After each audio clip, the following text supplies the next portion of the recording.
What's up? Don't mind me, just creeping around in the woods.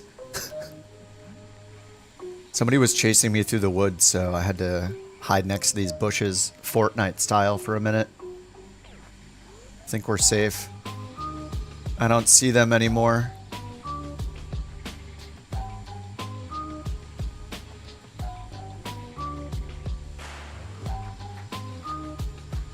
Okay, there she is. The Beach Duke.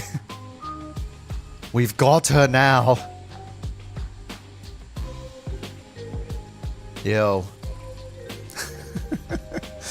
What's up, Bugaboo? He's ankle deep in the grass. What's up, Jack? What's up, Dan? Tobias? Bio? Foxy? I changed the paint job again. I wish we could change the call sign or the tail number on these. Doesn't happen. I like when you stream earlier. Yeah, this is the exception during the week. I'm on vacation this week still, so today and tomorrow, and then, you know, on Monday I'll be back at work, like a lot of people. All right, let's hop in. Let's get this going.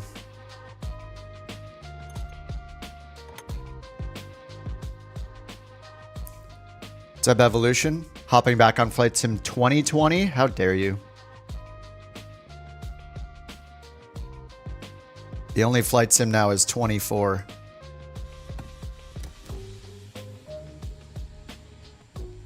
I did put the clock back 1 minute, yep.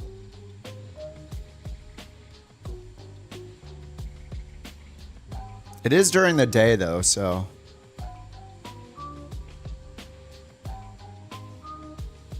Oh, that's you, puppy. Got it. Hello. Had to work today. Yeah. Yeah, a lot of people are back at work today and tomorrow, but I just took the week off. I didn't want to sit around for the slowest days of the year. Dude, I thought I uninstalled Sky for Sim. It's not valuable enough. If Atlanta's offline, it's because I haven't planned a flight yet. Speaking of which, let's find somewhere to go. So we're at MHCS.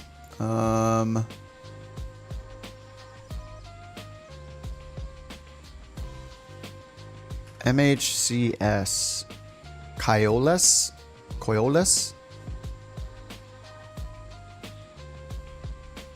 No weather information. Alright, how much money can I make today? Probably $5. Ooh. Oh, we can go to Nicaragua. Okay. So we're in Honduras. Wait. Where are we? We're at this one right here. Okay. What's down here? 15,000. Is this going to Nicaragua? Yes. Several missions down here. I guess Fragile is okay. The timed ones, these express cargo ones, are ridiculous. You can't even... Oh, wait. Do I have goods to sell? Oh, I do. I have all that fuel to sell. Fuel, right? Oh, only 6,000? Okay, sold the fuel. I was wondering why we were so heavy. Alright, we'll click this to filter by our weight to make sure we can carry everything. And let me get the fuel set up already. I said for my... I think I'm going to do at least 1,000 pounds minimum. So we'll start there. 1,007 pounds.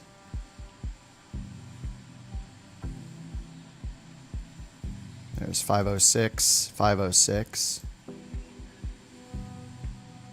Okay, that's set. Find a mission. Filter by weight again. Oh my god, 30,000 for a Fragile? So the Fragile requirements are just land at less than 200 feet per minute. But what direction is this going? Oh, this is going really far south. 430 miles? Okay, I don't want to go that far. Let's limit it to like 300 miles. 400 miles is going to take forever. What's up, Robert? All right, so now we got another fragile one. Okay, that's going north. So I'm just going to click and then use my arrow key. Okay, this passenger one is the best one then for now. MNMG.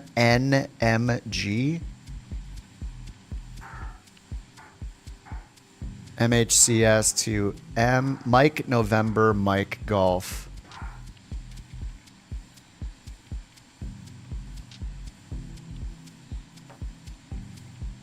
Hey, let me get Bush Talk going as well.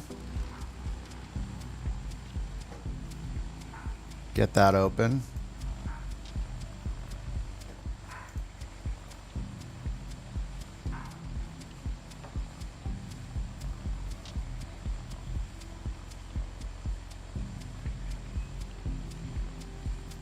All right, SimBrief dispatch. We're signed in. New flight.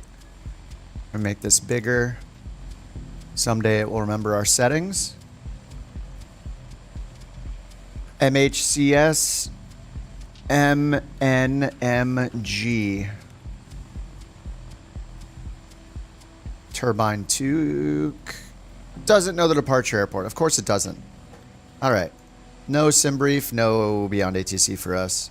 FS Economy. Yeah, I used it for like a month or less when I first started simming. And never used it again. All right, let's just get our payload going. So let's accept this mission. Mike November Mike Golf down to Nicaragua. Job From added. dispatch to transporter. Let's take these passengers to their destination. So can't use that because the Pilot from SimBrief dispatch. database kind of Boarding sucks. passenger. Please stand by. And our arrival is Mike November Mike Golf. All right, ILS 10. No idea what our altitude is going to be.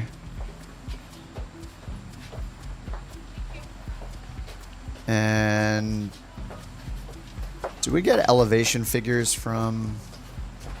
Okay, we do get elevation figures from Sky Vector, so I could use this for a rough altitude. So let's put in MHCS Mike November Mike Golf. Looks like everyone is on board, pilot. So at least we Let's get can at it. zoom in and see what the elevation figures are here. 7,800 right next to us. 8,000 in this quadrant. 82, 71, 79, 65, 61. And then over here, it's at sea level.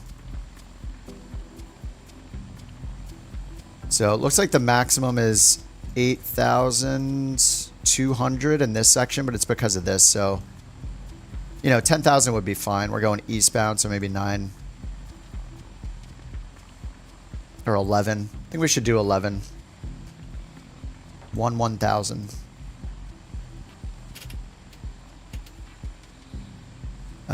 That's our minimum, but we probably want to go higher to make better use of our fuel. I don't know. Sometimes I like going as low as possible so we can see stuff. Let's just do 11,000 this time. All right, then let me set the rest of our payload. We have 230 pounds extra. I'm just going to leave it alone. We need to drop. We're at 1210. Or we're at 1370. We only need to be at 1210, so we can drop 160 pounds.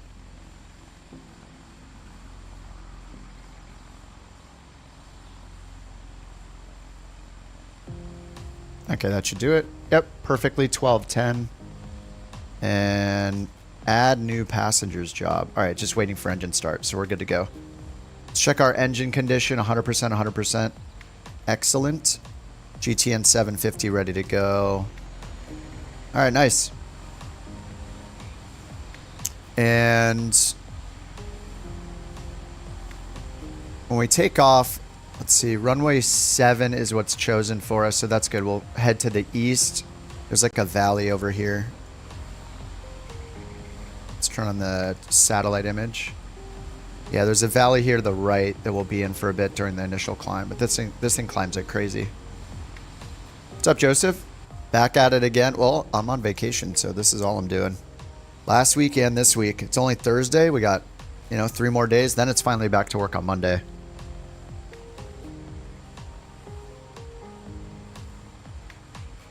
You uninstalled Beyond ATC, but you paid for it. Is it going to remember you? Yeah, it's going to remember you. You have to sign in with your Beyond ATC account every time you open the software. It knows that you paid for it.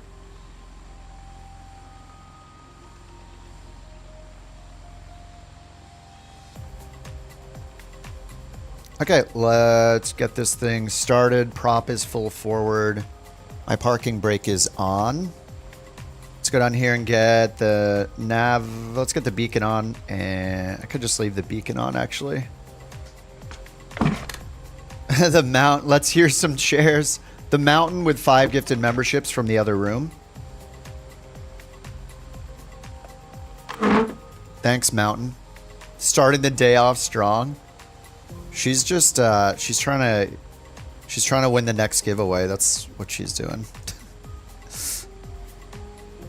But there's no giveaway today.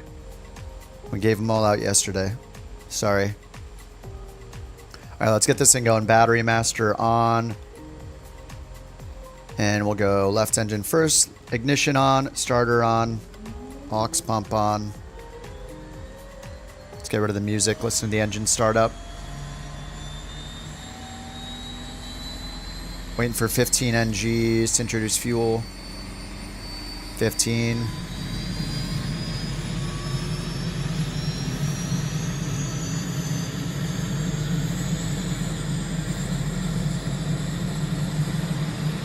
All right, waiting for 52. Okay, ignition is off. Starter off. Generator on.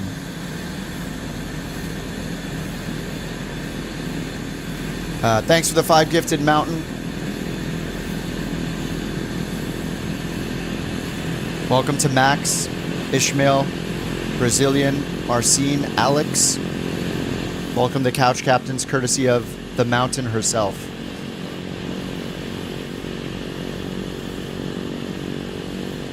All right, left engine's good. Let's get the right one on. Ignition on, starter on.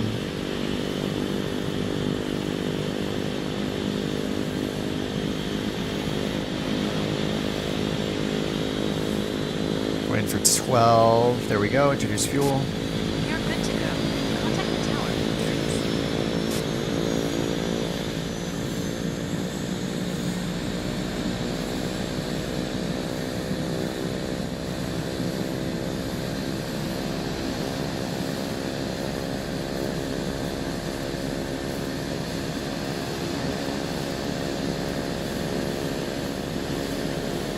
Okay, ignition off and starter off.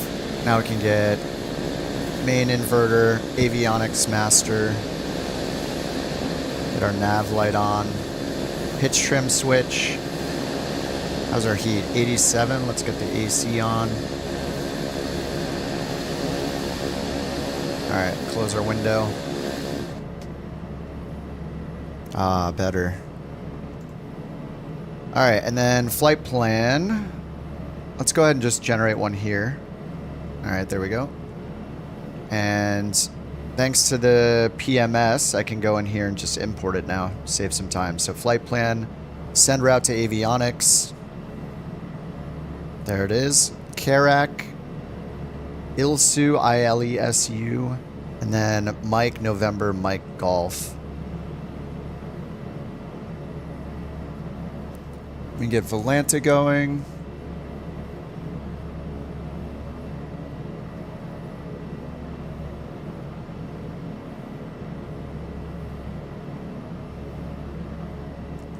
We are in Honduras, and we're going to Nicaragua on this flight. Making our way through Central America. All right, oil door. What's it giving us over here? Right generator fail. Oh, I didn't turn it on yet. There we go. That would do it. All right, oil door open, ice deflect on. And we'll get the pitot heat on and stall heat on. All right, taxi light. Plenty of fuel. Got 74 gallons in each tank. All right, got to get a coffee? Do it. Speaking of coffee, time to take a sip of mine. the usual cold brew. All right, we'll just sync the altimeter with comma 3003 or 1017 for the altimeter. And we're just going to do 11,000. Keep it kind of low. See some of the sights. How's my Spanish? It's horrible. Non-existent. Aber ich weiß ein bisschen Deutsch.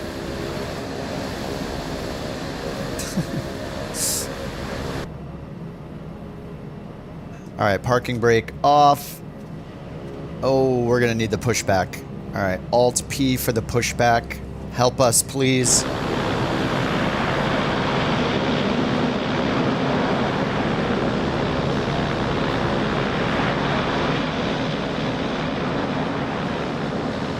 What's he doing with those wheels? Dude.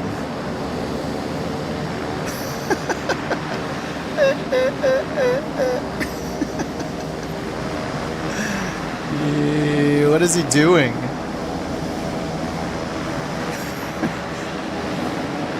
Wonderfully beautiful German. Wunderschönes. My high school level German. It's really paying off. I took it in high school. Barely paid attention. It's stuck in the mud. I guess we're going to use the reversers to get out of here. There we go. Alright, we want runway 7, so we're going to make our way over to the west.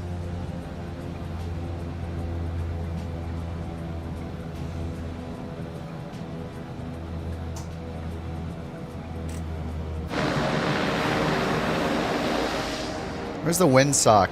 Why are the windsocks always so hard to find? Where is it?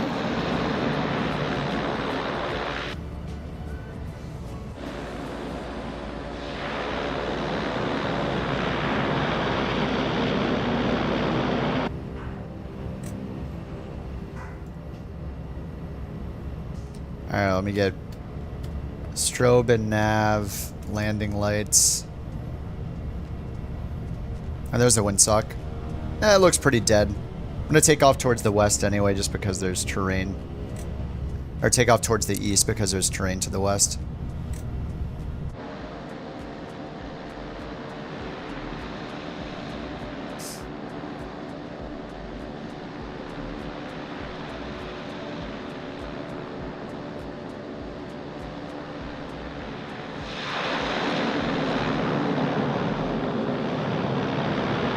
Oh, you used to live in Germany, Gibbets? Haptic feedback HOTAS? I have no idea. I have never used one, and I'm so happy with the Virpil stuff that I'm not looking at buying anything else anytime soon. I have no idea. It might be. I mean, if you're looking for the kind of next level of immersion, I guess force feedback's the way to do it, but yeah, I've never used one myself. Can only imagine how big those things are. I like how low profile all my stuff is right now.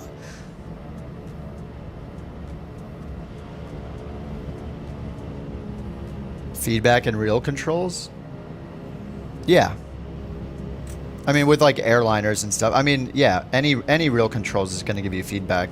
If it's a fly-by-wire system, I think it has like artificial feedback. Yeah, I mean, when you use I've never done it, but yeah, when you use a real yoke, like you can feel stuff in the yoke, like the tension, the cables, the pulley system, blah, blah, blah. If it's all mechanical, and then I'm pretty sure even in like an Airbus and stuff like that, there's like simulated haptics, or at least the tension of it, I think, feels a way where you do it, where you can feel something. Oh, the Airbus have no feedback? Oh, man. All right. Never mind that. I'm wrong. All right, let's get out of here. I would assume at least have a little bit, so they knew. 0. All right, let's go. Ignition's on auto. Should get the wing pumps on. Okay, don't over torque the engine. 1200's good.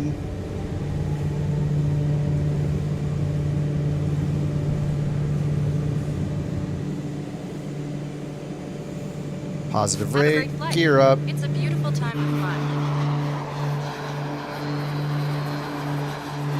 Dude. It looks so good already. This is why we play in Flight Sim 24, really. Alright, we're already 400 feet up. And I did not change my desired course yet.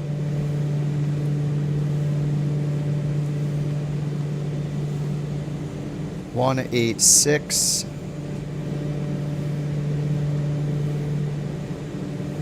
Alright, there's 186. Turn it around to the right. To the south we go.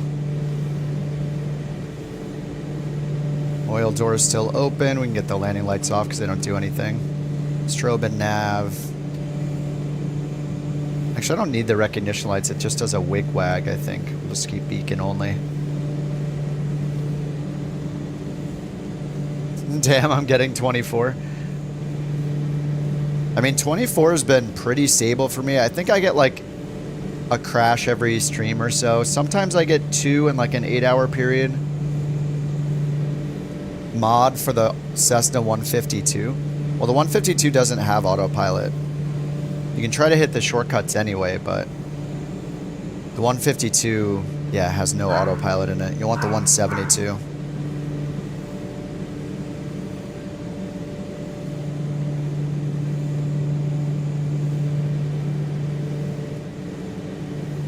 I crash every stream.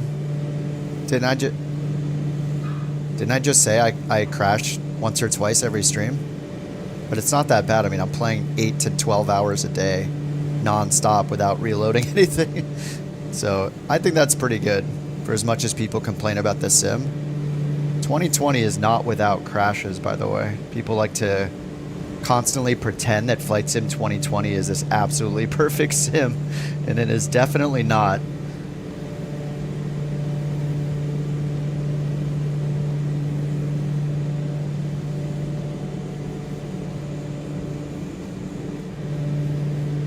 Alright, heading mode, nav mode on standby. Let's zoom the map out, get onto course. Yeah, Jack, you've had a rough time. I don't know what's going on with yours. I wish I could fix it for you, but...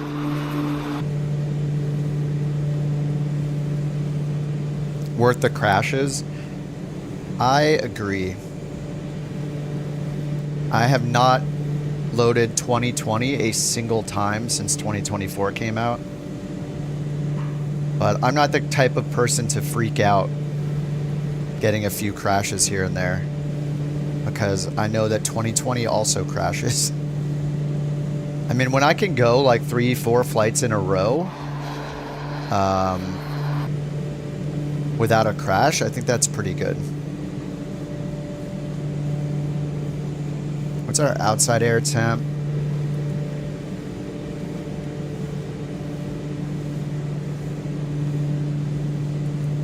All right, 10 degrees Celsius, so probably want a little ice protection soon.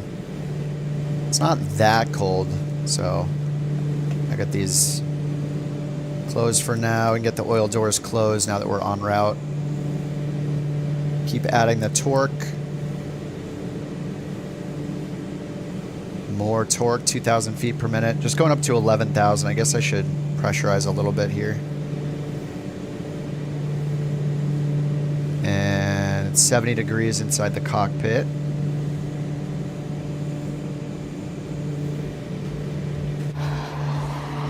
Yeah, one crash every 15 flights, yeah.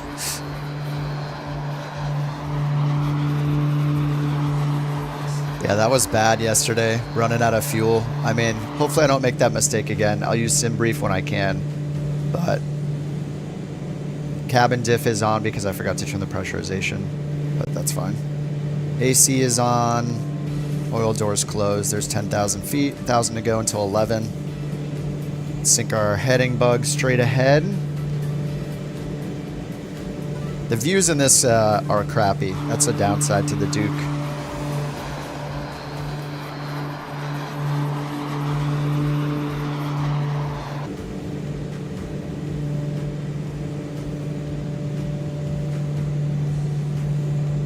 Dialogue with the passengers, yeah.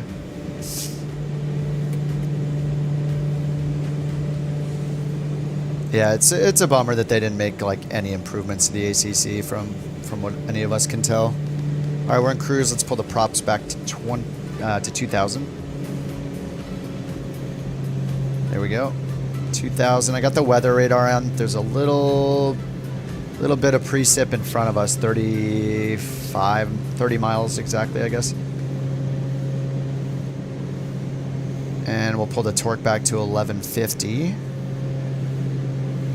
Watch our airspeed. Still climbing, so gonna need to be lower than that. A little more on the prop RPM. It's gonna start beeping here soon. All right, there we go. Saved. All right, 950 on the torque. And is it tracking in NeoFly? Crash detection deactivated, XP reduced. That's fine. I mean, either way, you can't crash in NeoFly. I just don't want to deal with it doing the thing where it throws us back into the air. Is the Duke from American? I don't know. I haven't seen that movie. Anybody know? I have no idea. All right, we're going to Carrick first. 68 miles to Carrick.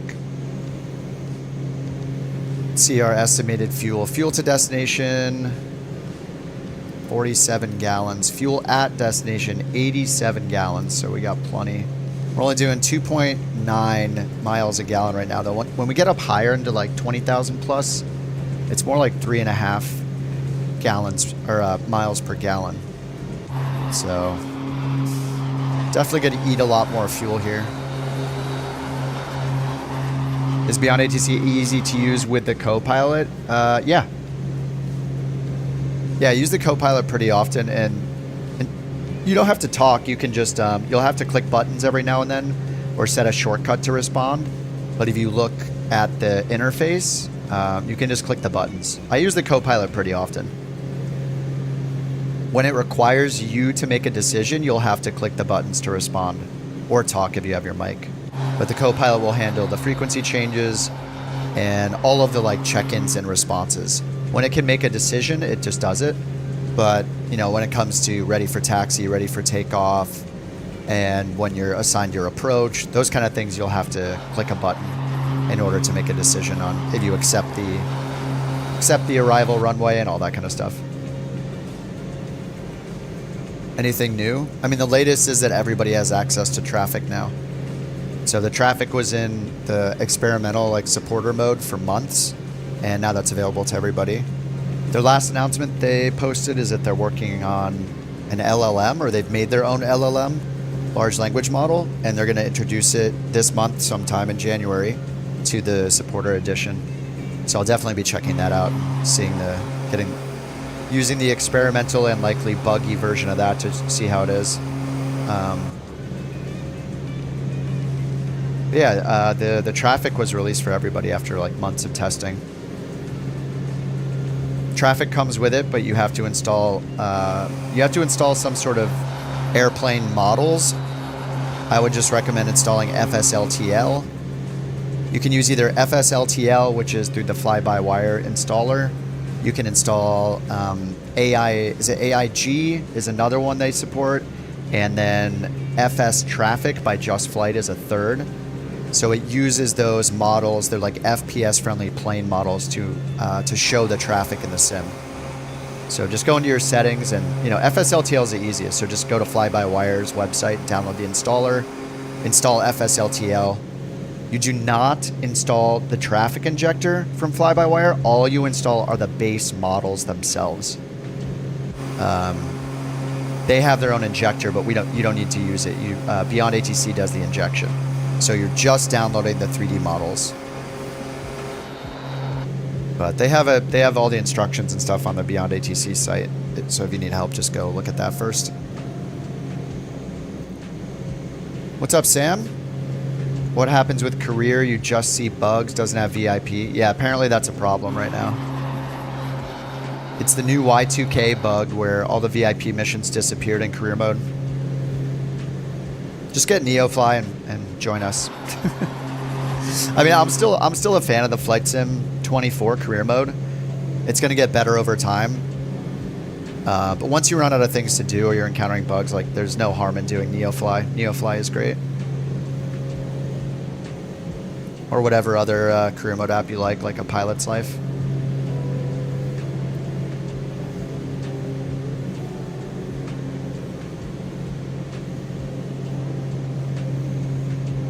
The Y2K thing, yeah. I saw people joking about that. It's the new Y2K. Y2K25.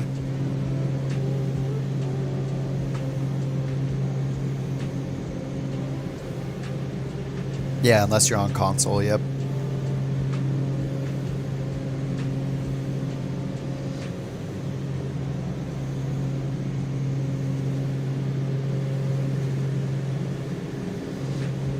Alright, we can add a little more power here.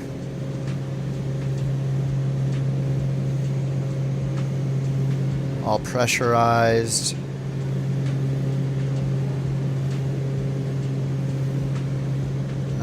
Okay, that's 4, 5. Just looking at the shortcuts here. 6 is over. Okay, 6 is over here. I love this little flight computer here. This thing has so much data in it. Just so fast. It's got all these different pages. We can just go to like, okay, nav. Oh, what's air data? Flight timer. Oh, we can get outside air temperature and density altitude here.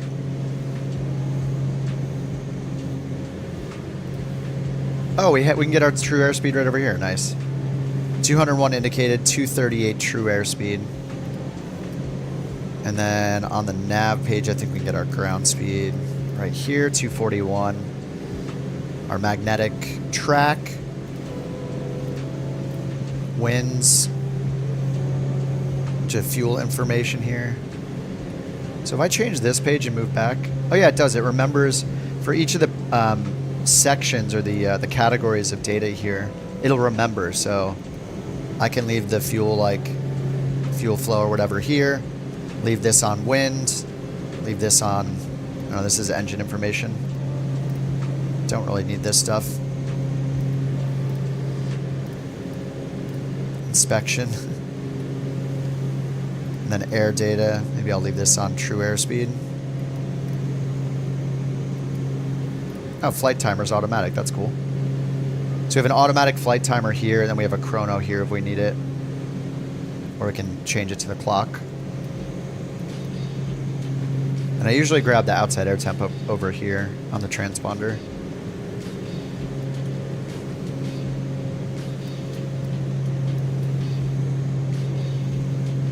Do I see your livery? No liveries are going to work unless it's like a couch captain's livery. Right now, it seems like no matter what you fly, the sim will, in multiplayer, the sim will show whatever the default livery is, like the first livery, which is kind of annoying. Chris, I would start with NeoFly just because it's free. You can pay for some extra features, but the general experience of being a solo pilot in career mode, like working your way up, is free. You can pay for extra like voice packs. You can pay for other features like hiring AI pilots and that kind of stuff, like the more tycoon airline, running an airline kind of features.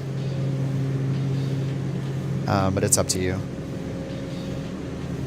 On-Air Company is probably the most complex of all of them, but it's a subscription you have to pay monthly or yearly for, so not as accessible for people. So I usually recommend starting with NeoFly, just because you can do it for free. There is a free trial for On-Air Company, though.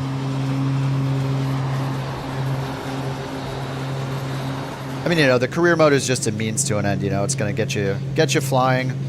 Even if I lost all my progress, like, you know, whatever. It's not a huge deal. Like, you can back up your progress.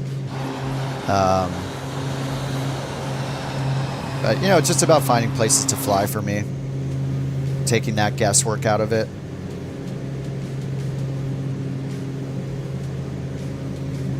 All right, let's check out, see if we have any information on our destination airport here. No METAR available. Runways are 29 and 11. So it seems like If the wind holds, then 1-1 will be preferable. And, oh, we have a discontinuity here, huh? All right, so let's go into our flight plan. Oh, it just got the approach for ILS 10 picked out. And we don't know what the weather's going to be. Do we have any frequencies? Oh, there is an ATIS frequency.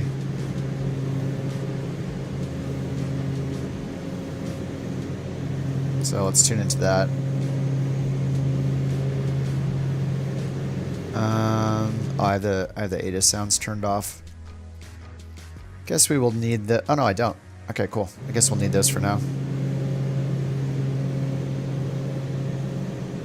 Since we have no Beyond ATC, we'll just have to use the InSim. But at least it's early enough in real time that I'll get a few hours of flying in real time. So I'll use Beyond ATC when I can. What's up, Deadly? Alright, so flight plan, we're just going directly to the airport, but it's got ILS 10 in here. And I think I checked this earlier, there's no... Oh, there is weather. Nice. Alright, so we got marginal VFR. Scattered at 2300. QNH 1011 or 2988. Alright, 2988. That's not right. 1012. Okay. 2988. Winds are 09014. So yeah, runway 11 is going to be better. Or runway 10, I guess. So let me edit the approach. There's only one initial approach fix to the west. That'll just line us up with the runway. So let's load that in. Get rid of the en route waypoint. Why does it... Alright, this is a bug. I should be able to remove the en route waypoint and just have the procedure in there and go directly to it. ILS 10. Danto, load. Yeah, I should be able to remove this. This is just preventing us from getting a top of descent. That's annoying. Maybe I'll have to try the TDS again.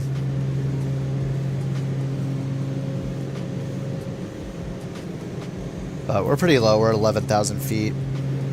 And airport's at 200 feet. And it looks like there's no ILS chart. Oh, there is. It just didn't pin it automatically. Alright, ILS DME runway 10.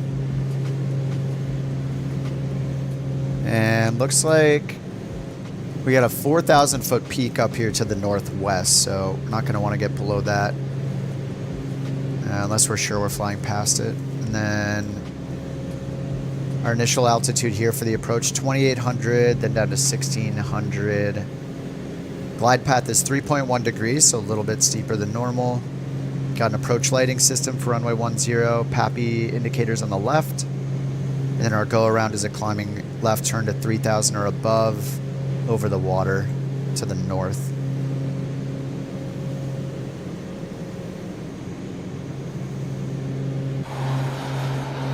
Oh, the Cybertruck yeah.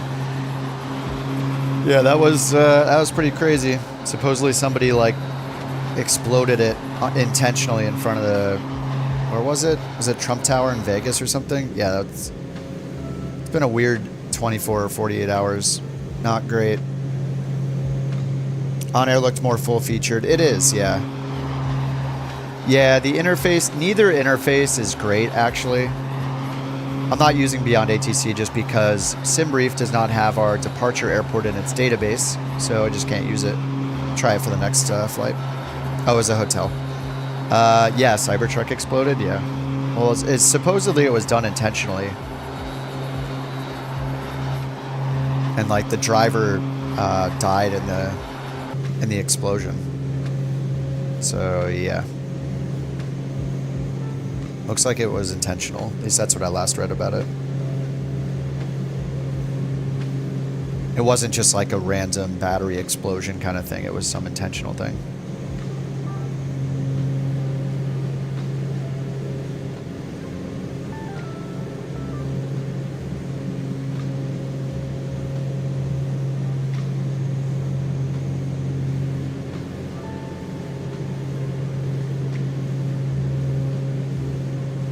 All right, once we get to this waypoint here, Carrick, we're going to make our right turn.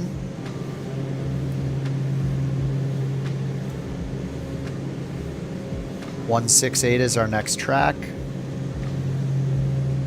Does this not have the shortcut for holding home to get to the map? Oh yeah, it doesn't. The TDS does have that. It's nice to have those shortcuts. All right, 168.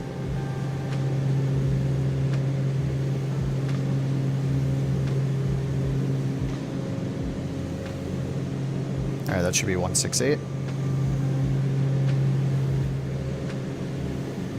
Yeah, you're right, Luke. Yeah, On Air has that button like only use vanilla airports or something like that, but yeah.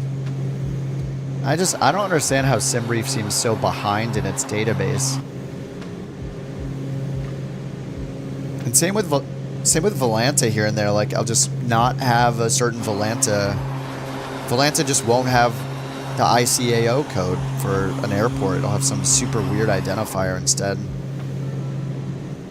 And neither of them support the FAA identifier codes, which are used at smaller airports in the U.S. The 3 and 4 letter and number codes for the non-ICAO airports. It's kind of surprising after those products existing for so many years and they still don't support something like that. Yeah, it's kind of nuts. It only has licensed airfields? You mean like non-private airfields? Oh, OneStream, I did an airport that existed, but it's now closed, yeah. I mean, it seems like a third of the time it won't have the airport. Volanta's like a flight tracker.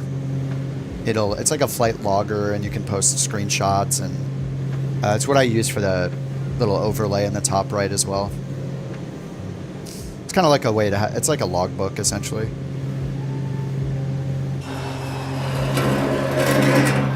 Oh, the upgrade to the lawn chair. Bumpkin, thanks for renewing for 2 months. Enjoy your lawn chair. Wait, it actually shows you with... Huh. Yeah, 2 months should give you the lawn chair, but it also shows you with the gaming chair. I don't know, or the office chair. I don't know. Anyway, thanks for renewing, dude. For being a continued couch captain. Much appreciated.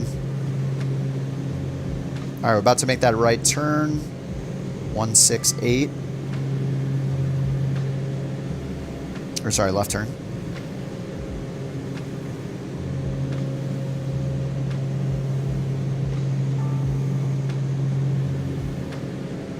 Cabin temperature is a nice 71 degrees. Outside air temp is 5 Celsius. This looks like a good altitude too. We're just above the clouds, so just keep an eye on these kind of nasty looking clouds out there.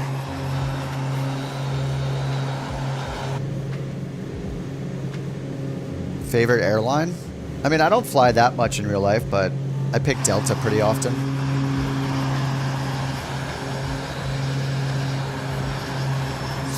Because I don't fly a lot, when I do fly, I can pick I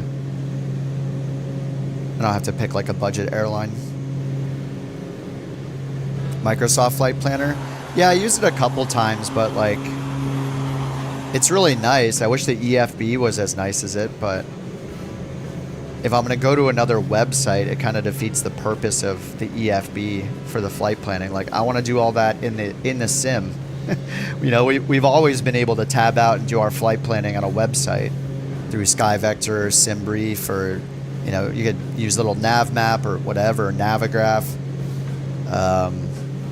The thing I was excited about was them making a good EFB, and it's decent. There's just seems to be a lot more. It seems to be a lot better on the website they made. So I want I don't need the website. I mean, I guess it's good for maybe people on an Xbox or something. I don't know. It doesn't seem very necessary. We've always been able to use websites to plan our flights. I know you can load it into the EFB, which is nice, but I just want to be able to do all the flight planning right here and have it as good as the website is.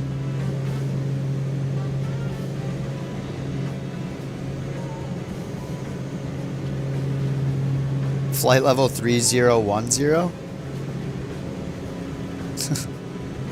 It's not a flight level. It's only 3 digits for a flight level, so. 301 would be 30,100 feet. Outer space, yeah. Next aircraft?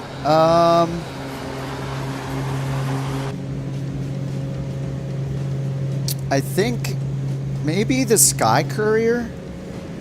I want to get something that can seat a lot more passengers. I'd love to be able to take, like the Sky Courier can take 20 passengers. I think that would be fun, and I didn't fly it very much at all in the Flight Sim 24 career mode, so. Expedite your climb to 3010. I don't know, I would just do 301, I guess. Just ignore the last one. They've also said like altimeter 298865, you know, and you're like, wait, what? It's like it's got a decimal point in there, and for some reason, you know, it's the in-game ATC. It's gonna suck pretty much every time.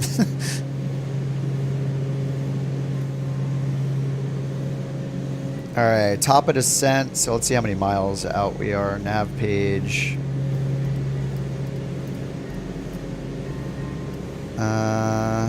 Oops, nav page. There we go. 200 miles.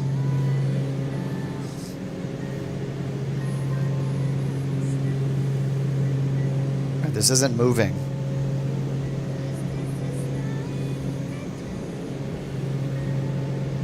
I don't think we have 200 miles to go. What is wrong with this thing? No, I think it's bugged with the flight plan. It's got us flying over the field. I need to not use the PMS version. Like, this bug is so annoying. I should be able to delete this as the en route waypoint. Our destination is an en route waypoint, and I can't get rid of it. I wanted to calculate based on me going from here directly to the initial approach fix, and I can't do it.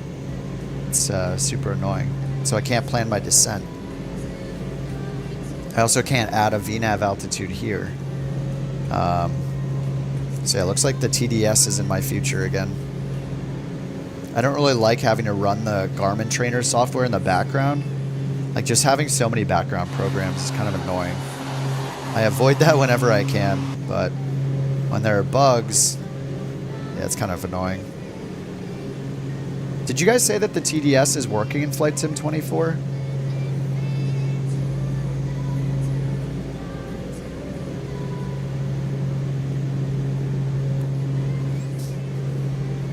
I think I'm gonna have to get it going again.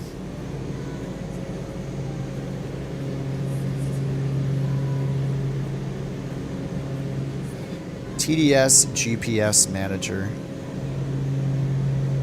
Expert climb to 301,000 feet. Yeah, why don't you just do it? Are you one of those pilots who just says you can't make it happen? Come on. Change your attitude. You can do it.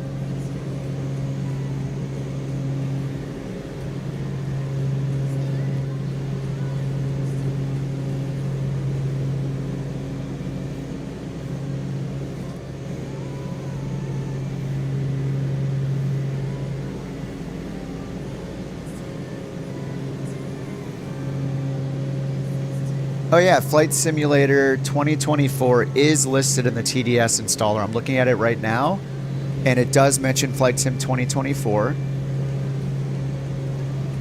And I just need to download and install.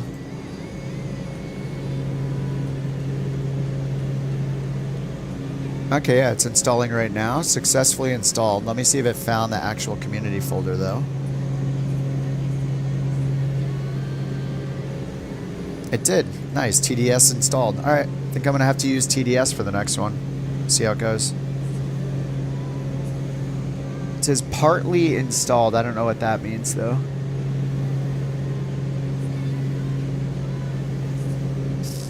And there's a new version of the Aviation Trainer.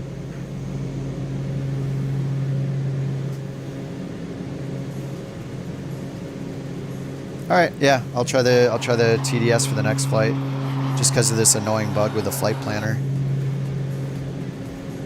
Hopefully they fix that though. Like, I should be able to delete this Watch, as soon as I remove the on-route waypoint, it's going to get rid of the approach. Oh, there goes the approach. The thing that I didn't say to delete.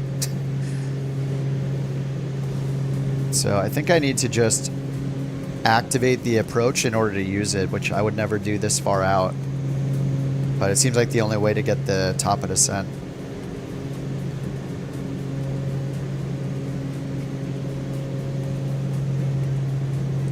And it's messing with this too. It's not showing our correct distance remaining.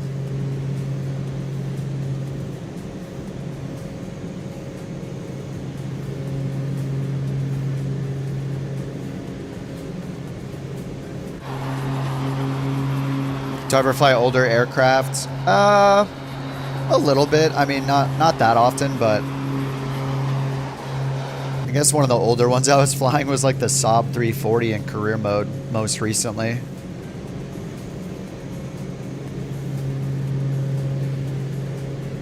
"17 minutes for top of descent." Okay.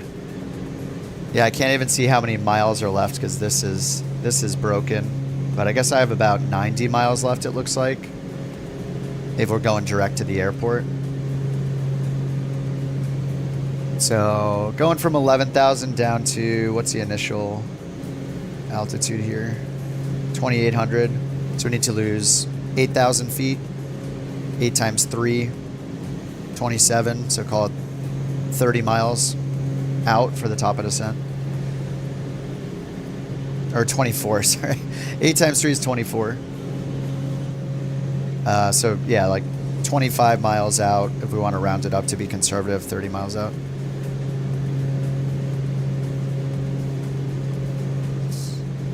Do I use SimRate? I haven't. I used it like one time.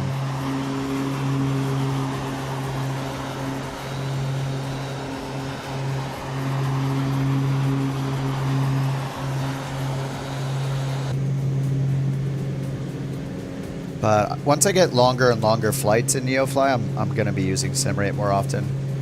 I just don't want to be in. I don't want to be in cruise for 2 or 3 hours. It's super boring.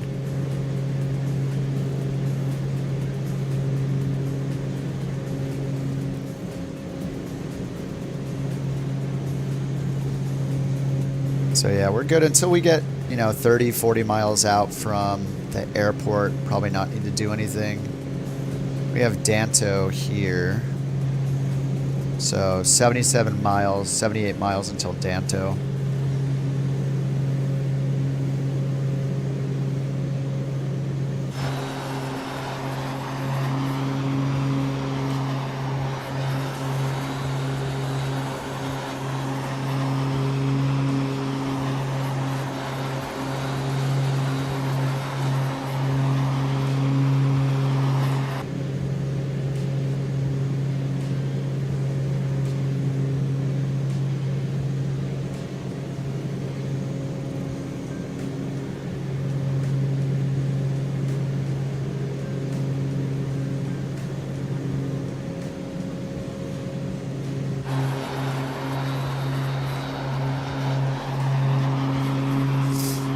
When I'm not streaming, have I been using the Toby? No, not really. I almost never use the Toby, honestly. I don't really need it.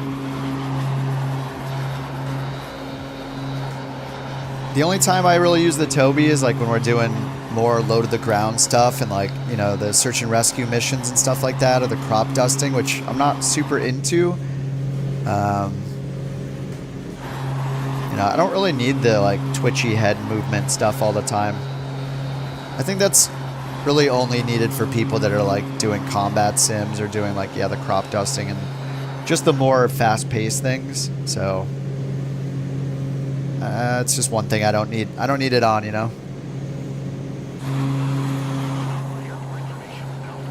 Oh, there's the ATIS.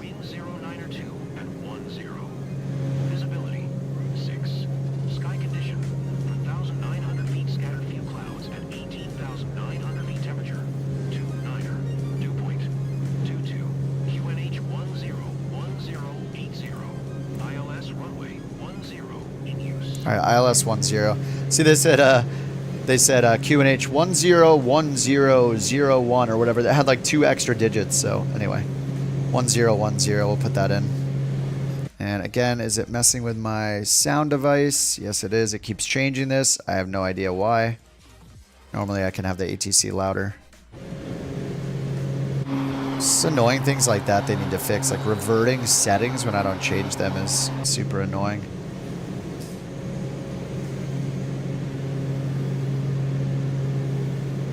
Alright, 68 miles to Danto.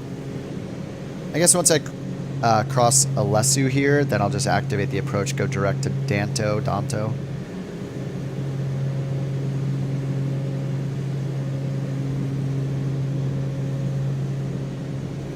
Yeah, it looks like it doesn't have the... Yeah, it's got direct. Okay, let's choose Danto.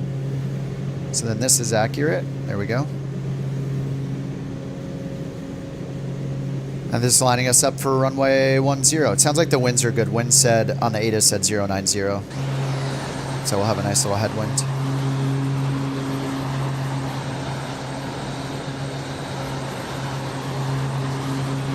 Randomly changed your graphics settings? Nice. You think you have control of the settings? Wrong.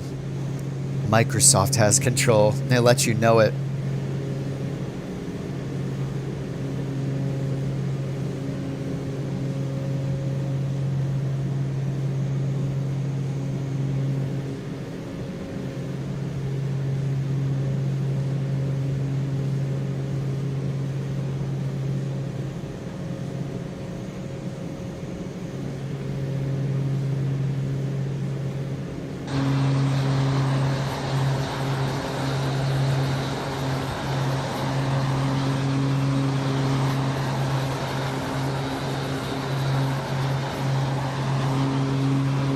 Duke's a pretty good looking plane.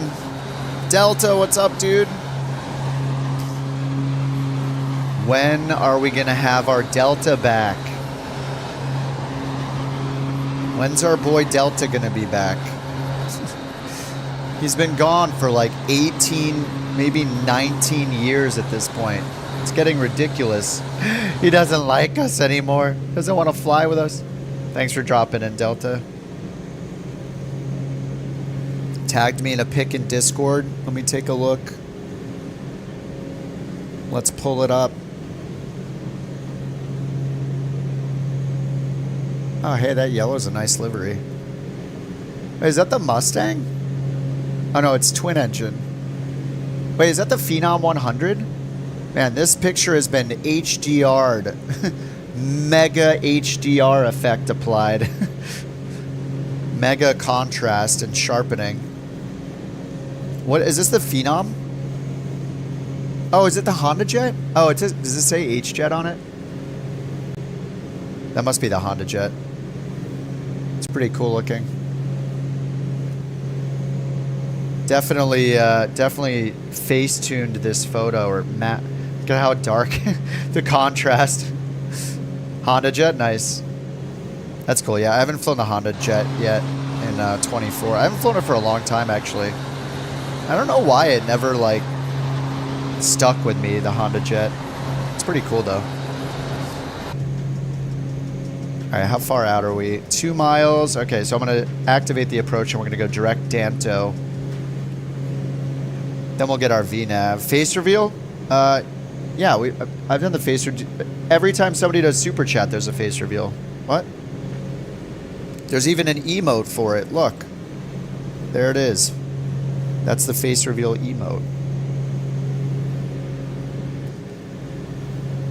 You know, face reveal would just be awkward at this point, you know, when people want it, and you build up the hype, and then people are like, oh, that's what he looks like. Well, yeah, I'm off all week, Delta.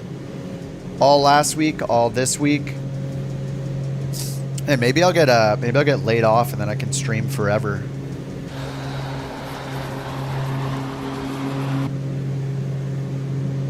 Ben, thank you for the 10 gifted memberships. Couch captains, pull up thine stools. Wait, let me activate this approach real quick. Activate approach. Oh, it just showed our frequency, 1091. 1091 on the nav frequency. Beautiful. Thank you so much, Ben, for the 10 gifted memberships. Welcome to Wesley, Hans, Flavio, just stopping by, Seri, Evan, Magic, Steve, Andy, Luis, Victor. Thanks a lot, Ben. Much appreciated, dude. Ben says, thanks. Not much time to play currently. Enjoying your streams, catching up at work. Well, glad to give you some entertainment until you can fly again, Ben. Thanks for hanging out, dude.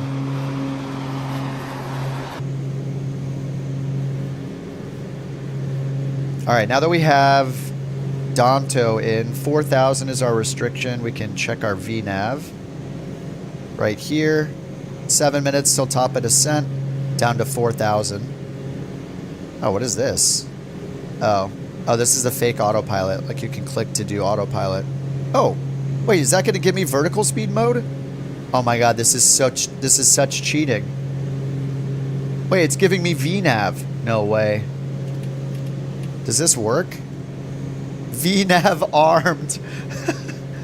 This is cheating. Hacks. We have a software autopilot upgrade right here. VNav in the Turbine Duke. You'll love it. I'm hacking right now. Is this what it feels like to be a hacker? Like zero cool? Alright, 2800, 1660. So I can bring this down to 1600. There we go. Bam. VNav is armed. Heading sync. Desired track sync. Oh, no way. Wait, if I hit this? No way. Dude, that's such a good feature. Look, it changes the desired course automatically for us. Incredible. That is such a hack. I feel almost gross using it. But it's so nice and I'm going to keep using it. And this is the selected altitude, inner and outer knob.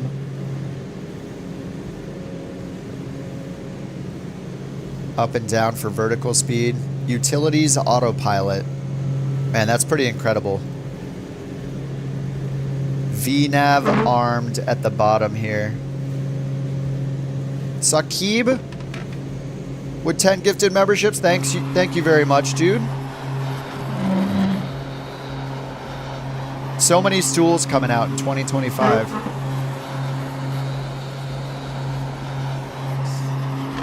Thank you very much. Welcome to the 10 more.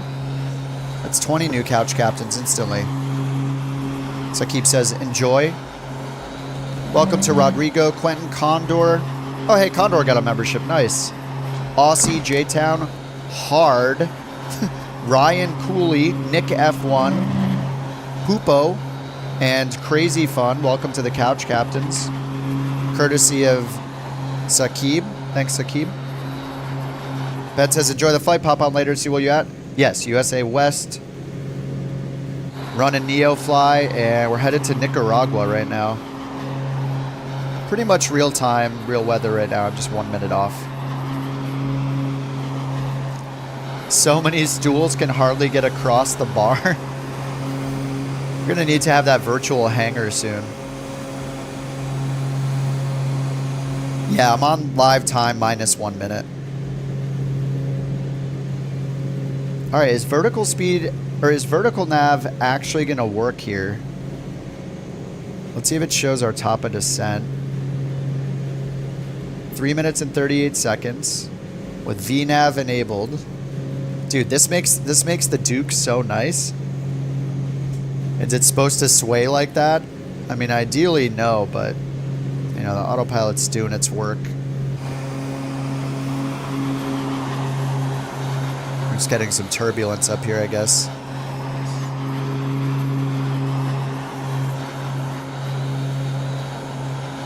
I think that was happening before I had turned VNav on, so it's just having a fun time, you know.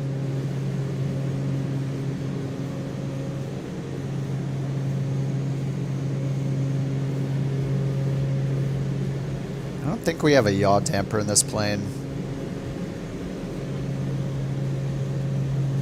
Yeah, it's been like that for a while. I'm sure it's just Microsoft weather things. If we look down here, let me see what the wind says.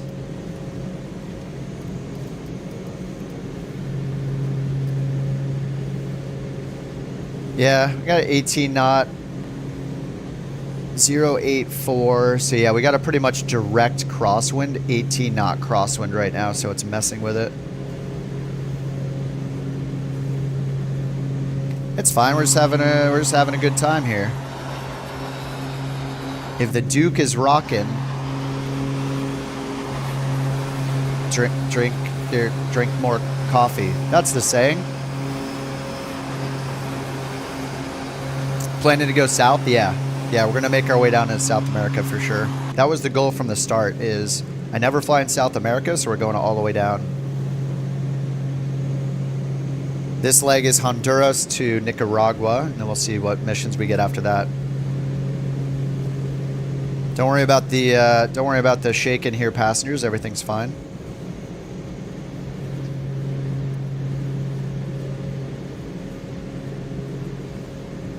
I think we have 2 passengers, right? Oh, the Garmin trainer got installed.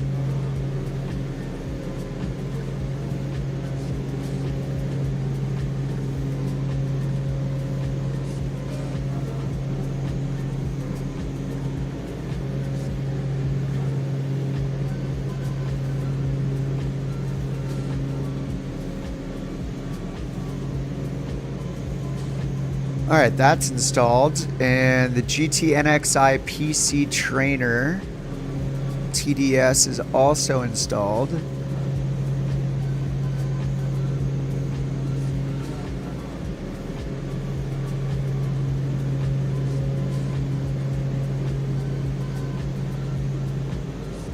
All right, well, maybe we'll give it a shot when I restart.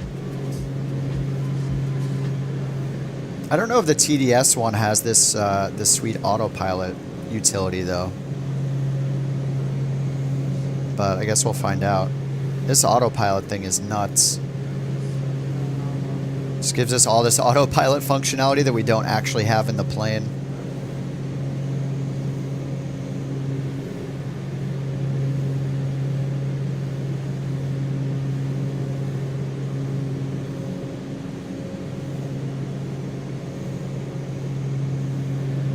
I have Bush Talk radio on, but I haven't heard anything yet. Come on, there's a bunch of waypoints, a bunch of POIs. All right, we started our descent. Oh my God, VNAV's working. This is insane. All right, PMS 50. Like I can forgive the top of descent problem, where I can't remove the en route waypoint, which is annoying. But I mean, this autopilot feature is pretty insane. So Keeb, thanks for joining yourself. Gifted 10 memberships and then pulled up a stool of their own. Thanks so much, dude. Oh my God, the water. Oh, we got a volcano over here. The ring must be destroyed. Have you guys seen the 10-hour The Ring Must Be Destroyed video? It's really good. Highly recommended. I was trying to play the are you going to finish your croissant 10-hour video this morning, but the mountain wasn't into it. She said that she didn't want to listen to it for 10 hours for some reason. I don't know. What's up, Flo? Thanks again, Saqib. Appreciate it, dude. Very generous, and welcome yourself to the Couch Captains. Since we're on approach already, activate approach mode now or wait till we're closer. Activate approach, all it does is take you directly to the first fix in the approach. It's like doing direct to.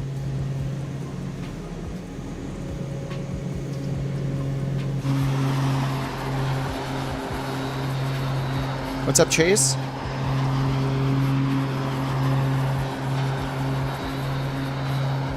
Plenty of 10-hour KIP videos. I try to do it when I can. All right, can I hit desired track sync again? Yes, that's all good. We're in VNAV down to 1,600 feet ultimately. Let's see if it steps down from one to the next to the next.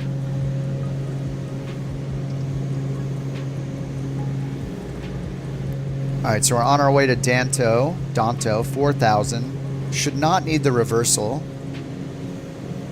And then DME 8 at 2,800 feet. And our minimums are 450. I need to use the radar altimeters in this plane because there is no baro minimum to set. Unless I can do it in the TDS. That's our overspeed warning again. I mean, the TDS has like every feature. Can I set minimums here? VNav, fuel planning, trip planning, flight plan menu, VNav. Yeah, we're doing VNav. So it's automatically handling my pitch, I guess. That's insane. Is it actually moving the pitch right here? I don't see this moving. But it's just handling it internally. Man, hacks. You don't have approach charts? If you're in Flight Sim 24, everybody has approach charts. You just need to do your flight planning here in the Flight Planner app. Or you can just look up the chart manually, like I did. Type in the airport up here, or you can hit the little I button next to your destination and then click the charts button on the left and browse all the available charts. I'm doing the ILS runway 10.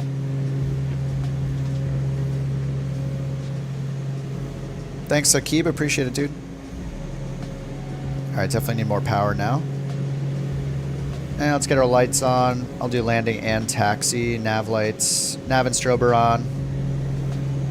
Approach charts don't work for you in career mode. Well, it just depends on your... It depends on which airport you're flying to. Approach charts are not available at every airport. 13 degrees Celsius, so we're going to leave the... we're going to leave the inertial separators off or closed. Yeah, like Ollie, you can try to use it based on the knee board. Like if you do your flight planning here, you choose your airports and procedures, you know, like departure, arrival, approach. It will, if there are Lido charts available, that's one of the 2 chart providers. Lido charts are worldwide, but they're mostly available at airports that have like a lot of commercial traffic, like airliners flying into them. So if those are available, this little clipboard icon, it should automatically pin any of the relevant Lido charts. If there are none, they probably won't show up here. But you can go through and just click the little I button on both airports here at the top and the bottom, and then the purple buttons over here to go to charts yourself and find them. Like in this case, it didn't choose the ILS for me. I think because there's so many ILS 10s, it didn't know which one to pick. And then if you happen to be flying in the United States, you can also go down here and hit FAA to see if there are FAA charts available from the Federal Aviation Administration. But yeah, it's just like a, you know, your mileage may vary kind of thing. Man, this VNav is cheating. I love it. It's such a pain to do to do the descents in this because you only have attitude hold. There's no vertical mode in this plane.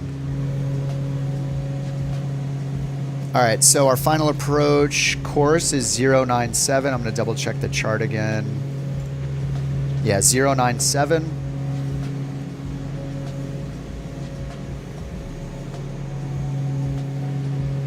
So I'm going to go ahead and sync the heading bug straight ahead. Let's put in 097. Should be right about there. And then I'm going to turn this. Actually, we'll keep it synced ahead. And then over here, I'm going to hit CDI. Okay, it's already turning us. Oops. Turning us to final. And we need to get down to 1,600 feet. Let's go ahead and hit the CDI button over here. Map CDI. So we're on VLOC now. So that's for the localizer. Switch it back to nav mode. And then we'll turn on approach. Maybe it won't let me because of VNav. Okay, yeah, we have VNav. Can I get glide slope on? Oh, what is this song?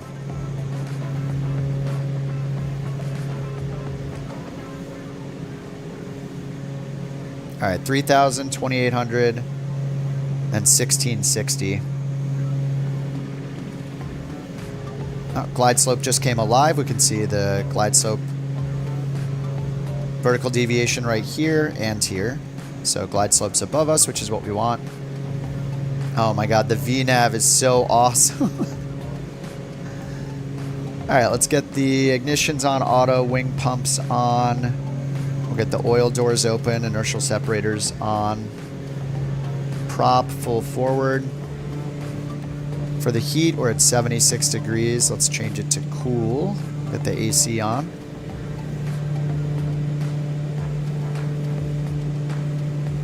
And we just need to keep it below this little white notch right here, 174 knots. That's our gear and flaps 1 speed. Alright, and then I'm just going to use the utilities autopilot here and hit approach mode. There we go. Glide slope's ready to be activated. Ready to be captured for our vertical guidance.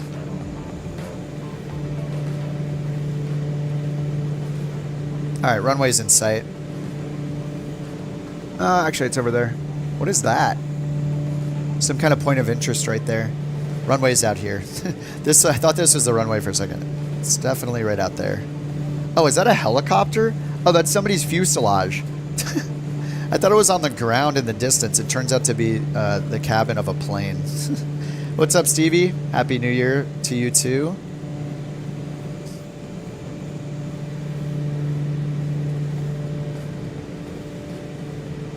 Alright, and we got DME down here, 10 miles. It says we'll be there in 4 minutes.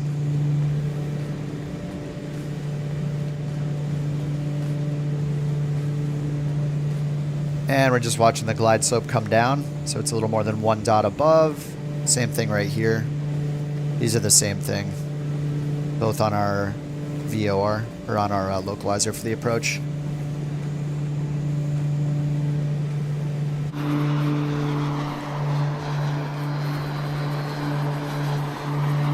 Dude, it looks so good here.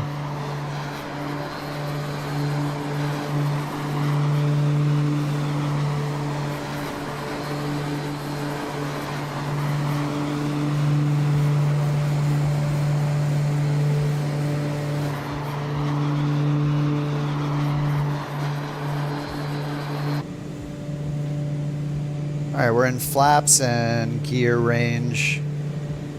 There's the runway.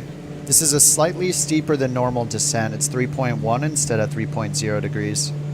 Alright, we got glide slope on. If we need to do a go around, it's climb 6,000, so climbing left turn over the water to the north this direction. So we'll put in 6,000 for our go around altitude. Heading bug is synced ahead.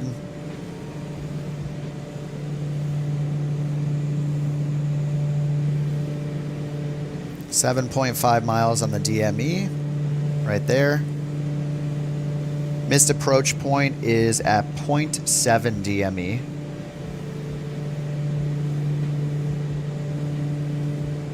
What's up, Henning? Welcome back.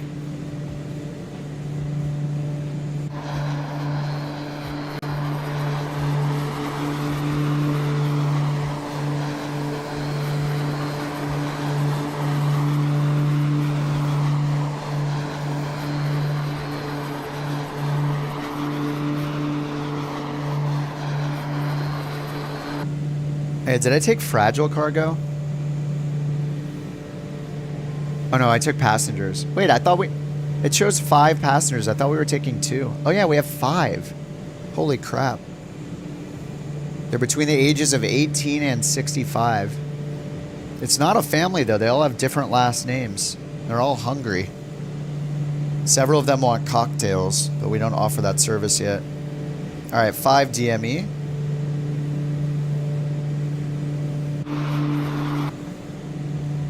Alright, let's get the gear down and flaps 1. Dude, that gear comes out so fast on this thing.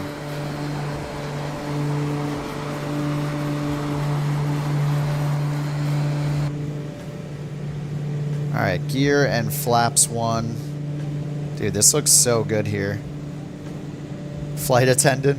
I don't understand why. I mean, it's just a bonus, I guess. It's just weird to see that info for such a small plane. We are the flight attendant. All right, let's get full flaps. Winds are 060 at 22 knots. So that's a little from the front left. So we'll have a decent crosswind from the left because they're so strong. Actually, I should probably go 1 notch of flaps here. Well, it's 23 knots, so the crosswind component's probably going to be less than 10. Maybe it's like 6 or 7 knots. Okay, it's dying down. 16 knots now.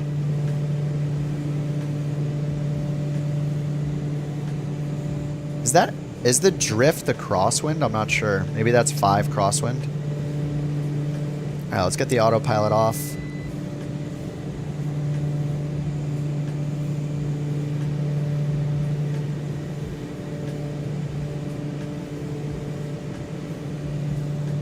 All right, let's get that music out of here.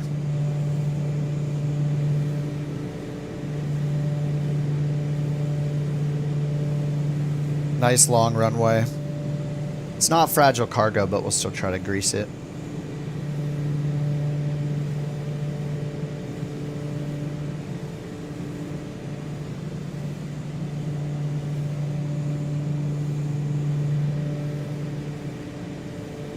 Prop is full forward.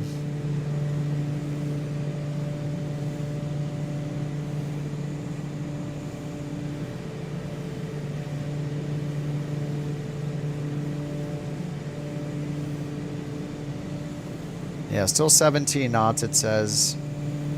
It's turned into pretty much a straight headwind now. But it's gusting a bit up to like 20 knots. 17 right now. Multiplayer wake turbulence. Can you imagine people abusing that? Just like cutting people off like at low altitude who are trying to take off on a runway at a major airport. I don't think they'd ever do that. Or they need an option where it's like off by default or something.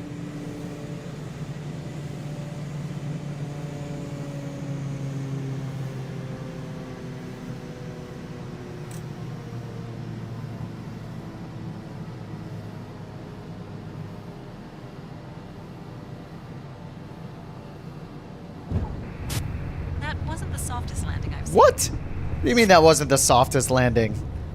How is that not soft? 206 feet per minute. Alright, whatever. She's just never happy. She's never happy.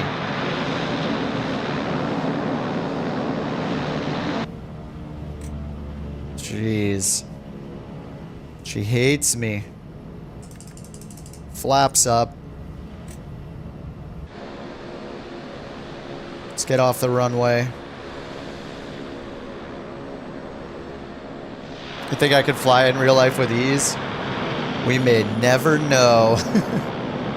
Corpa, what are you doing over here, dude? Why is he just over here creeping behind the taxiway sign? You're scaring the passengers.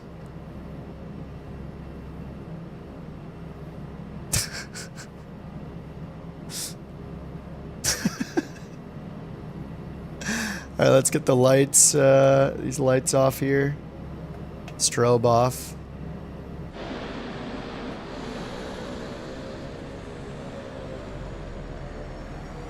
Who's still coming in? Backlash just landed. And Yerbit.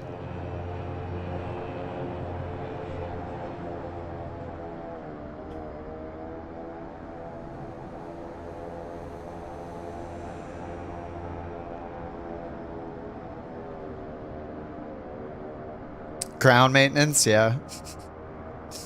Yeah, it's bad enough with TCAS and multiplayer, I agree. Cleaning the sign.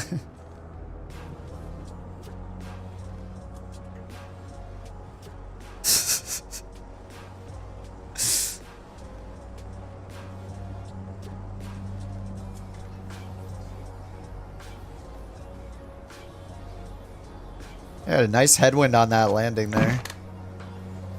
Active, welcome to the couch, captains. Welcome, thanks for joining.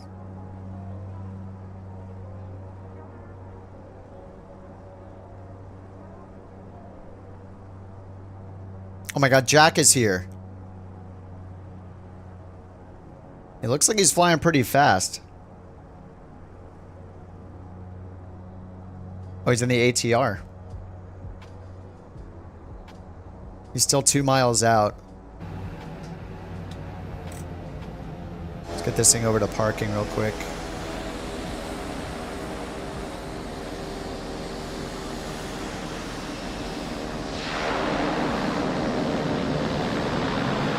We make our own parking spots. All right, let's get this shut down. Feather the prop. Taxi lights off. Wing pumps off. Transporter. Disembarking of passengers can begin.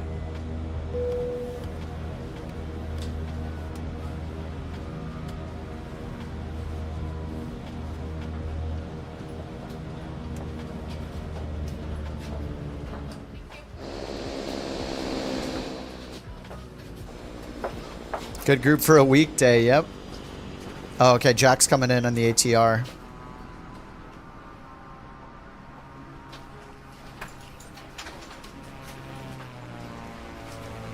Alright, they're unloading right now. Wow, that's beautiful. Oh, it looks better now. No Transporter gear? for dispatch. Another passenger mission completed.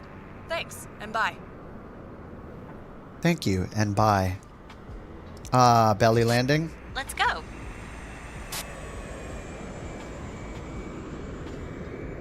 That looked nice and smooth. Very nice, sir. Very nice. Picture of the animals? Oh, I didn't see any.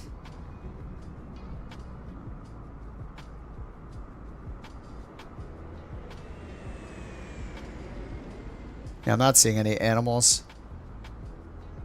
Yeah, it doesn't load the gear yet. They had 4 years to do it. Still no landing gear.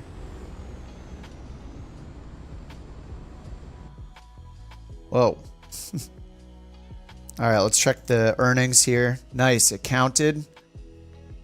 Always worried it's like not going to count my flight for some reason. Real-time bonus, 6,000. Rented aircraft cost 2,400. Used 400 pounds of fuel, 500 for the airport fees. And then we got paid 18,000. Alright, so I'm at 53,000 now. Let's check the aircraft market. Always curious what's at each place.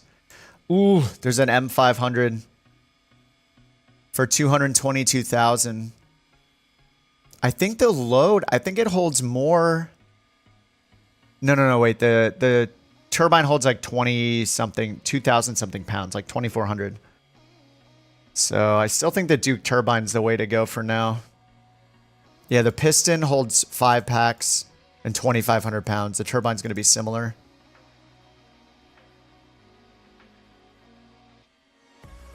And I think maybe on the next flight, I'll unlock VIP and search and rescue and emergency. So hopefully those pay a lot more. A little scared of what that could mean, though, for what that could mean for the criteria, because some of those are so hard. Like the hazardous ones are so difficult.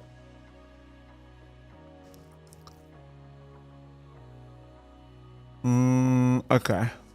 And I didn't buy any cargo, right? Yeah, we're empty. And let's go ahead and bring up the fuel. I'm just doing 1,000 pounds as a default. $477 for the fuel. Let's bring it back to 1,000. 506. 506.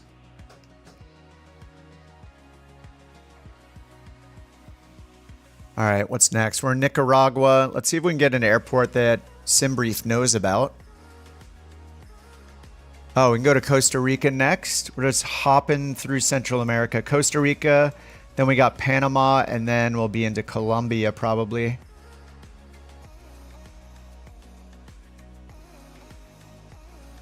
We'll go all the way down to the tip if we can. As far south as we can go. And then maybe we'll make our way down like the west coast, Peru, Chile, then into Argentina, then come up this way into Brazil, and then if we can somehow cross over into Africa.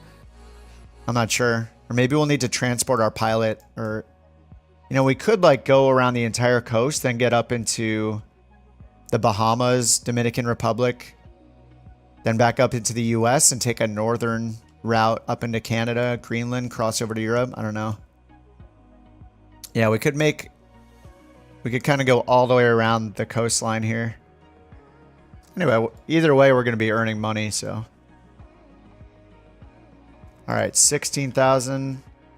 This next one, actually, let me filter by weight. Have it maxed out at 300 miles. I don't really want to do anything more than that right now.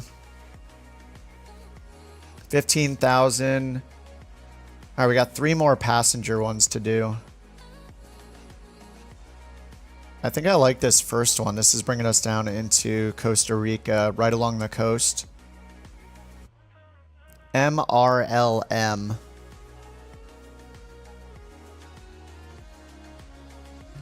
The question is that available in SimBrief?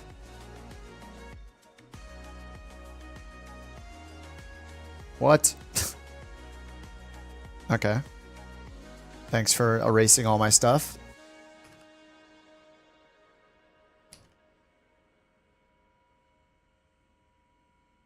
Turbine Duke. Oh my god, it knows about the airports. Unbelievable. All right. We got one. Beyond ATC, usable. All right, Delta, have a good one, dude. Stop working so you can fly more. Thanks. Signed, all fellow couch captains. Block fuel 1045.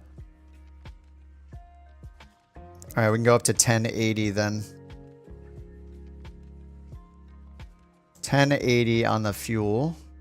Doesn't let me type it in, does it? All right, 1083. MRLM, job added. Greetings from the tower. Greetings. We have a number of passengers that need assistance to board. Please confirm you are ready to receive. We can drop 30 pounds. Pilot from dispatch. Boarding passenger. Please stand by. Okay, passengers are boarding.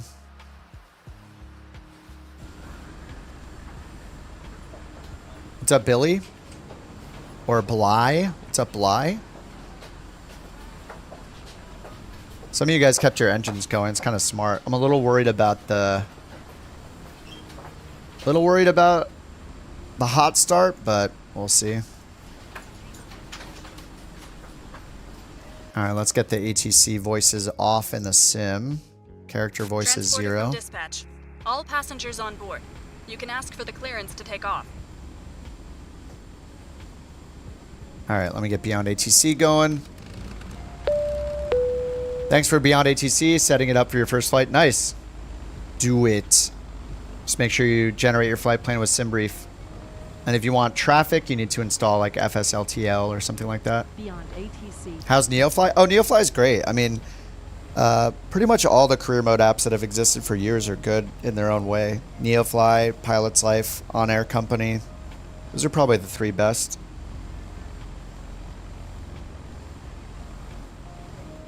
You know, there's endless amounts to do in the career mode apps that have been out, you know, for a longer time.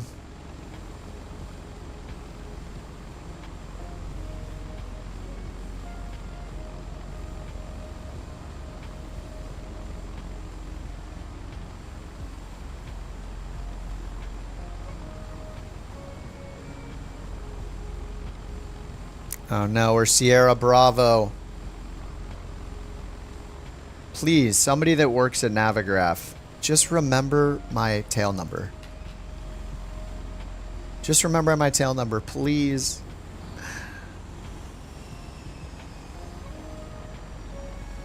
What's up, Ed?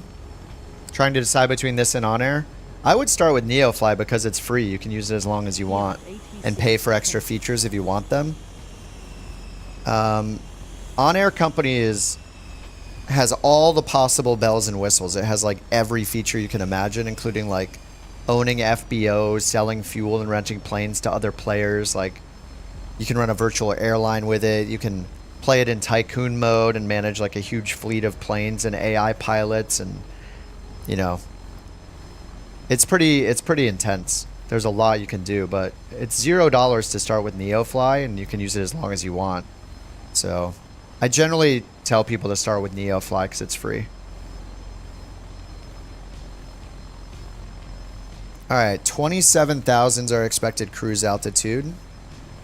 Here's our route, pasting it in the chat if you guys want to copy the route.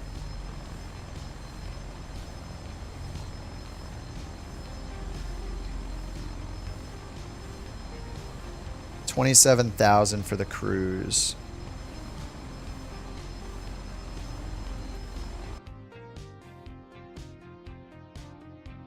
And we'll see if import route works in a second for the avionics here.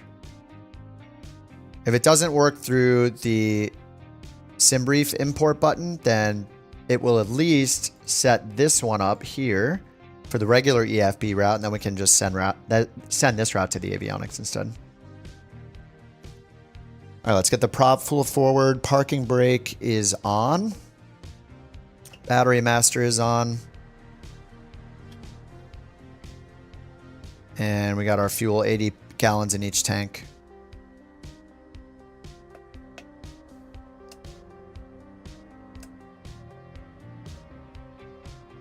All right, let's start with the left engine, ignition, and starter.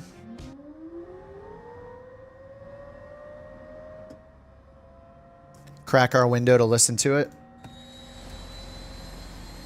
All right, 12 NG, introduce fuel.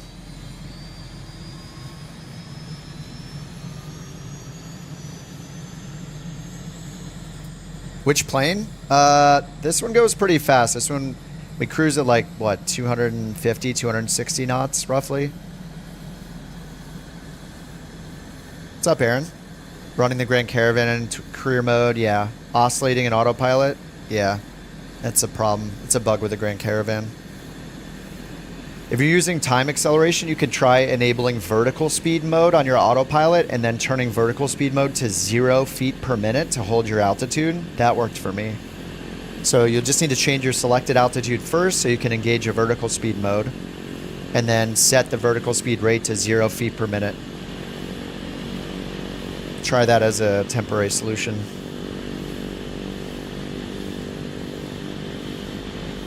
All right, ignition off and generator on. Let's go engine 2, ignition on, starter on.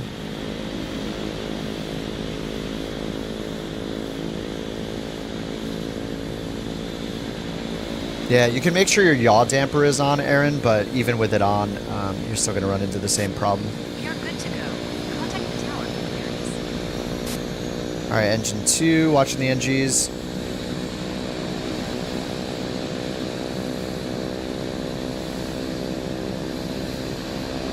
All right, ignition back to auto. Starter off, generator on. Waiting for the amps to show up.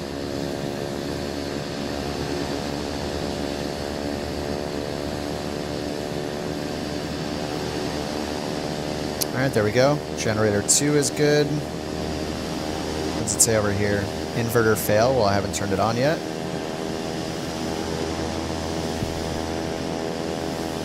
All right, that's all good now. Let's close the window.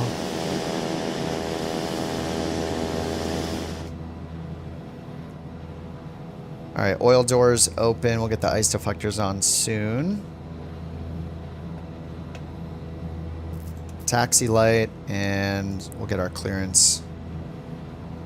All right, let's get the ATIS first. 11, altimeter 2987, landing and departing runway 10, transition level 200, advise on initial contact. You have information, Romeo? Managua Airport information, Romeo, 2004 Zulu, wind 100 at 14, temperature 30, dew point 21, QNH 1011, altimeter 2987. Altimeter. Landing and departing runway 10. All right, runway 10, information Romeo. On initial contact. All right, we got the ATIS. Let's see if the import works here in the flight plan from the SimBrief app now. So we had our old flight plan in there, right?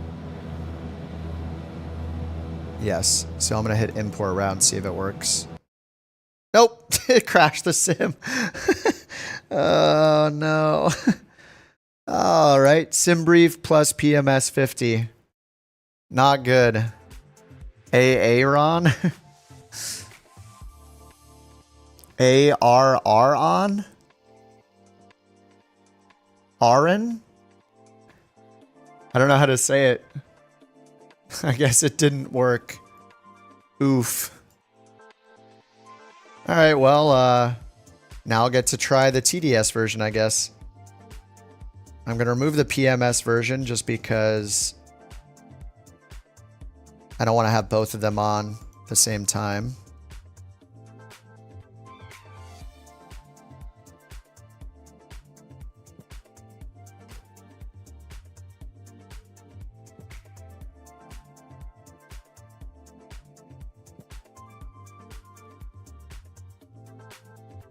That was a fast flight.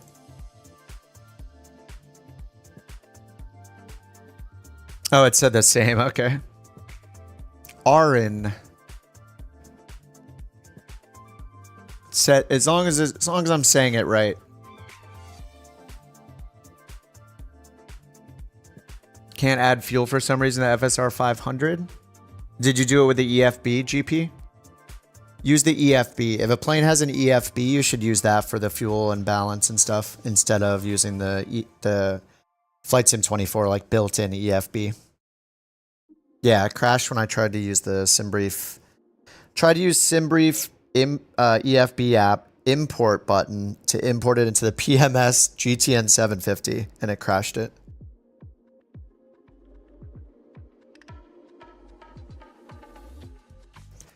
Good time for a bathroom break if you need to do it. We're back to the days of 5-minute startup times with Flight Sim.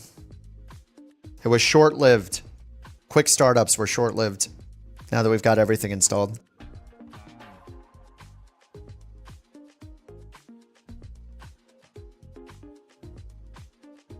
Yeah, Chase, it's got its own SimBrief import.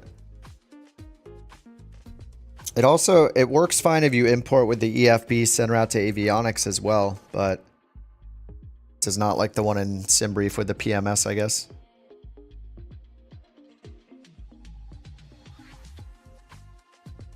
Now we'll see if the TDS one even works. It says it's partially installed, which I don't know what that means.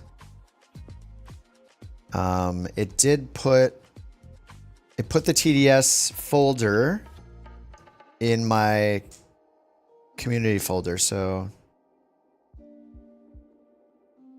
that's in there. Now whether it's gonna start the software, I don't know.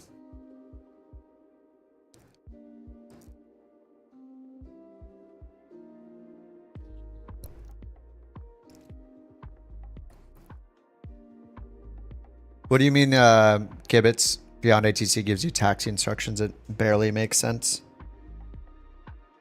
If you're talking about real world taxiways versus what it tells you, then the thing is that Beyond ATC uses the taxiways as they're defined by the scenery in the sim itself.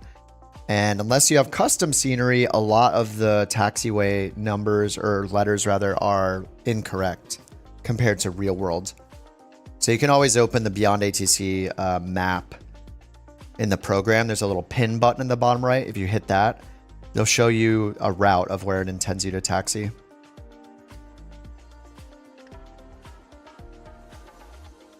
Still failing. So you're changing the load and then you're hitting the load button in the bottom right.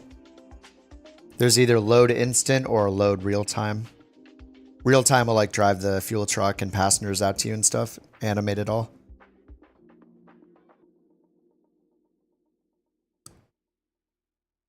I think the way it works with the FSR is like if it's already loaded, you have to hit unload first, then you change all the, the fuel and the passenger numbers, then you hit load again.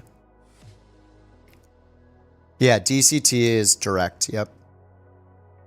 It's kind of like a reinforcement that you're not going to be on an airway between the two waypoints. So the flight plan I posted, we have like direct Amari again for some reason. Then it says UA317 to LIO instead of direct. It's got the UA317, so that's going to be an airway. The GTN 750 is PMS50.com. I'll paste the URL in for you, Sharon, right here. You can get the free version. But I'm reloading with the TDS version now to try it out.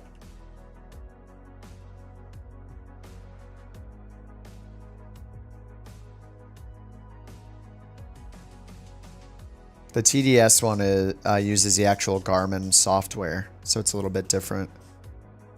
This is the link to the TDS one.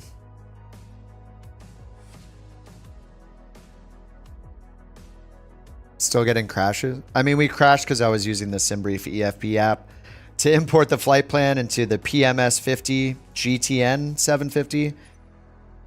Apparently they're not compatible, so. No, TDS is paid. I think it's pretty expensive. Yeah, it's $67. It is pretty expensive. It uses the actual Garmin trainer software. All right, Mike November, Mike Golf. Turbine Duke. It always forgets the livery, I think, so I have to choose it every single time.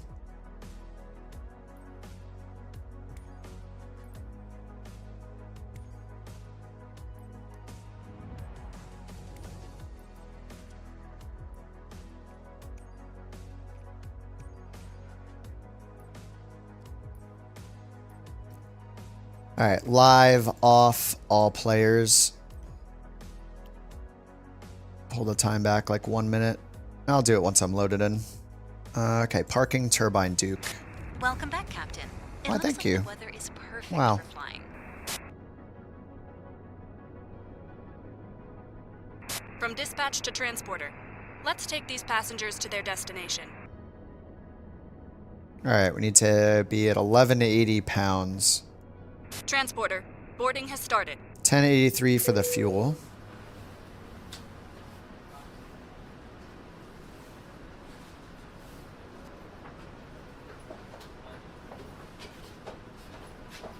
Knowledgeable about all the apps. Yeah, I mean, over the years I've tried them here and there. If you could have a sim rate indicator, would you want it as an outside add-on or within? I want everything within the sim. I don't want to have to tab out to any other programs. If I could have every single thing I use built in the sim, I'd rather have it that way. You can start I mean, your flight. and then it's kind of naturally more compatible with people that use VR. I just don't like tabbing out or managing multiple windows, so I'm a fan of the EFB, personally. So I'd rather have EFB apps for like everything. It's kind of more realistic that way anyway. Like, you don't have a laptop with you if you're a pilot. You have a tablet, and you have to manage switching between which apps you're using and with your own tablet in the real world and your avionics. So it's kind of more realistic to have everything in the tablet. But, people have different preferences. I already have I have the SimRate. There's a SimRate selector plugin that I think I uninstalled it because I'm just used to using the shortcuts, but I had that in my toolbar, which was fine. It just lets you choose the sim rate. So there are already plugins for that, or add-ons for the sim rate select. I think it's called Sim Rate Selector. Works with Flight Sim 24. But you have to open it each time. I don't know if anybody wants like a permanent sim rate in the corner. All right, let's get the fuel in again. Okay, it detected the TDS, so I'm using the TDS instead of the PMS this time. We'll see how it goes. Might get some more crashes. All right, 540 in each tank. And let's check our weight and balance. We're at 1,300 pounds. We need 1,180, so we can lose 100 or 190 pounds.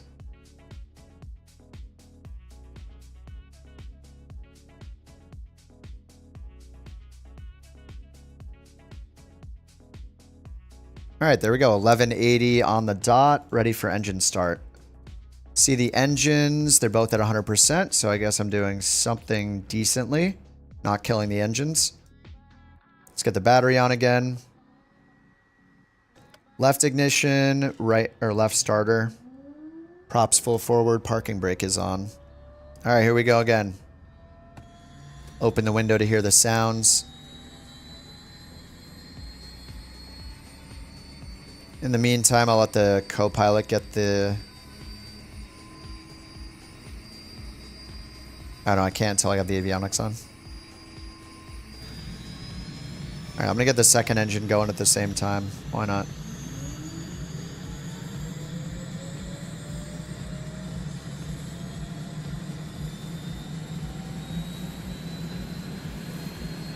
$12 NGs. You're good to go. Contact the tower for clearance.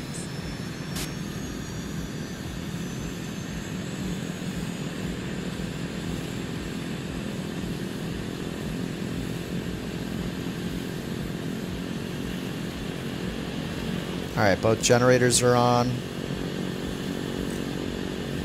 Ground's idle detent.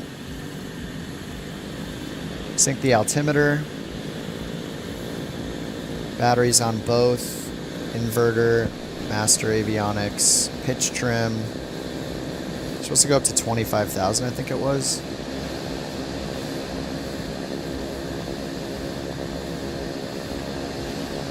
$27,000.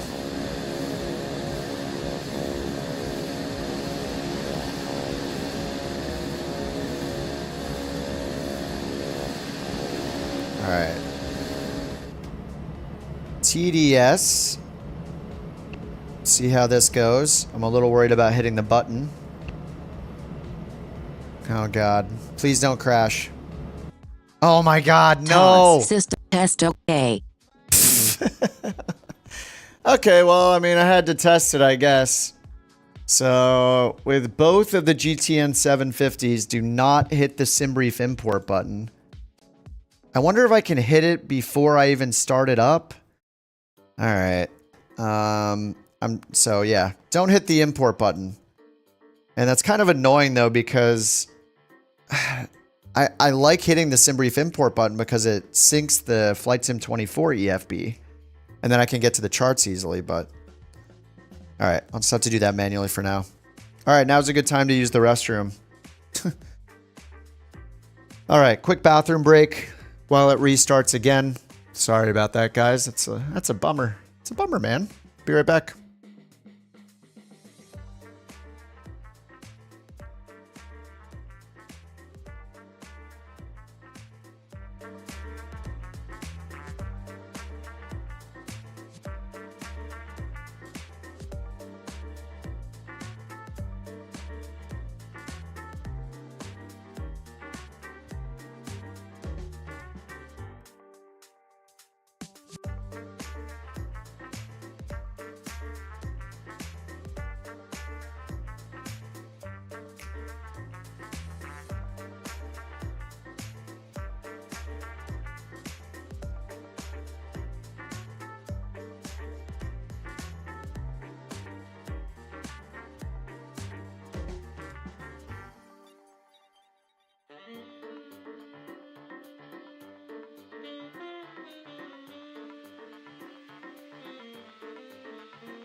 The loading screen.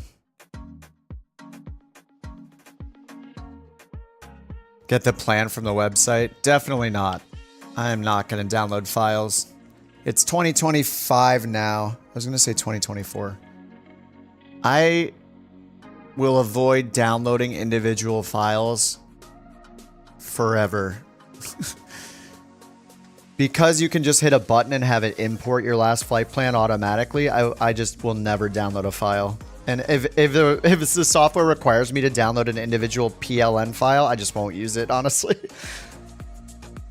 We have the technology, and many add-ons already do it, where they just import your latest flight plan from SimBrief. So I will always use the import button. But clearly there's a bug between the PMS and the TDS GTNs. Can't use those with a SimBrief EFB app, so I'm just gonna hit the button within the GTN itself to import it. It'll be fine. Well, I mean, we'll see. Maybe that'll also explode. Just here for the music. You might be the only one here for the music. It's pretty polarizing. Usually, like half the people don't want the music, and half the people are like bopping along. It's just too quiet. I can't do it completely silent. Especially during times like this on a loading screen. It's just so awkwardly quiet. Need that background noise.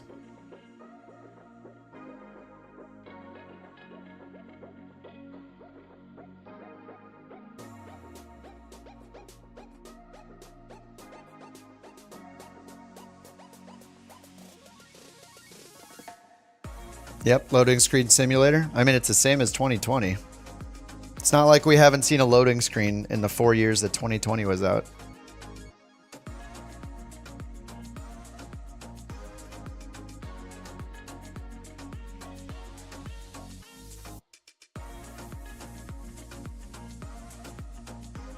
Play Chopin.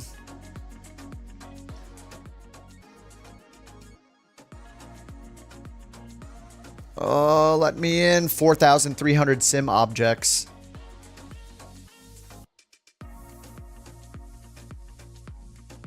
Light client.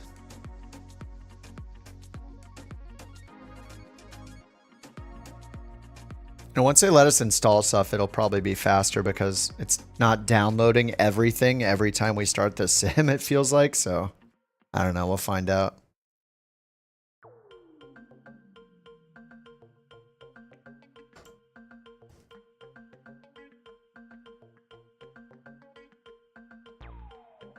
Guess I'll restart Beyond ATC. It'll load fast, they said. I don't know. Did they say it would load fast, or did they just say that it will take up less space?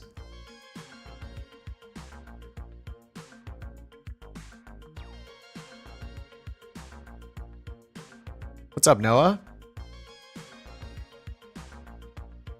Okay, looks like we're almost there. 85% world data. I mean, I did install basically everything. I have so much stuff streaming now. All right, there we go. Start. Let's try this again. Mike November, Mike Golf.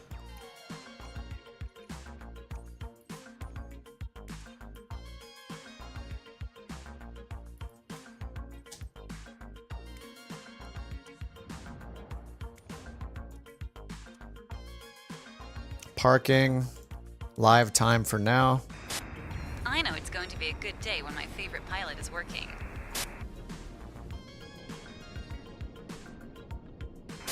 Hello, pilot. Your passengers are waiting for you. Let me know when we can send them.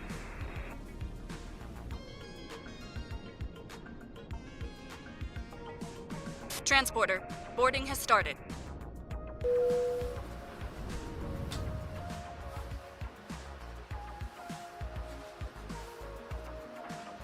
All right, it's using Navigraph charts.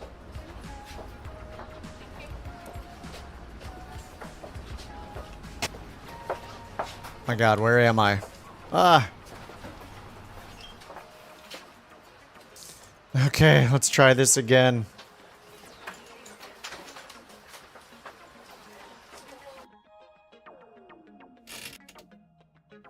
Transporter from dispatch. All passengers on board. Battery You can selection ask for the both. clearance to Battery take off. master. Engine 1 and 2. Starter 1 and 2. Just doing them both at the same time. I don't care. Idle detent. 12 NGs. 12 NGs. You're good to go. Contact the tower for clearance. Yeah, NeoFly's only for PC.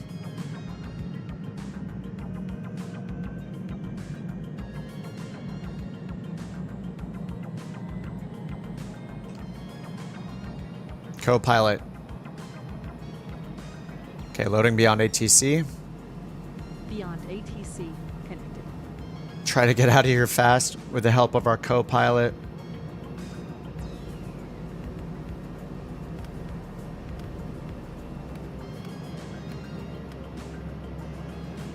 Generators on.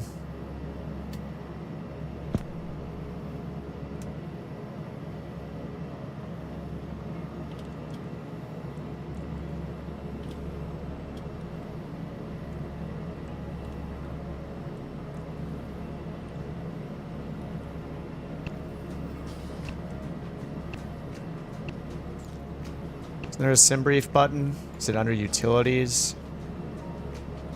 TOS. System test OK. Wow, that's loud. Holy crap.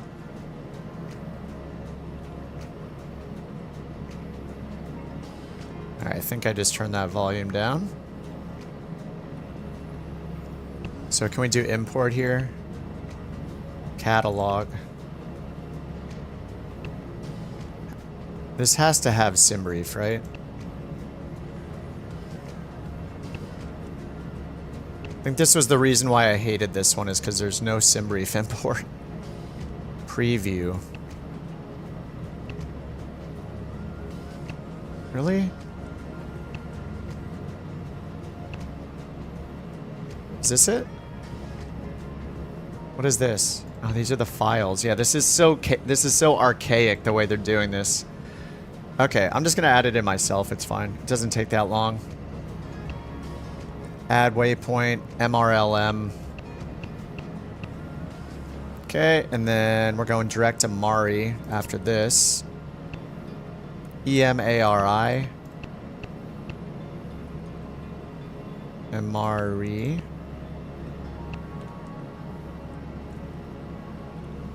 And then we're gonna load an airway after this.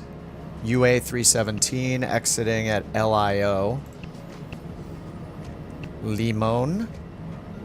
Load. Okay, and then after LIO, it's direct MRLM. We're expecting runway 33.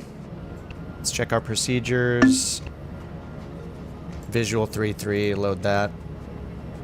Glide path, nice. Visual approach only. Can we remove the en route waypoint? Yes, we can, and look, it leaves the approach there. Perfect. That's what we want. All right, menu. Let me turn on relative terrain. Turn traffic off. Zoom out.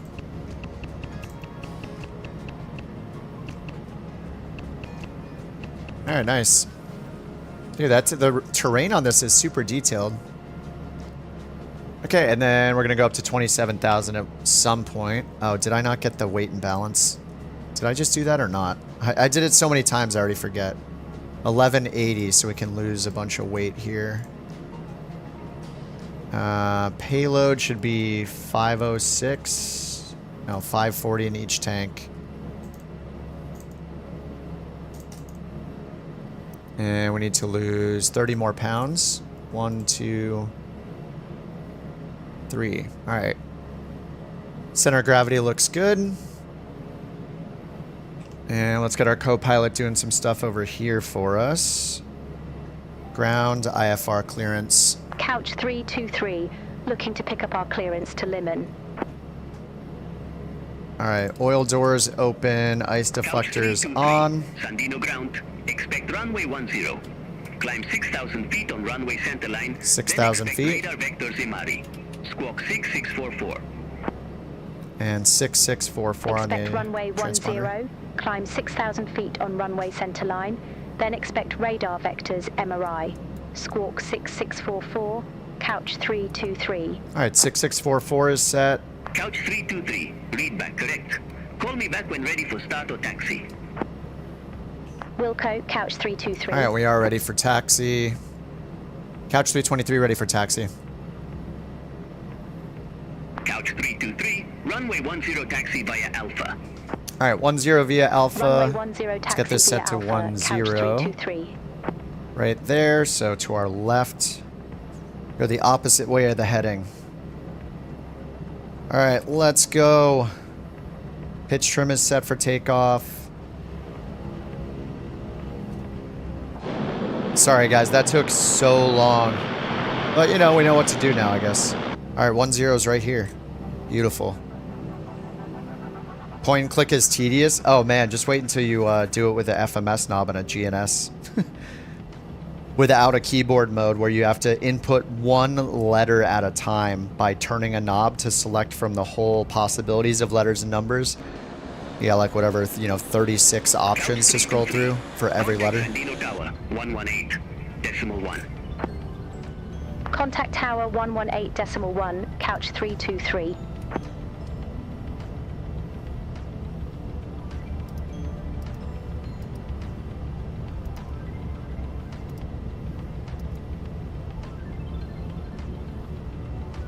Barbecue brisket sandwich or ribs? Brisket. Barbecue brisket sandwich. Ribs are okay. I'd rather have a sandwich every time than like ribs with like mac and cheese or whatever on the side. God, that sounds so good right now though. God. What's up, Hemel?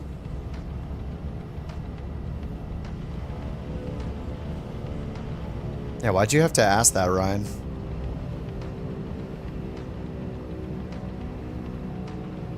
Alright, let's let him know we're ready for departure. Couch Props full 323, forward. ready to go, runway 10. Couch 323, Sandino Tower, wind 100 at 14, fly runway heading, runway 10, cleared for takeoff. Alright, 10 clear for takeoff. Landing lights Fly are on. runway heading, Strobes runway on. 10, cleared for takeoff, couch 323. Clear for takeoff. Let's get ignition on automatic. Wing pumps on.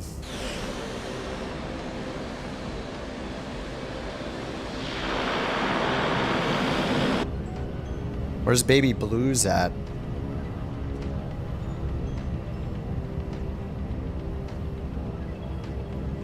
Program for departure and arrival airports. That's Valenta. Oh, I need to reload that. Thanks for reminding me. Oh, in Santa Monica. All right, let's give it 1250 on the torque. Ignition is on. Master caution needs to clear itself when the cautions go away.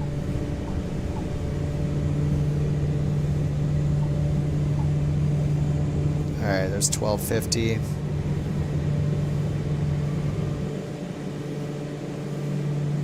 Bon voyage, aircrew. All right, positive rate, gear up. 100 AGL. 200 AGL. Desired track is 127.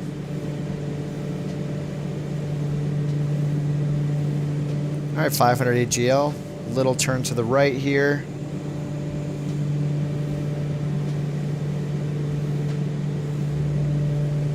Inertial separators off. Couch Give us that performance. Contact Sandino departure 119.4. Contact Sandino departure 119.4, couch 323. I'm exceeding the torque limit, crap. Sandino, couch 323, 1,900 feet. Did I damage the engine?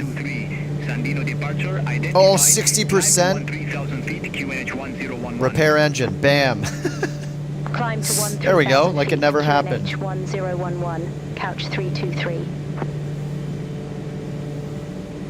Couch 323, turn left, heading 055.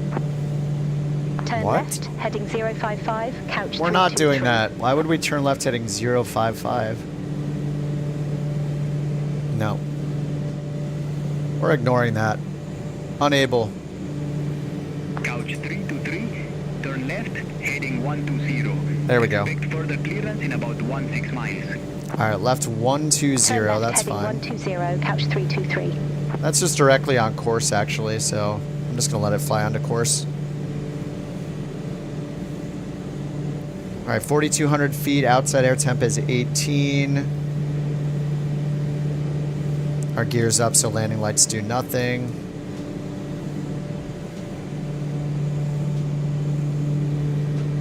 And we're just watching our torque here.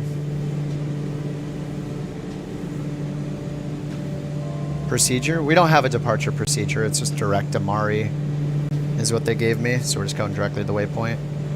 But we are limited to 6,000 for now. They have not... Oh yeah, they said climb to 13,000, sorry. I didn't see that. Let's keep going. 13,000. And we'll keep the torque going up. When you start the Turbine Duke, it runs for a minute and then shuts down. Just use the checklist. The checklists in this are pretty good. Go to the EFB under Aircraft Checklists and use these.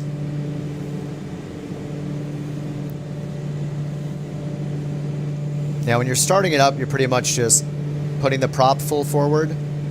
And then over here, you're doing battery. And then use ignition and starter on one engine. And then when it gets to 12 NGs, you introduce the fuel with the red levers here, the fuel condition. So I'd start with the left engine. Then once it's in the green on the NG right here, like at 52, then you turn the ignition to auto and turn the generator on. And then you repeat the same thing with the right engine. But the checklists are pretty good in the EFB.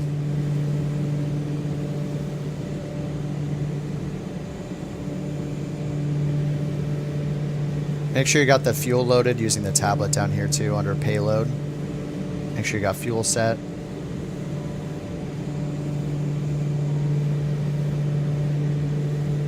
And if you want to use the autopilot once it's started, make sure you got the pitch trim master turned on down here.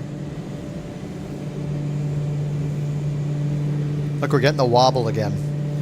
Left, right, left, right. I even have medium turbulence turned on. I don't know, let me turn on real turbulence and see what it does. Medium, realistic. And disabled crash damage because of how ridiculous it is when you actually crash. Just puts you back in the air as if you didn't crash.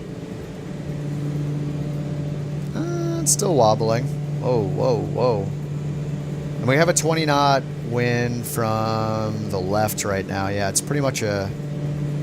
That's from the front left, but 20 knots. Bye-bye. Contact Cinema Control 124.3. Alright, keep adding power as we climb. Cinema Control, couch 323. Good day through whoa, 10,400 feet for 13,000 feet. Alright, hopefully we had to climb to 27. Couch 323, Cinema Control, radar contact, climb to flight level 270. Alright, 270. Climb to flight level 270, Oh, I didn't couch set the 323. altimeter. Anyway, we got 2992 in already. And we're in the en route climb, so I can close the oil doors. 20 people on the EFB, nice. More. Some of this is going to be beyond ATC AI traffic, potentially. I can go ahead and cheat, which this is going to be real fun. I love this. Wait, do they have autopilot utility here? Oh, no, maybe they don't. Oh, they don't. All right. Well, the PMS 50 with the autopilot is amazing. This one, yeah, we don't get the autopilot, right?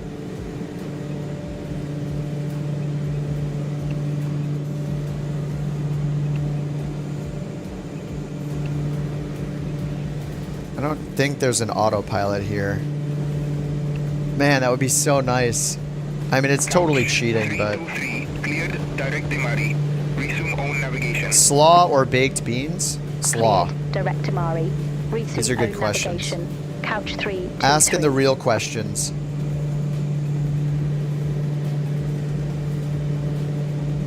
Yeah, I don't like baked beans. I guess I like things with texture.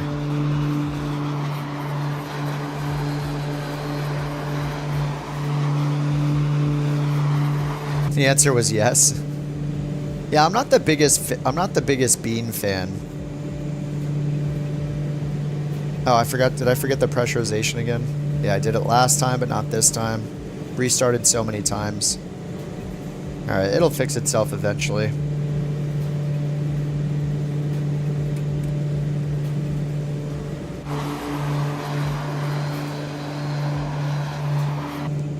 Direct to Mari, yep.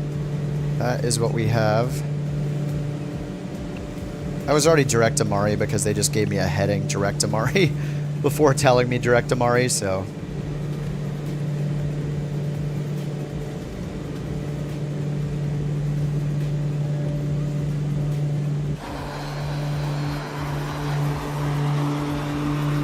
It's not cheating if you're having fun. Yep, that's the rule. Climb rate is insane. Yeah. This thing is a rocket for sure. It guzzles the fuel.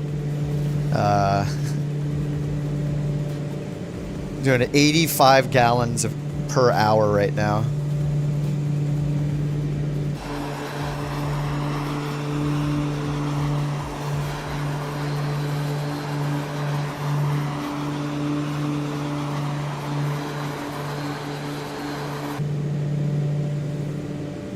All right, 16,000.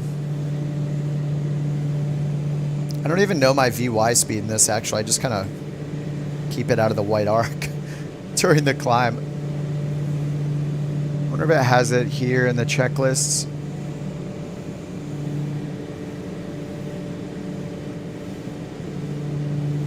$1260 on the power. On route climb. Oh, on route climb powered at 1200 max. Okay.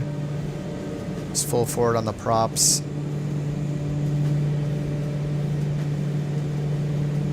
Yeah, it doesn't give us our VY speed here. You know what would though is SimBrief. Well, we'll see if it does actually. I don't know. It doesn't necessarily have a performance profile. Yeah, it doesn't have one for this plane. Usually only the bigger planes. Alright, so if I want the charts, I need to go get them myself by putting in the route. We're going to have to put in the full route, though. Mike November, Mike Golf. Arrival, MRLM, Nimon. And then if I just choose the SID, oh, we don't have one. The Star, we don't have one. The approach, runway 33 we're expecting. Oh, I guess it's 32. And there are no approaches, so we're good. But then if I hit the knee board, it'll give me any charts that are available. So we do have the facility chart and the ground chart at the destination, so that's nice.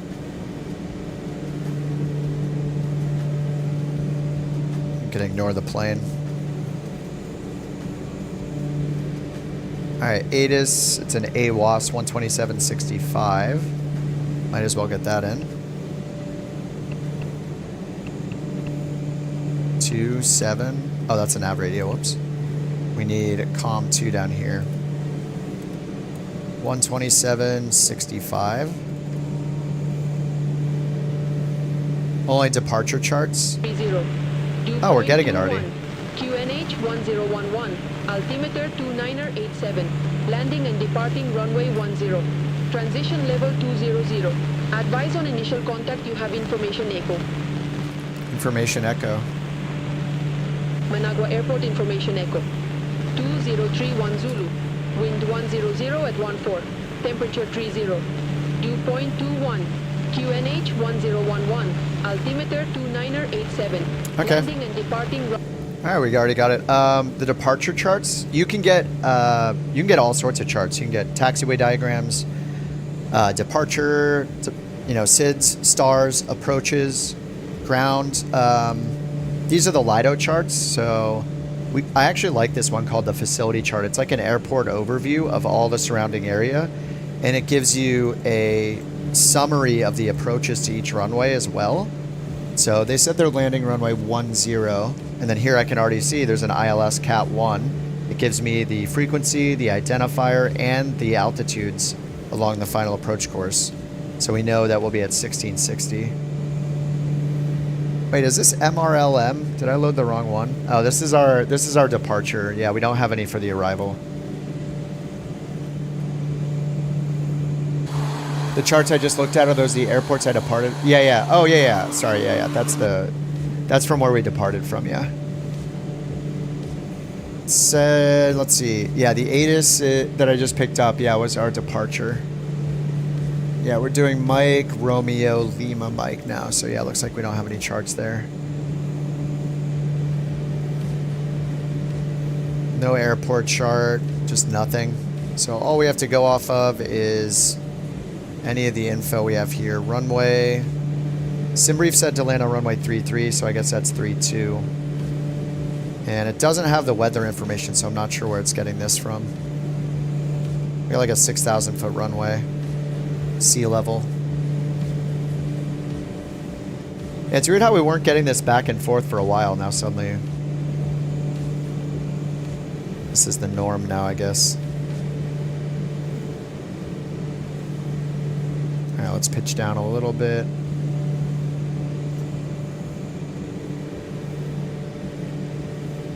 Got 3,000 feet left to climb.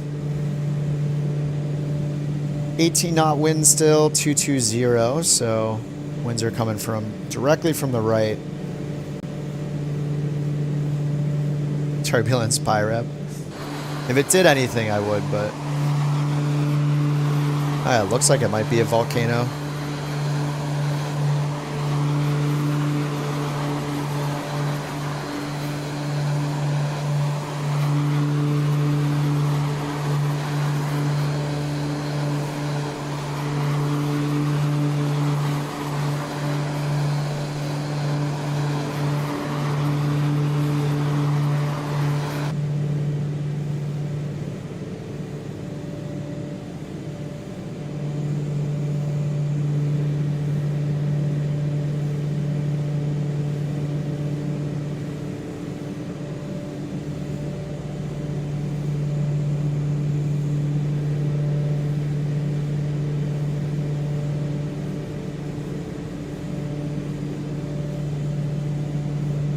Alright, cabin diff is still yelling at me, but that's fine, it's still climbing. I could increase the rate a little, I guess.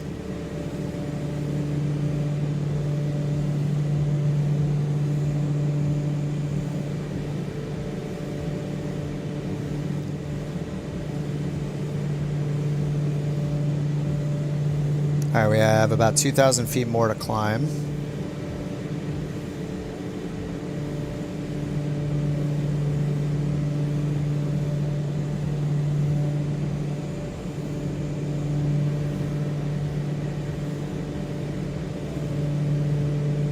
Did I close Bush Talk Radio? I have it open. Maybe I have to reopen the client here. Yeah, maybe there's something about these volcanoes to our right.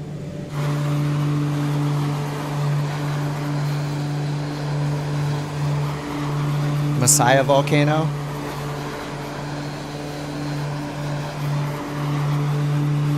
What's up, Tiny? Did a cargo run perfectly? Got 5,000 credits.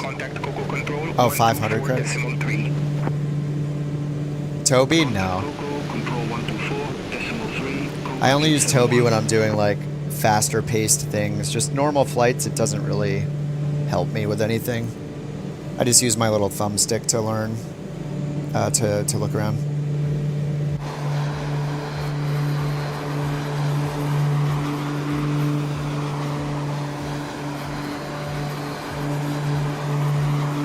Yeah, we're coming up on yeah, the volcano's right here. I can play it. Ocotillo is an island formed by two volcanoes rising out of Lake Nicaragua in the Republic of Nicaragua.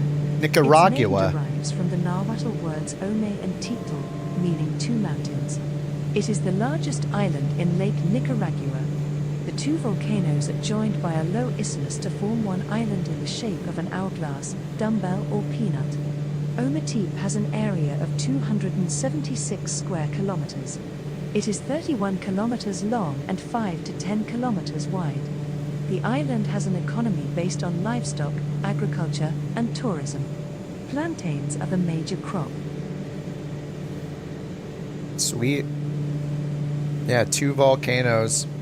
A dumbbell or a peanut shape. How about like hourglass?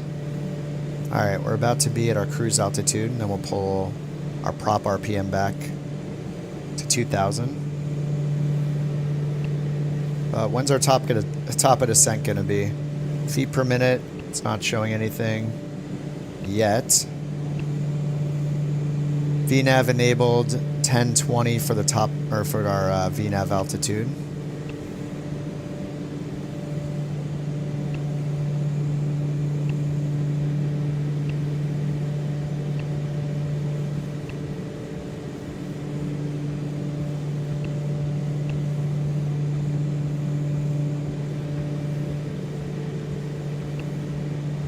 It looks like I already set it up to have vertical speed required up here. Alright, we are at 27,000. Let's bring the prop back to 2,000.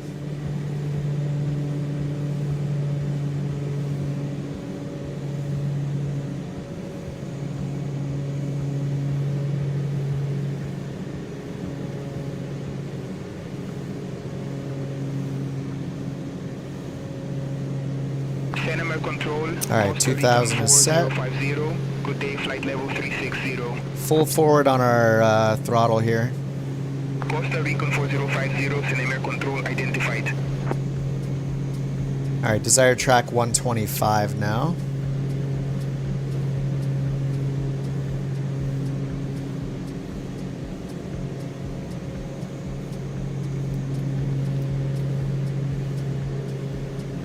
Weather radar is looking okay. And we're direct Chile.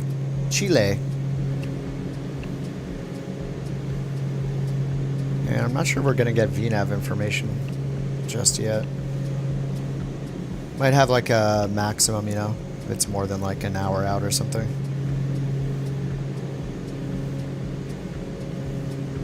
And on this one, I think if we press and hold on the TDS, it'll give us, yeah, the map. There we go. Nice little shortcut. No cheating autopilot functions, though, unfortunately.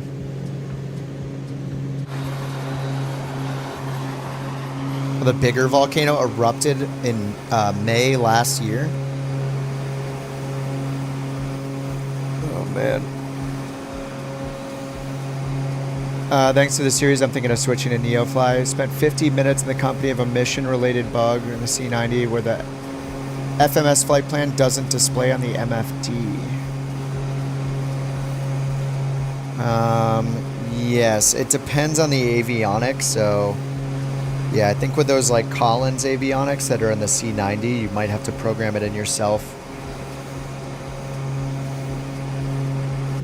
The G1000 seems to do decently, but it really depends on the plane. Like, I've had some G1000 imports from the EFB that work correctly, and they'll program it.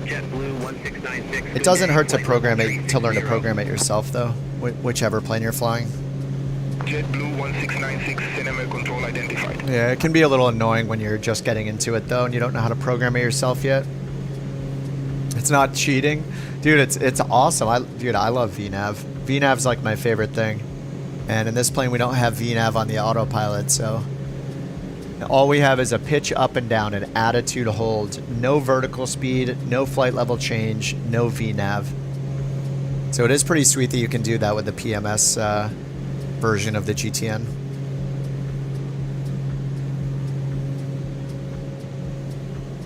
I'm not sure about syncing the heading. Oh, yeah, sorry. The syncing the heading bug. You can just search for it. I think instead of the word heading, it uses HDG as an abbreviation for the command. So I actually do have that in on mine. So I can push my little encoder to sync it, just like a regular heading knob.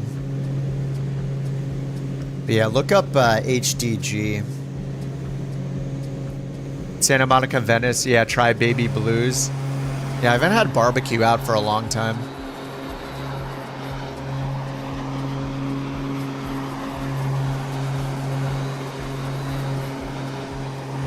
It sounds really good right now, though, for sure. Sounds delicious. The FMS is correct and loaded. It doesn't display in the MFD and missions. I'm pretty sure I've used it. It's hard for me to troubleshoot without seeing it or anything like that, so. But I've used the Collins Avionics with the C90. Lifetime PMS 750, yeah, me too. It's working just fine. It just seems like it has one bug with the route that I found on the last flight, where if you put in an approach, you can't delete the destination airport from the en route section. You delete it and it deletes the approach, so then they're going to need to fix that bug. Because you can't get accurate VNAV information when it thinks you're going to the airport and then back outbound again. Does the Virpil allow you to use thumbstick and mouse simultaneously? Yeah. Here you can see me doing it. I'm holding the thumbstick to pan the camera while I'm moving the mouse at the same time.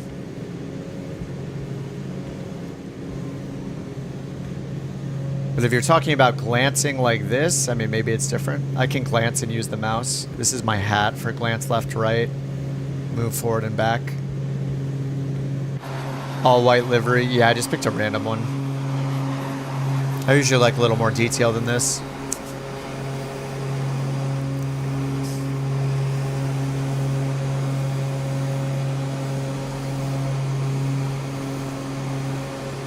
Why did you stop using the TDS? Because of no autopilot? Yeah, you go direct to the initial approach fix. Yeah, it's just if the last en-route waypoint, the initial approach fix, happened to be close, or you happen to have a lot of altitude to lose before you get to the initial approach fix, like... Yeah, I just like to remove it, but... Yeah, I don't know, it seems like a bug. The TDS is pretty bug-free in general just because it uses the Garmin trainer software itself, so you're getting like the... kind of the realist experience you can with the actual software, but yeah, then you don't get all the bells and whistles like a built-in SimBrief import. You don't get that sweet autopilot screen giving us VNAV in planes that don't have it.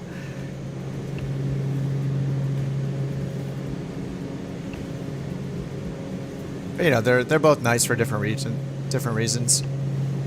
The TDS is pretty expensive though. What does this preview do? Oh, hey, that's pretty nice.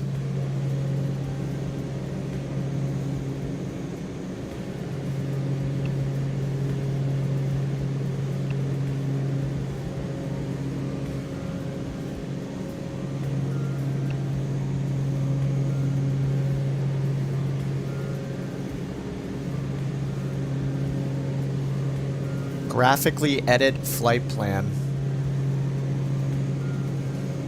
Whoa, did I just... Oh, that's deleting it. Oh, I guess if I had detail turned on, I could just click to add waypoints, maybe? Is that how this works? Graphically edit? Oh, it's adding it at the end, yeah. Interesting. Can I drag this? Oh, no way. That's kind of awesome. Graphically build the flight plan. You can do that on like SkyVector, which is pretty cool.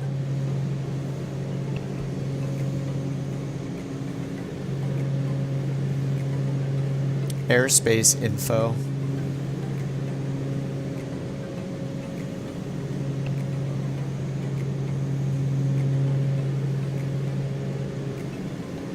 Setimer control, American 2060, flight level 179er.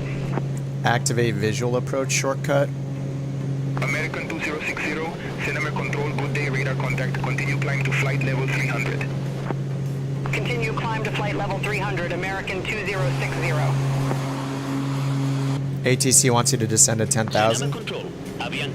Well, they get the information from your flight plan, your SimBrief flight plan, if you're using beyond ATC, but if you're not, then... Yeah, it's the in-game ATC. Most people dislike it. So you can just turn it off if you want. Turn off the character voices and the sound settings.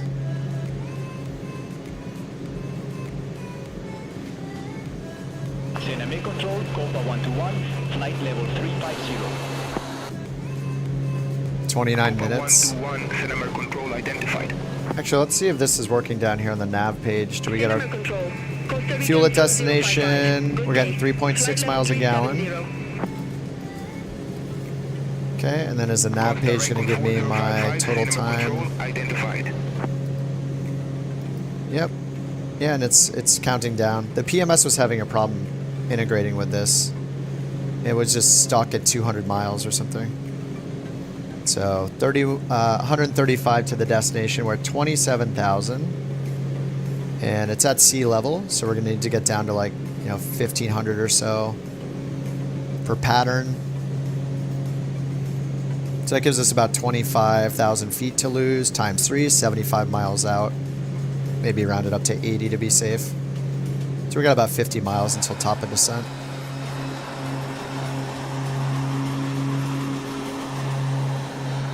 Oh, the Antonov is back.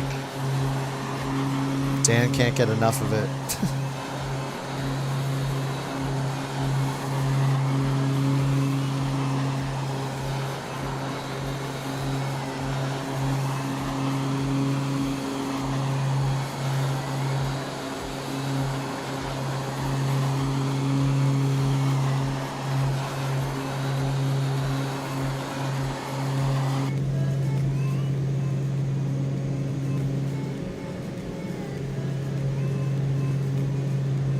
Cinema control, Spirit Winds 1310, flight level 350. Spirit Wings 1310, Cinema control identified. Yeah, we left Mexico. We did a stop in Honduras, then Nicaragua. Now we're going to Costa Rica.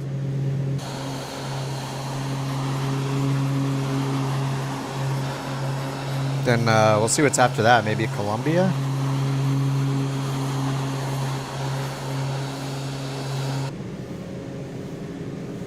Bug-free Flight Sim 25 being released in the summer.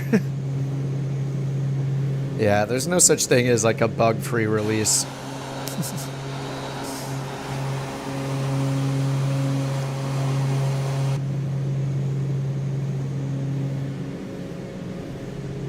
Moving faster with this plane compared to the Corvallis, yeah.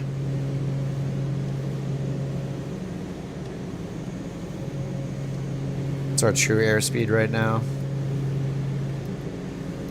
274 true airspeed.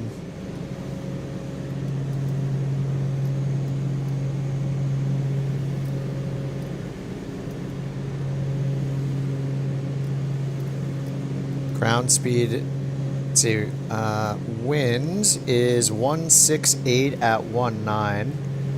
So, bit of a headwind. Control, expect radar vectors, runway 14.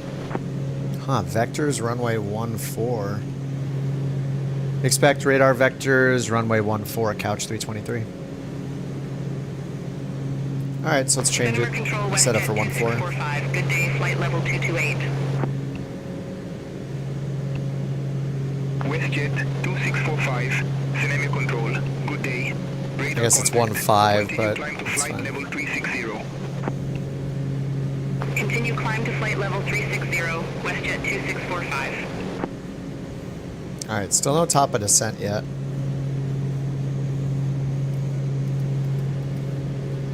$120 miles out still though. So top of descent will probably be in about 50 miles or so. 40, 50 miles. What's up, Naughty? It's going good. We're making our way to South America in the Turbine Duke now. I do think it'd be cool to get the Sky Courier, learn that plane a bit.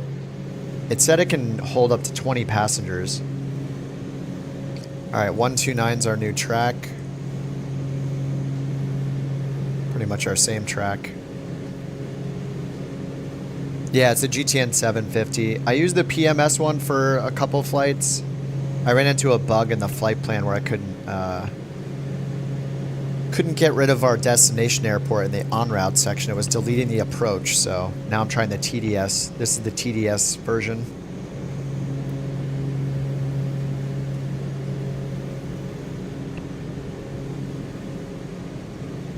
It's cool. This one gives us a glide advisor too, so this ring right here is where we can glide to roughly if I run out of fuel again. Cinema control, Wingo Panama 903, flight level 370. Oh man, it's 44 degrees in the cabin.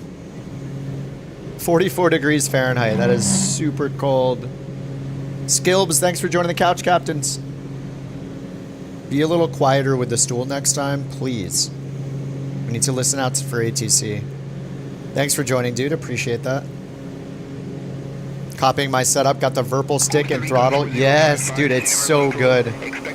I mean, the throttle is pretty basic, but the build quality is good. But what I love most about it is just how compact it is. And you have so many mounting options. Like you can put it on the desk. You can get the mount it like mostly vertically or lay it flat. I have mine flat. At first I had it vertical, but now I have it flat.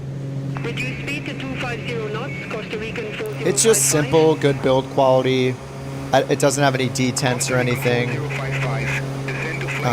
When you get the throttle active, make sure that you follow the instructions, and you have to like open it up and change the tension to your liking.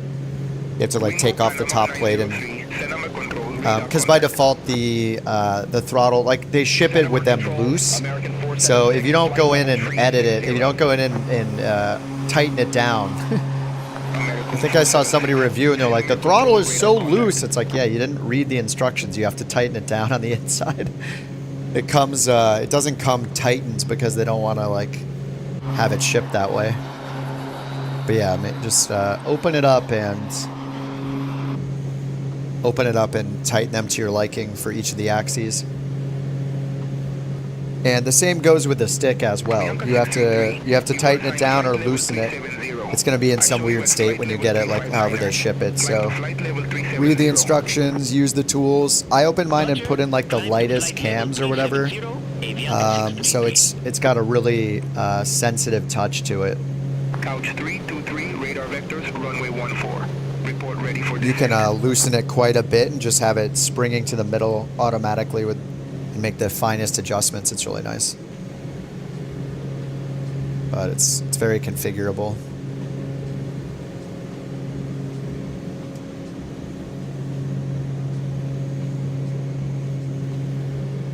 Couch 323, radar vectors, runway 14. Report ready for descent. Roger, Couch 323. What's... Couch 323, radar vectors, runway 14. Verify ready for descent. We will call when ready, Couch 323. Forget what phrase I need to say here. I think that was it. We'll call when ready. VNAV? Not working yet? Probably about 20-25 miles from top of descent. Flight present heading. Descend to flight level 220. Lyman Airport landing runway 14. Alright, 220 present heading. Fly present heading. Descend to flight level 220. Lyman Airport landing runway 14. Lyman. 323. Yeah, the Turtle Beach, it's so stiff. Yeah. It is. It's going to be night and day with the Virpil. Like, even the Airbus side stick is like has way more tension. Yeah, Wilco also doesn't work. There's a couple things in Beyond ATC where you have to say like exactly the phrase they're looking for, and will call or like call when ready is for some reason what you have to say for that instruction, unfortunately. And then it just doesn't even wait for you to call. It just gives you the descent instructions anyway. Flight level 172. All right, we're gonna go down to 22,000. Center control. Good day. Radar contact. Continue climb to flight level 340. Yeah, the LLM update's gonna be nice. Continue climb to flight level 340. I don't know if it's gonna apply to all of the normal calls that we've been making though, or it's just gonna add more options like, you know, asking for runway lengths and altimeter and weather and stuff like that. It'll be interesting. I'm sure they're gonna try to make it as flexible as possible though. Like, in doing VFR, they have to make it so you don't even need a SimBrief flight plan. Sim brief should only be for IFR. They need to make it so you can call up the tower and just ask for a VFR departure, and optionally ask for flight following. So I have high confidence they're going to do it the right way. You know, it'll take them time, but they're very diligent about making something really stable before they release it to everybody. You know, just like they did with the traffic. But yeah, it's going to be pretty exciting. I will be on it day one as soon as we get access to on the supporter pack to use it. I'm going to try it.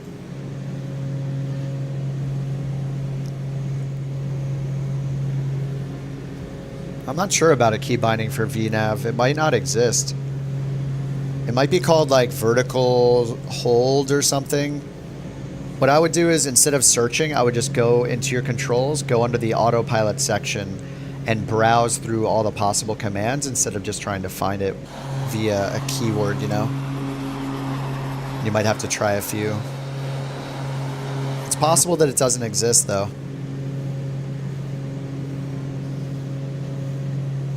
Alright, we don't have any weather, so we'll see if we're probably not going to get an altimeter either, so I guess I can look up the real world, just a METAR TAF site. METARTAF.com for MRLM. There we go. Limon International Airport. Altimeter's 1013. That's standard, isn't it? It looks like we have a crosswind, a 9-knot crosswind. They have us on 1-4.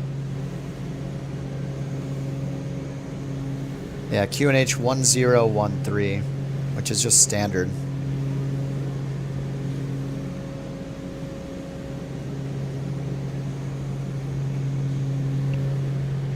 Center Control, Air Canada 1330, flight level 236. Alright, they have us going down to 22,000 feet. Center Control, good day. Radar contact, continue climb to flight level 340. Still so cold in the cabin. Don't I have to go over here? Yeah, I have to go over here and... Is it this pressurization, air temp? Yeah, pull to increase air temp when we're that high. We have to let some more of the bleed air in to get the heat going. Yeah, now it's increasing in temperature.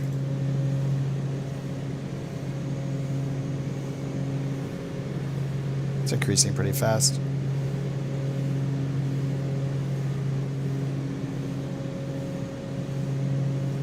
Alright, we're still 83 miles out, 19 minutes. They have us going down to 22,000.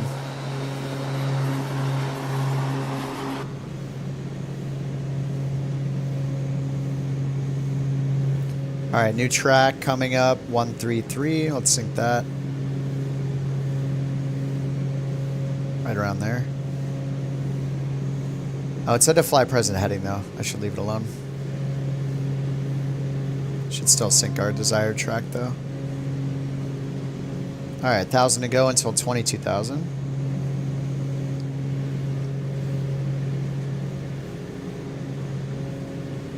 Yeah, keybind for reverse thrust. Yeah, there's... I use the one called hold reverse thrust or something like that. That's if you have like a switch that you turn to the on position to hold it in that position. Or there's another one called toggle reverse thrust. Mattering your peripherals though, you might need to use the decrease throttle keybind as well. Like if you have a D10 that you pull your throttle into.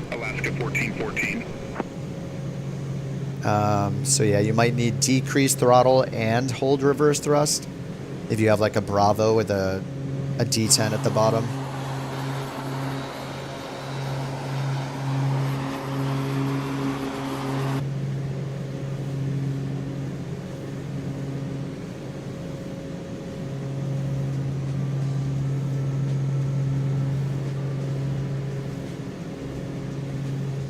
Alright, we're leveled off at 22,000.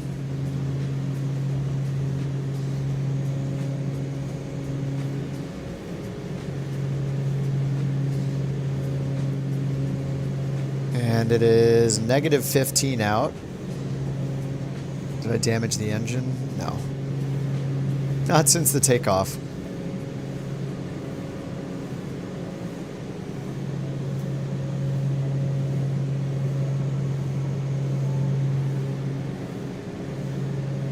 we're just waiting for our next descent instruction, but we're still like 70 miles out. Do I have a reverse thrust bind since it doesn't have detents? Yeah, I do. What I do is on my stick, there's like a little trigger guard that acts like an on-off switch. I use that trigger guard for my hold reverse. So I'll flick that, and then, I mean, you could use it on an up-down bind on the throttle as well. Probably makes more sense to have it on your right hand than your stick hand. Have it on your throttle hand. But yeah, I just use an on-off switch to hold the reverser. So I'll bring the throttle to idle. I'll touch down on the ground. I'll hit the hold reverse switch to the armed position or the on position. And then I will increase my throttle to pull it back into the reverser. It takes a little getting used to, but yeah, you move the throttle lever forward to apply more reverse thrust. So physically in the plane, it's going to be moving it back more as you move it forward on your actual throttle. But then it forces you to bring it to the idle position before you start applying the reverser power.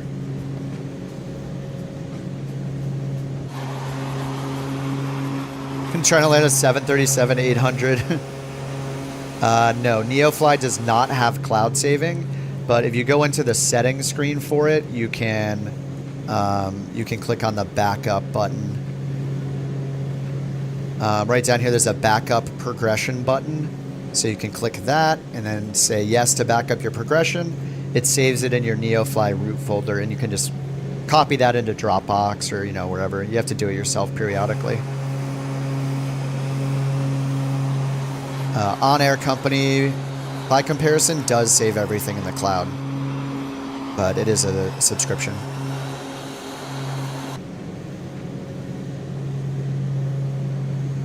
Oh, nice. Gerb just pasted in the what you need to do for bindings if you have like a detent position, like on the Bravo. I think how the Bravos works. Well, I have one. It's been a while since I used it, but when you pull it into that detent, it acts like a button press or a button hold, actually.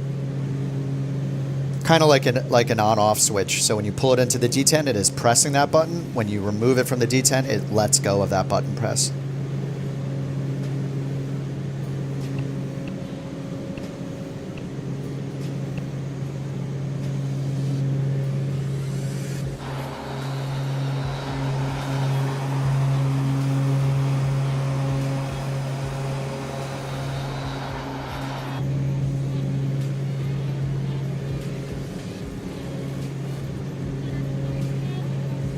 Alright, 60 miles to the destination, 13 minutes. We still need to lose about 20,000 feet, so we should start descending right now. Hopefully they give us a call here in a second.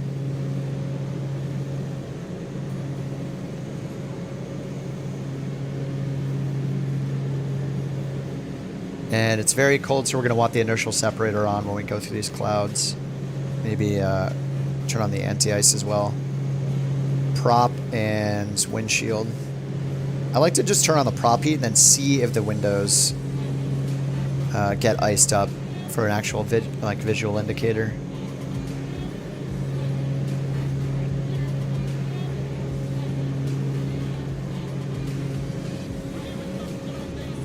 Oh, what's the air temp? 83? Oh yeah. Good thing it doesn't care.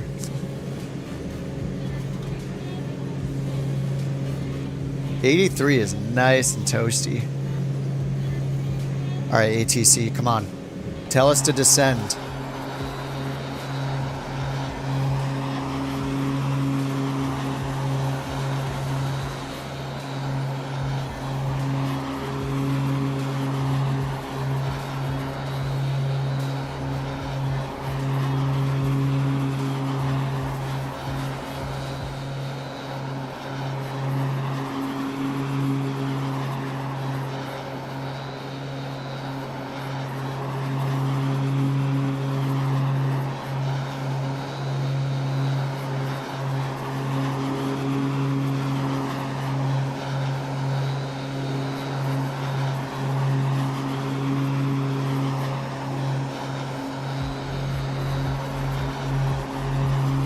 Do I do any safety checks on startup?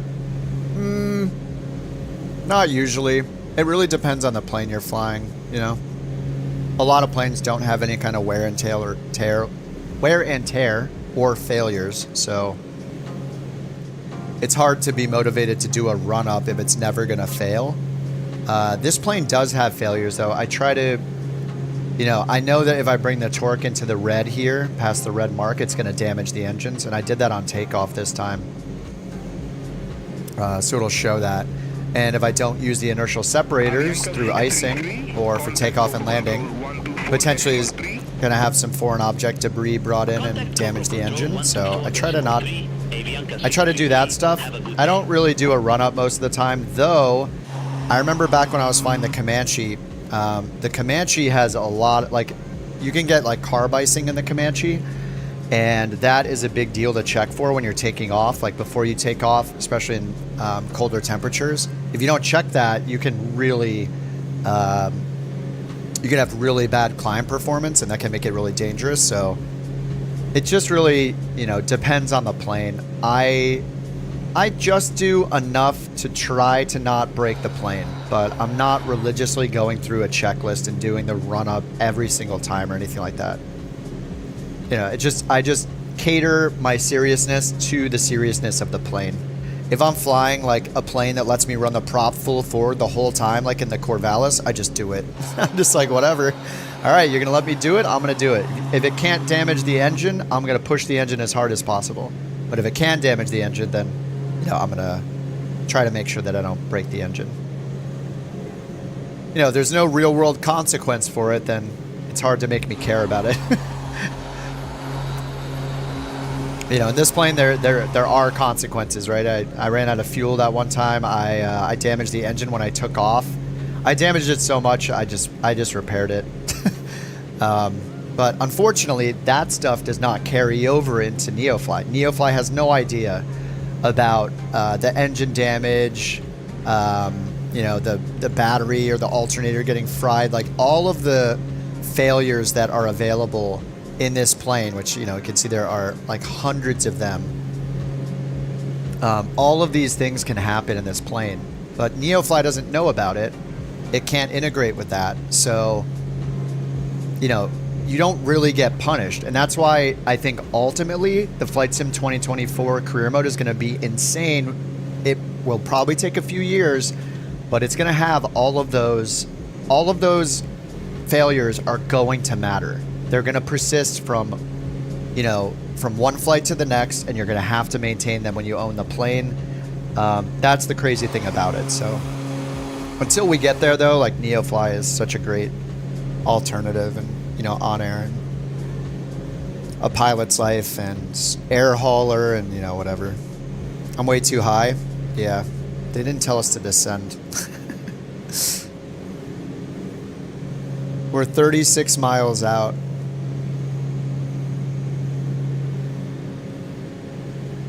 Beyond ATC's been having bugs like this recently with the not giving us a descent.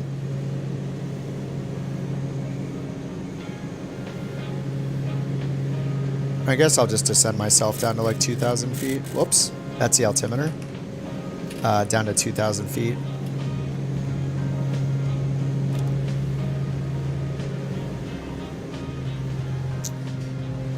No, they said that at one point, but there's a bug where it doesn't matter what you say, they give you the initial descent anyway. So I don't have that option for descent right now.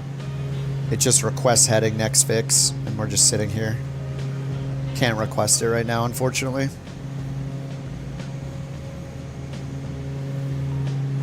Descending you below the ground a good bit lately. I wonder if they just have like limited. It's probably hard for it to choose where to descend to in certain areas of the world if it doesn't have like approach information and minimum vectoring altitudes, and I don't know where they get their data.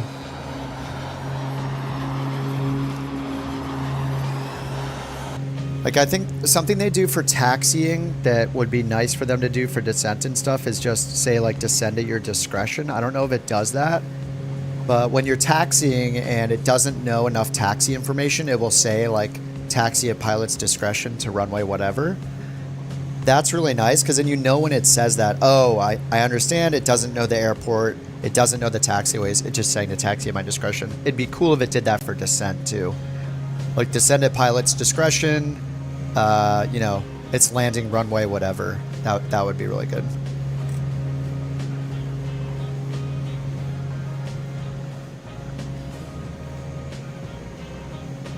All right, supposedly this airport has standard altimeter.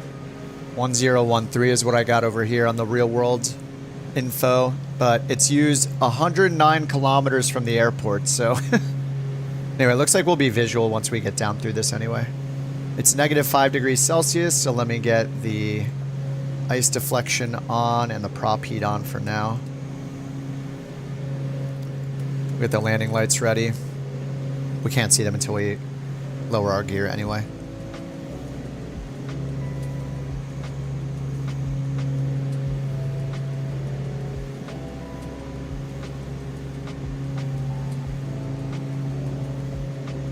Thanks for letting me know I'm super high, Mott. Yeah, but ATC doesn't tell me. I'm just gonna chill. Hot air balloon above the airport? Nice. We got a little welcoming party.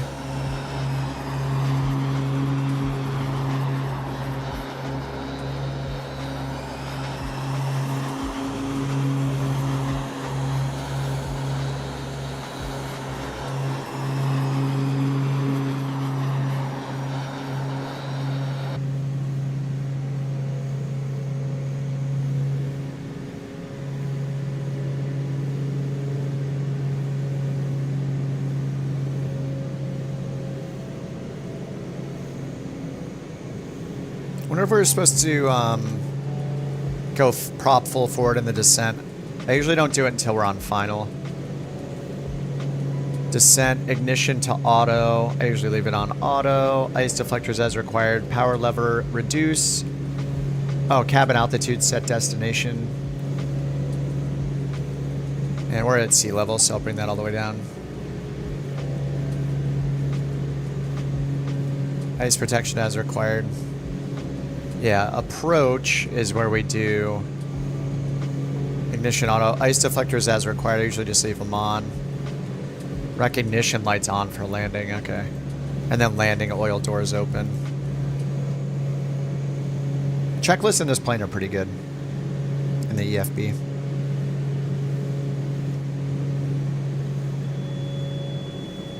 Overspeeding.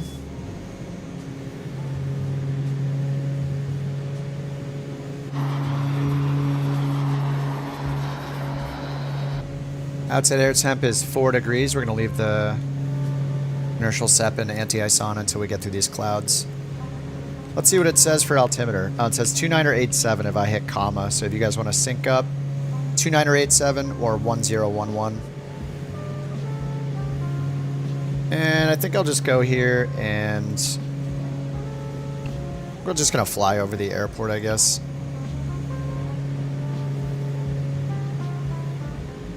We don't have any weather info, so we'll just fly over at, say, 1,500 feet. Check the windsock. Flight Effects is going to have the Honda Jet updated for 24 pretty soon. Dude, heck yeah. Does it work okay, though? Some of you guys have been flying it.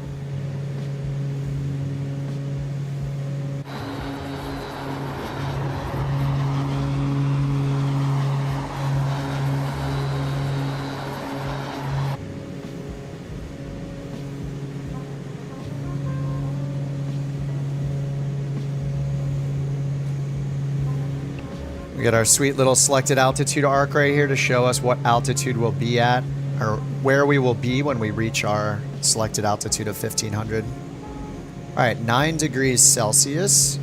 Go ahead and get the anti-ice off. Costa Rican 4055, contact Coco Control 124.3. Contact Coco Control 124.3, Costa Rican 4055. I'm not sure which runway yet. I'm just going to fly over the field, check out the windsock. $100 version of Flight Sim 24. Is that deluxe or deluxe premium? Just pick based on which planes you're excited about. Like, ultimately, if you stick with it, like, you're probably going to end up mostly flying planes that are third-party anyway from the marketplace.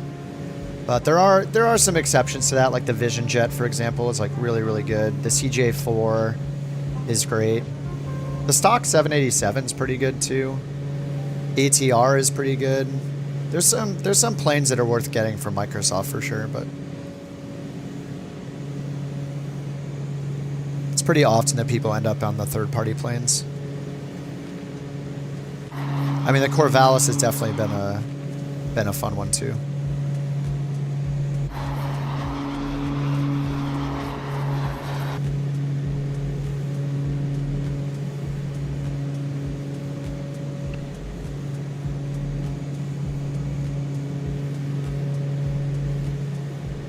All right, let me just do direct to the airport now.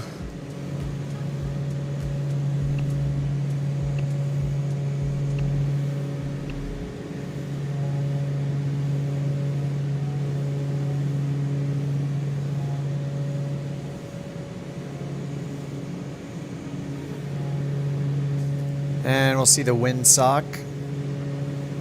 Actually, I can just look at our winds right now down here.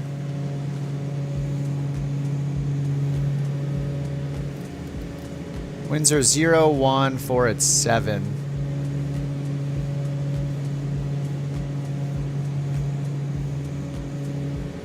Yeah, we're just going to have a crosswind either way, I think.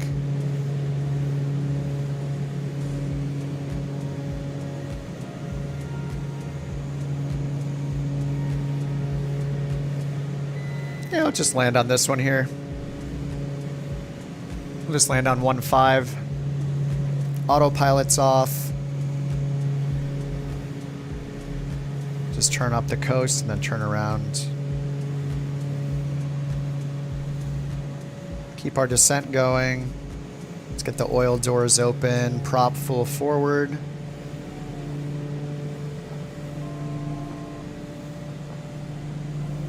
And ignition's on auto. Let's get the wing pumps on. Sync rate. Sync rate. It's fine. Sync rate. Sync rate. Pull up. Pull up. We're good. Pull up. Pull up. Pull. Sync rate. All right, let's get gear. Flaps 1.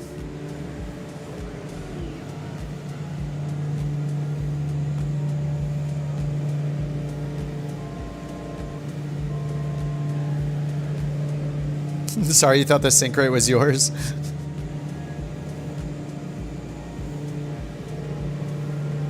You don't have to do me like that. Sorry. Just mute the stream, you know? You don't have to hear me. You don't have to hear the warnings. It's like a win-win.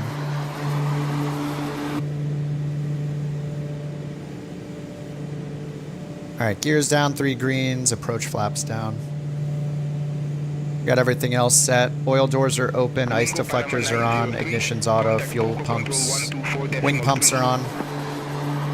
Contact Coco Control 124.3. Wingo Panama 903.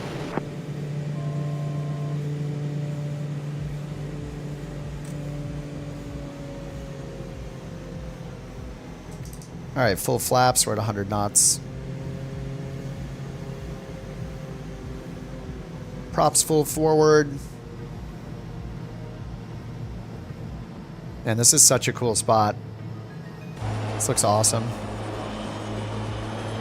Can I take my hand off the stick for a screenshot? A little slow on the airspeed. Sonoma Control, Avianca 316, flight level 380. Avianca 316, Sonoma Control, radar contact.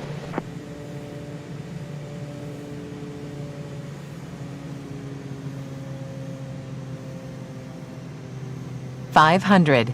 God, that is so loud. It keeps resetting its volume to 100%. I've turned it down like 3 times in Windows Mixer.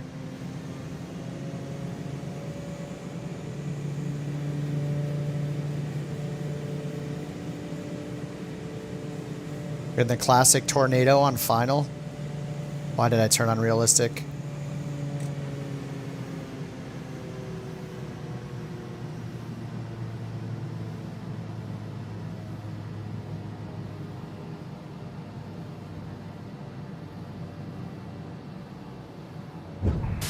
Nice landing, pilot.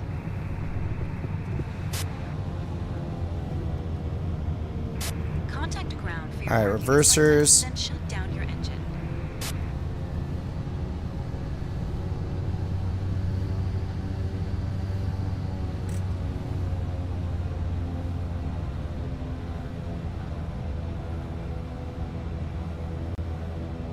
Alrighty, flaps up. Get the ignition off, wing pumps off.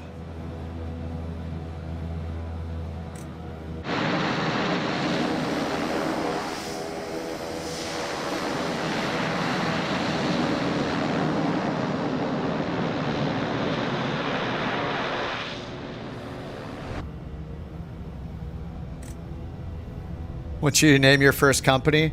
I don't know. I asked everybody the same question. That's the only reason I got names for mine.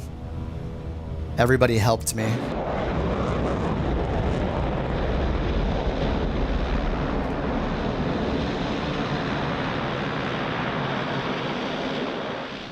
Oh, this is an awesome beach.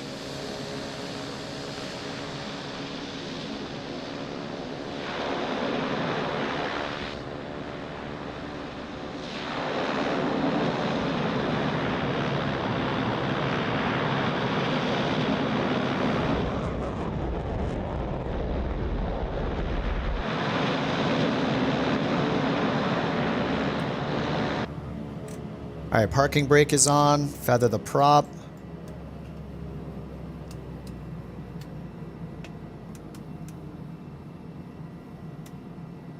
Lights off. Control, American 1788, flight level 347. Generators are off. Fuel is American off. 1788. Ooh, I got a promotion. First officer. Yes.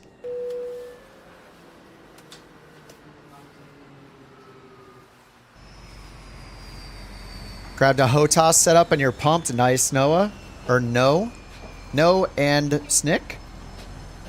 Congratulations. Dude, new hardware is the best thing ever. Alright, while it's unloading the passengers, we're going to run over here. See if we can watch Jack and Campbell land. Oh, God. Okay, he's coming in hot. Is that a C-90? It is. Lake pilot on the C-90. Transporter from dispatch. Another passenger mission completed. Thanks, and bye. Yes, got the promotion. So I can do VIP and emergency. Let's go. Someone just dropped from the sky? Yes. What's up, Voxy?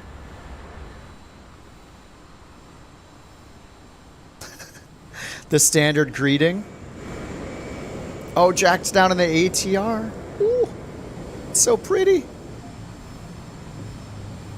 We're just all here watching all the landings. Look at that Meridian right there. Meridians, we got TBMs, we got Vision Jets.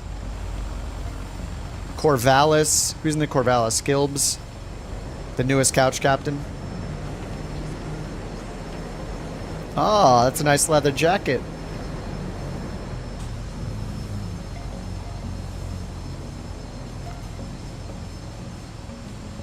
Nice Vision Jet. Can't wait until the liveries work and we can see which liveries we're picking. It's the PC-12.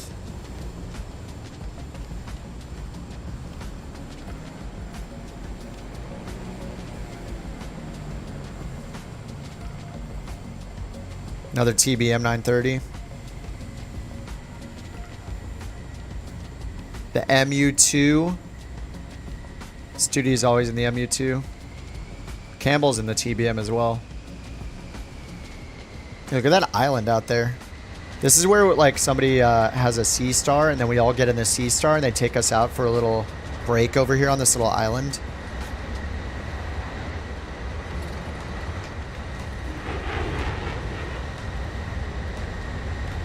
Alright, let me check NeoFly. So I got promoted, so we should have a bunch of new mission types. So I've unlocked VIPs. I show you at flight level 355. Descend to flight level 345. We can do VIPs and emergencies and search and rescue. Available at all airports. Emergency available at all airports. No qualifications required for VIPs. Copa 121. Contact Coco Control 124.3. Contact Coco Control 124.3. Copa 121. Have a good day.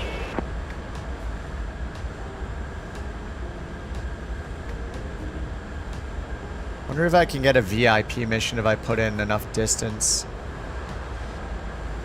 Oh my god, look at this mission. What? 212,000? Oh my god, it's somebody's stranded in the water. Oh, it's a helicopter mission. You have to pick them up from the middle of the water, the ocean down here. 212,000. I don't know if you can do it in a plane or not. It says that you can. It says GA or helicopter. But, I mean, we're not going to be able to fly that far, I don't think. 1,000 miles and back. I assume you have to bring them back up here. Maybe to the nearest airport down there. That's pretty insane. There's one up here. We just need to keep making our way east and then south. I like how you can deny picking up a drowning man. Oh, sorry. I mean, oh yeah, let's check the aircraft available here. M500, the Britain-Norman Islander, the ES-30. Ooh, I love the ES-30 so much. How could I say no to the ES-30? The short SC-7 Skyvan. It holds 19 passengers, 5,000 useful load, cruise speed 150. The Draco Cargo, Air Tractor, the Wilga, the Tomahawk.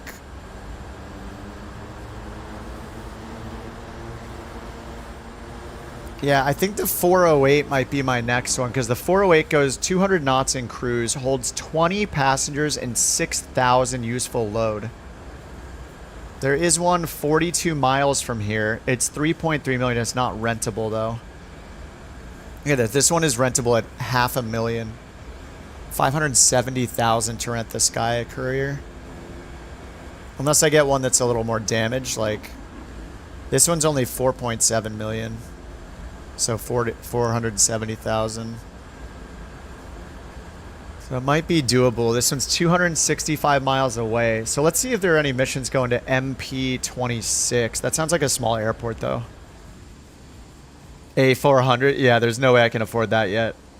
You had to call ready for descent? You usually do. That's supposed to be a realistic thing. ATC doesn't really know every single airplane well enough and its performance and speed and what it needs for descent and all that.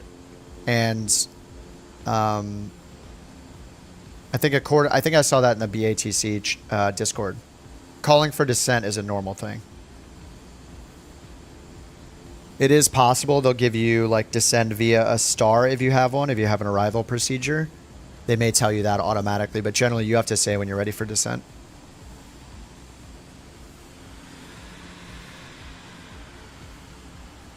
So that one's 4.7. Maybe MHNC? MHNC, let me see if there are any missions going there.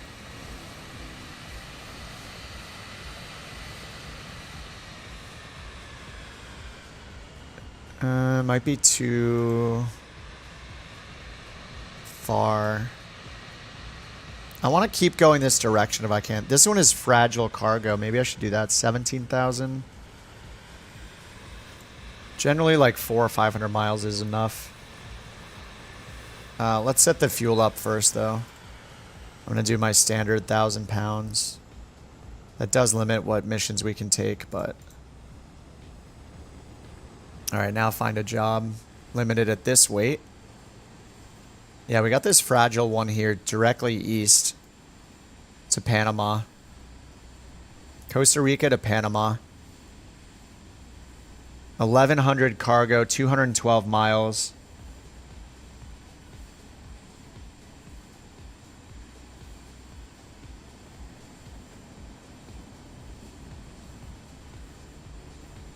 I don't want to do tourist missions.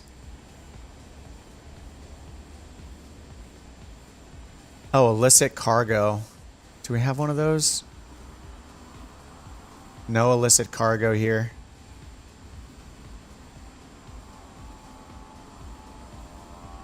I don't really like doing these hazardous ones. Like, the pay is really nice, but man, they're so annoying.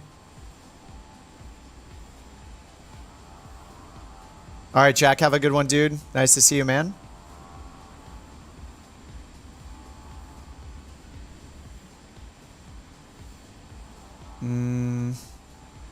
Yeah, landing it less than or equal to 200 feet per minute is doable.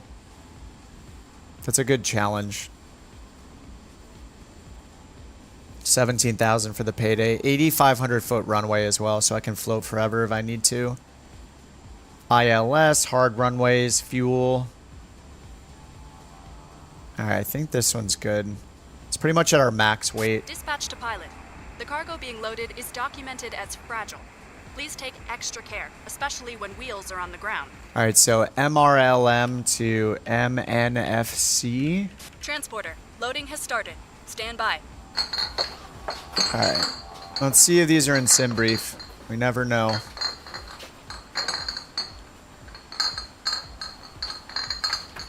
We know this one is. MNFC.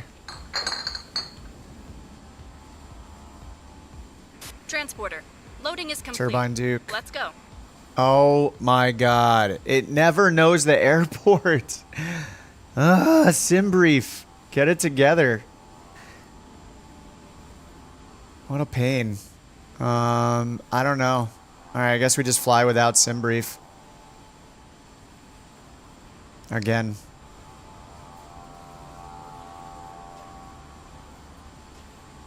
RLM. MNFC. Find route. Pyros, Amari. Didn't we fly to Amari already? I feel like we've seen this waypoint like a million times. Runway 11 and 14. Okay, let's get the payload.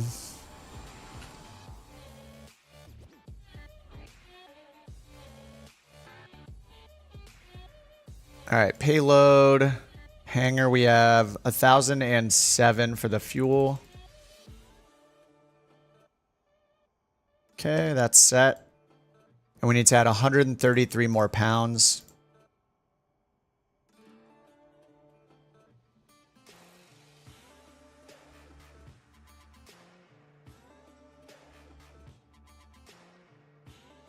Missing 3 pounds.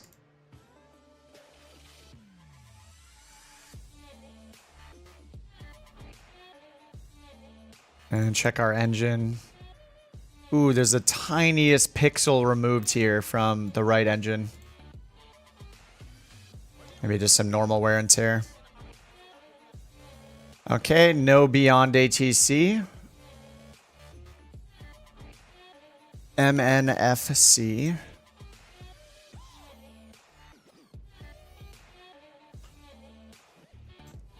And there's our route. No charts.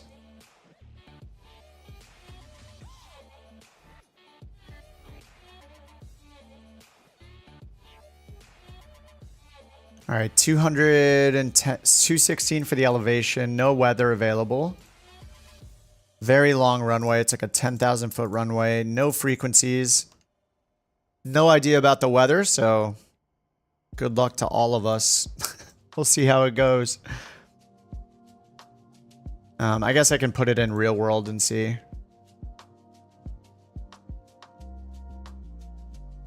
Wait, why does it say MPPA? Wait, where did I... Oh, MNFC is the wrong one. Whoops. Wait, I did the wrong airport. MPPA is where we're going.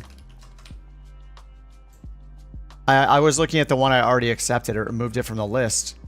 Okay, okay. Maybe we do have hope here. MPPA, which is Panama Pacific. Panama Pacific International. So probably we will have this one in SimBrief. MPPA. There is hope. Come on, SimBrief. Yes, you did it.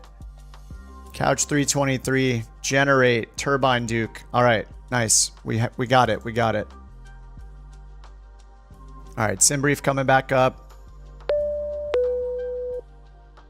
How do I turn down the... I wonder if the volume knob here will change the volume of the device or not, because those warnings are so loud. All right, see ya, Bach. You're going to go get the beer to the Air Force Base. Yes. Is this an Air Force Base? Yeah, 1,143 pounds of beer to Howard Air Force Base. And land at less than 200 feet per minute. This is a mission I can get behind. I might need to get my own beer. You know, it's Thursday at 2 p.m. I'm on vacation.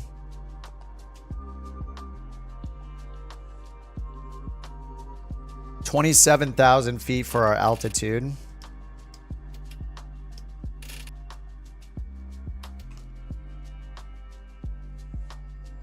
They like to party, yeah. Hey, they deserve it, man. Beyond ATC. Give them all the beer they want. My beer of choice. I just get a lot of... I try to get all the beers I haven't tried before. I like to try all sorts of different craft beers, whatever they have available, you know. But yeah, I lean towards like IPAs, pale ale, hazies, IPA or lagers every now and then, blondes. Pretty much the only beers I don't really drink that often are like porters and stouts, sours, kind of whatever. I can have like a sip of a sour, but I don't want to drink like a 12-ounce can of a sour or a pint of it, or even a 10-ouncer. That's too much for me. Yeah, I like to try all the craft beers. I got some Modern Times in the fridge right now, which I think is it San Diego? I think it's from San Diego. Yeah, mango beer, sure. Golden Road Brewing here in LA has a mango cart beer that's delicious. It's such a good summer beer. Or 21st Amendment Brewing, Hell or High Watermelon is so good for like a pool day, hot summer day. Delicious. It just matters where I am. Like if I'm outside and it's hot, then I'm more likely to get a lighter beer. Indoors or at a bar, I'll get a pale ale or like an IPA. Or I like hazies a lot. Or like a session IPA is so great. You can get like lower ABV. Still tastes as good. I just like to try them all.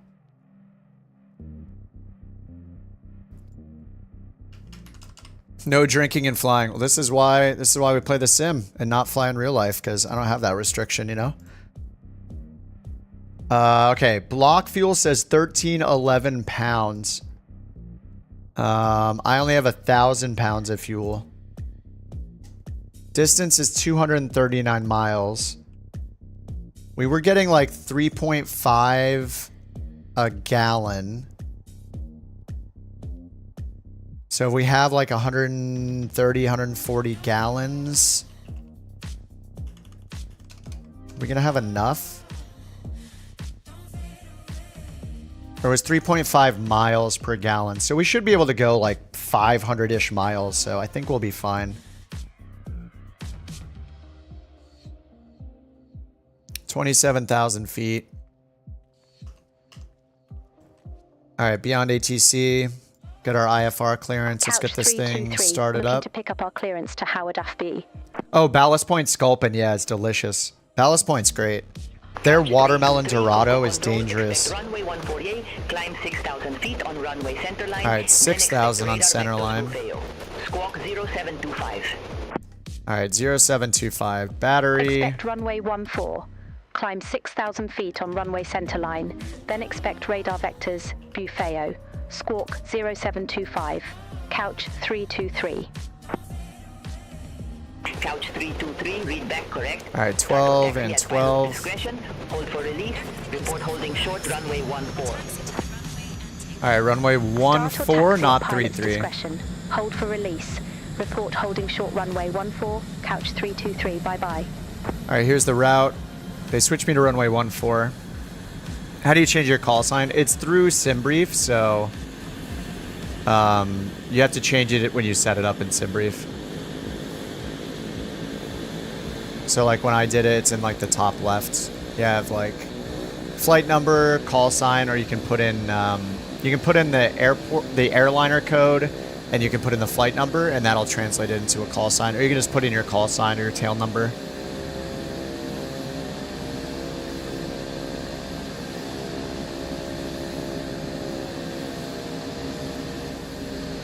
All right, let's get ignition to auto, generators on.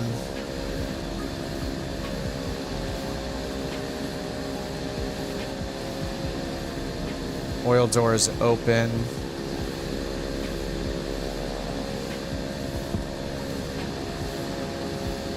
Okay, avionics.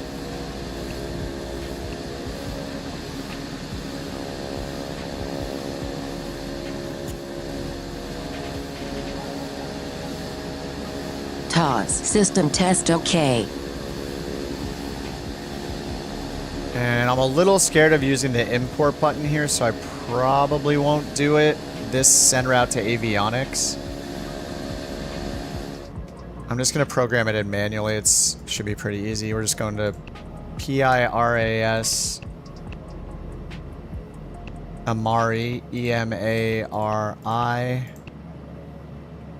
and then MNFC. Wait, we're not going there anymore. Oh wait, this is totally the wrong, sorry, this is the wrong flight plan. Okay, I can't click import. Sorry, this is the wrong one again. MRLM, runway 14. I have to delete these.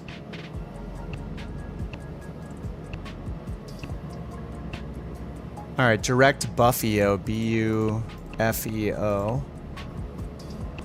Then we're gonna enter the airway. UA 317, exiting at TBG. TBG, Toboga Island, or Toboga. And then direct MPPA.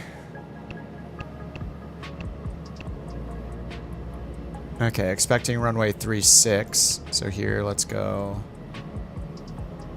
Procedure. Nice, we got an LNAV VNAV for 36. And we could get a transition to the west. That should be good. Repo, okay. Repo, load that in, and then delete the en route waypoint.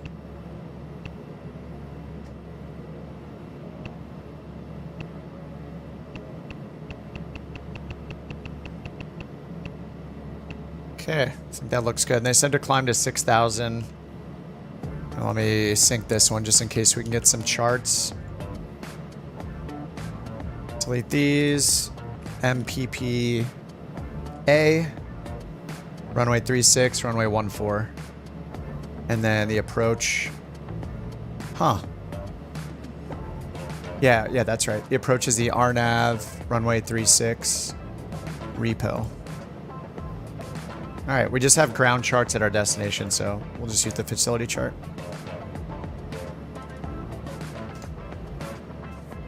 Legendary song find. This is just, oh, dude, the balloon looks so sweet over there. This is just a laid-back playlist. I just filtered for electronic laid-back. Trying to change the music up, you know?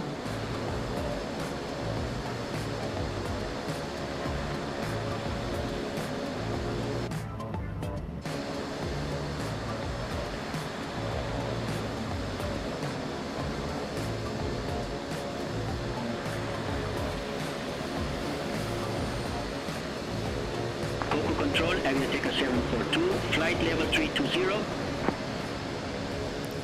All right, they said to taxi runway 14, squawk 0725. Just put in 0725. Altitude reporting, and let's go over to the runway. All right, taxi lights are on. Let's put the landing lights on, actually, strobe and nav. All right, let's go.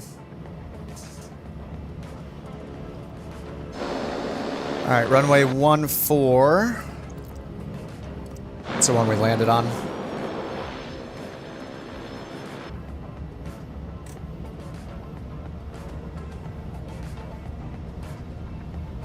A way to cheat in credits. You should have been paid your last mission, hit an invisible wall. Oh god. I saw that on Reddit. Somebody said that happened and they were like, I'm done. It was like a 737 too.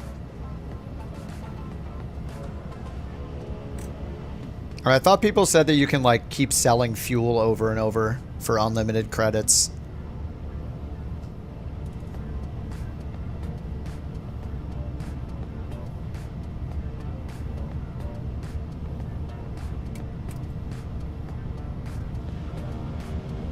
Alright, runway 14, just let them know when we're holding for release. Oh, ice deflection should be on, props full forward. Oh, I need the pitch trim set here. And we're gonna go to 27,000 again, I think.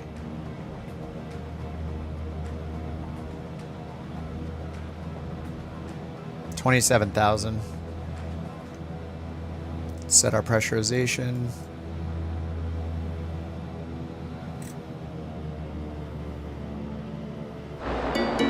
Whoops. Oh no.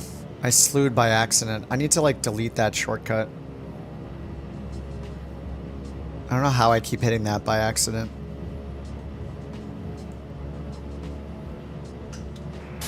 Hello, Captain. Nice to see you again.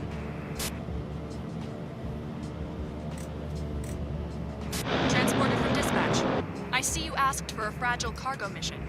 The ground crew is waiting to carefully load the crates for you in the parking. I like side thumbed it to try to hit like shift 1 or shift F4 and then accidentally hit shift Z. Transporter, loading has started. Stand by. Thankfully I don't think it cares that I'm moving here. What's up, Sploofy? My god, we have such a group here. The Beluga is back.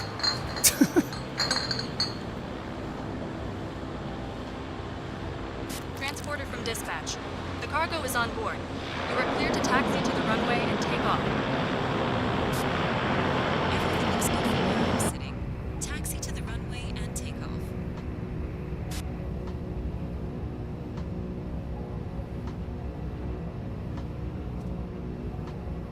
Yes, very, very careful of the beer.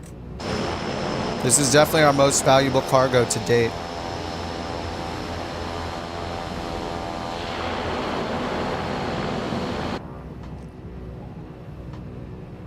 All right, I'm ready to go when you guys are. Heading bug is straight ahead. Desired track is 111. A little bit to the left. All right, people are going. Go, go. Is the window closed? Yes, it is. Let's get the wing pumps on. Ignition's on auto.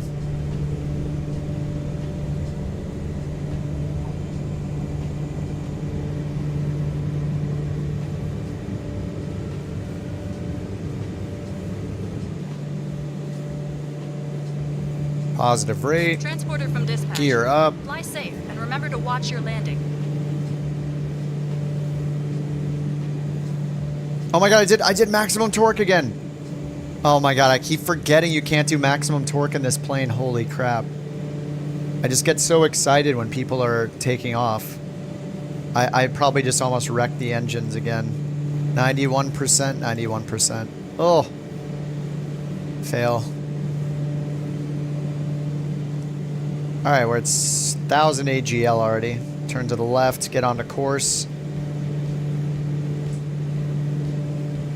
Get the ice deflectors off.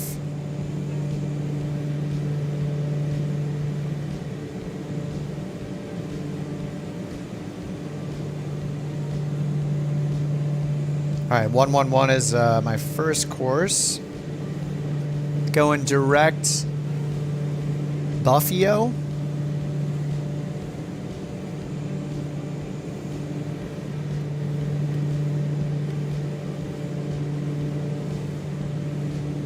What's up, Rich? Yep, the Duke grind.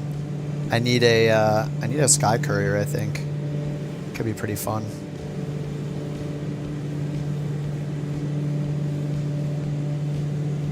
I gotta look if there's any volume. There's calm volume. I don't think this is gonna change the volume of the device though. I need to turn the volume down on this thing. Playback controls. Playback volume, there we go. Recordings, audio clearance recorder? What? The heck? 5 recordings? Huh? The heck? I was a little worried what was going to play when I hit that. Alright, let's get autopilot on. It'll level us off at 6,000 feet here.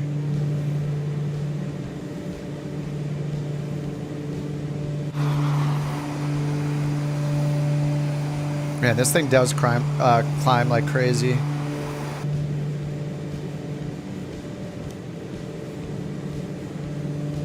Alright, let's move heading mode. Heading bug a little bit to the left and get nav mode on standby. We're at 6,000 feet. Oh, I didn't say holding for release. Oops. Couch 323, short of 14, holding for Come on, release. co-pilot, do something. Invisible co-pilot. Couch 323, released for departure. Clearance void if not off by 2230 Zulu. If not off by 2230 Zulu contact. No later than 2240 Zulu. Time now 2212 Zulu. Frequency change approved. We're just going to keep the climb going. Released for departure, Couch 323. Alright, let's check in again as if we Coco Control, Couch followed the 323. rules. Good day, 6,100 feet.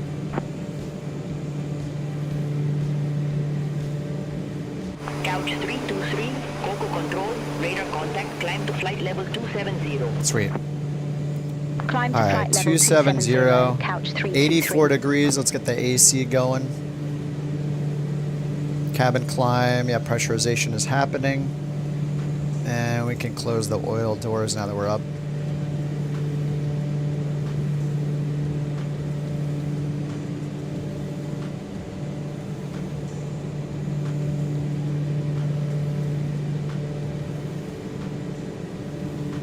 Alright, a little cruise climb here.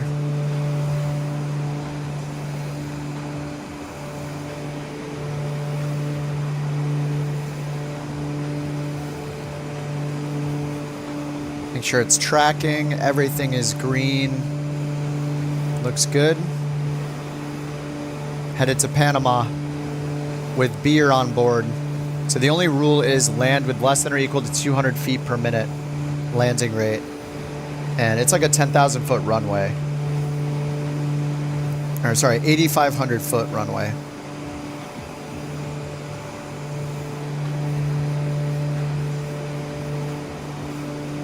See ya, unknown. Have a good night.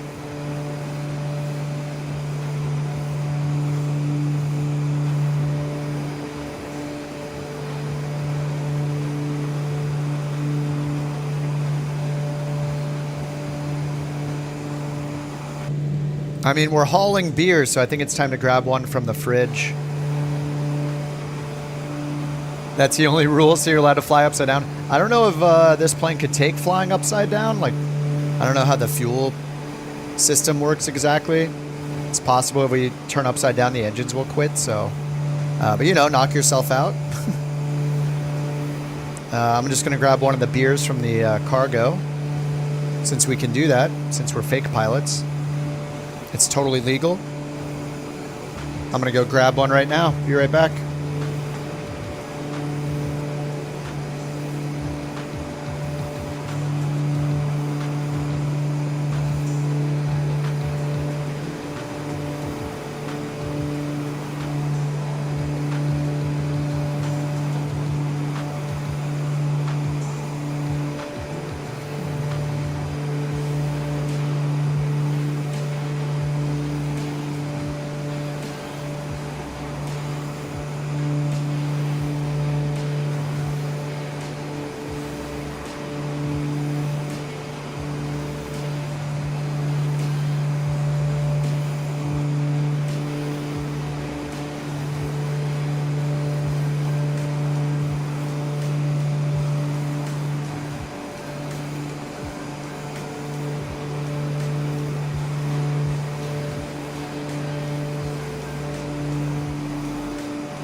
Avianca 698, contact Coco approach 120.5. Contact Coco approach 120.5. All right, back. Avianca 698. Don't forget hours too. Yeah, sorry. If I could throw them through the internet tubes to you, you'd obviously need to be carded first. Then I would.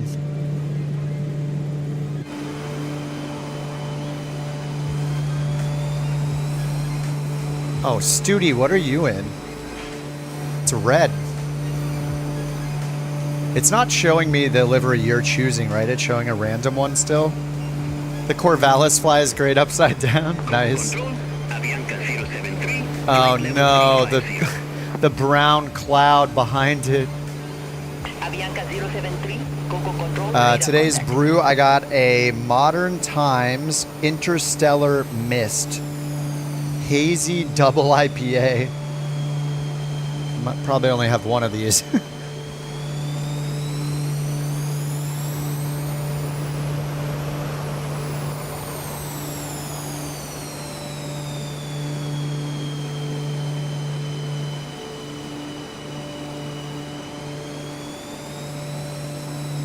Is it the F-35 again? I don't even know what I'm looking at.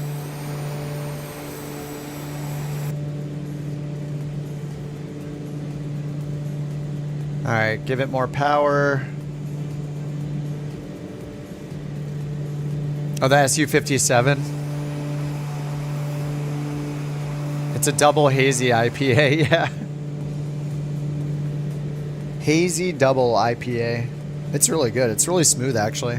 It's good.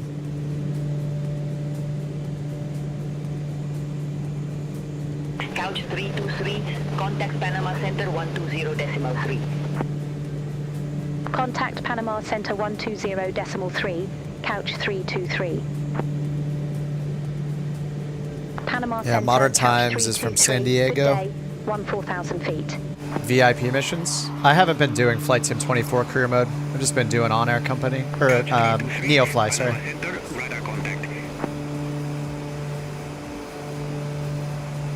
BATC is going to vector you through Rainier. Nice. Good luck.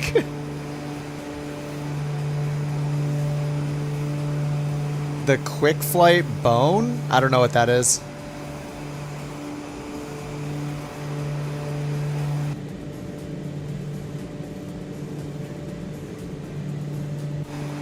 Video about all the free add-ons.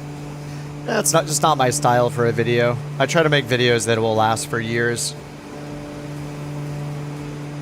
Instead of the hot topic of the week or month kind of stuff. I'd rather stream and talk about that stuff, and then yeah, all the actual like full videos I make are pretty much just tutorials, and I try to make them so they will last for years. Like my tutorials from 4 years ago are still useful, so I like them to be long-lived. There are plenty of YouTubers that like doing a video every single day, but I'd rather stream on those days and just chat rather than put together a whole video and edit it and it'll be watched like for a couple days and then never again, you know? I mean, if it was like my full-time job or I was treating it as such, maybe I would do that, but I just like streaming because it's chill and I have fun doing it. If I was forcing myself to make a video every day, it would feel like work. So I try to avoid that. It is not my job and is very unlikely to be my job. I don't know, maybe if I get laid off again, then maybe I'll do a year of YouTube and see how it goes, focusing on it, but different aircraft each month. Yeah, not unless I feel like I'm like, you know, like a 7 out of 10 expert on it. Like I flew the Vision Jet a lot and read the POH quite a bit, so yeah, I learned about it. I learned about it enough to be comfortable making a tutorial, and I had already used the G3000 a lot, so I kind of knew most things about it. I did try to do a 737 quick start video again yesterday, but failed for one reason or another. It was late at night too, so I just stopped. Alright, we'll get the heat on in here.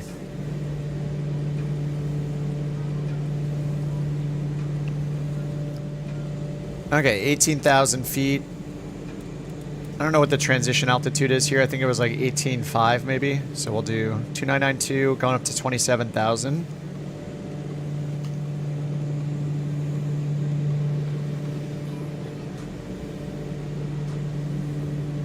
What's a career freelance mission? Oh, like in Flight Sim 24 freelance mode? I have no idea. I haven't been using it. Some people say that the VIP missions disappeared. Alright, more power. I think we can just max out our throttle here. Just redo the landing? Yeah.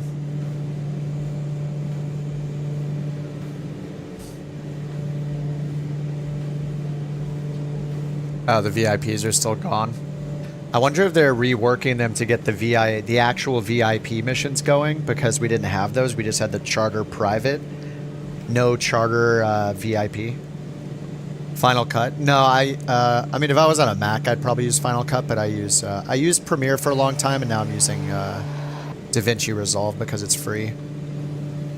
No reason to pay for Premiere every single month when I'm barely making a video every few months.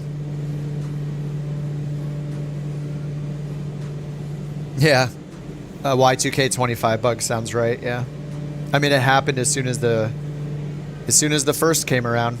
People started having that problem.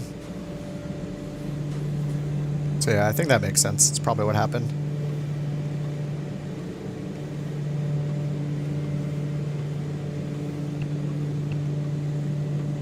All right, it's got our top of descent way out there right now. We'll see how accurate it is once we get to 27,000. Definitely need to keep an eye on our fuel, though. All right, fuel at destination, 54 gallons. We got 70 gallons. No, we have more than that. We have 124 gallons on board right now. Fuel at destination, fuel to destination. Does that mean if we go directly to the destination, but this is maybe fuel at is counting all of our flight path? All the legs, maybe? I don't know. All right, 20,000. I'm going to nose it down just a little bit. Keep a good ground speed going. How do I zoom smoothly? I'm just using my mouse to do this, or I'm using shift, you know, shift 1 through 0 for the instrument camera, like this.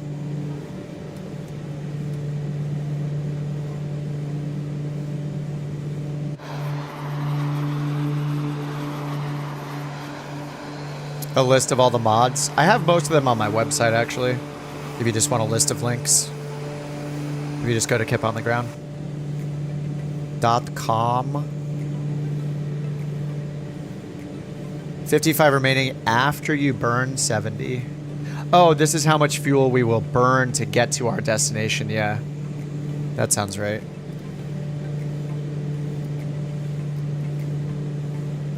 We're gonna hold 270 gallons. Hour and 27 of hour remaining. 122 gallons left.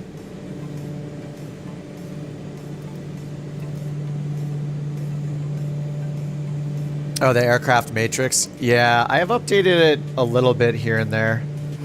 There's just so many planes. It's not an exhaustive list, that's for sure. I kind of don't talk about it as much anymore because I don't update it that often.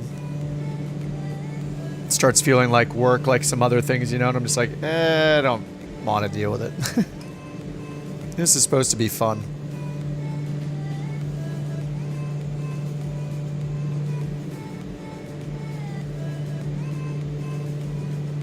Baseball, football, or hockey? Hockey number 1, football number 2, baseball number 900. Baseball is the most absolute boring sport to watch in the world. I hate it. In person, however, baseball is great because watching baseball in person is essentially like going to a bar with your friends and there happens to be a baseball game in the background. Football and hockey games are actually entertaining. Especially hockey. I mean, I would watch hockey first, basketball second, because hockey and basketball are both 5-on-5 sports where there's constant action for the most part. There's very little stoppage in play, so it's actually entertaining to watch. If you want to just chill out and almost not have to pay attention, then you got sports like, you know, golf, NASCAR, baseball, stuff where you really don't have to pay that much attention to keep entertained and understand what's happening, you know? It's like, oh, he threw the ball. Okay, 2 minutes to drink my beverage and talk to my friends. Oh, here goes another pitch. Okay, back we go. It just matters if you want a sport where you actually have to pay attention constantly or not, like you do with basketball and hockey. Hockey's 5-on-5. You don't really count the goalie. Like when you have penalties and it says, you know, it's 5-on-4 during a power play, or you have a 5-on-3 situation with a double power play, or you pull the goalie to get a 6th skater. In hockey, you basically ignore the goalie as a person. It's considered 5-on-5.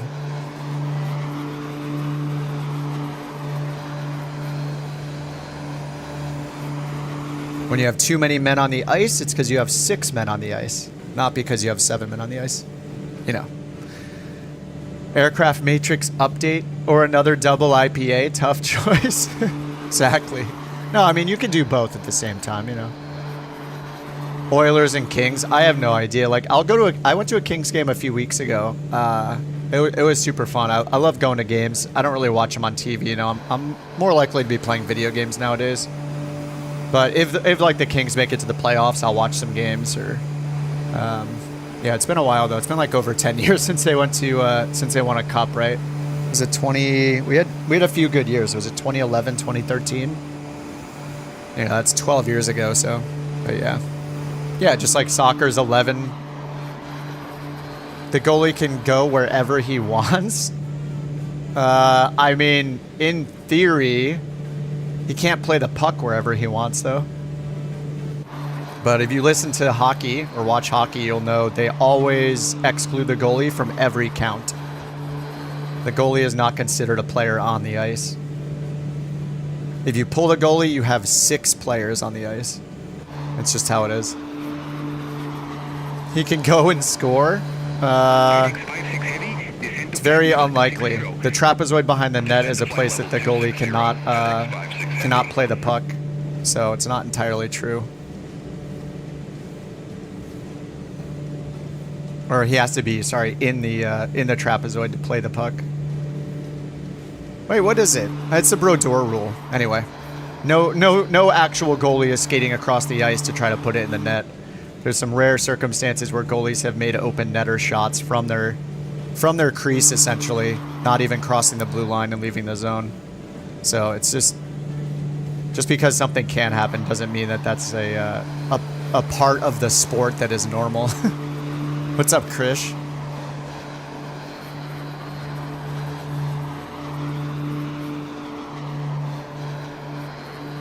Yeah, the goalie is not considered an on-ice player.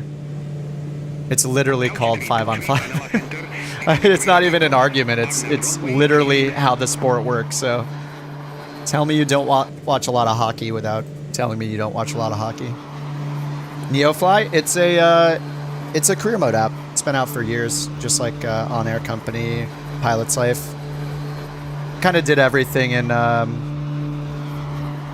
overtime's 3v3, 4v4, exactly. Oh, you don't watch the NHL? Okay. Well, the NHL is, I'm sure, the most popular global hockey league that there is, so there you go. I assumed we were talking about the NHL because it's going to be the most likely place that people watch ice hockey. But yeah, if you're talking international, then there's going to be different rules. It's fine. But NHL is considered 5-on-5.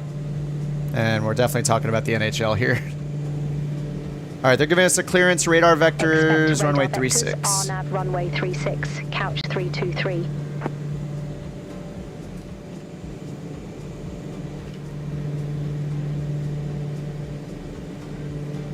Is Alaska Airlines A320 real? What do you mean realistic? You mean does Alaska fly A320s? I would just look at like, you can look up real world flights. Haven't been playing career mode because your PC's too old for it. Upgrading this month to a 4070. Oh, nice, dude. Heck yeah. WWE NHL combination event. Yeah, I mean, NHL used to be so much more violent than it is now. Like a decade ago, the hits that people would throw and the dangerous like mid-ice checks, hip checks and stuff, and center ice, like it was pretty insane. It's not as much of that anymore. All right, so they said vectors runway 36. Let's see here. Did I put in 36? Why does it keep giving me that annoying license warning? It's like, not to be used for real world, blah, blah, blah. It's like, dude, I know, I'm in Microsoft Flight Simulator. Like, what do you think's happening? do you think I installed the TDS NXI in a real avionics, like in a plane somehow? What? Flight plan. Okay, yeah, I have the 3.6. They said vectors for 3.6, but we got this in already, so let's see our top of descent. It's giving us our VNAV. 13 minutes till top of descent. All right. Actually, what is that based on? Target 1,400 feet per minute.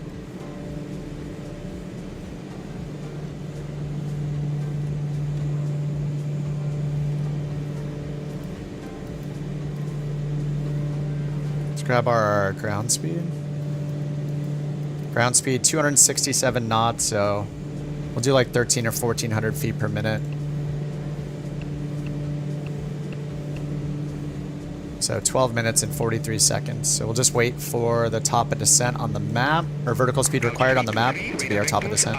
When it's a negative 1,400. Report ready for descent. So yeah, all I can do, this is just a bug. I hope they fix this at some point.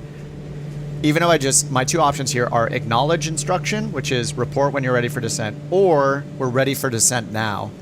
So if I hit acknowledge, she'll say, call when ready. And then they'll still give us the descent, even though we haven't said we're ready. Watch. Yeah, the hits like those ended a lot of great careers. Yeah, exactly. It's just, yeah, it gets to the point where it's like, it's not about the skills of the players. It's about like who's bigger and willing to make a dangerous hit. Yeah. I mean, it can get a little spicy in playoffs and stuff like that, and the refs let more go, but it's just really just depends on what teams are playing. So here's the top of descent, or here's the descent now. So they're telling us to descend even though we didn't say we were ready to. It just does it every time. Fly present heading, descend to 17,000 feet, altimeter 29990, Howard Air Force Base, airport landing runway 36, couch. As an Aussie Predator, I've been to a live NHL game. Nice. Yeah, NHL is super fun still. I would definitely, like if I actually want to watch a sport, I would not pick something where there's like one thing to pay attention to like every minute or two, you know? Those kind of sports are just, they're just on in the background because they're not exciting to watch. So I'd rather watch hockey, basketball, stuff like that.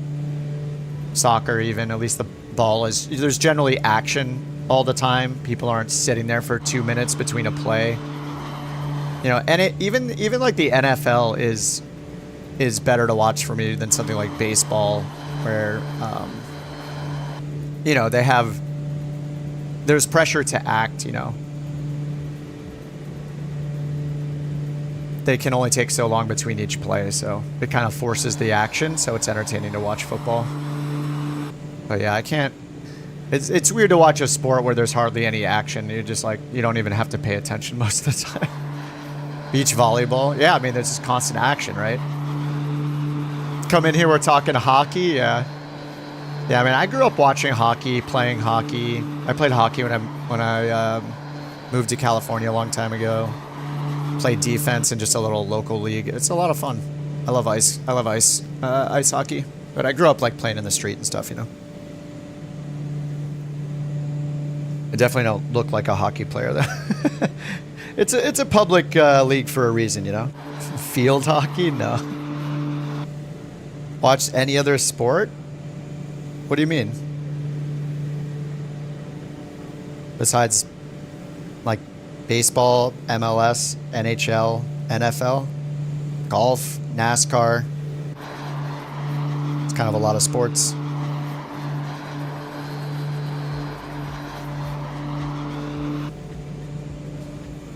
Oh, did they? Oh, they added the pitcher clock last year? Nice. That's good. Sounds like an improvement. All right, we're going down to 17,000. But you know, I just play a lot of video games. I'd rather go see sports in person nowadays than watch them on TV.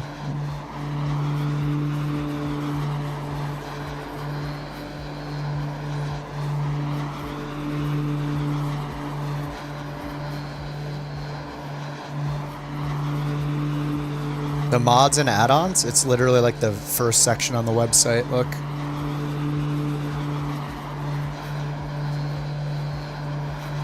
Right near the top of the page.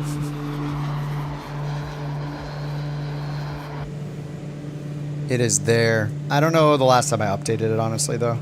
But NeoFly is in there, On Air Company is in there, Pilot's Life. There's a bunch of things that don't work, though. Like, I mean, this is made for 2020, so... yeah, there's most of the things I reference are in there.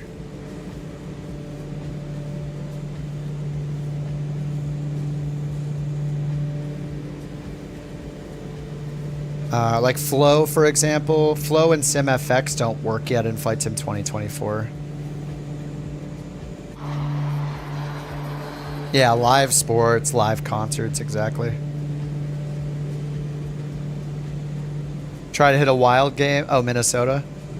Nice. Yeah, I love going to hockey games. They're super fun. It's a great blend of action, and nobody's going to be like annoyed if you're not paying attention the whole time. You can still just sit there and chat with your buddies and, you know, have some drinks or whatever. And generally, people aren't going to get annoyed by that. Yeah, Flow. I know. I miss Flow too. But then again, speaking about hockey, I mean, I'm coming from like an LA point of view, and honestly, our fans are bad, myself included. Like, we don't get super into it. We do not, unless we're in a playoffs game. We just don't participate in the chanting and stuff. It's very lame. We're not like Chicago fans or anything like that, or like how I imagine like Rangers fans probably are. It's not very rowdy, believe it or not. It's usually pretty laid back if it's not a high stakes game. This is the Black Square Duke, Turbine Duke. Oh yeah, Edmonton, you bleed hockey, yeah, for sure. I've never seen a hockey game in live in Canada. That would be awesome. I'm sure it gets insane there. Anywhere more towards Canada you get, the more insane it'll get. Yeah, Gretzky played for LA a while ago. Yeah, he played for the Kings. Yeah, I mean that was. Where was he before the Kings? I forget. Was he on the Oilers? But I feel like I know Gretzky from being on the Kings. Fans at a Kraken game? Nice. Yeah, Seattle.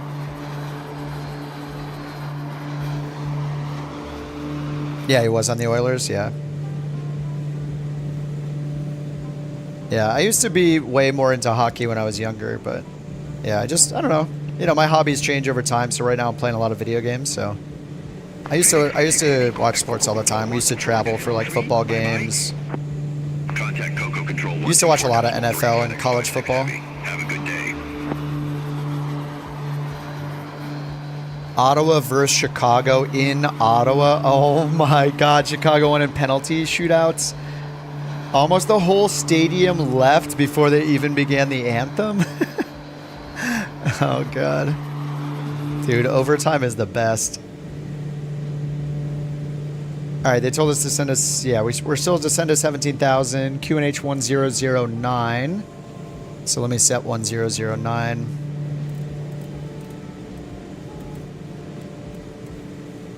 All right, 1009 is set, 1,000 to go until we level off at 17,000. Need to pull the throttle back a bit.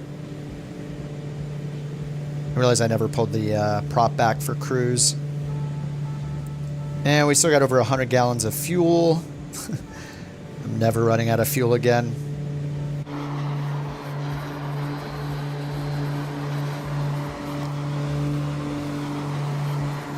When we go to a hockey game, the Mountain, she always like roots for a shootout. Even if the Kings are ahead, she'll hope that they give up a goal just so we can get a shootout. I'm like, come on. She's like, I want to get my money's worth. We want an extra period. We want overtime. We want a shootout.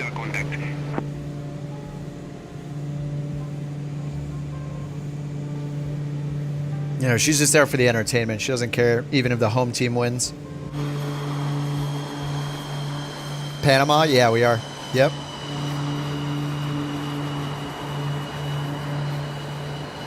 They wish the Blue Jackets were better. Yeah. I mean, you know, every team, I don't know how it is like long term. The Kings had a couple wins like 10 years ago that was super fun to be here for. But yeah, ever since then, I mean, the team has changed so much. There's a lot of young players. I hardly know any of the players' names anymore. I've gone through 2 jerseys already of players that have left.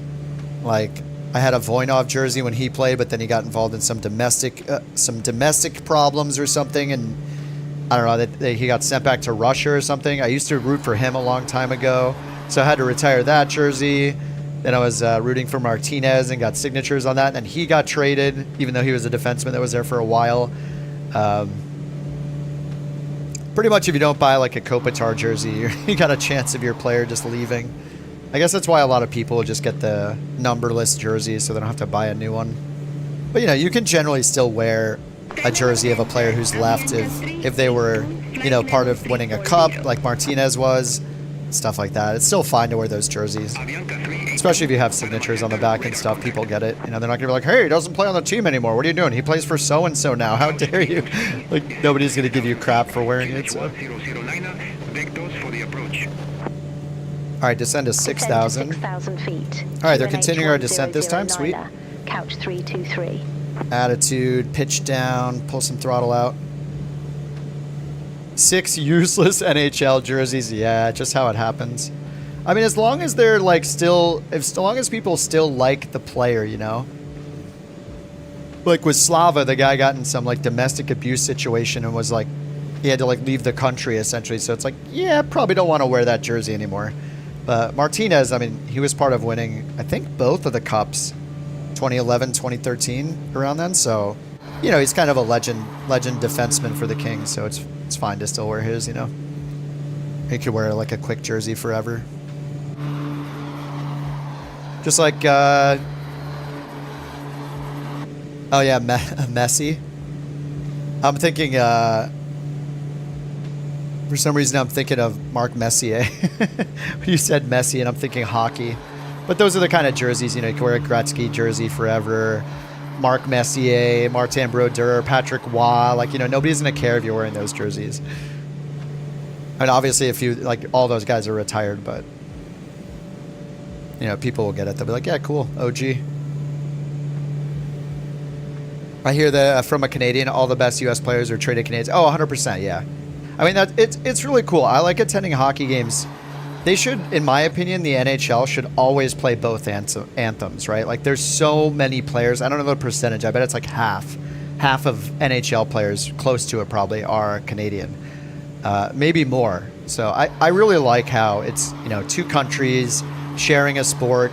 It's obviously a very Canadian thing more than an American thing, but, you know, it's just really unique. You have 2 countries that play in the same league together. And when you go to the games, they're playing both anthems. You know, it's nice when they play both anthems. You know, I guess it's kind of the same way with soccer, right? Because it's such an international sport. But yeah, you know, it's cool with hockey. Like, I like it. I think they should play the Canadian national anthem every single game because there's probably, even if it's 2 American teams, it's probably, you know, still filled of mostly Canadian players. But yeah, it's just a cool vibe, and everybody's always very respectful. Like, you know, people aren't like booing the Canadian national anthem. They're like, you know, hell yeah, this is awesome. We play this sport together. Like, it's good. I like it.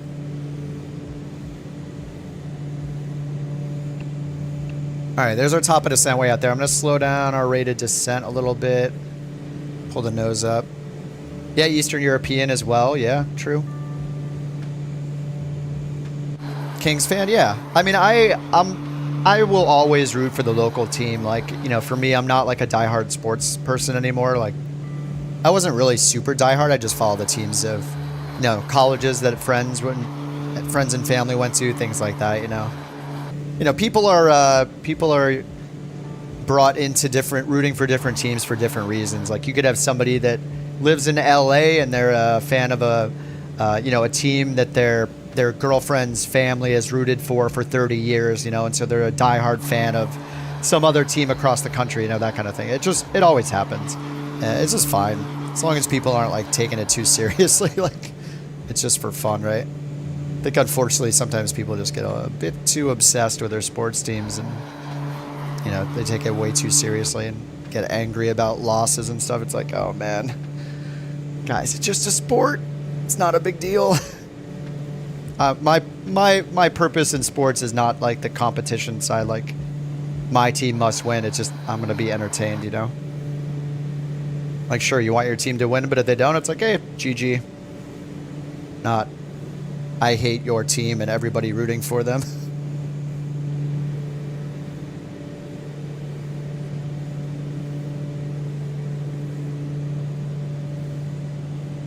You became a Canadian citizen a few months ago. Nice. Still can't ice skate. Shame, shame. Yeah, I mean, I would not know how to ice skate if I didn't ice skate growing up. We used to go to like local neighborhood pond that would freeze over every winter and ice skate and play hockey on it. And, you know, when it wasn't cold enough, we'd play in the street. You're better than me. I hate the Dodgers. And the Dodgers fans get a bit crazy after a win. But I mean, there's a rap like that for a lot of teams, you know, where the fans are just extremely just inappropriate or violent or angry, and they just want to cause trouble. Yeah, you know.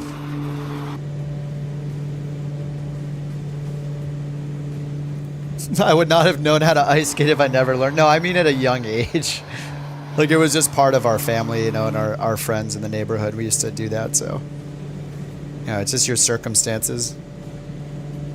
I wouldn't be like an adult just suddenly being like, I think I'm going to go learn to ice skate randomly on my own. Philly has entered the chat. More about them being too good, having too much money. Oh yeah, that's a weird thing about baseball, right? It's just like whoever spends the most money wins. They're not like salary caps. Does the NHL have salary caps? I don't even know, actually. I have no idea. I don't look into it either. I wouldn't know. I just watch the sport every now and then.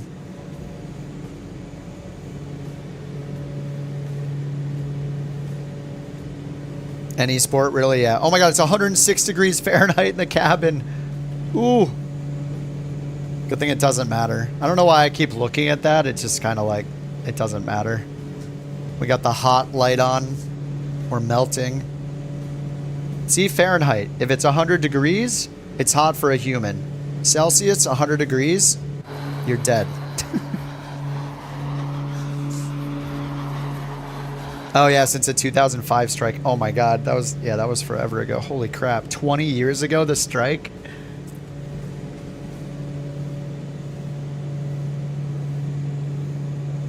All right, we're going down to 6,000 feet. I didn't know we had the airspeed limitations over here. I guess I knew these anyways. Oh, that's the best angle of climb is right here. I did not know that. Best rate of climb is 120 knots. Okay, recommended 140. That's kind of what I've been climbing at anyway, just a little bit above the white arc. But best angle, 110 on twin engine climb. Single engine climb is the same. 120 for both. That's easy to remember. Recommended approach. I didn't even know this was over here. Recommended approach 100 knots. So then, yeah, VREF. I was flying, I think I was mostly approaching around 100 knots. Sometimes a little below that, but that's cool. Read the POH, yeah. Plan to do another? Yeah. I would say so. It's only 2:50 p.m. here in real world. I got my beverage. Just chilling.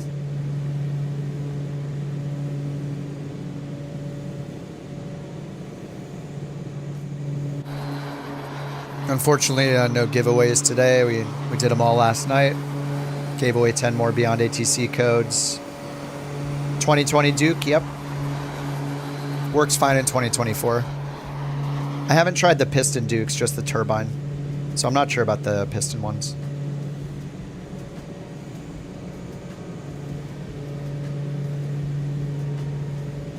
Couch 323 Q&A 1009er, expect radar vectors for RNAV runway 36.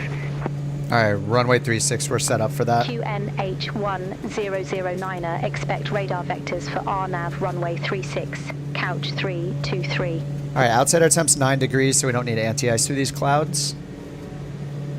Varied and interesting conversation, yeah. IPAs, hockey. Tobias says almost midnight, going to bed. Alright, dude, have a good one. Thanks for hanging out, man. Have a good sleep. Maybe we'll see you on the next stream.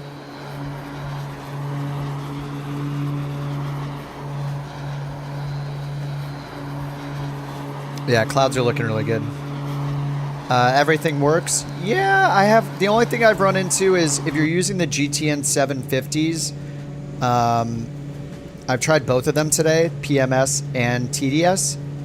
Do not click, if you're using the sim brief, do not click this import route button. That will crash the sim if you're using the PMS or the TDS GTN 750 avionics. Besides that, it seems to work just fine.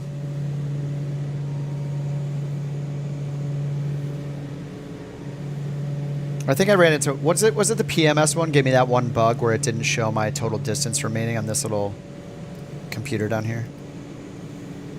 But the TDS one works fine.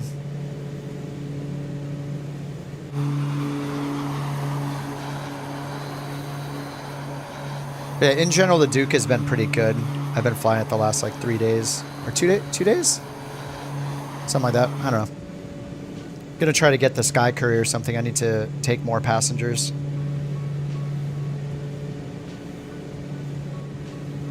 Alright, ice deflectors are still off and the oil doors are closed. We'll turn all those on when we're on final. Alright, we're at 76 degrees on the temp now. 66 miles to go still, and they have us going down to... Wait, is that right? Yeah, it is. This is a 50-mile ring, so including the turns and stuff. Let's check the flight plan. Toboga Island, yeah, and then we have the approach after that. 3,200, 2,400, 1,800 at the FAF, and it's an RNAV approach. I don't think we have any charts for it, though. MPPA. Charts, approaches. Oh, we do. Nice. RNP 36. This is AR, so this is an actual RNP authorization required. That's pretty much for airliners. But the RNP 36, this is going to be an RNP approach right here, which is essentially like a GPS approach. So we got LNAV, VNAV. RNP would say things like what your RNP accuracy needs to be here for the avionics in your airliner. But yeah, for us in this plane, we can only do the RNP approaches, not RNP AR. So we got our minimums down here, 570. We'll throw that in. Right around there. Runway 36, and we're on GPS, so final approach course 004. So we're coming out from the west here to the initial approach fix, repo 3,200. Can't go below 3,200. And then not below 2,400 for the turn to final. Then not below 1,800 at V-Ray, final approach fix. And then we land facing north. Mountains on the west side here. And we got some obstacles pointed out here. So the missed approach turns to the right over the water. Climb right turn direct to Diego to 3,200 feet. 6 weeks in, your VERP order is still processing. Oh, wow. I think it took me like 6 weeks or maybe 4 weeks to get my rudder pedals. I ordered them in December, so they were probably like 5 or 6 weeks ago. But I think I got them like 2 weeks ago. It was several weeks between the order, like at least 3 weeks between the order and getting them. It's probably just because of the holidays, you know.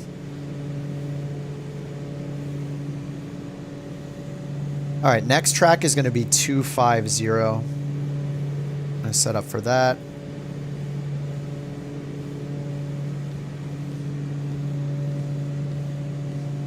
All right, 250. And we're holding at 6,000. Let me add some power.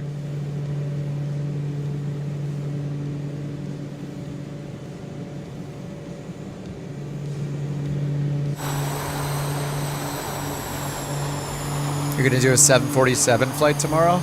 Like in real life? Or in the sim?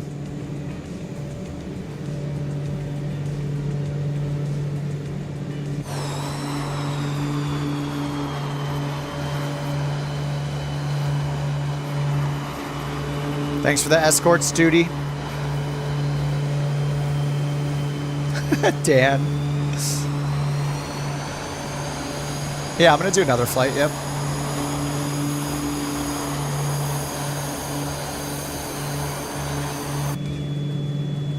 It's overspeeding. All right, let's get the prop full forward. We're at 6,000 feet.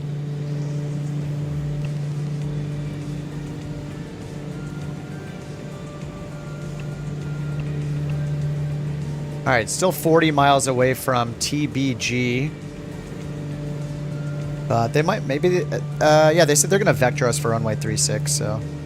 We got our heading bug synced ahead, and I might as well just get the final approach course in 004, because they're gonna vector us. So we'll use that as reference. 004 right there.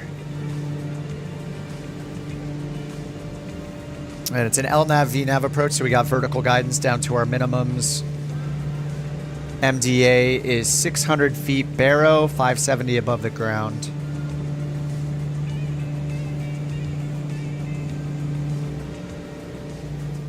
Do I do only smaller planes? No, I flew the airliners a lot leading up to the release of 2024. It was kind of starting over the summer. I got into the 737s, the A320s, what else did I fly? I flew the A380 for a bit when it came out for like 3 or 4 days. We have liveries for almost all of those for the couch captains. But yeah, I flew the Atlas a couple weeks ago. That A400M that's new in Flight Sim 24. That's a really fun one. My landings in that sucked pretty bad though. I love the A319. Talking to somebody else.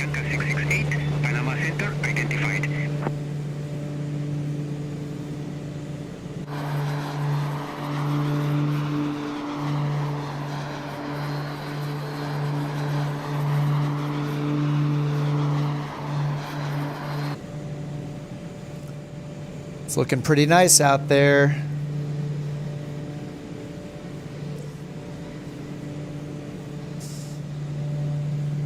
All right, see you, Ryan. Enjoy your wings and baseball, sir. Thanks for hanging out. Yeah, direct TBG right now. And we're expecting vectors to land on runway 36. See that right over here. It looks like it's including a reversal here, because TBG is down here. Anyway, vectors is going to be nice. Hopefully they vector us down this way a bit. And yeah, final approach course is 004 for runway 36 right here.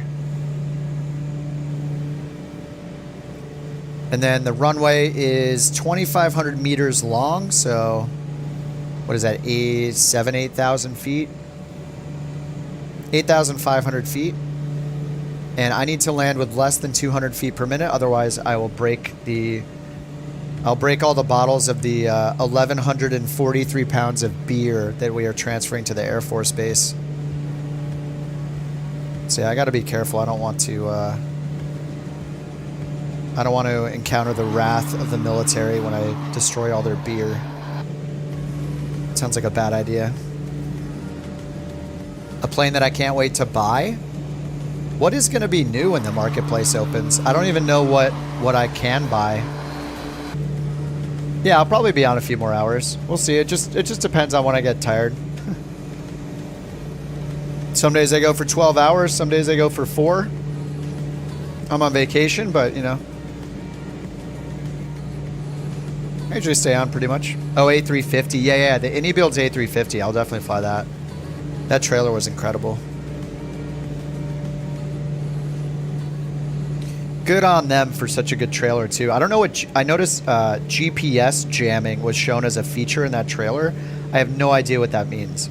Like jamming, like if you fly over restricted airspace or something, like in a war zone, or does it just mean like when you lose GPS integrity for some reason, you lose precision and therefore it, you know, downgrades the approach capabilities or something, or you know you lose you're off track more off your desired course because of the loss of precision. I don't know what it means, but hey, the trailer did its job, you know.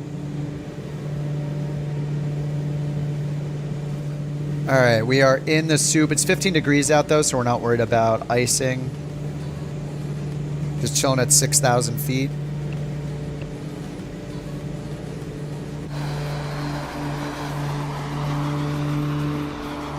Oh, it is GPS blocking? I wish it was the other thing where it's like you can lose GPS integrity.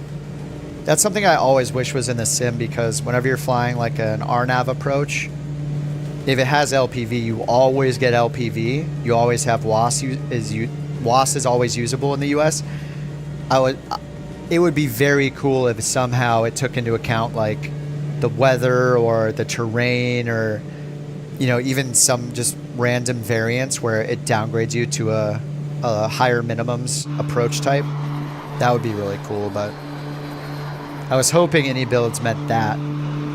So you're doing like an RNP approach or something, and you know, suddenly it's oh my god, stupid tablet is.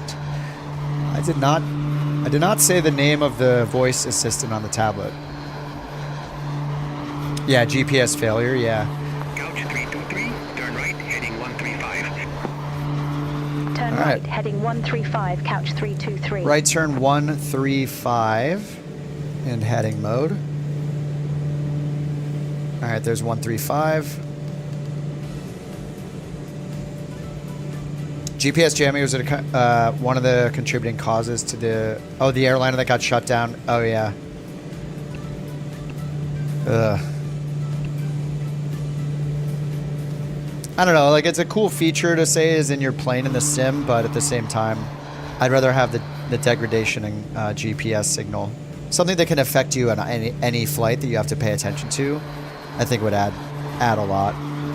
Not everybody's going to be flying in like war zone-ish adjacent areas in the world, but I don't know, it's better than nothing, right? I mean,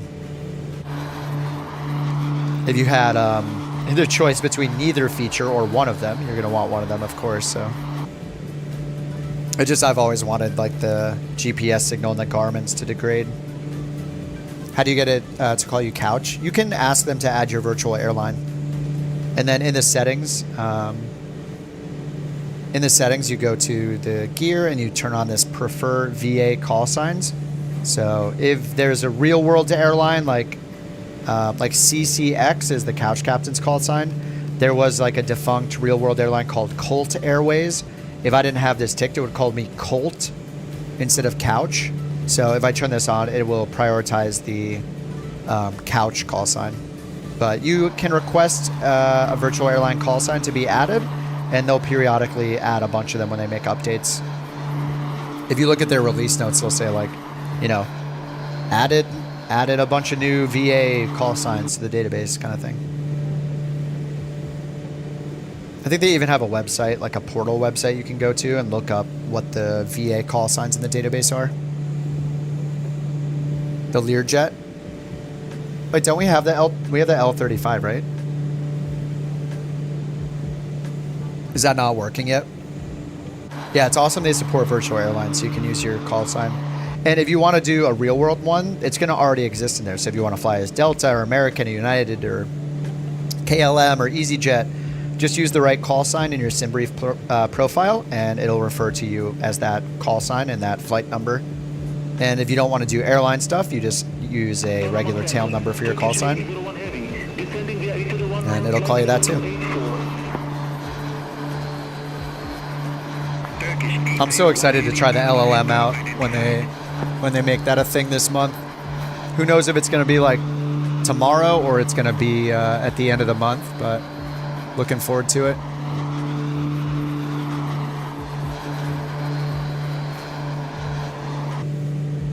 Yeah, 100% GPS failure would be awesome. Galisteo 6443, heavy, contact Panama approach 121.2. Contact Panama approach 121.2, Galisteo 6443 heavy.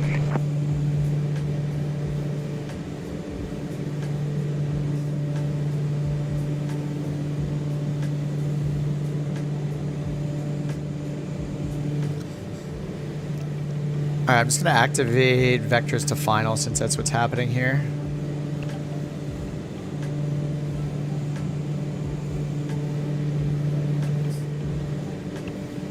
And yeah, it shows vectors to final. It says 005 instead of 004, so I should use what the... I think I had it on 5. We should use that just because the sim is going to know what the physical runway heading is. Heading 120, descent to 3,000 feet. 120, 3,000. Turn left, heading 120, descend to 3,000 feet, couch 323. Alright, and then descend down, attitude, pitch down.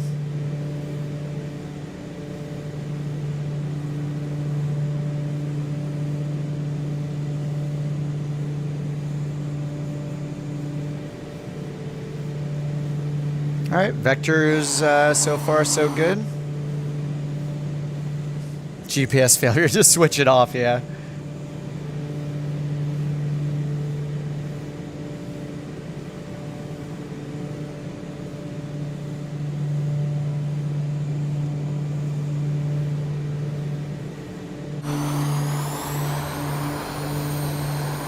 Clouds are looking really good here. Ooh, that's such a good screenshot. It's beautiful.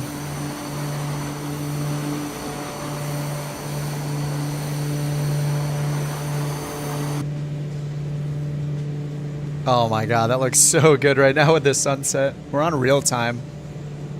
And our next flight's gonna be in the dark.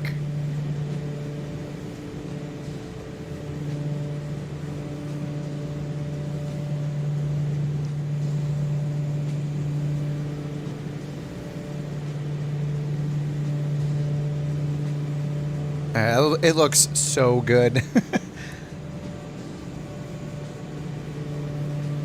See, this is where it's worth the crashes, you know. Flight Sim 2020 looks great, but there's like, you know, like a 20% increase in the graphics, I'd say, you know, something like that. 25%, 23.45% is what the science community said about it after extensive research. But just like the clouds, the lighting, the reflection, I don't know. Quality looks a lot better. I'm even using medium textures.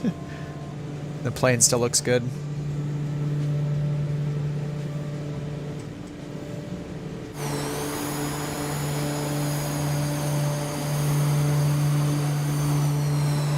Thanks for giving that screenshot there, Major. Alright, almost at 3,000 feet. Let's add our power back in. Turn left, heading 110. 110. Turn left, heading 110, couch 323. Good vector.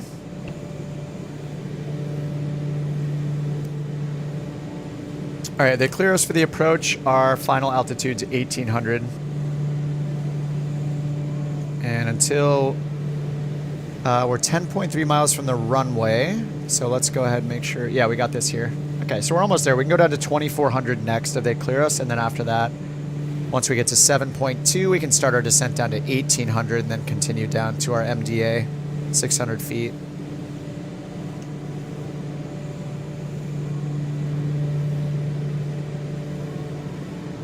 Couch 323, 3 miles from Pitney. Turn left, heading 045. Maintain 2,400 feet until established on the final approach course. Cleared RNAV runway 36. Alright, 045, 2,400. Turn left, heading 045, 2,400 feet until established. Cleared RNAV runway 36, couch 323. Alright, we're cleared, so let's hit navigation mode and go direct. Actually, well, nav mode, yeah, it does intercept the final approach course. We're good. Alright, nav mode's on. And we got our vertical guidance because of LNAV VNAV approach right here. Go ahead and hit approach. GS is ready to capture. It's 2 dots above. There's the runway. We can already see the Pappies from way out here. All right, down to 2400. Good afternoon, flight level 085. And we're at 10 miles to the destination, so we need to wait for 5.3 from the runway. Good afternoon, radar contact. Continue climb to flight level 350. Continue climb to flight level 350, Copa 232. And our missed approach is climbing right turn over the water to 3,200 feet to Diego. Yeah, the accents are so good with premium voices. I mean, they're decent with the free voices as well. I just keep using premium. You know, gotta add to the stream quality. Couch 323, contact Pacifico Tower 118.9er. All right, we're about Contact 8 miles Tower away. 118.9er. Couch 323. So next we can go down to 1,800 feet. Pacifico Tower, Couch 323, RNAV runway 36. Go ahead and start a slow descent for that. Couch 323, Pacifico Tower, wind 345 at 8, runway 36 cleared to land. All right, 36 clear to land, Runway 345 at 8. cleared to land, Couch 323. So have a tiny bit of crosswind from the left, but we'll have like a 5 or 6 knot headwind. All aircraft be advised, information Romeo now current, QNH 1010. All right, 1010, that's set. And once we get the glide slope right about now, there's the glide slope, continuing our descent. We can put in our go-around altitude. Is it 3,200? Yeah, climb 3,200, right turn direct Diego, climb 3,200. So we'll set 3,200 in case we need to go around or missed approach. Let's turn the AC off. Oh, I forgot to depressurize. Oops. All right, let's get oil doors open, inertial separators open, ignition's on auto, wing pumps on. Let's get some panel lights on, it's getting dark. Prop is full forward, and let's slow down and get below the little notch right here. That's our gear and flaps 1. There we go. All right, gear down. The gear comes out so fast in this thing. All right, flaps 1. And we got another 1,000 feet to go until minimums. You can see that on the radar altimeter right here. We're at 1,500. I set it at 570, I think it was. Yep, 570 AGL.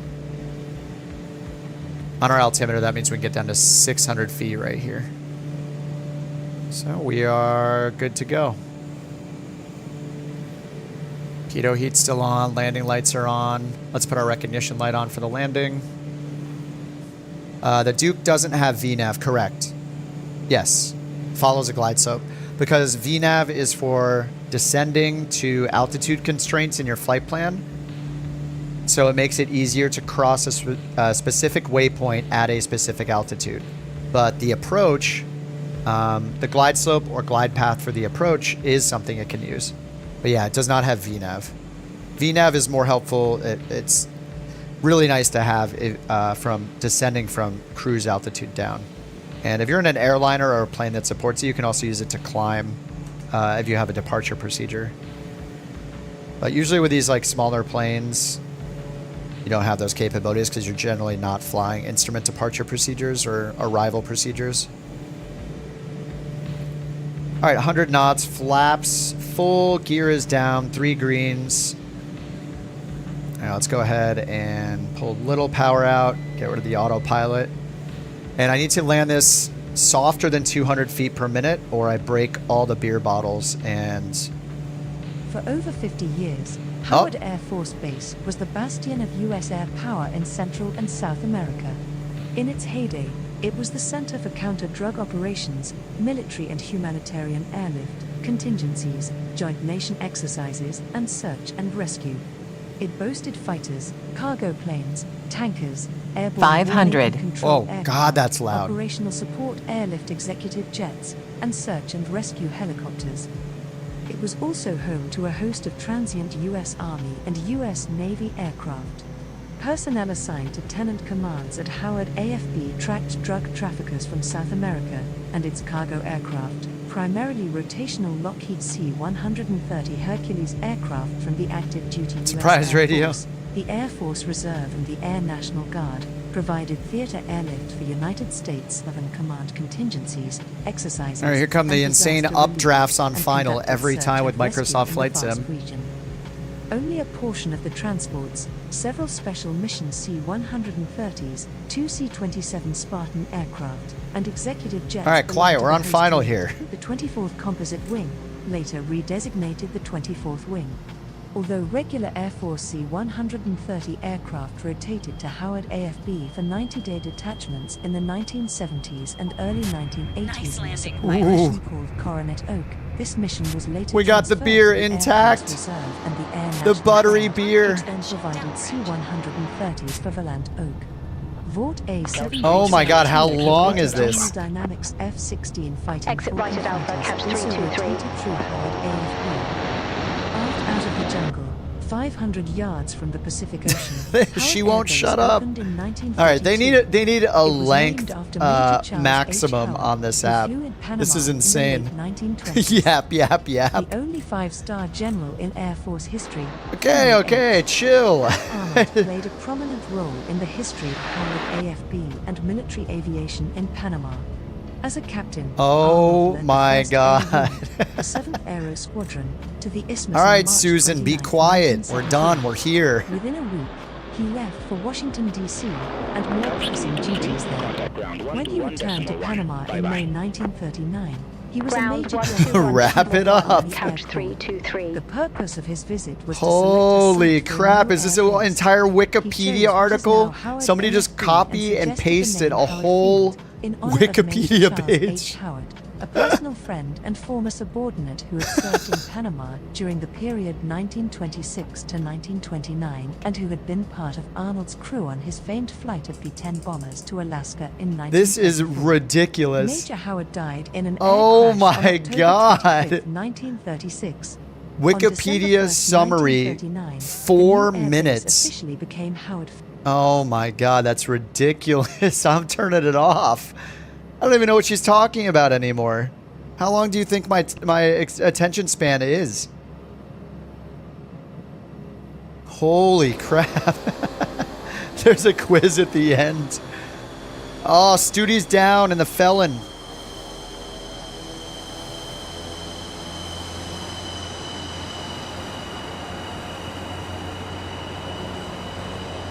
Oh, we got a spruce goose.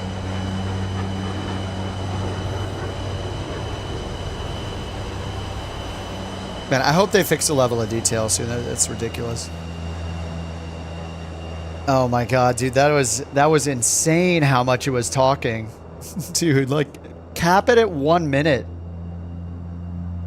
I don't need the entire Wikipedia copy and paste. I just need a little tidbit here and there, so it's interesting while I'm flying. Like, all right, Ezekiel, no pressure. Your last one coming in because I'm so slow to taxi. We got a UFO. It's a fuselage, no wings, coming in. Okay, it's got a window now, still no wings.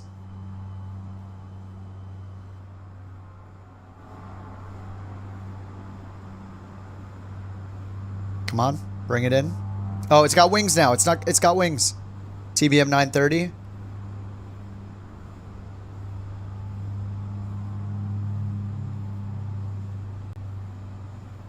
What is that, a vertigo or something?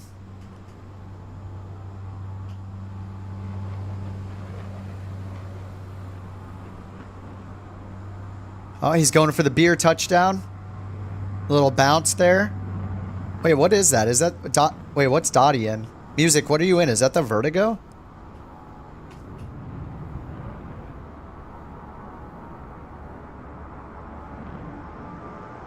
Oh, it's the extra. With no canopy and no pilot.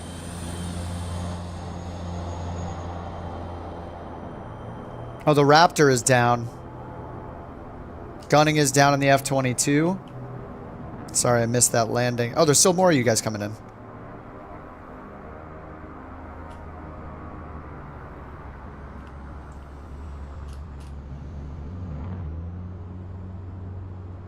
All right, J. Crow's coming in the Titan. The New Jersey drones, exactly.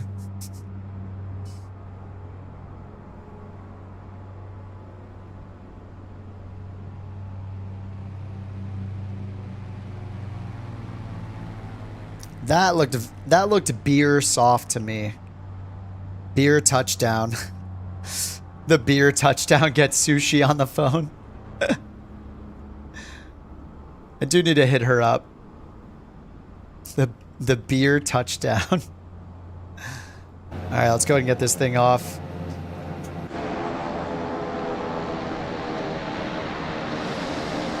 I guess we'll do one nighttime flight. Since it's nighttime in real time. I guess we'll see where we're going, because if Beyond ATC doesn't support the airports, it could be a little annoying. Or, you know, SimBrief more likely is the one that doesn't support them.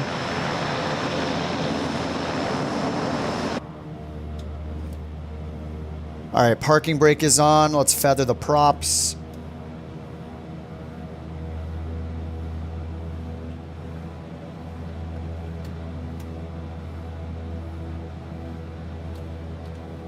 Transport from dispatch. Someone is coming to take the cargo. I'll call you when it's done.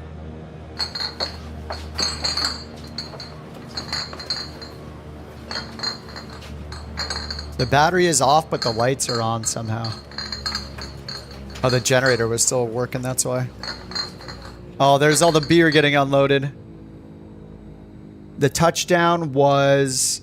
Transporter. Another cargo mission completed. Thanks. Where's my landing rate? 88 feet per minute.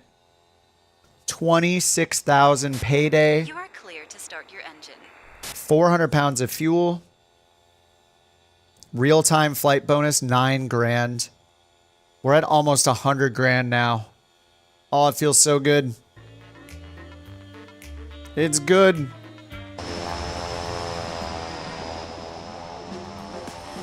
I gotta use the restroom real quick. Quick bathroom break, and then we'll load up another one. Be right back.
All right, back.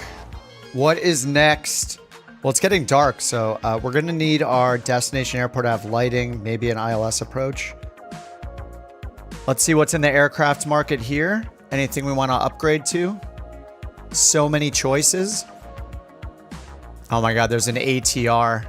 2.7 million for the deposit. Feels good, just like a hazy double IPA. It's true. H125 cargo. It's cool you can even do like cargo helicopters in this. What's up, Agile? Welcome home, sir. Lots of beer. I'm only halfway through, to be fair. I mean, I'm on vacation, okay? No? And I'm not a real pilot, so it's not part of my... No, I don't have to restrict myself.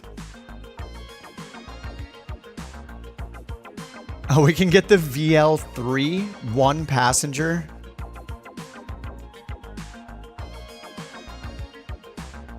Oh, there's a Grand Caravan. It's just not great still, right? Like, I don't think I want to fly the Grand Caravan. It'd probably be a good money maker.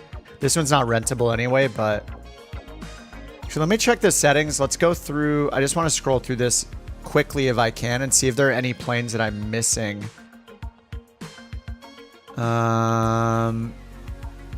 Wait, do I have the DHC-6?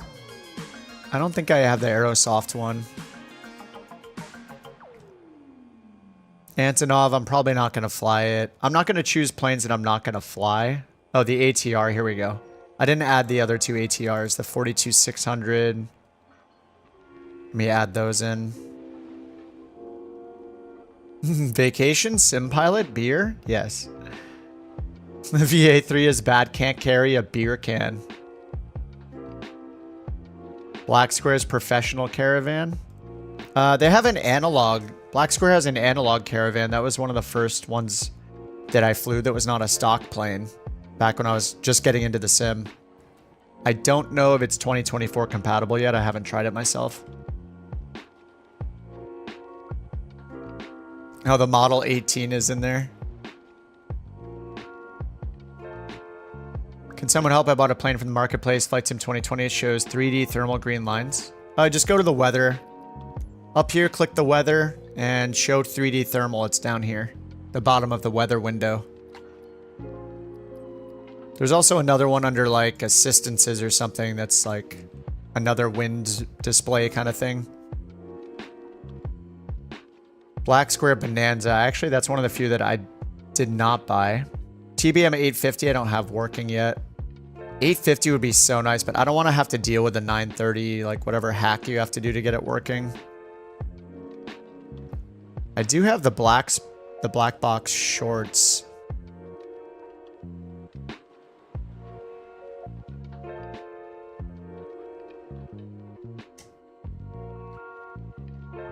There's just so many planes here, it's crazy.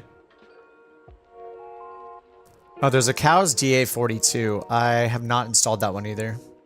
You got the Black Square King Air to work? Did you have to do some crazy, like...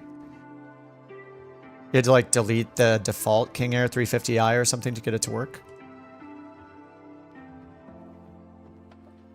Alright, we have the Phoenix in here. Like, of course I want the Phoenix eventually. I'm not going to be able to afford it for a billion years.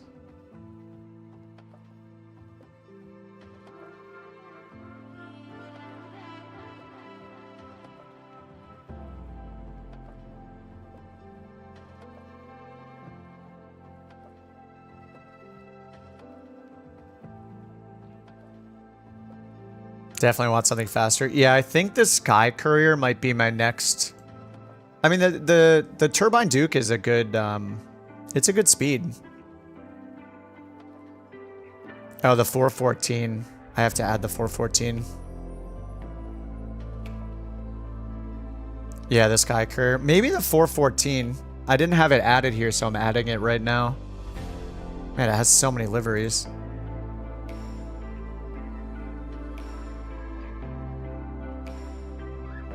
Had to take the King Air files from the 20 full... Oh, I see. Yeah, I don't even have 20 installed anymore. Oh, and I have the Technams as well. The Flight Sim Studios Technam, Analog, the Mark II, and the Traveler. I have all of these. Those are possibilities too. I don't think they're going to carry that much. Maybe the 2012 will. Oh, the double Enger. I don't know if I would ever fly the double under in this, but... Vertigo, Tornado. Yeah, there's a bunch of military planes. The iFly, which we can't use yet. MU2 I have added. The MU2 would be cool too, and that would force me to fly more VORs, right? Kodiak 100 I also don't have installed. I don't think. Twin Otter, yeah. I think I have the Twin Otter. Anything that's in Flight Sim by default will already be included. And yeah, PC-12 will be part of that too. Yeah, I haven't tried the Kodiak yet. All right, Ezekiel. Ezekiel says dinner time. Thanks for the flights. Have a great evening. See you, Ezekiel. Thanks for flying along. Good to see you. Thanks for hanging out. Have a good evening. TBM 930 autopilot button is stuck off. Do you have a keyboard binding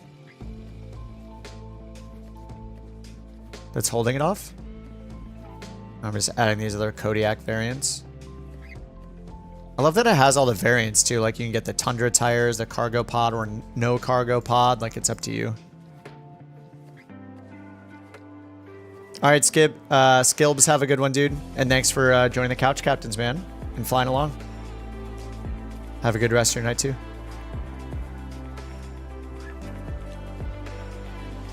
All right, I just added a bunch of planes. Oh, the 310R, does that work? It's going to be slower than the Turbine Duke, though. It's going to be hard to go to something slower.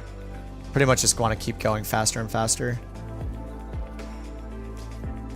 Then we got all the PMDGs. None of those are going to work. Not yet.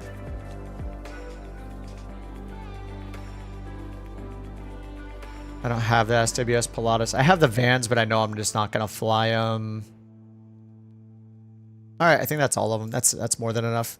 I don't know if it updates it in real time. Like if I go to the market. Yeah, we see the ATR. Yeah, 2.7 million. There's another ATR, the 600S for 2.2 million just to start renting it. So Honda Jet is here. Oh my God, the Honda Jet. 6 passengers, 1,500 for the payload. So it's going to take less. I could get the Honda Jet. I have not tried it in Flight Sim 2024 though. I don't know that I'm a big fan of it. It's okay. I just don't think it's going to get me like more money. But oh, it can do VIP. Wait, hold on. Let me put in the Turbine Duke. Turbine Duke. Oh, Turbine can't do VIP. Look, it's only available for cargo, sensitive, hazardous, emergency. Pretty much everything but VIP. So you need something like I wonder the Vision Jet. I assume the Vision Jet can do VIP. Yeah. VIP, secret passengers, express, and passengers. So no cargo. That's kind of awesome. So man, I could grab the Honda. I was wondering why I didn't have any VIP missions. So I could get the Honda Jet and see if there's a VIP mission to fly. What's up, Virtu? It's so much better than the Flight Sim Career. Yeah, for sure. I mean, it's been out a lot longer, right? That's why it's like better. Oh, it switched me to real time. That's weird. You know, it's better because it's been around longer. They have a lot more missions. All the planes are compatible. You know, there's a lot of add-ons you can do for like, you know, owning your own fleet and doing company mode, all that kind of stuff.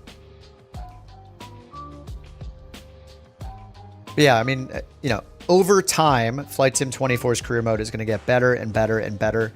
I think if they keep it up and if they can make the fleet bigger and make the missions more interesting and add like, they literally need like 20 times as many missions as they have right now. When they do that, I think people will come around to flying in Flight Sim 24 career mode more, but we're looking at V1 of it. It's, you know, I did it for like a month, kind of did everything I want to do. I don't want to earn the 737 Max. I don't really care about it for career mode. It's just kind of like, eh. So yeah, just use NeoFly, use On Air Company, use a pilot's life until they make major updates. Whenever they make major updates to the Flight Sim 24 career mode, I'll hop back in and try it out. Yeah, you can use third-party add-ons in the career mode too. You just have to synchronize them, but it's kind of a pain. I was using Beyond ATC in the career mode. Alrighty, let's reset this. Yeah, I think I should switch to the Honda Jet, do something different. It looks like I can afford it, so we'll see how it goes. So it's rentable for 468 grand. So I need to give up the Turbine Duke. So I'm going to unassign my pilot. And we're going to return the rented aircraft. Oh, no, wait. We're going to get 338 back. 338 plus 93 is going to give me 431. And I'm going to have to take a check ride for the jet. 431. I don't know if I have enough.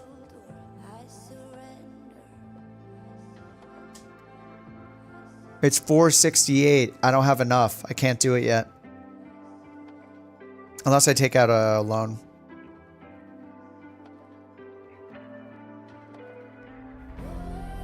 Career mode because of the bugs? No, not at all. I only stopped career mode because I put in like 200 hours into it. And the missions start getting really repetitive in the same area of the world. You have to bounce all over the world. You can't just continue from one airport to the next like you can do in like NeoFly and On Air Company and those. So, and also there's only like 10 planes. So I can fly whatever plane I want with NeoFly. But I'll go back to FS24 career mode when I can. You know, when they make more updates to it, but it might be months, who knows? Yeah, there are loans. Do I have the Honda Jet? I do. What the heck? Which one is it? What's it? I don't know why there are two of them.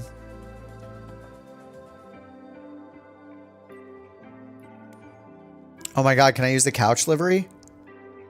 Oh, it works! Oh my god, I can fly the couch captain's livery. Alright, I have to take out the loan. For over 50 years, Howard Air Force Base was the bastion of U.S. air power in Central. Stop. No, be quiet. Not again. Never again. Alright, I think I gotta do the Honda Jet. We do VIP missions in the Honda Jet with couch captain's livery. Av's livery. I haven't flown the Honda Jet like at all. Okay, but first I have to get my jet endorsement, right? I need...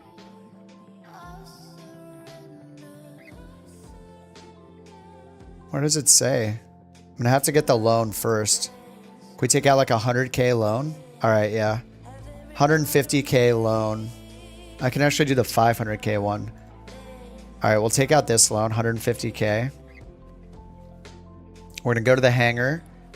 We're going to return the rented aircraft. And we got 300 extra K. All right, we have enough. We have like a good 100,000 extra. Or no. Do we have 40,000 extra?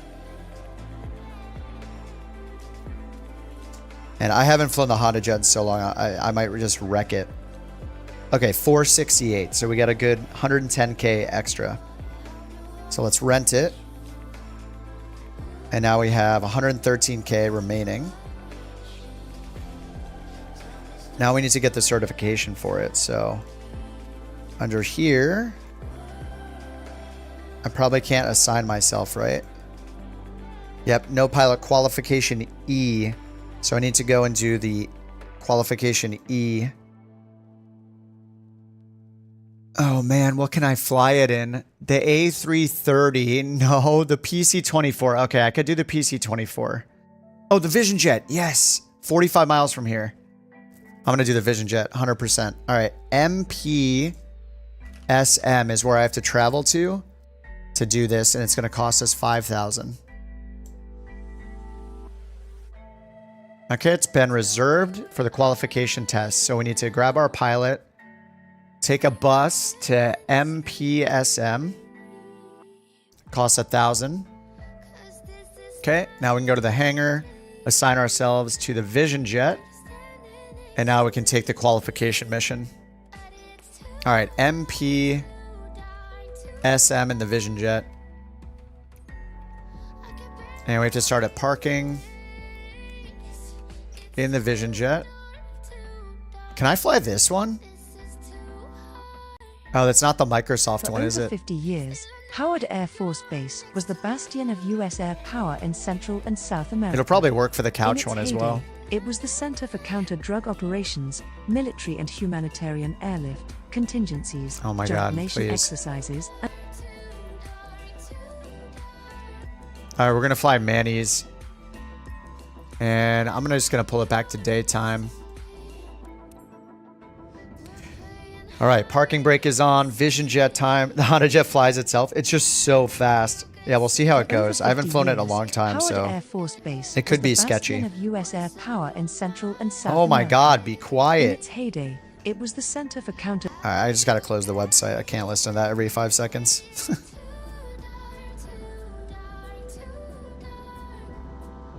Oh wait, this is the couch livery, and it has. This is the new one then. Oh wait, no, I can't remove those.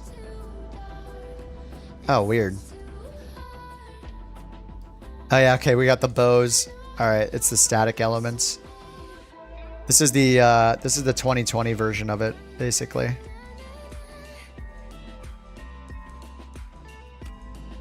All right, we'll just hit it ready for taxi.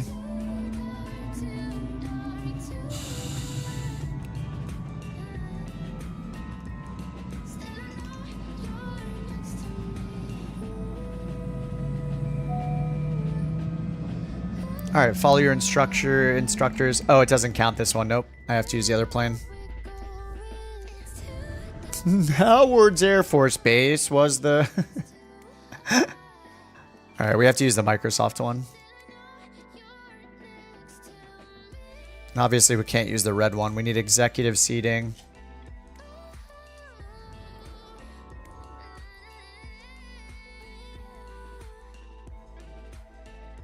MPSM.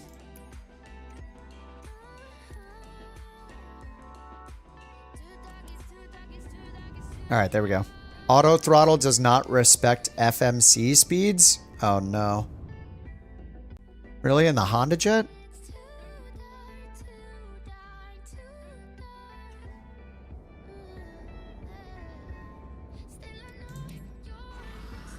Well, it sounds like we'll have to work around some bugs.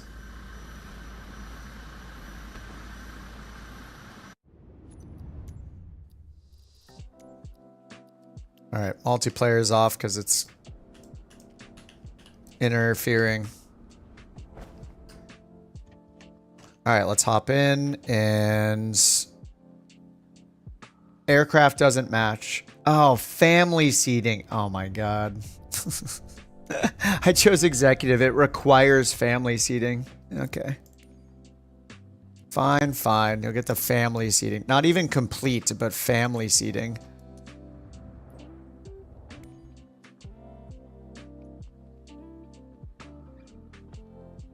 MPSM. Let's try it for the third time. First step, start your All right, engines now she's according talking. to That's the good. aircraft procedure.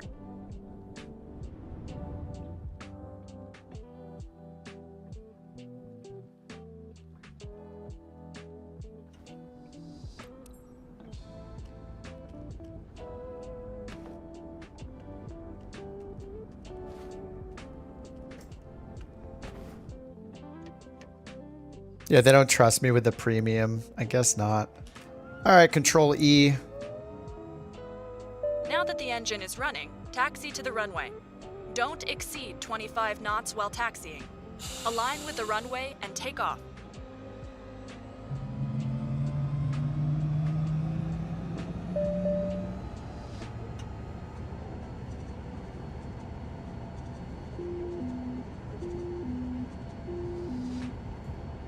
MP, SM.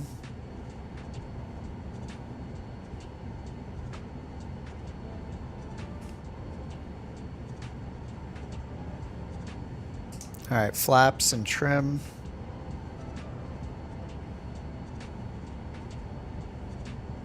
Synthetic vision is off.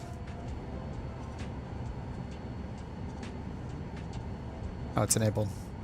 The heck? No, it's not.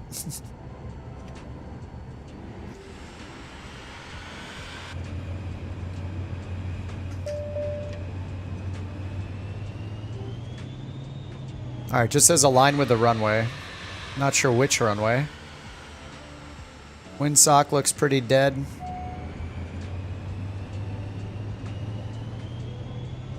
Guess we'll take off to the south.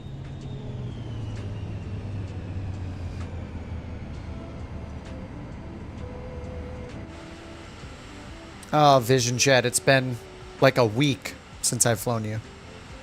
I'm sorry. All right, little check ride. We're going to use heading mode and maybe vertical speed. We're at 100 feet, so we need to go to 11 or 1200.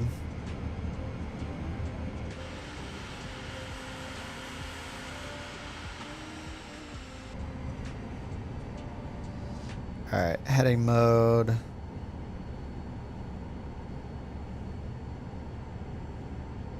Get the probe heat on.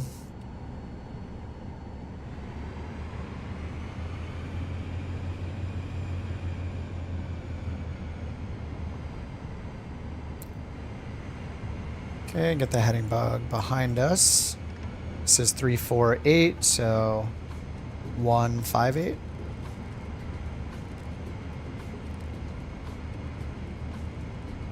Or 168. All right, 168, there we go. All right, heading, pitch. We're gonna go toga, auto throttle.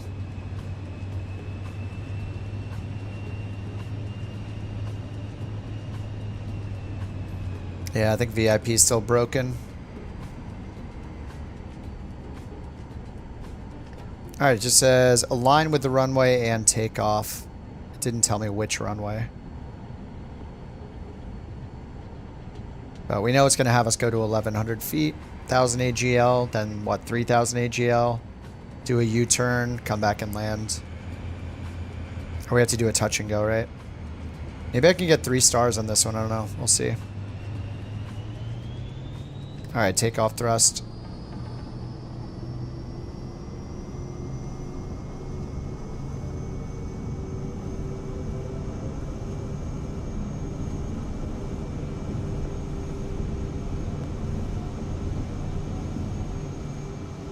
We are now in the air. Remember that here at NeoFly, we have to take care of our cargo and passengers. Alright, gear up. Don't bang or pitch too much for the entire flight. Now climb to 3,000 feet AGL. Okay, 3,000 feet.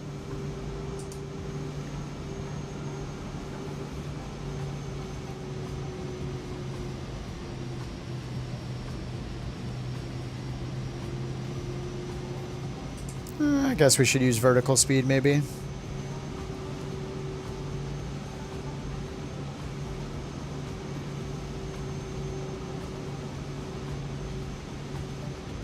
Go manual.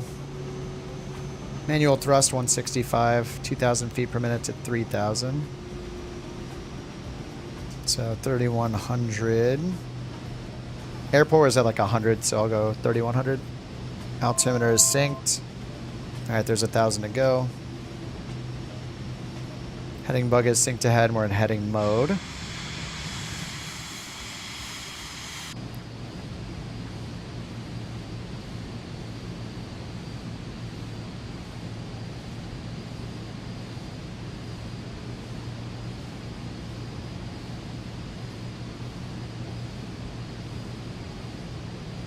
And I'll probably just do the visual for 3.5. Remember to watch your bank angle. All right, U-turn, we were 170. So we're gonna turn all the way around to 350.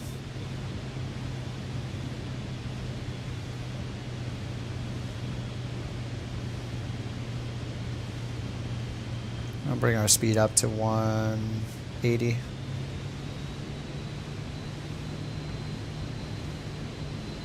Oh, they're going to have us do 9,000 next?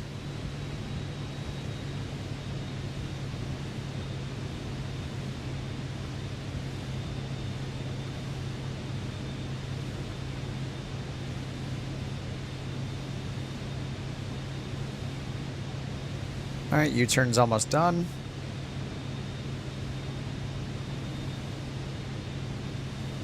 And I'll do vertical speed just in case they don't want us to climb like a rocket ship. Now climb to 9,000 feet My AGL. God. Maintain the same heading. All right, let's go 2,000 feet per minute. Man, why was that so loud? What is up with people making software with the volume? It's just absolutely insane.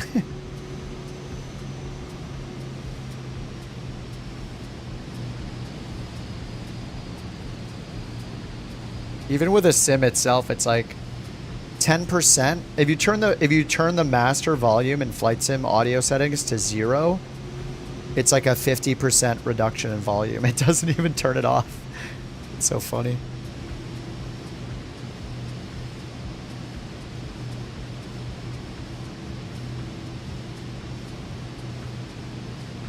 All right, might as well go 165 knots. That's our normal climb speed, but we're still doing vertical speed. No reason to go that fast. I guess we'll have to lose this altitude and then land again, but... the Vision Jet. I'm so glad there was a Vision Jet available.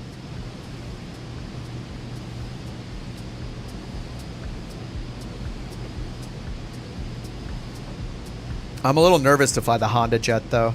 I know it's got the G3000 twin. It's like a twin Vision Jet. But I'll have to keep an eye on those bugs Rock is talking about with FMC speeds.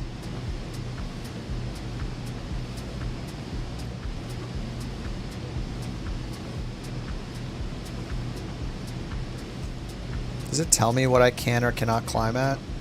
No, it doesn't. All right, we're gonna do 2,500 feet per minute.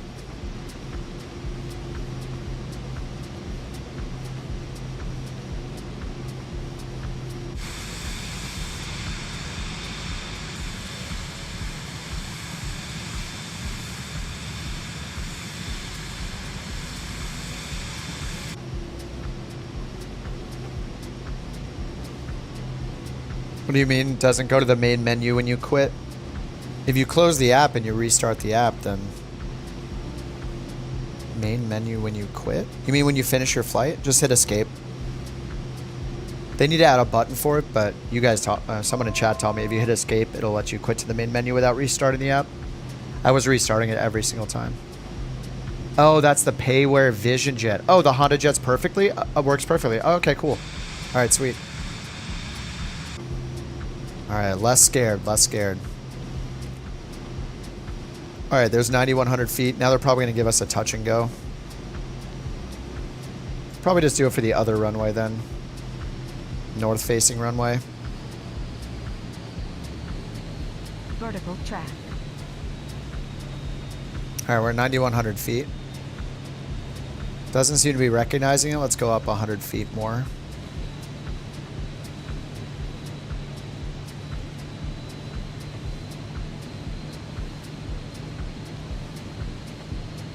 Still not recognizing it.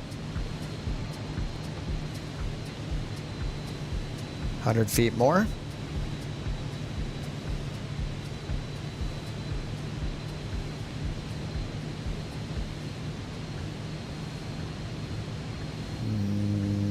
Nope.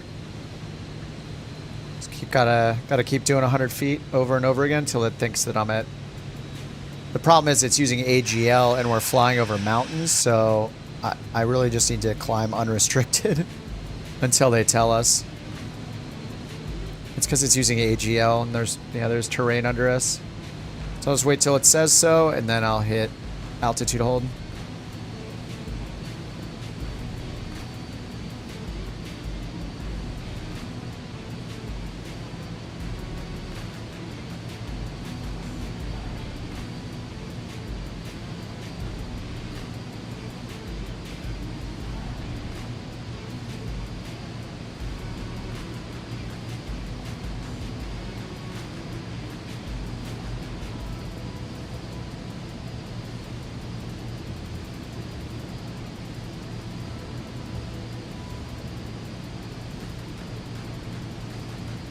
Yeah, 9,000 feet above whatever the terrain elevation happens to be under you at that exact moment, please.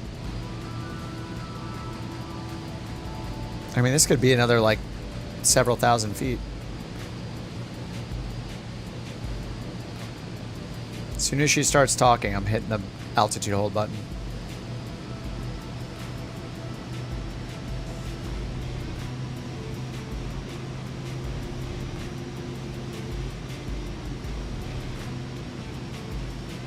Fly a There we go. complete circle and maintain the exact same altitude.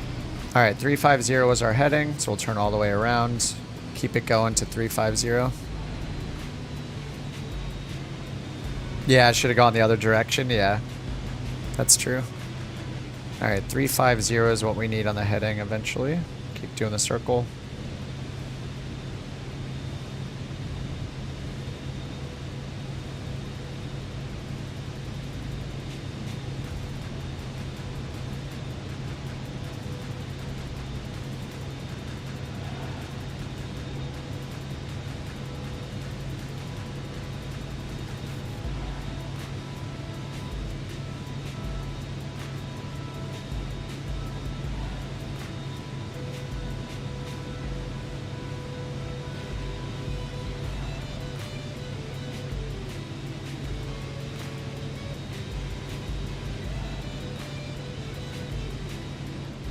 All right, 350 is set. One more 180 and then we'll be good.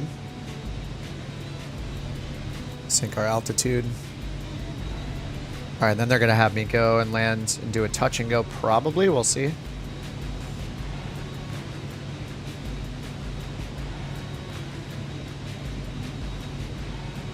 So I got nav mode on standby and then I'll just hit activate, approach.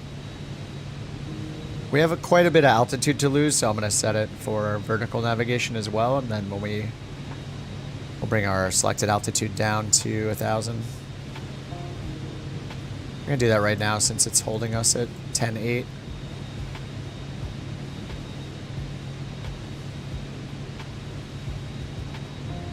Okay, should start talking in a second.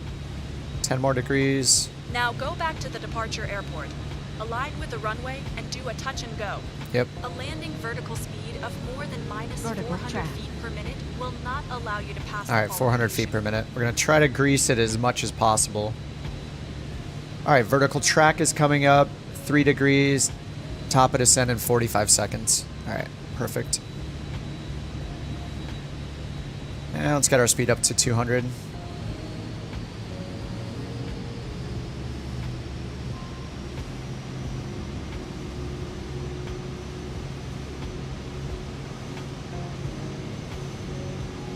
Oh man, autopilot is such a hack.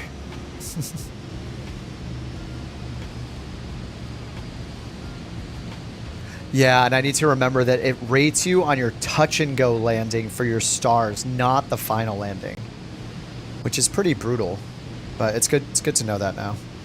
So the touch and go is the one that counts. The final landing, they don't care. At least it's a bigger runway. It's not a sidewalk like the one when I was using the C90 to do that. Yeah, 3 stars, 50 feet. Yeah. I'll see what I can do. I mean, I'll probably get a 2-star. 3 stars would be insane, but yeah, landing on the sidewalk in the C90 was a bit different. All right, here's our top of descent.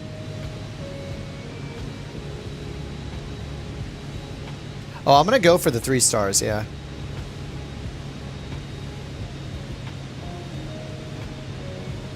The winds are basically calm right now, too.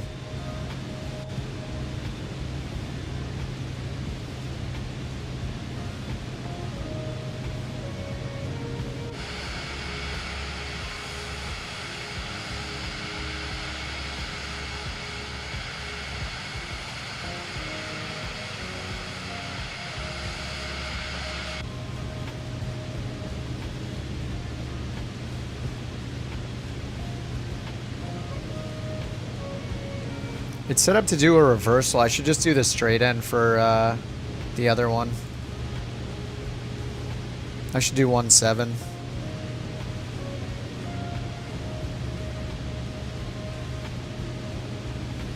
There we go. If I can descend fast enough. It's right in front of us, though.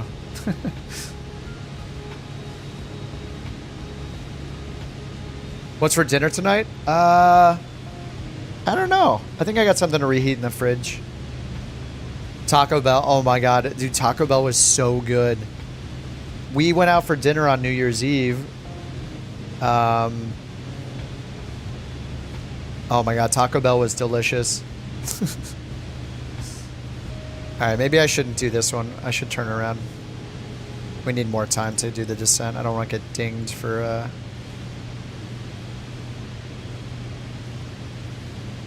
Yeah, let's do Vertical track. VNav again. Vertical track. Okay, cool. Yeah, dude, Taco Bell is so delicious. Just the straight up regular crunchy tacos. Back in the day, I think they were like 89 cents. Yeah, I got Taco Bell at 1 a.m. on New Year's. But it was after eating a good dinner. I had like, what did I order? I got this night. It was like a steak and sushi combo. It was so good. We went a little ham on dinner. It was great. And had champagne and stuff. I didn't even order a drink because the restaurant was just giving champagne out. So I just had a couple glasses of champagne, which, you know, always equals instant headache. But yeah, it was great. And then afterwards, we're like, all right, let's go to Taco Bell. So we got Taco Bell. This is how I know you're under 40. Dude, I haven't had Taco Bell in so long. It's so good. I don't know the last time I had Taco Bell.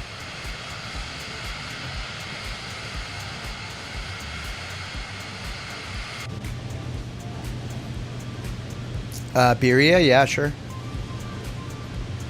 I have very low standards when it comes to tacos. Like obviously, because I'll eat Taco Bell and think it's delicious. Crunchy Taco Bell tacos, just the regular crunchy tacos with fire sauce. I kind of want some right now. Now that we're talking about it, thanks guys. Maybe I'll have to order Taco Bell for delivery. keep the Honda Jet action going and order some Taco Bells. Yeah, it's delicious, dude. It tastes so good. I love Taco Bell. You guys are lucky with your fast food restaurants. I mean, as long as it's not all you're eating, we're lucky. McDonald's, Taco Bell, hungry. Dude, McDonald's and Taco Bell, what else do you need? Yeah, I'm not going to lie about it. I totally eat fast food every now and then. I probably eat fast food like once a week. It's so good. Yeah, it doesn't cause me any stomach problems. And, you know, as long as you move around a little bit, you know, if you're not letting it ruin your life, it's good. Anybody who says that they don't eat McDonald's is simply lying. Americans that say they don't eat McDonald's, they're totally lying. McDonald's is so delicious. Is it horrible? Yes. Is it great? Yes. It's both.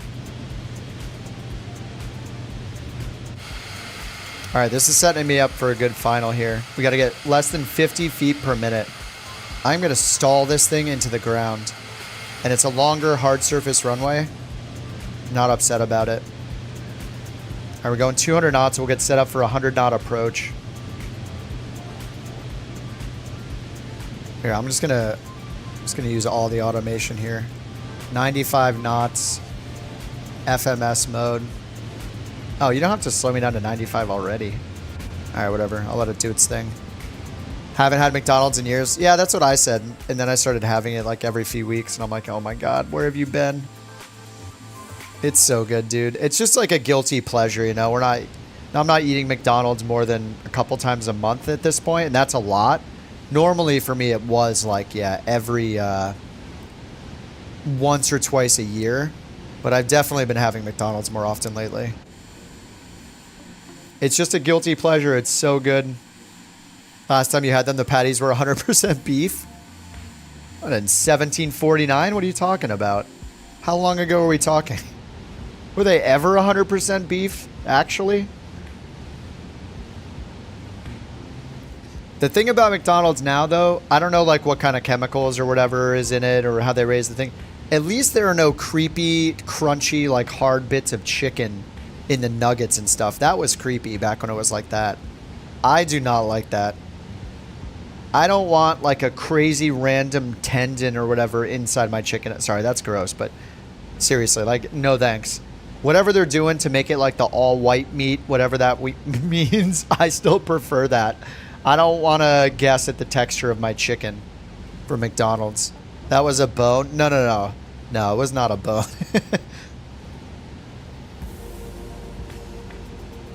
Leave the leftovers in the fridge. Taco Bell. God, it sounds so good. I bet if I ask the mountain if she wants Taco Bell, she'll like roll her eyes, but then she'll say yes. Because we had it the other night. Wait, that was last night, wasn't it? No, that was 2 nights ago.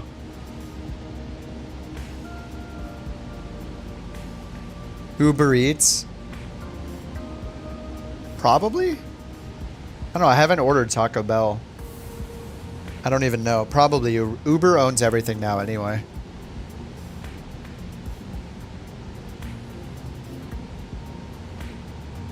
Alright, I know this is taking a while to line up, but I gotta get the less than 50 feet per minute. I'm giving myself all the time in the world.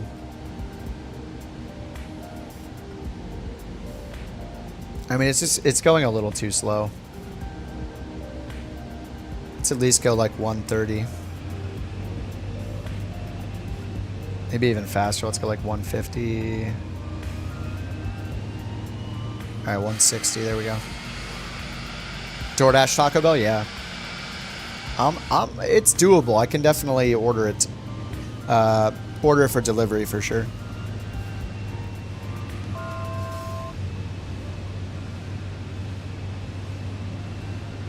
All right, line me up for the visual. I'm ready. There's the runway right there. 150 knots. Chicken nuggets have the tendons ground up so you can't tell. Yeah. As long as I can't tell, I'm okay with it. We're not exactly expecting to eat anything super healthy or organic when we order fast food. Johnny Rockets. I think so. It's been a long time. I don't know the last time. Maybe it might have been like in Vegas or something. Is there one there? All right, we're taking control. Let's get the autopilot completely off. Auto throttle's off. All right, 150 knots. We can get our flaps and our gear down. 50 feet per minute or below. I don't think I'm going to get it. I'll try. We'll see. There's basically no wind. I have no excuse other than this Modern Times can next to me. That's my excuse. Actually, it should make me better, right? Oh, we'll get full flaps out early. Get the speed set.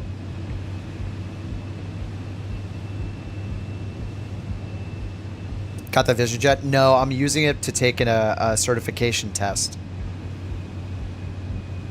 I could have picked between this or the PC-24, and I chose this because if you get a touch and go, which I have to do right now, if you do the touch and go at 50 feet per minute or lower, the most greasy landing possible, you get like 3 stars, and it gives you a huge bonus on your earnings. I'll probably get a 2-star, but I'm going to try for the 50 feet per minute.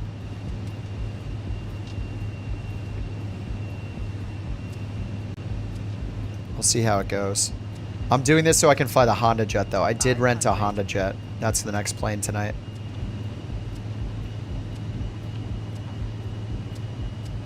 Yeah, 50 is insane. The wind is luckily really low. I'm not even using a preset. I'm using live weather. I just happened... Oh, live weather is off. What the heck? All right, well, whatever. I didn't turn live weather off. Why does that keep happening? I did not turn live weather off, and it's giving me a preset. All right, whatever.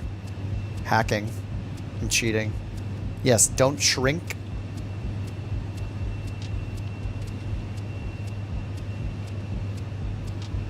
Yeah, this is kind of cheating. I thought I did not turn live weather off, so I don't know why that happened. I just pulled it back to daytime.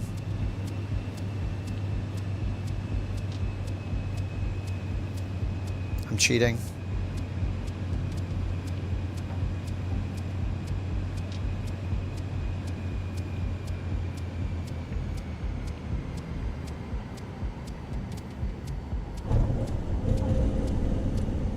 All right, 1 notch of flaps up.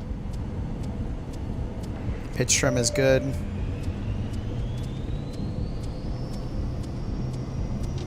Do you think I could take off and then just land again on the same runway? Well done. You can now fly a traffic pattern and do your final landing. I hope this works. Slipping it down.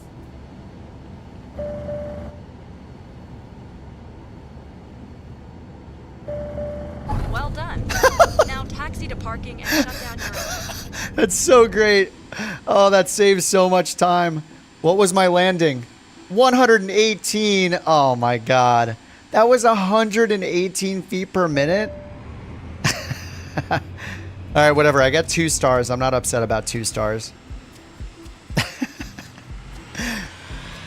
Jackpot. You gotta pick the runways that are long and hard, and then you can do that. Don't pick the sidewalks. Oh my God. Yeah, it saves so much time. Yeah, the first landing, it's at 100 and something feet per minute.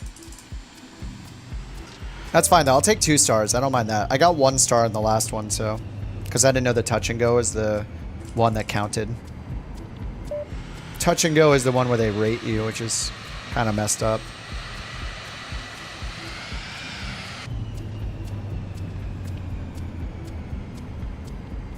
I didn't get the stick shaker on the first landing on the touch and go, so technically it's a bounce. Shh. Congratulations. You passed your qualification. All right, we got a Have 2 nice star. day. All right, got to transfer my pilot back. Actually, let's go to settings and turn multiplayer back on.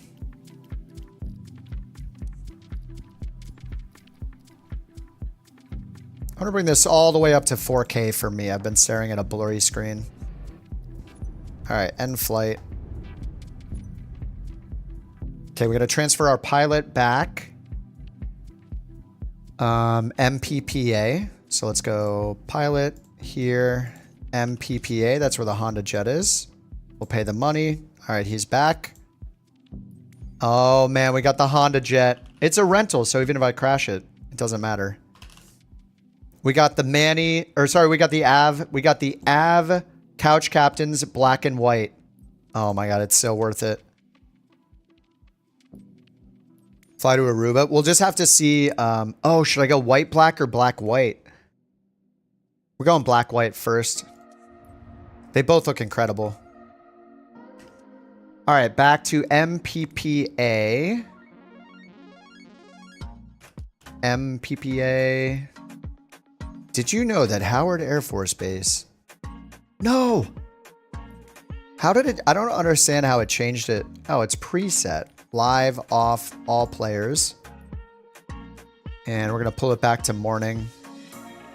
We're going to go 7 a.m., 1300 UTC, at parking in the Honda Jet. Start the flight. And let's see what we get now. So now with the Honda Jet, I can do VIP missions. Hopefully we get some VIP missions.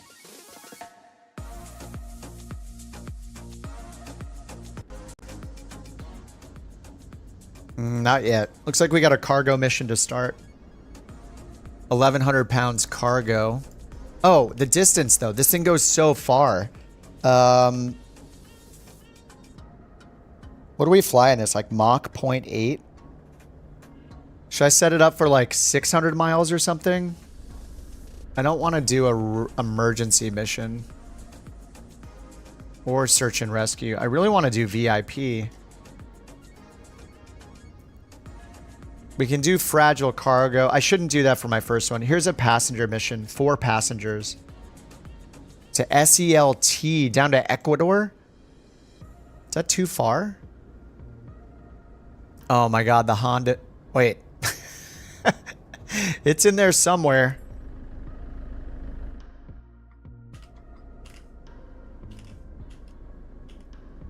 All right, there we go. Now let's take a look at it. Oh my God, the couch premium, baby. Av, how long ago did you make this livery? Like, was it 7 years ago? I think it was like 7 years, 3 months was how long ago he made this. And this is me using it for the first time, I'm pretty sure. Couch Captains, alive and well. It's got all the emotes on the side. It's beautiful. This is the work of Av. Oh, they're built in North Carolina? Nice. America. All right, SELT. I mean, we could go to Ecuador. I don't really want to... Yeah, you know, we're gonna hit up Venezuela on the way up, right? If we go all the way around and kind of do a tour of South America. So maybe we should do the one to Ecuador. SELT. It's a big airport too. 12,000 foot runway. I could use... Should I do it nighttime to start? I think I have to do real time. Let's do nighttime. So then I can use Beyond ATC. We'll see how this thing lights up. Day first? Do you think so? Day first? Yeah. Okay, okay, let's do day first. Alright, I'll bring it back to 7 a.m. 7 on the dot, 1300 UTC. I mean, day is very nice. Yeah, just to give it a try. It's fair.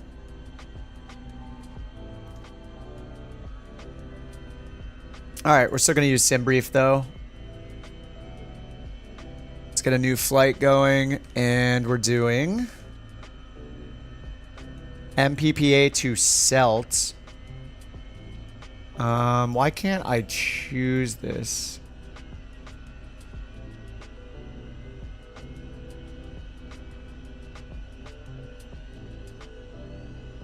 SELT.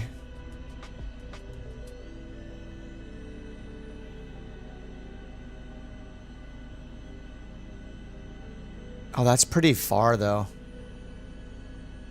All right, that's kind of too far, I think.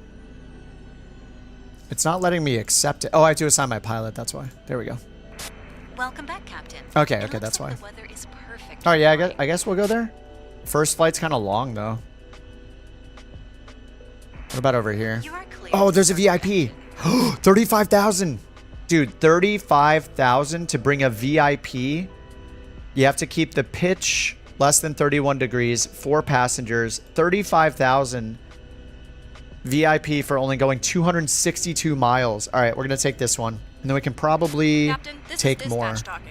Oh, no, The we can't. VIP on board today will be holding a meeting as we fly. Okay, any MNCI. Mike, November, Charlie, India. Roll out the red carpet. VIPs are on the way. All right, VIPs are coming on. MPPA to MNCI. Honda Jet. Not sure how much fuel it's going to expect us to take, though, so this might be a little bit risky. Cartel Kingpin for that price? I hope so. Give us the money. Transport. I don't care who it is. Boarding We just want the complete. money. You can start your 40,000 and block fuel is 2396. How much fuel does it have? 1,500. It looks like we can fill it up. 2390.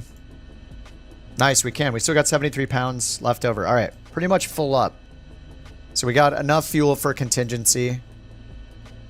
Here is the route. Throwing it in the chat. All right, let's get Beyond ATC going.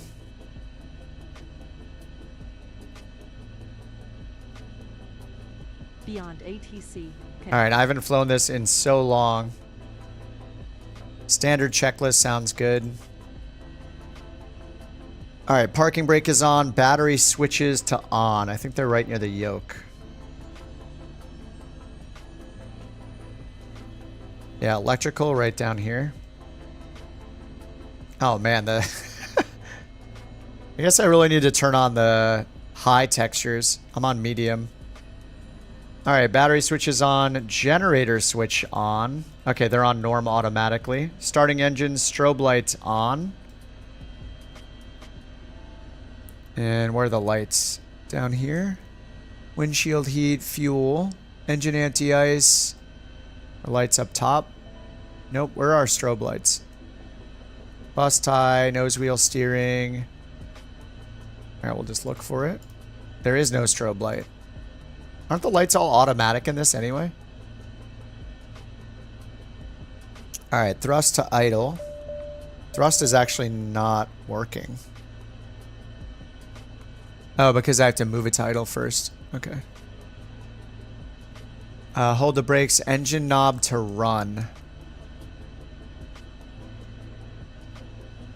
Engine knob. Where? Oxygen. It's so blurry. Yeah, lights are automatic. So I guess it's just engine. This engine start button doesn't work either. Servo power.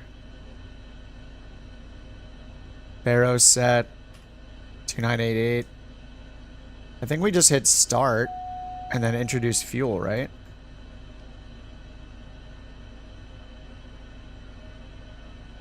Yeah, okay, it's starting.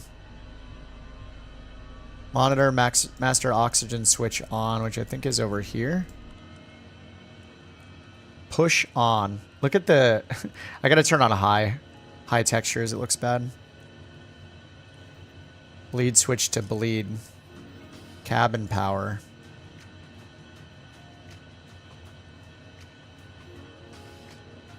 The engine's already on, I guess.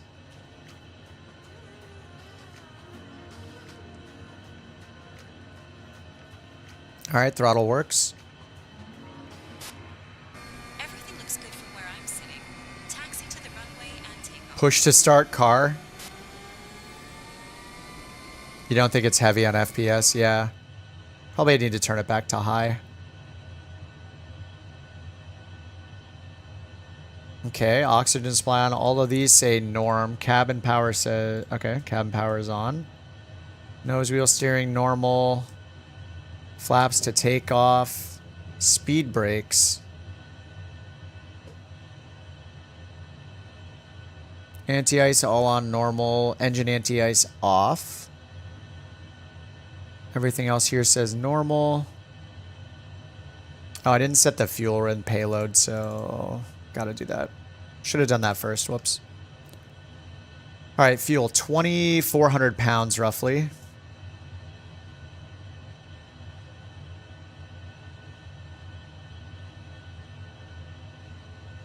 $27, $24.96, $24.02, $23.90. Good enough. Passengers, we need to add 1,434, so 1,200 pounds are missing. Whoa. The heck? Need 115 more pounds.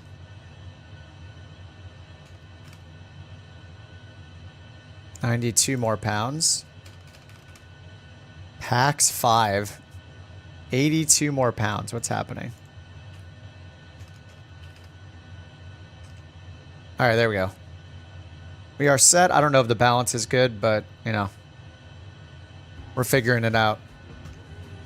Just, you know, the first flight. It's a rental. We're just going to do what we need to do. All right, I'm going to risk it, and I'm going to hit import here. Whoops. I'm going to hit import and see if it crashes the sim. Oh. Whoa. Okay, Navigraph. Chill. Sim brief dispatch. Flight plan. Full screen map. And let's import. Okay, looks like it's not going to import here.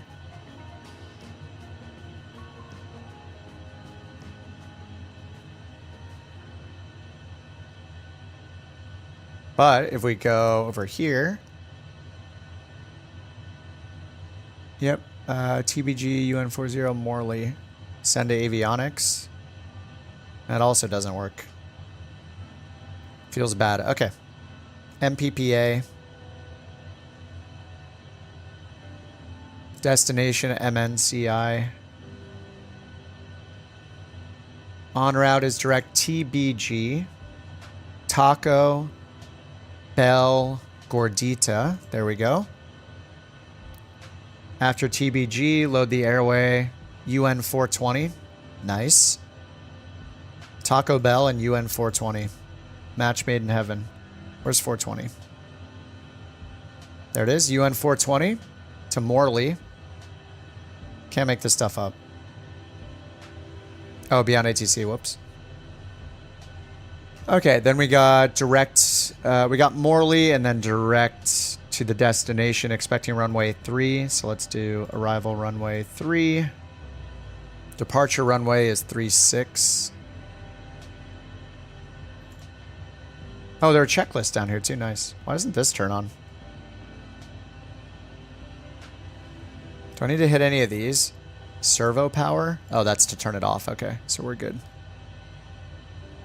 Barrow set. Alright, we're going to go to grounds.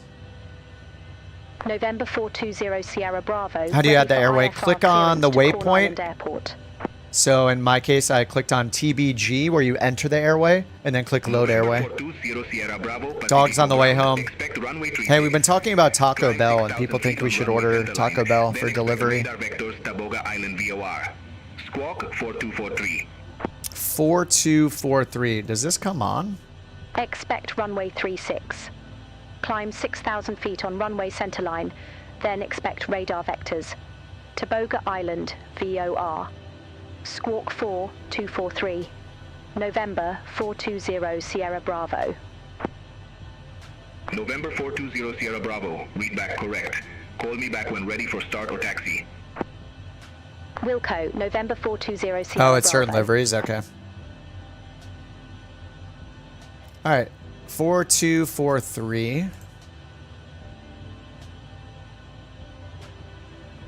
Altitude reporting.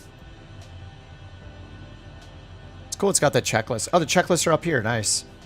And can we use this? We can. Nice. Battery on, oxygen, pressurization. I think it automatically does that. ELT is on norm right down here. Nose wheel steering's norm. Landing gear is down. Parking brake is set. Flaps are actually set to approach now. This is before starting engines. Starting engines. Doors, volts, engine start, instruments, anti-ice as required, external power disconnect. Looks like it is disconnected automatically. Transponder entered, flight ID, flight plan is done, navigation source is FMS. Altimeter set automatically 2988. Flaps are set for takeoff.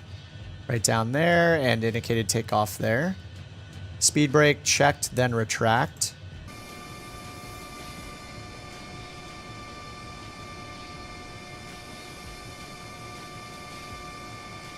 Oh, there it is. It's like an alien mouth opening. Some sort of zombie thing. Can the Vision Jet hit 400? Yep, it can. I think it can go up to 41,000 maybe? Oh, the Vision Jet. Sorry, Vision Jet, no. 31,000 the Vision Jet. Honda Jet, though, yeah. 40,000, no problem. All right, cabin signs, parking brake release. Check brakes, no wheel steering, flight instruments, flap set for takeoff, trim set for takeoff. We need nose up, pitch trim in the green. What is that? 3 degrees? Looks like it likes 3.5. Oh, 3.8? 3.7? Okay. I love the integrated checklist. It's so awesome. Actually, if we move over to the other pane and turn the map on. Let me change these map settings real quick. North up, always. Map detail, low. Inset window, flight plan text, vertical situation display. Oh, that is so awesome. Okay, nice. All right, track vector. Oh, wind vector. That's cool. All right, then let's switch over to PFD options. PFD settings, map layout, inset map. Relative terrain, weather overlay. Let's see what relative terrain instead. PFD settings. Oh, we can split it. It's kind of nice too. Yeah, I like splitting it actually.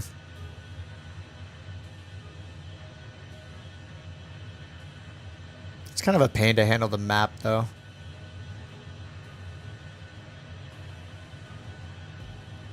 Let's go back to full. All right, then we can get our wind on, map layout, PFD settings, other PFD settings, wind. Let's go option 1. Back. Altitude units are in inches, AOA auto. Attitude overlays. Synthetic terrain, yes. I don't need the horizon heading. Okay. I think we're good. Just ordered Taco Bell? Nice. All right, so they told us climb 6,000. Let's get, so get selected altitude.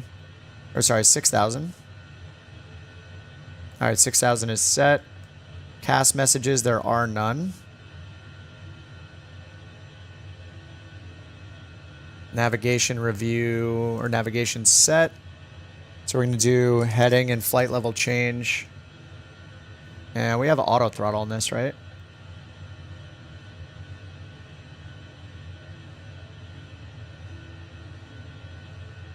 Yeah, auto throttle right there. Okay. Flight guidance is set. Toll data. I don't know what that means. Takeoff briefing. Sure. Radar as required, ice protection. After takeoff, landing gear up, yaw damper, flaps up at 130 knots minimum. Thrust to MCT. Okay. Good enough. Let's get the map on full screen. Oh, I forgot my map settings already. Heading up. What happened? Oh, no.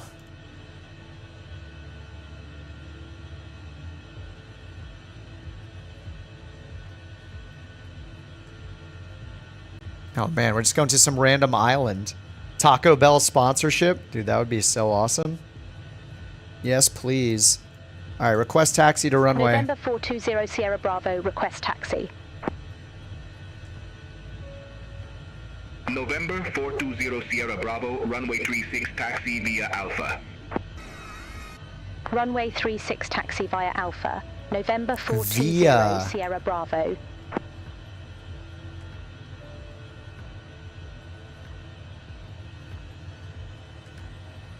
All right. Aircraft systems. Oh, do I have to do weight and balance in this, actually? Utilities, initialization. System tests. We don't need to do that. Weight and fuel. FOB sync. Crew and stores. Payload. 0 fuel weight. Aircraft weight 9560. It's going to be more than that. 11. We need at about 2,000 pounds or so. 11-0.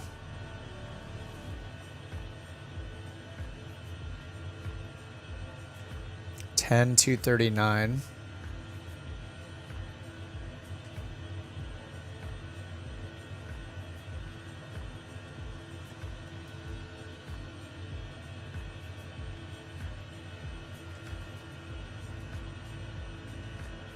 Aircraft weight is 10.5 still? 10.6. There, that's about 11. Oh, sync all from sim. Oh my god, that's amazing. This sync all from sim button is insane. That's so cool. Okay. Back. Speed bugs. Get from sim. Rotate at 115. System test.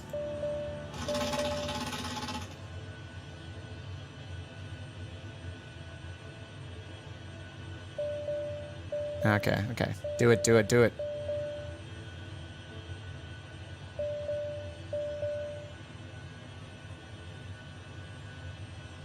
Hello? Oh.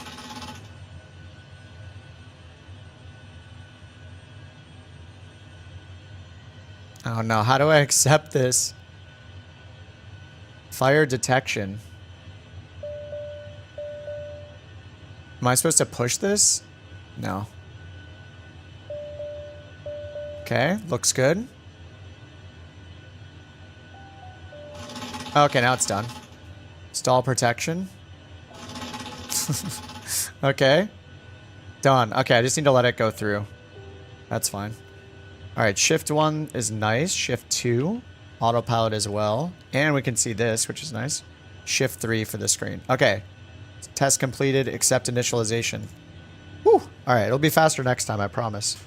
All right, parking brake off. Let's go to the runway finally. Couch captains, we're alive. All right, runway 36 via Alpha.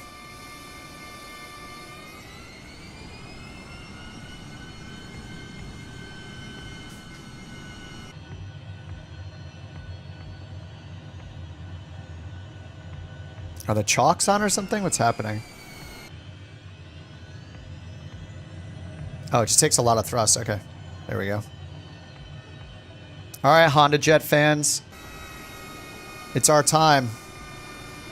And you go this way to runway 36.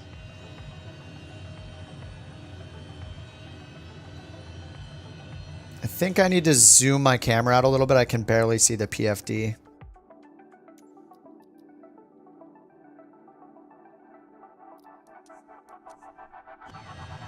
All right, that's a little bit better. This jet, it's from Flight Sim 2020. From the marketplace. All right, how are our lights doing? Taxi light is on automatically. Beacon and nav lights are on automatically. The auto lights in this are so nice. All right, I'm going to hit the toga button and pretend like it's a Vision Jet and see how it goes. Toga auto throttle.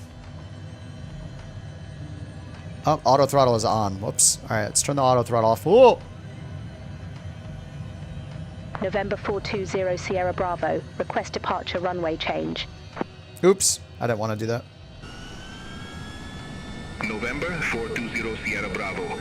You've already started your taxi and I can't get you over to a new runway at this time. Unable. I hit the, so in this, the auto throttle doesn't arm it. It actually just activates it instantly. So that's good to know. All right, we're going to take off and go to 6,000 feet. Our rotation speed's 115.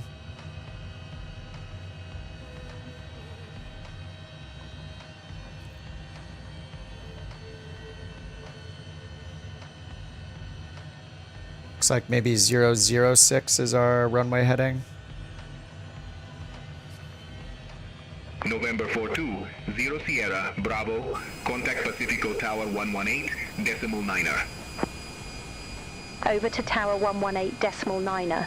It's showing Dan in the Couch Captain's livery too.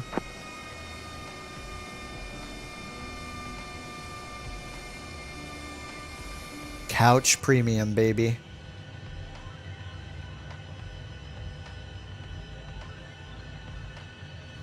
All right, now we can request our departure. November 420 Sierra Bravo, holding short runway 36. November 420 Sierra Bravo, Pacifico Tower, wind 005 at 7, fly runway heading, runway 36, cleared for takeoff. All right, auto throttle is armed. Clear for Fly runway takeoff. heading, runway 36, cleared for takeoff, November 420 All right, runway Sierra heading, Bravo. so I'm going to hit heading mode. Auto throttle is on. And we rotate it 130.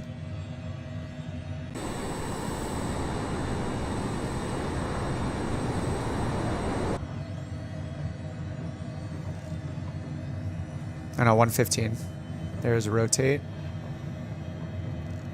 All right, needed a lot more nose trim up. Have a great flight. Watch out for the champagne corks. All right, gear up. Particular VIPs have a reputation.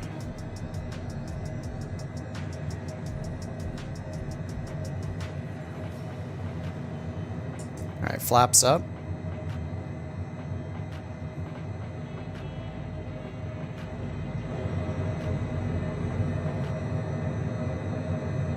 November 420 Sierra Bravo. Contact Panama Center 120.3. Contact Panama Center 120.3, November 420 Sierra Bravo. Panama Center, November 420 Sierra Bravo, 1,400 feet. All right, autopilot on.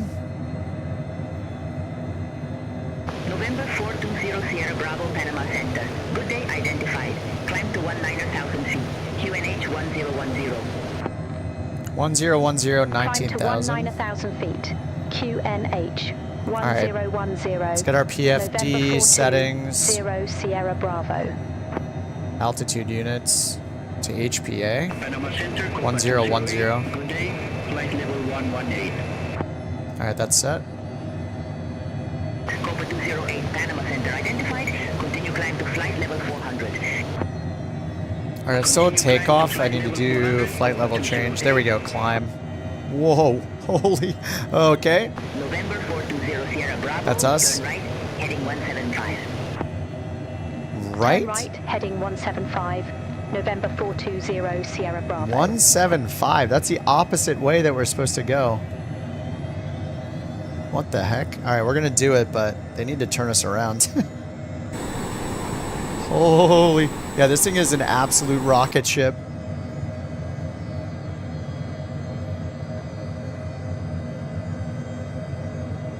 Yeah, it does like 4,000 feet per minute, yeah. We were just doing 4,000 feet per minute. 30-degree max, yeah. Is there a bank button, actually? Yeah, I can hit a half bank. Yeah, this works. Hopefully it didn't fail me. Alright, half bank is on. Looks okay. Landing lights off under 10,000 feet. Come on, Vision Jet. Yeah, it's got the landing lights off right here.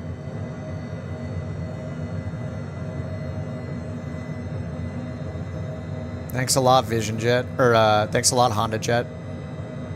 Don't I have to go into here to get the lights on? Aircraft system. Sim options. Oh, there's a whole load manager here. Turn Show right, passengers. heading 215. November 420 Sierra Bravo. I didn't load them in the EFB though. Alright, turn right heading 215 now. Where are they bringing us? Having us do a whole circle here. Alright, 215 is set. Yeah, the liveries are the same for 2020. They're just working. I haven't tried them until just now.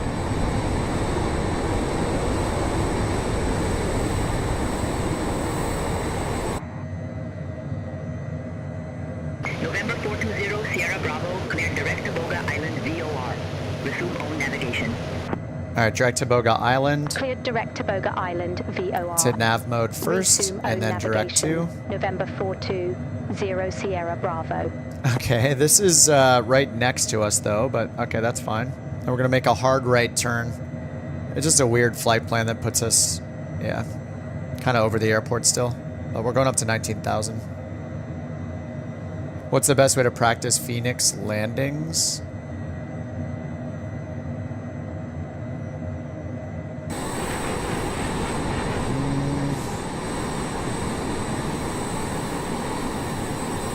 Can you use like a replay tool to keep putting yourself on short final maybe? Can we actually get back in the cabin here? Yes. Oh, we can just go straight through the plane. That's the best.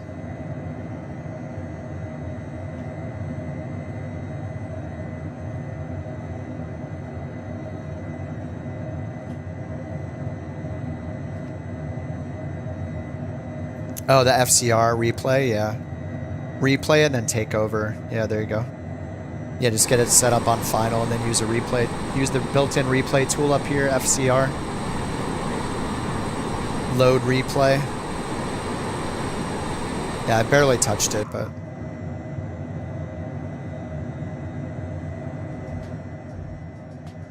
Alright, let's turn down those whining engines. Alright, going up to 19,000. November 420 Sierra Bravo, climb to flight level 400. 400, Climb to okay. flight level 400. November 420 Sierra Bravo.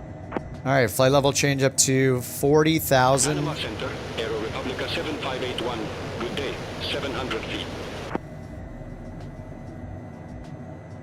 Aero Republic Republica 7581, Panama Center. All right, we're direct Morley now. 17,000 feet, QNH 1010. Oh, there are cabin shift cameras. Shift 7 is the toilet. Shift 6? Oh, nice. Okay. Shift 6 is okay. Shift 5, I don't know what this is about. Nice view of the side of the wall. That's a good one.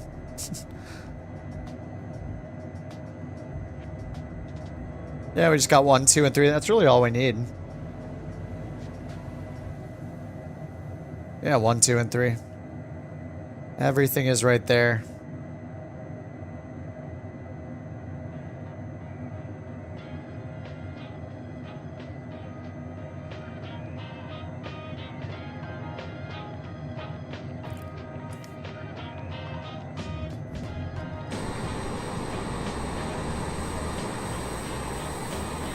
All right, well, now we're flying.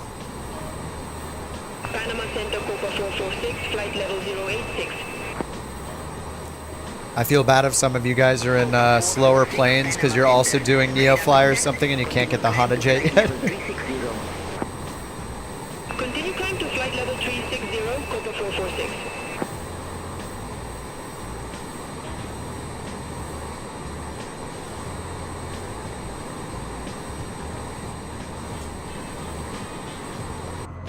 Career's still broken, yeah. Just use NeoFly. You're gonna like NeoFly better anyway, long term. Or not long term, but short term. Long term, as 2024's career mode gets better, I think we'll all enjoy it more. It's still pretty good, but yeah, they just need a lot more missions, a lot more planes, and to allow us to use multiplayer to see each other while we fly it. That's pretty much it. Easier said than done, I'm sure, but it'll be nice when they do that.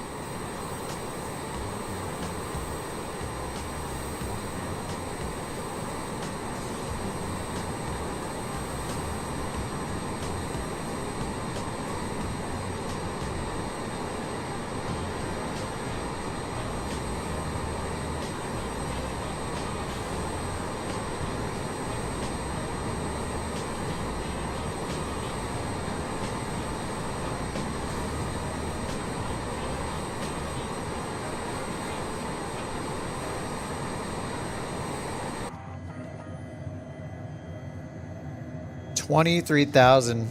Climbing at 2,300 feet per minute. Doesn't show me in a Honda Jet. You might have to turn your air traffic graphics setting to ultra because it'll limit how many plane models it loads, I think. But I've actually had that happen before too, even with a setting on ultra. I think like there were a couple people that were in planes I owned and I had installed and it still didn't show them, so it can happen. Copa 228, Panama Center. Identified, continue climb to flight level 340. Continue climb to flight level 340, Copa 228.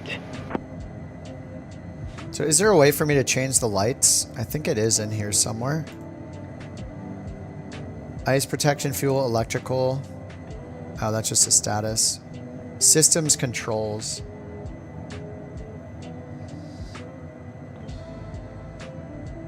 Yeah, exterior lights. Landing light. Let me see if my switch works.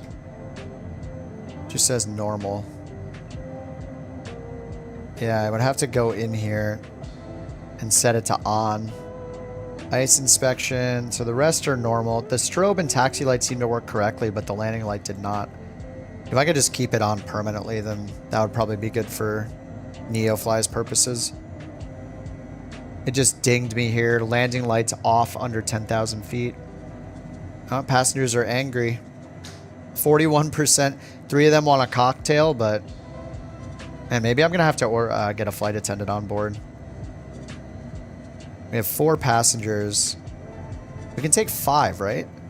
Like, the flight attendant would just sit up here. There's a seat there. 1, 2, 3, 4, 5. Plus a co-pilot would be 6. And where was that? Not weight and balance. Aircraft system. Sim options. Load manager. Yeah, we can take 6 total here.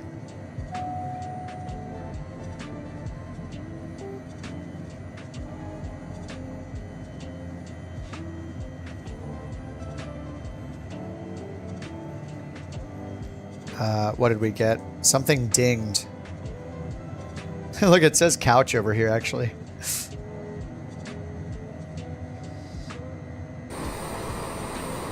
Will it be available in 24? I would assume so, yeah. The same people that made the Vision Jet made the Honda Jet, Flight FX. I would bet that it'll be in 24 at some point, yep.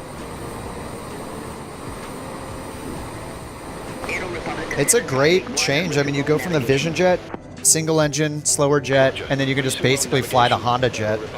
It's not that much different. You still have a G3000 in it, so you understand the same controls. You just have to learn the startup procedure, which is pretty much like, you know, hit the battery button, hit both the start buttons, and move it to idle, and you're like good to go.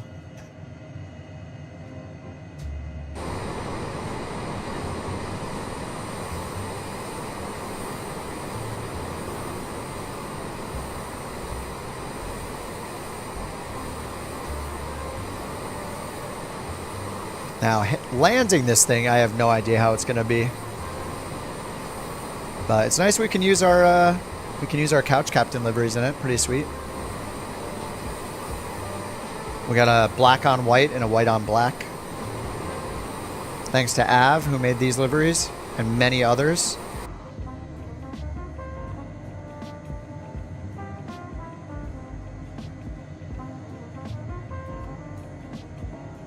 Yeah, the livery is a lot of fun. Couch premium, baby. We got all the badges over here. Av did a kick-ass job on these. Got the whole family over here.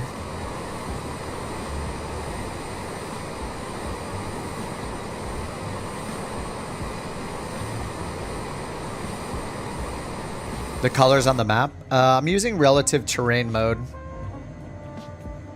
Oh no, this is... Oh, I thought I had it on relative terrain. This is just regular topography mode.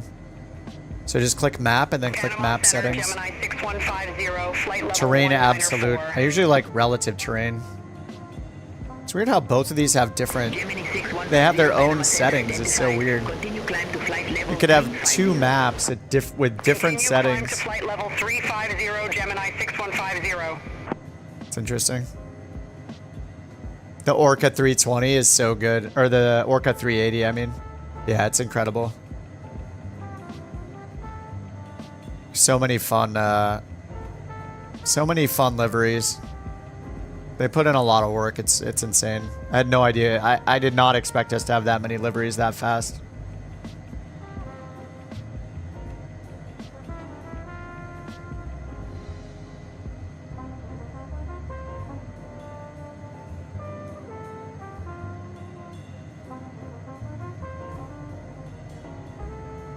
Alright, we don't have our top of descent yet because it's probably a ways off. Let's customize the data fields here. Oh, they're already customized. Oh, a little bit. We got endurance and en route time. 41 minutes of fuel. We're not in cruise. Once we're in cruise, that's going to go up a lot. And then the descent. You know, we're not using much fuel for the descent. So let's go to map settings. Other. Actually, wait. We have to go to settings, don't we?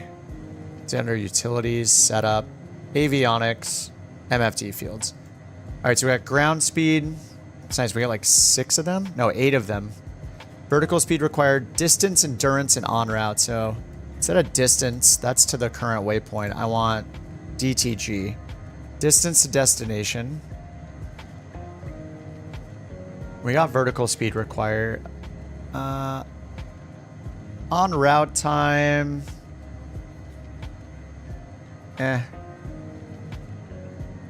Vertical speed required is good. Fuel on board. Fuel over destination. Negative 121 gallons. I feel like that belongs near the end. ETE. I think I want to put distance to go here. Panama Center, Qatari 8163 heavy. Good day.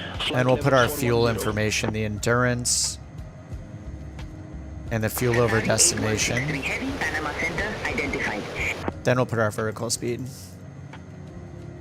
BSR. Ground speed, desired track.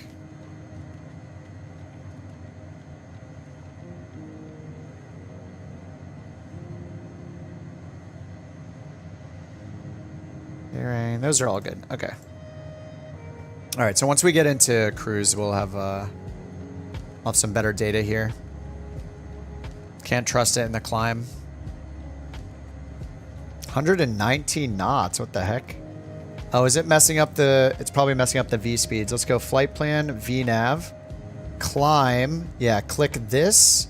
I want to do cruise climb. There we go. Mach 0.7. Okay. Altitude, speed limit, terminal area, and then cruise Mach 0.72. I'm just going to click these to make sure that it's going to use them. Okay, yeah, watch your speed in the climb. If you guys are flying this, you might need to go in there, go to flight plan, and then VNav. Go to your climb section, and then go to climb schedule. I'd rather do cruise climb. Alright, now our speed is less scary. We're getting near the yellow bar. Toby eye tracker. Yeah, I have one, Mike. I don't really use it that much because I'm mostly doing slower paced things. I don't really need to flick my view around really fast. I'm usually doing like, you know, IFR flight plans and stuff.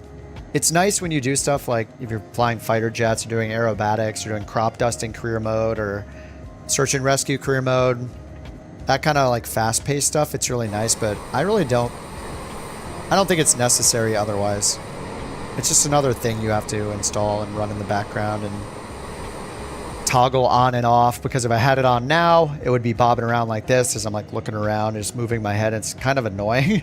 So I like to be in full control of the camera like this at most times. But it's nice to enable when you're doing those things like that, where turning your camera quickly is a benefit. Then yeah, it's good then.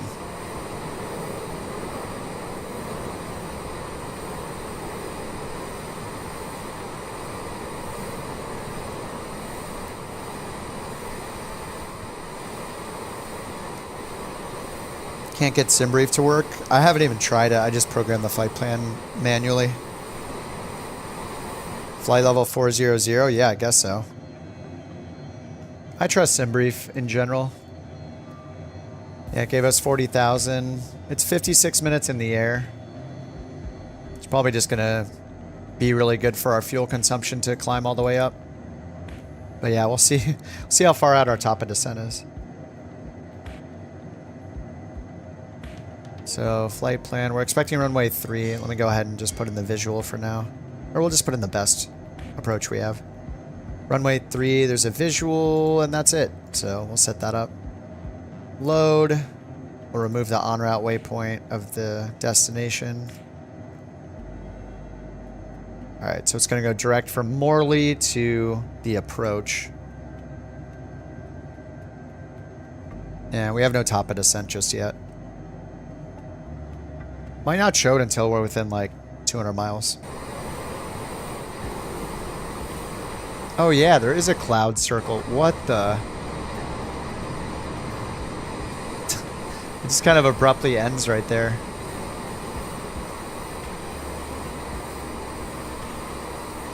Nice.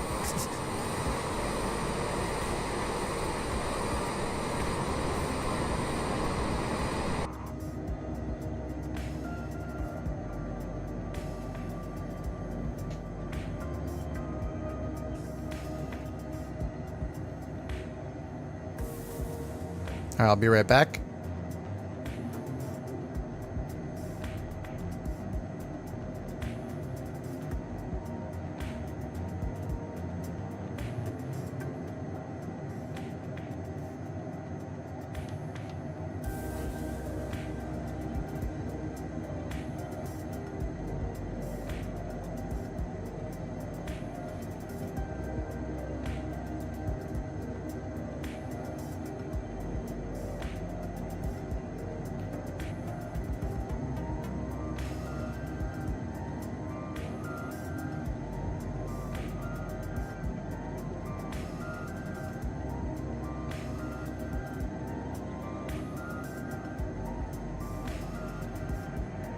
Panama Center, Avianca 045, flight level 370.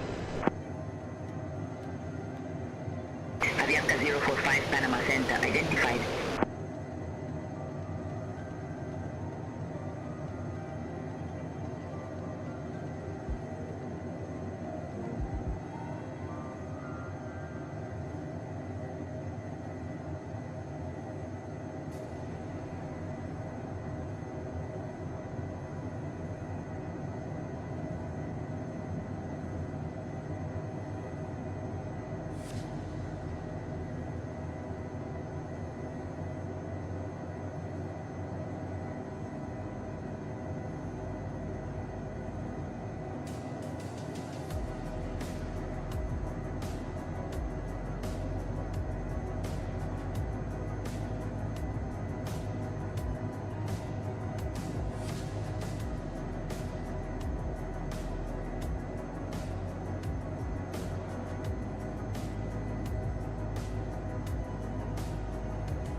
Alright, I'm back. Sorry about that.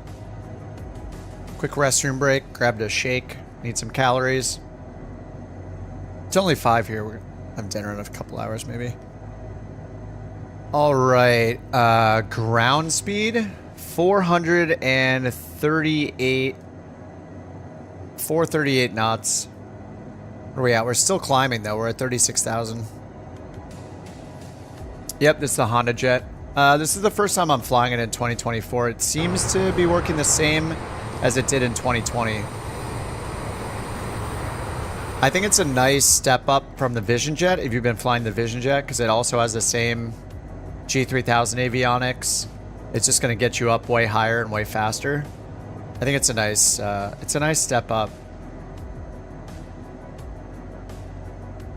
Yeah, it pretty much feels the same to fly so far. We'll see how the landing is, though. I got to figure out our approach speed. I don't know what to expect in this, so... Speed bugs. Okay.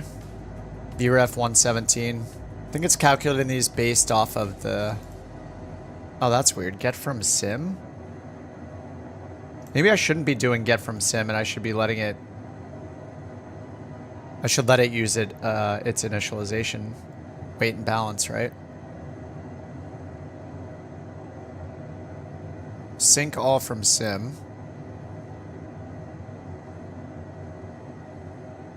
And then when I go in here, it should be more accurate. Anyway, I have to learn how to use that. Oh, I'm not on standard yet. Yeah, thanks. Standard is... Do we get a pre-selector in this guy? No, we do not. Lame. Okay. 0 out of 10. No Barrow pre-selector. Horrible. Alright, 2992. 1013.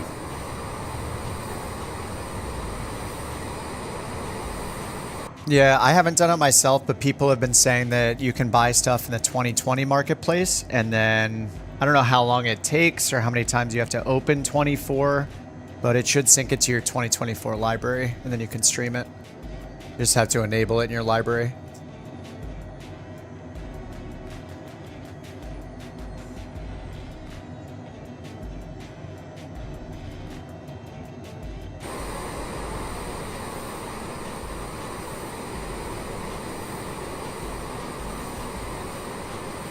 I don't see your husband, Bailey.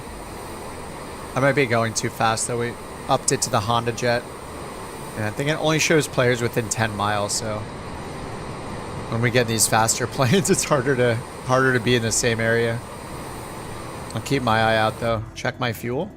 We should be good. We're not even in, we're not even in cruise yet.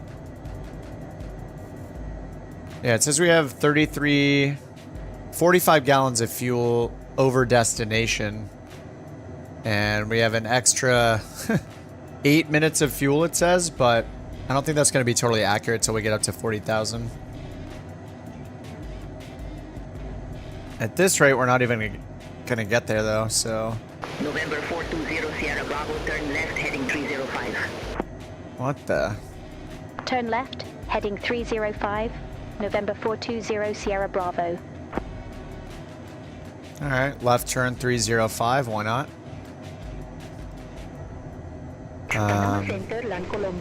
Let's try maximum rate, I guess. Yeah, there we go. Yeah, that was gonna take forever. 4281 Panama Center, radar contact, continue climb to flight level 370. Let's see where it brings our airspeed though. Mach 0.570.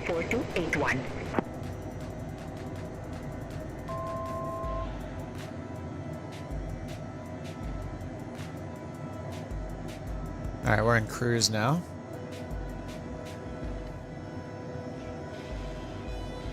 Top of descent is 8 minutes away. That's going to change as we pick up our speed here. Alright, yeah, now it says fuel over destination 12 gallons, but we're going to watch that tick up, hopefully. I mean, SimBrief told me I had more than enough fuel for this, plus diverting. Right? 2396 block fuel, and I put it up to that much. Unless it changed in the plane.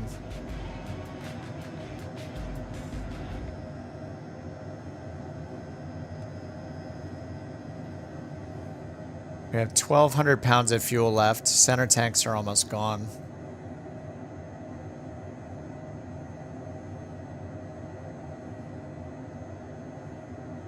How much fuel does it think I have?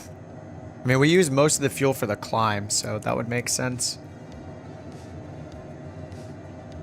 For such a short flight.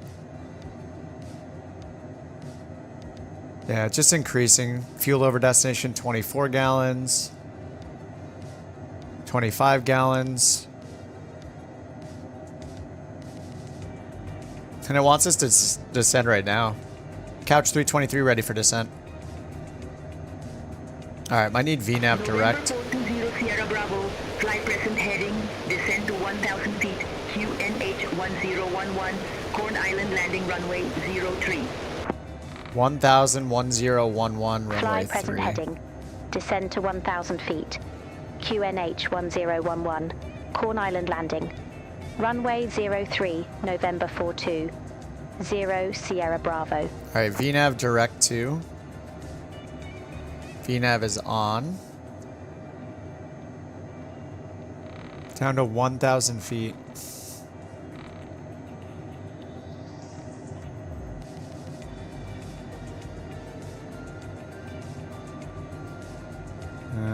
It says target 1,600 feet per minute.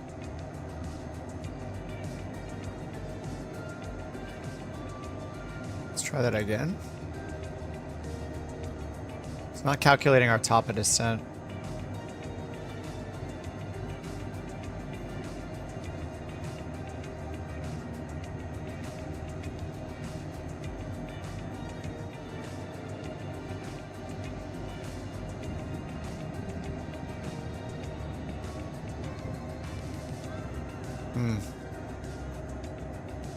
It's showing final. Maybe I have to do it for final instead.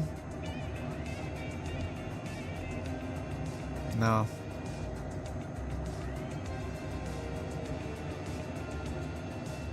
Alright, we'll just descend ourselves then. Vertical speed, 2,000 feet per minute. It says we need about 2,200 feet per minute.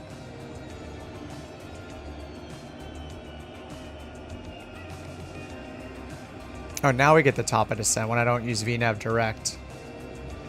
Okay. Alright, top of descent's in 4 minutes now. Now we have path. Okay. VNAV direct didn't seem to like. Maybe it's because of the visual approach. I don't know. It's a little weird. Alright, so now that we're in the descent, look, it's saying 156 gallons over destination. Man, it is slowing us down so much though. Mach 0.5. What? Dude. Mach 0.7 descent schedule. Yeah, now it's working. There's so many bugs with the VNAV profile stuff. You have to go in and click flight plan VNAV and then just choose the same option, then suddenly it starts working. Definitely need to keep an eye on the speeds that the FMS is commanding for the auto throttle.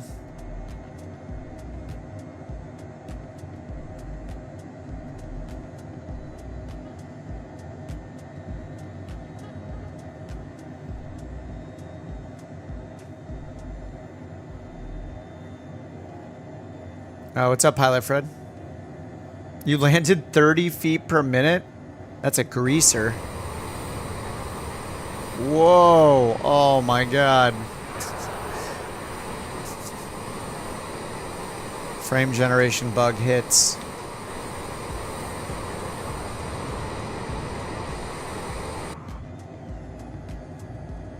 I did change it to 4K, so that might be the issue. It hasn't really happened.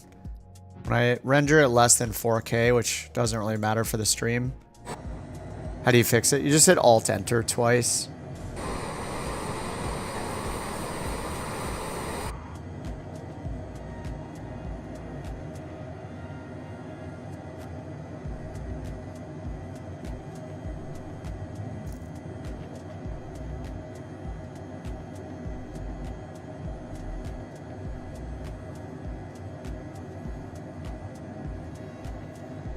Yeah, now fuel over destination's 41 gallons, which is going to give us like 5 to 10 minutes of fuel.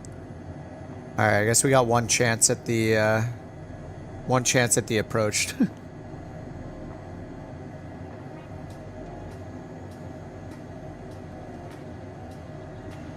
All right, top of descent's in 3 minutes. I'm just got us in a 500 feet per minute descent. Not really a reason to do that, so we'll just hold our altitude. We got VNav armed. That'll start the descent again for us.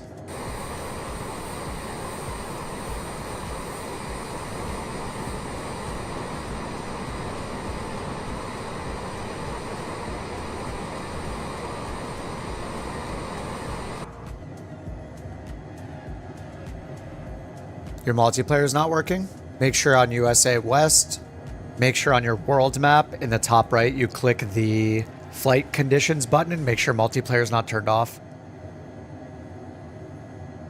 And once you're in the game, if you want to use real time, you could tick real time, but then hit -1 time. So it's like really close to real time.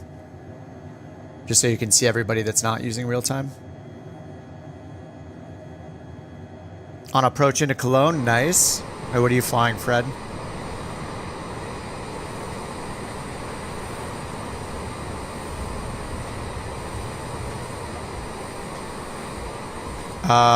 Wait.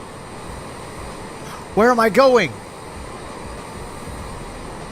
SKUI. Wait.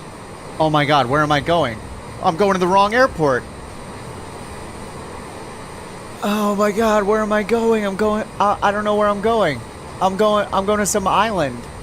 We don't even have a mission. Oh my god, I was sitting here, I was like, oh, interesting, we're going to the northwest, okay. Wait a minute, why are we going to the northwest? How did I put that in? Why is everybody following me? I was wondering why you were going north. Oh no. Oh, son of a shit.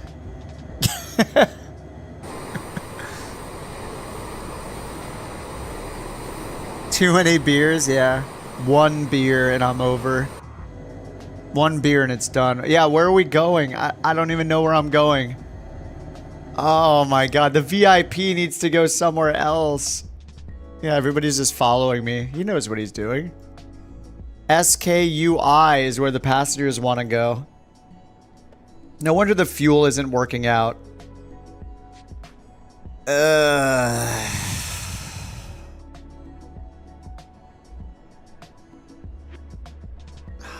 Crap. I just wasted so much time. Land and top off the fuel? I think I just need to cancel the flight, right? I just need to cancel the mission. Wait, where is it going to put the plane, though? Oh, my God. What did I do? I think the problem...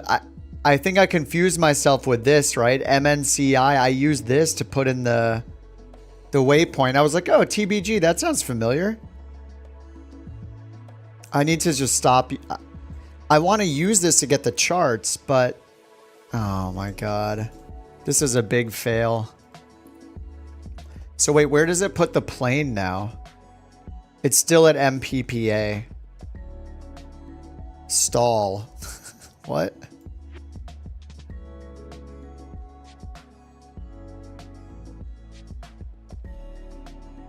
The engine is running. Oh, what have I done? I'm sorry, I led everybody in the total wrong direction. Oh, no. Hello, Captain. Nice to see you again. Hello. Well, it still thinks the plane is at this airport, right? Oh my god, the way the screen loads is so shoddy. Dispatch. Your next customers have to make an important meeting. Oh my god. I'm an idiot. I messed up. Dispatch. Boarding passenger. Please stand by. crap. Well, I know how to start the plane, I guess.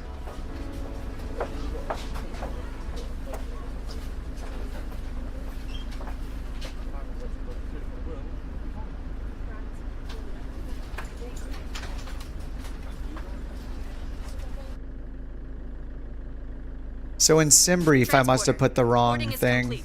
You can start your Yeah, I flight. put MNCI in here. We have to go to SKUI. SKUI.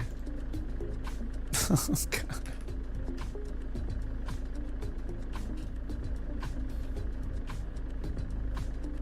Sorry, guys.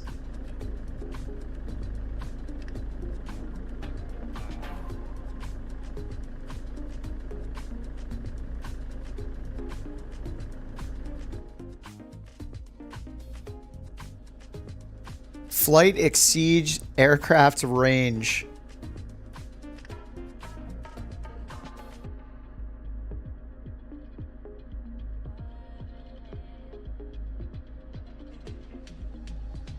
If we say we're going to be 1434 though.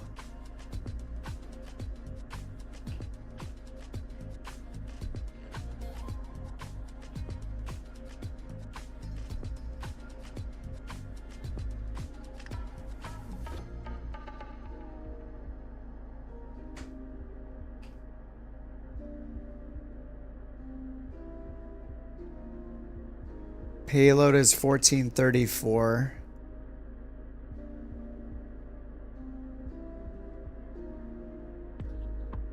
$1,284 nautical miles.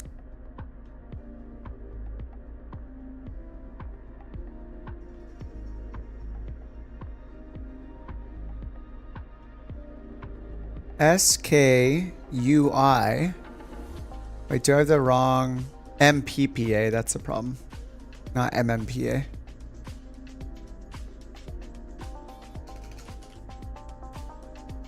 There we go. MPPA, payload 1434, generate. Yep, I got it. No, I put in MMPA.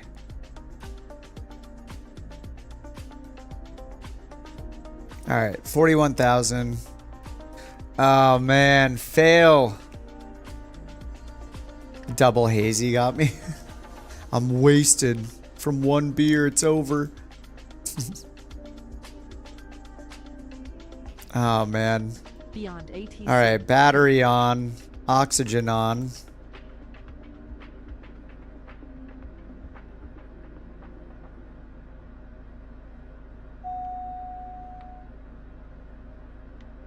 Just start both the engines.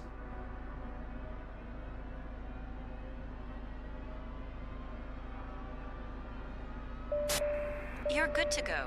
Contact the tower for clearance.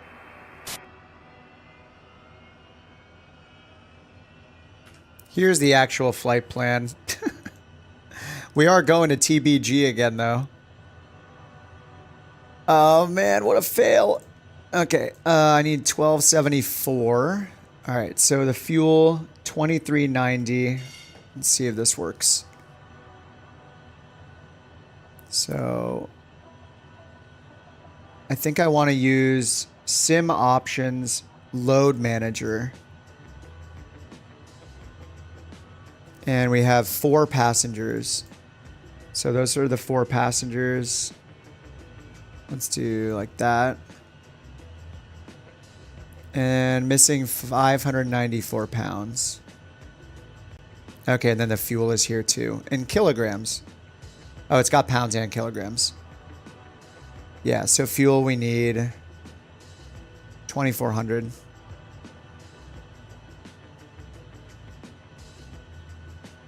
Okay, good. Let's see if that actually changed the weight of the plane here.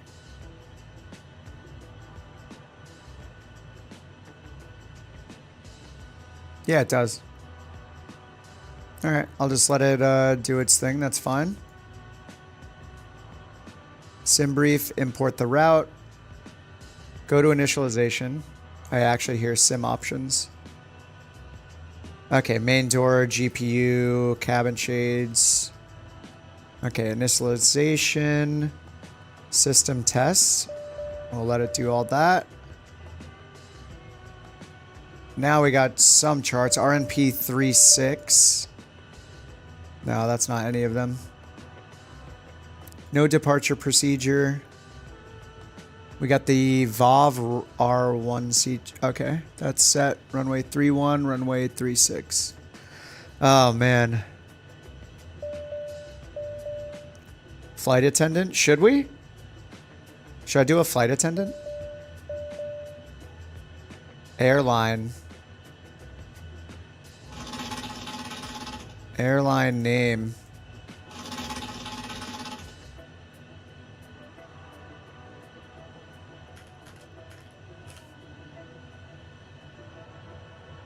This is different. I don't actually need that.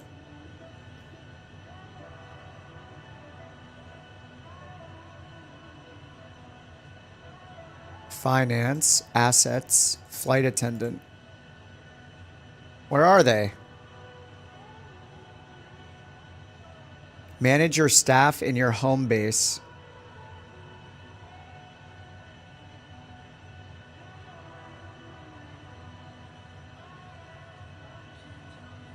Where's my home base?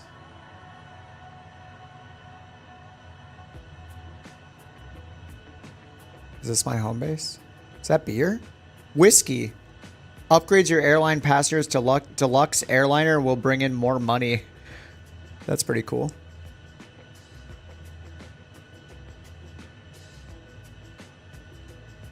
Achievements. I have to build a home base, yeah. I didn't know I had to do that to get the flight attendants, though. Flight attendants log. Oh, wait. Oh, there we go. My flight attendants. Oh, that's so confusing. You just click my flight attendants. I didn't even know that was a button. It looked like a heading. Man, they need someone to design this for them. Okay, how much? Oh, their weight. You can hire based on their weight. We need the lightest flight attendant we can get. 130 pounds. Anybody 100? We got 100 pounds. 167. All right, I think we're going to go with... We're going to go with Chloe. 142 pounds. They're all around 140. Lee is a 130. Luna. We'll get Luna. Whoa, 1,200 a week? Oh my god, that's really expensive. Okay, we're not going to get Luna. Okay, this is sorted by price, so the most expensive is down here. Okay, let's go under 1,000 a week. All right, let's get Chloe. She's 142. 650. Hired and located. What's MTRH? All right, can I transport her?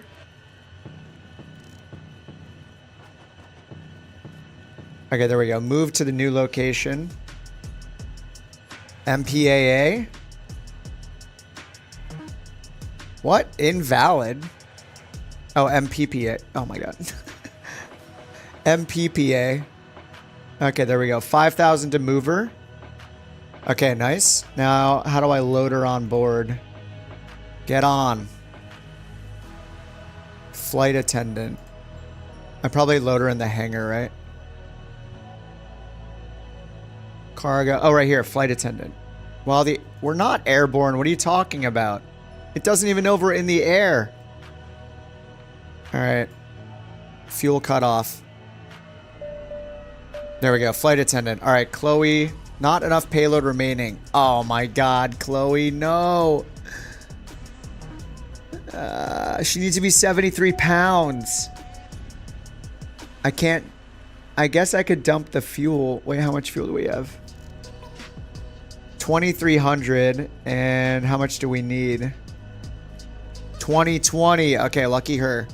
All right, let's dump 200 pounds of fuel. 2,200 on the fuel. And Chloe's coming with us. Oh, there we go. 21 pounds to spare. A child flight attendant. Yeah, sorry, Chloe. You're going to have to lose a few limbs. Oh, man. All right, Chloe's on board. We can serve alcohol and stuff. People are going to be stoked. Wait, do I have to buy the drinks? Okay, service is available after takeoff. All right, 2020 on the fuel. So we're at 2200 on the fuel now. Let me go back and fix that. Utilities. Oh, wait, sorry. Aircraft systems, sim options, load manager. All right, 2200 pounds. Close enough. Initialization, weight, and fuel. Sync all from sim. I don't think we want that. Wait, why doesn't it know all the passenger stuff? We just set it all. All right, let's see what happens with the fuel if I hit sync. I don't think it's working. Wait, what is the point of this if it's not going to actually change it?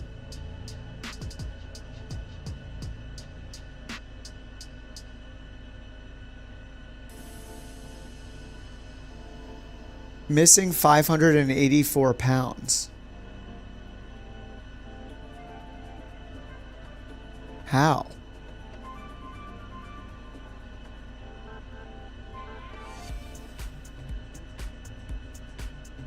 Okay, now it's got the passengers. Okay. Still missing 584. This thing is all messed up, man. All right, fuel total is supposed to be 2020. Or 2200. That's good. I don't think I can like trust this. I think we set it in the sim and then we ignore the rest. 584 pounds more of cargo needed.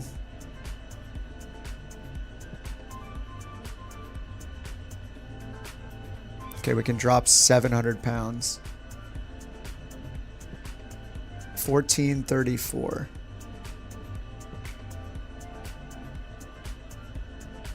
All right, 1600. Missing 14 pounds. Okay, now we're good. Chloe's on board. Sync all from sim. Okay, excellent. Speed bugs. I guess I have to get it from the sim, but it's going to be the same every time. All right. I guess. Okay. Sorry, this is taking forever. All right. And do we have the passengers visible now? Yes, we do.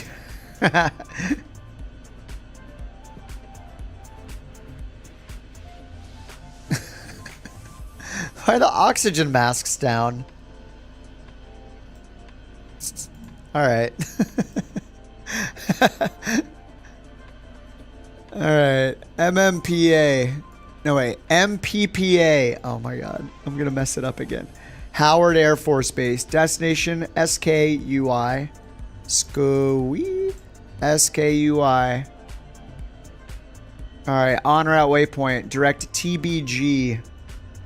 Right. The Taco Bell Gordita, of course. Then we're going to enter up 527. Load airway. Up 527.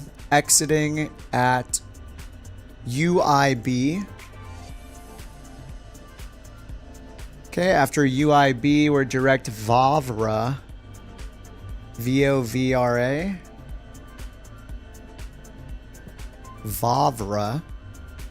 And then we got the Vavra 1 Charlie. Uh-oh. Actually, we can probably get rid of that. Because we need to load the approach procedure, or the arrival. The Vavra 1 Charlie. Transition should be Vavra.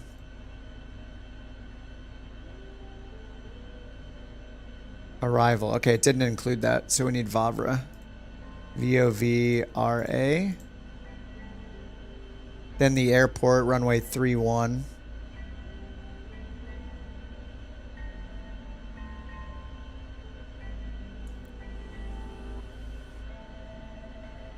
Wait, that's not listed as the destination airport. What the heck? Alright, we're gonna remove this arrival. I don't understand. Arrival runway 31. Departure runway 36. Oh man.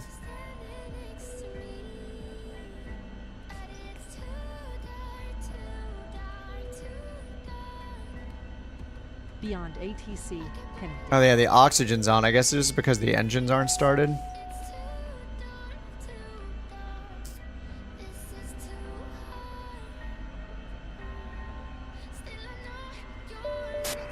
You're good to go.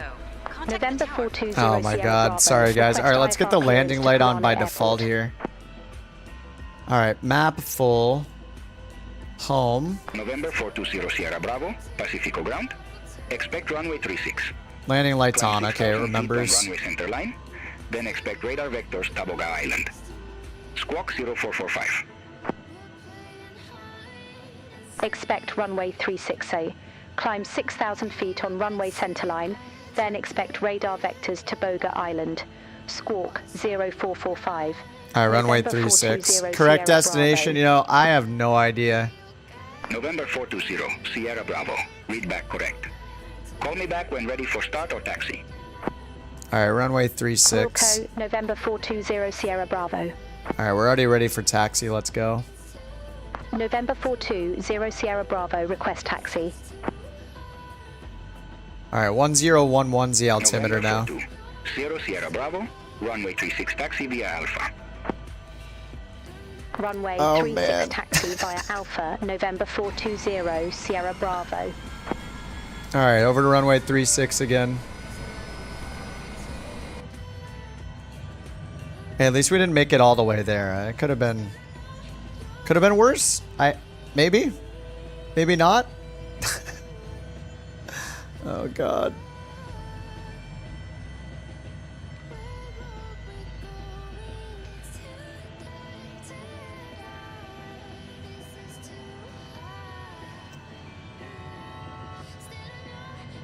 Well, at least I didn't crash today, right? Crashed yesterday.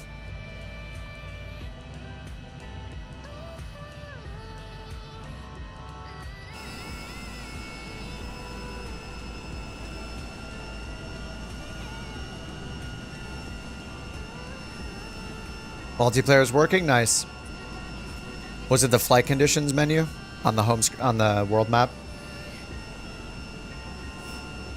Just like everything, they overcomplicate everything when it comes to settings in this game. All we ever needed was multiplayer on and off. Just turn it on or turn it off. That's it. We never needed anything else. We didn't need live versus all players. We didn't need historic weather. You know, we didn't need any of that. We just needed an on and off button. Like, and a server selection. That's it. Ideally, no server selection. It just does it based on your ping to each server, like lots of games work. They'll just pick it automatically. Actually, it does do it automatically, but I mean, really, with a game like this, the server shouldn't be split anyway. The ping doesn't matter. You could have 1,000 milliseconds ping. It's not going to make a difference in Flight Sim. What's up, old man Steve? How's it going? VIPs request no higher than 2,000 feet per minute. Really? Oh, is that what this says? No, it just says pitch bank must not exceed 31 degrees. November 42 Sierra Bravo. It doesn't say anything about Pacifico climb Tower rate. 118.9. Contact Tower 118.9, November 420 Sierra Bravo. Why doesn't it say that if that's a requirement? 2,000 feet per minute. The only feet per minute requirement I've seen is the hazardous cargo.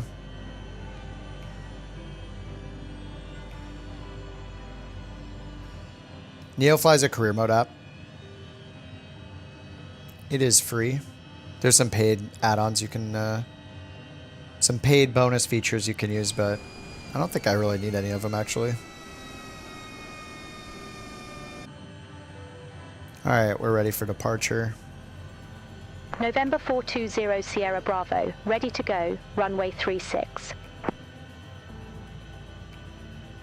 Do you need the paid add-ons if you want to fly at A320? 0 Sierra Bravo, Pacifico Tower, yeah. fly heading Get the flyby. Oh, you don't need paid, runway Justin. Just get the 36, clear fly-by-wire for takeoff. A320. It's free. It's great. Fly-by-wire. Fly Just heading Google it. 170, runway 36. Cleared for takeoff, November 420, Sierra Bravo. The heck? Fly heading 170. Alright, heading 170. Heading mode. And we got takeoff.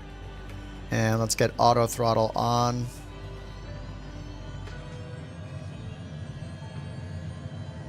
Is it ready? People have said that that they work. I don't know, I haven't tried it myself. It's been a bit. Oops, takeoff config.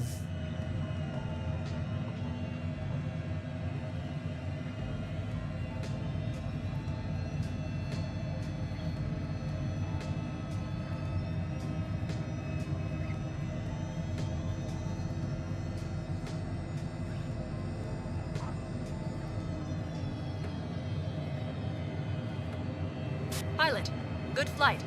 Watch your bank angle. Alright, I will turn on half bank angle over here. Half bank.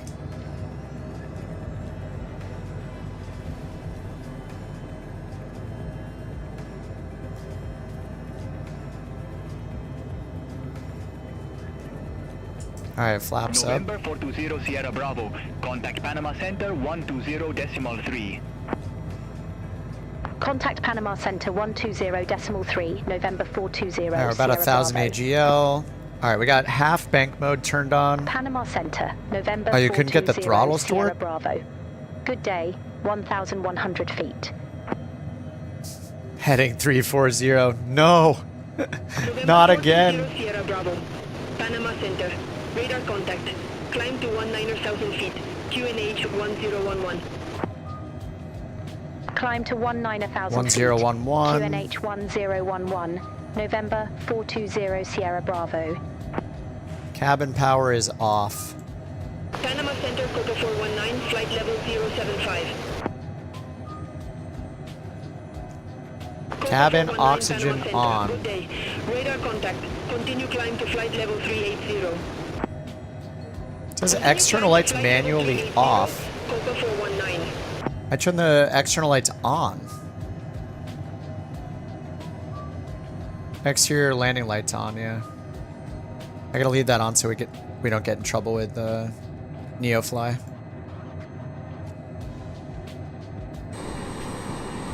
Yeah, we get to see this departure again at least.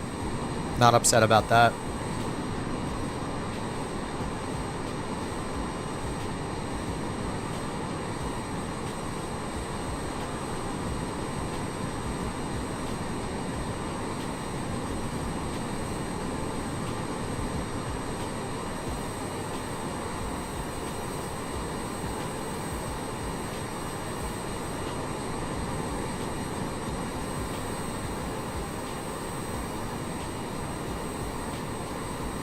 Dude, Panama looks awesome.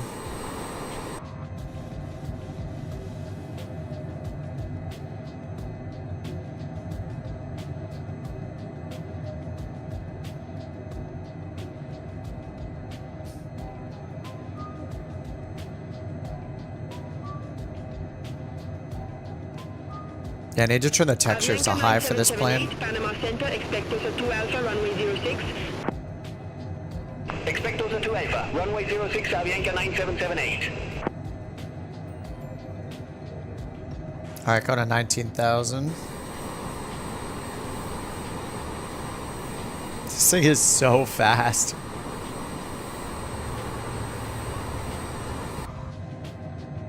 Been to Panama City? No, I have not. Alright, we're on the 170 heading. Climbing 3,500 feet per minute. Why is it warning me the cabin oxygen is on? I don't know how to...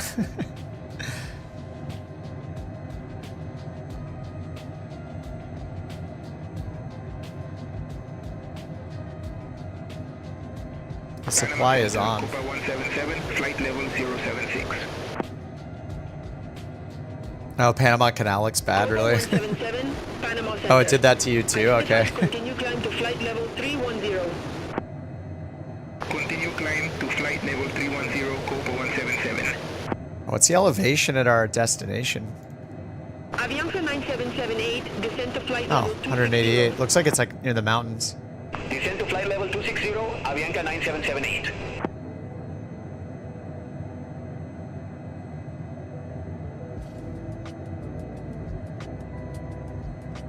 All right, no charts available.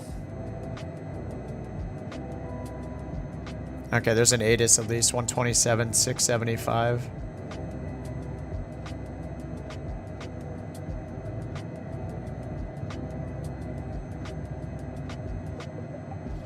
All right, we'll leave that in. Apples or bananas? Oh, that's a tough one. You know, I think I gotta go with the apples, and I'm only saying that because not only are they great alone, but I'm thinking, what would I add to apples? And you could like dip a banana in like chocolate or something like that. People like doing that, like to plus it up. But apples dipped in caramel are so good. Or apples dipped in peanut butter. I love apples dipped in peanut butter. I gotta go with apples. It's a good question. Asking the real questions here again. Yeah, I gotta go with apples only because I want to dip them in peanut butter. Climb to flight level 410. Alright, 410, sweet. Climb to flight level 410, November 420, we're trying this again. Sierra Bravo. Alright, 410. Ice protection not active. Oh, engine anti-ice? Must want engine anti-ice.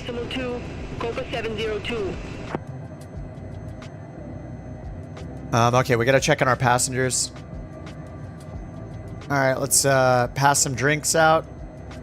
What? No flight attendant? What the heck? What do you mean no flight attendant? She's right here. What about Chloe?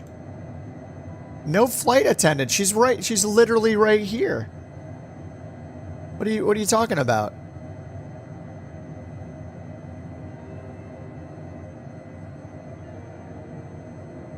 What the heck? 4 passengers. I loaded her on. How is she not? It says 0. Number of FA availables. I don't get it. She's literally on the... Is she not on the plane? What is this then? I didn't add her on somehow. What? This UI, dude. It's so bad. How is she... I had to click here maybe to load her or something. I don't know. I probably had to click here. So it's not just choosing her as the crew for your plane, but in each mission you have to choose her as a passenger, I guess? Oh, God. I think I had to click this button down here to add her when we were on the ground. They're going to be so angry that they can't have their cocktail. Looks like he's had enough cocktails there. This guy needs a cocktail. I don't know what is going on here.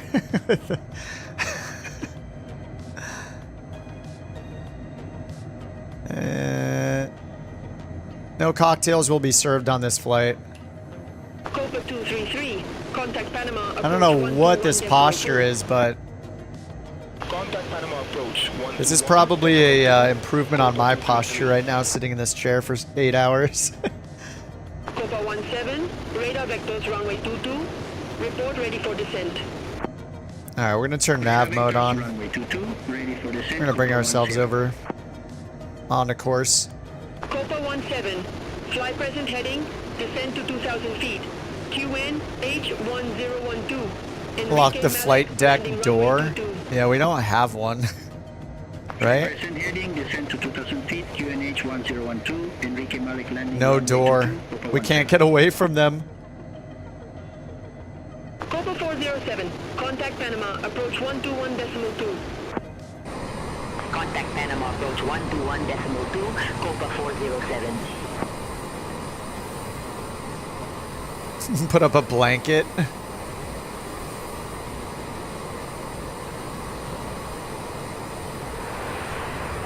Another 5,000, yeah, that's fine. We're gonna make like 40 grand or more for this flight, for these supposed VIPs.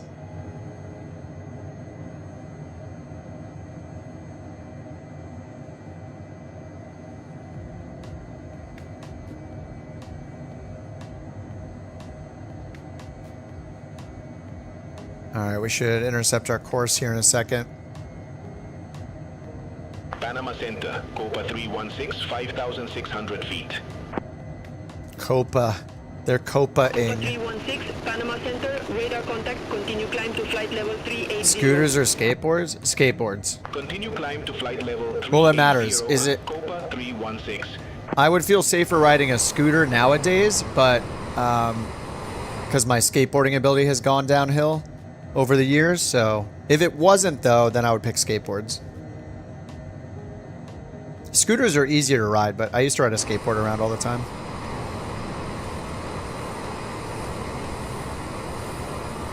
This Honda Jet doesn't have the galley. Oh yeah. All it has is the toilet. Copa 196, Panama Center. Good day. Identified. Continue climb to flight level 380. Continue climb to flight level 380. Copa It was me.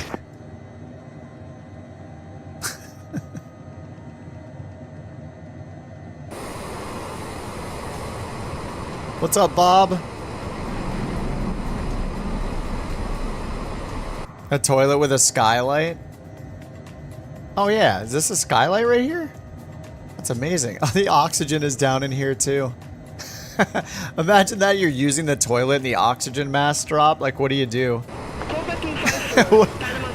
Do you finish up first and then grab the oxygen, or what if the tubes on the oxygen masks aren't long enough for you to remain seated, so you have a dilemma on your hands? Or hopefully not on your hands. Do you think they measured those tubes to be long enough for you to use them while seated? Yeah, there might be a... yeah, that might be a little bad. Apples and cheese, yeah. Yeah, I think apples are the winner over bananas. Though bananas are good for like exercise and stuff, you know? Potassium. Vitamin B, potassium, right? Wakes you up. Bananas are great. Copa 475. Contact Panama, approach 121.2. Contact Panama. Copa 475. 475. Alright, we're still climbing 2,000 feet per minute.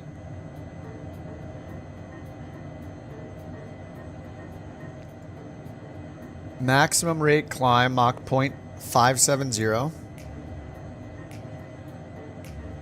Cruise at Mach 0.72.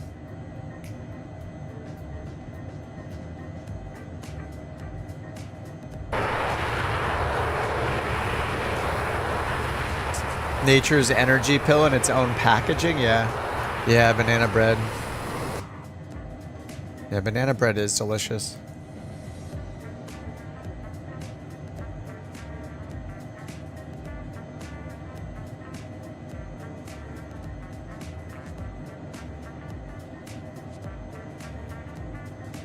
Why can nobody ever make these work?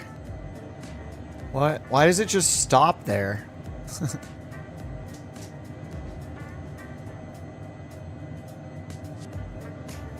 What the? Okay.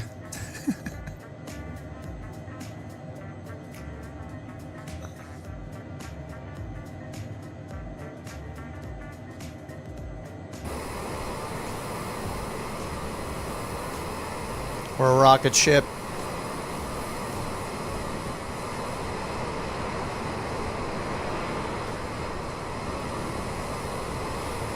Certification? For this, it was Echo. Certification E. I got 2 stars, right? So I get a little bit of a bonus, or the qualification. Yeah, I got 2 stars. When I did D, I didn't know that the touch and go was where it ranked you for the stars, so... Yeah, that was a difficult touch and go on a sidewalk.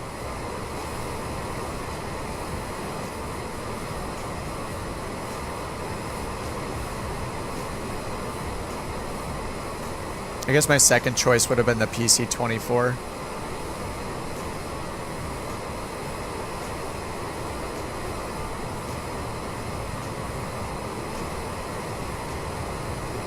Can't believe that I didn't load her. I assume we have to click here. This is clickable.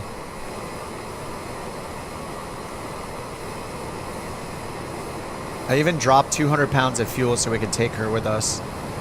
But no. Just there sitting at the office or something. Does it show me where she is? Yeah, she's still at MPPA. See, she's just there hanging out. Copa 243, flight level 095. Copa 243, Panama Center. What's up, Josh? Good day, radar contact. Continue climb to flight level 330. Continue climb to flight level 330, Copa 243. Panama Center, Copa 434. Flight level 093. Copa 434, Panama Center. Good day identified. Continue climb to flight level 400. Alright, let's just choose runway 31 approach here. Guess we'll choose the ILS. Panama Center, Copa 371, 5,500 feet. So we can get our top of descent. Copa 371, Panama Center. Radar contact. Continue climb to flight level 320. Continue climb to flight level 320, Copa 371.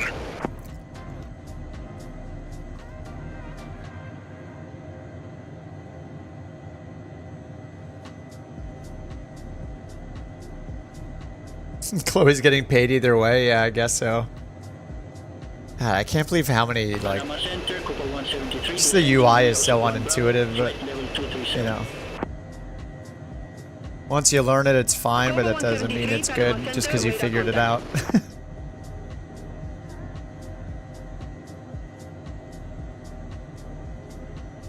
It's like a super long runway right there.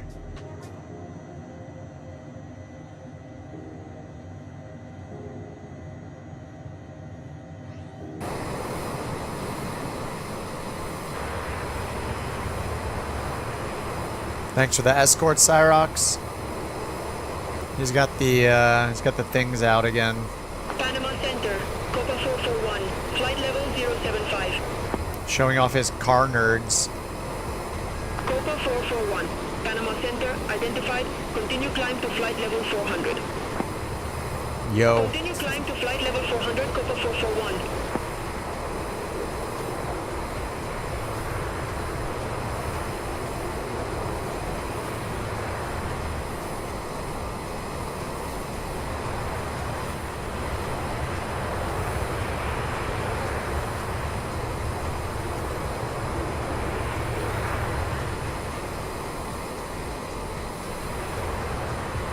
Which plane, Javiation? The plane will not bank enough, flies off course.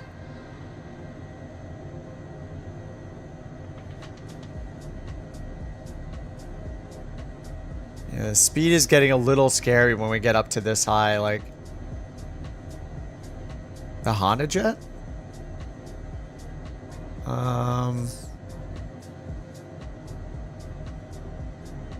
It's gonna be hard for me to help without knowing exactly what it's configured as. If you have the flight plan in, if you're using the autopilot. Are the engines attached properly? Yeah. It's a good starting point. Okay, we still got 1,000 feet to go. This is just a scary... Yeah, it's got us at Mach 0.467 all of a sudden. It seems to be kind of dangerous. So we're getting closer to our stall speed.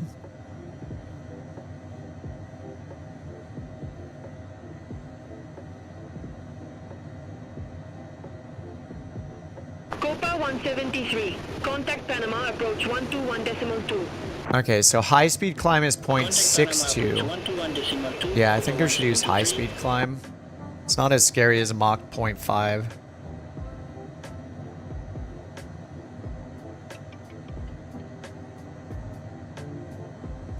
Okay, I still got the engine anti-ice on. We probably don't need it this high. It's probably so cold. Yeah, negative 57.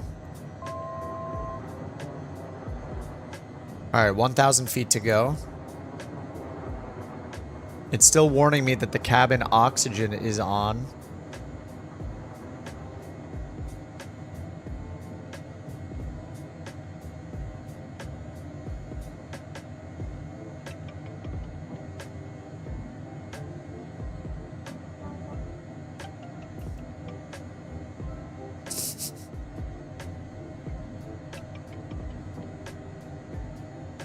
This guy looks like he's up to something. Like, what's going on with his hand?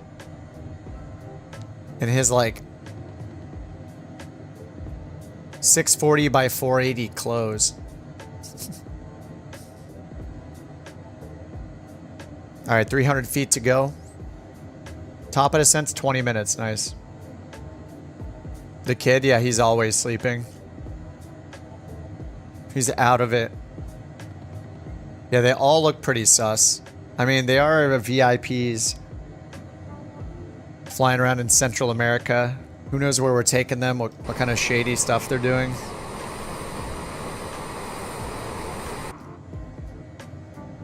Alright, altitude capture, 41,000.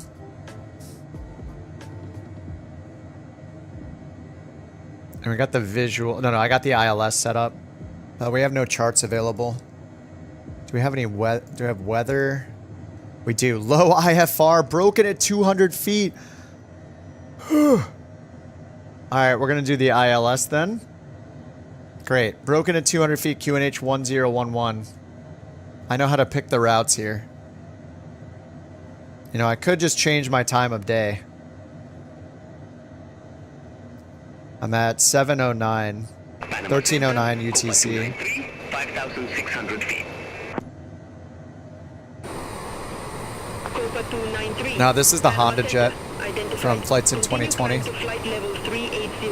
or from the Flight Sim 2020 marketplace. Climb to flight level 380, Copa 293.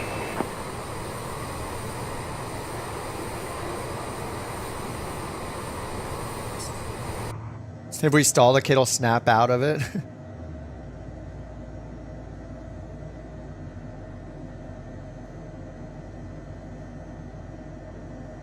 Alright, let's see how fast we get going in this thing. Mach 0.72 is the target. Our top of descent timer keeps going down faster and faster as we speed up. We're only at Mach 0.56 right now. 82 gallons of fuel over destination. Panama Center, Copa 226, flight level 068. Oh, you have the Honda Jet? Nice. Yeah, we got some couch captain's liveries. Continue climb to flight level 340. Continue climb to flight level 340, Copa 226.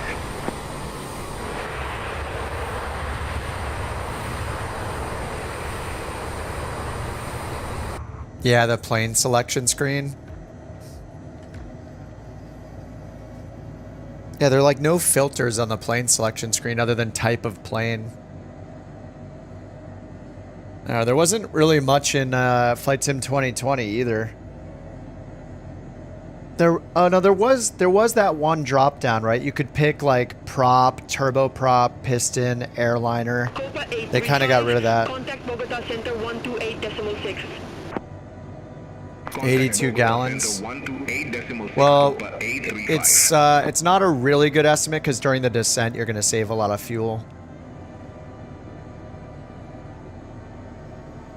Yeah, SimBrief for the win. If you can use SimBrief, it's going to give you your block fuel, so it's going to tell you how much fuel to take for your payload, and if you put the payload number in. But it kind of assumes a full up plane, full payload, and then your block fuel will include like a reserve and diverting to an alternate, so you'll have more than enough. But yeah, I mean, we're not even up to our full cruise speed yet. And once we start the descent, this number is going to start going up. Like right now, it doesn't think we have enough fuel, but Yeah, once we get to the descent, it'll be more accurate.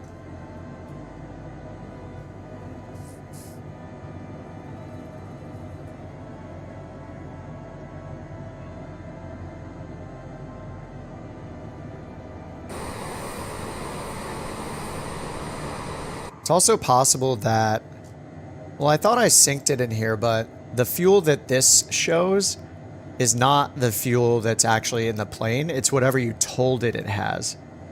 So when I went into weight and fuel here,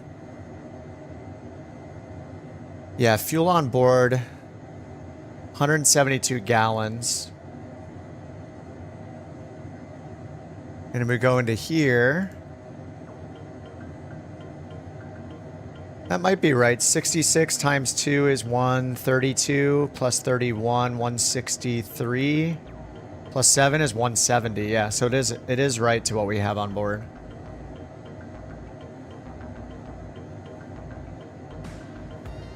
Auto brake and the key bindings. I don't know if you can bind auto brake. Do you mean when you turn your auto brake to like in a 737 to 1, 2, or 3 or max? I've never tried to bind the auto brake.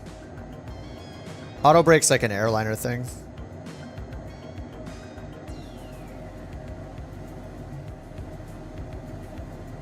Alright, I think that's including our fuel reserves then. Holding time and reserve fuel. Wonder what it actually put in for our reserve fuel. Block fuel is 2020, but I put in 2200. Yeah, final reserves plus alternates, 746 pounds. But here it's showing 67 pounds.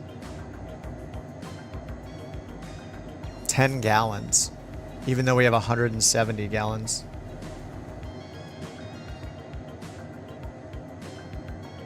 So maybe that's why showing the fuel wrong here. Load manager to change the actual weight. Yeah, I tried that and it was weird. It didn't seem to... It didn't seem to work right. I did this one. Sim options, load manager. So I ticked the passengers. Oh, you know what? Maybe I needed to add more passengers. But then I loaded the fuel here. 2,200 pounds of fuel using this. But the payload, maybe that wasn't enough. What was the payload? Eric, Frothy, thanks for the 10 gifted Couch Captains memberships, dude. Thank you very much, man. Payload 1434. Yeah, that's the problem. How do I change the payload amount here? I can't change the weight of the passengers, right? I can't even get this to... Oh, I clicked there. Oh, okay, okay. So I should have done something like this. 1434 for the payload. And then loaded the fuel. Okay, I didn't know I could click these spots for forward and aft. Alright, I'll have to do that next time, but I'd be surprised if we didn't actually have enough fuel because I took 200 pounds more than the block fuel amount. Thanks again, Eric. Appreciate that, dude. Oh, yours was gifted. Paying it forward. Thanks so much, man. Welcome to Jonathan, Berg, Wildcat, Chris, Garnakesh, Cropped, Dendy, and Darren. And Billy and Blue Ninja. Welcome to the Couch Captains, guys. Courtesy of Eric. The Frothy. Thanks so much, Eric. Yeah, add the baggage in front and back. Yeah, I didn't realize those were clickable. I just clicked the number of passengers, so yeah, it thinks that we have less weight than we actually do. And then I don't know about the reserves, though.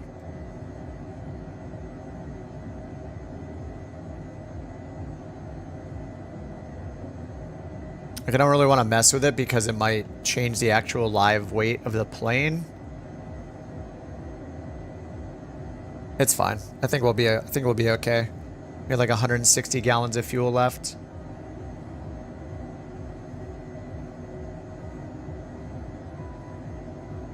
It says we barely have enough though.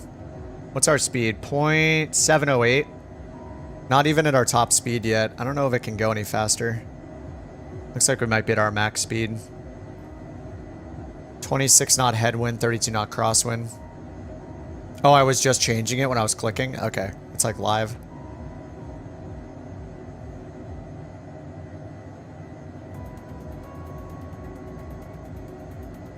Alright, maybe next time I'll do it right.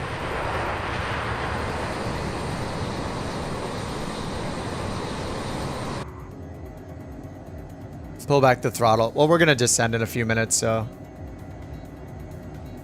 we will not be using much fuel during the descent. Alright, we just need to let them know when we're ready for the descent. Did they tell us?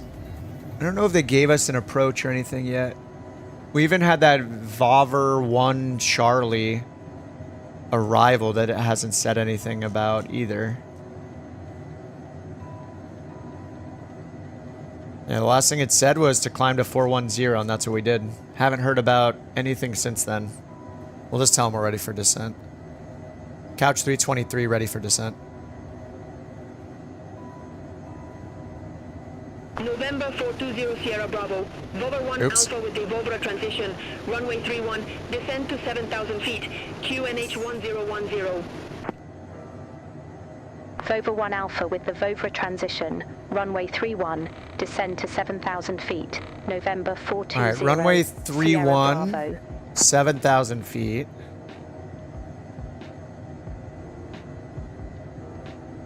These arrivals just don't seem to have like any data. So we have the Vovra transition, but then if I go to proc, and so they gave us the Vovra 1 Alpha right here. All it does is bring us to the airport directly, so and there's no transition listed. So I'm just gonna go, yeah, we're just gonna go directly to Vovra. And we don't have any charts available. I should probably start using SimBrief. I try to make use of the in-sim charts as much as I can, but pretty often they're just not available. I bet if I go to the Flight Planner website, I wonder if it's going to have the charts. This could just be another bug. Like in the past, like SKUI, if I look this up, facilities, airports, SKUI, and go to charts. Okay, no. Looks like there's still no charts available over on the website if I check the Flight Planner website, so.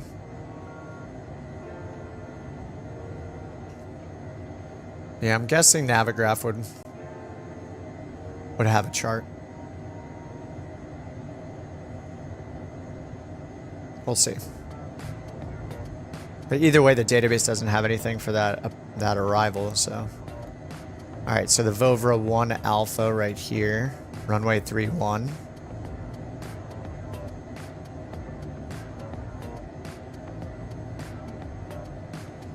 Alright, so yeah, we have the chart here from Navigraph.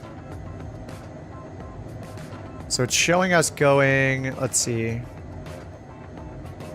The Vovra transition is here to the right. Okay, 15,000 or above at Vovra. So it doesn't have this information though. And then after Vovra, we just go to DME 7.0, 7,000 or above. All right. Yeah, that's interesting. That's interesting, man. Where are the maps? November 420 Sierra Bravo. Contact Bogota Center 128.6. Bogota Center. Contact Bogota Center 128. Bogota. All right. Decimal 6. Vovra November then. Here I could put Sierra in Bravo. at or above 15,000. Bogota Center. November 420 Sierra Bravo. Descending via Vova 1 Alpha. Flight level 411.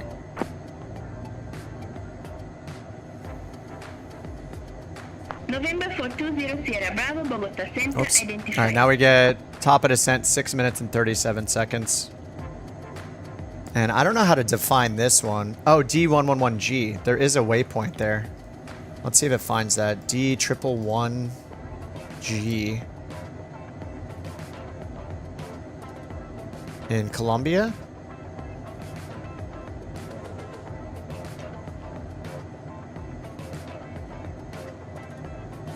I'm not sure.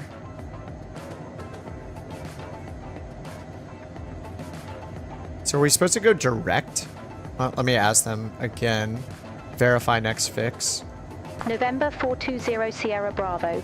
Please verify name of my next fix. It should be the VOR. November 420 Sierra Bravo. What? I show you going direct Vovra. Direct Vovra, okay. Affirmative, direct to Vovra, November 420 All right, top of descent, 5 minutes. We'll do that.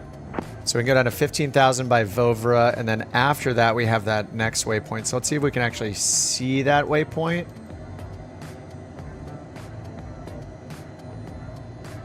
Yep, right there, D111G. So that one's 7,000 or above. So let's set that. 7,000 at or above, based on the chart right here. And then we're just going directly to UIB for the initial approach fix. So then after that, UIB. UIB is 5,000 or above. Bogota Center, Avianca 256. Good day. Flight level 340. Okay.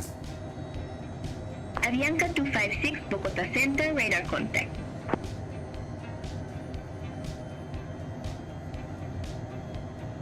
All right, now we can use VNAV to bring it down. All right, now it's 14. Wait, how is it 14 minutes for top of descent? Wasn't it just, it was just 5 minutes. What happened?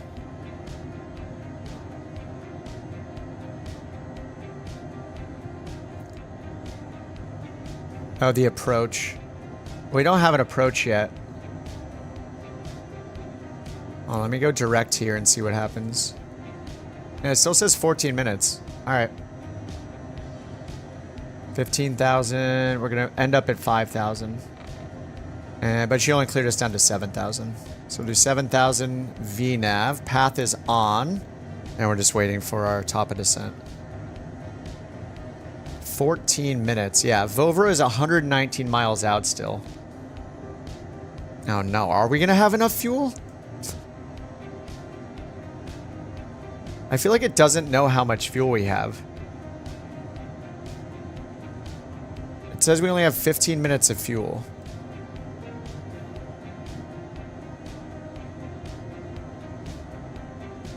Aircraft system, sim options. 660 pounds. We had 2,200 pounds.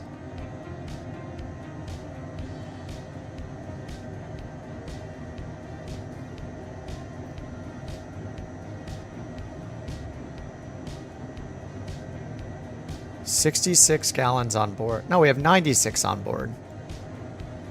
Okay.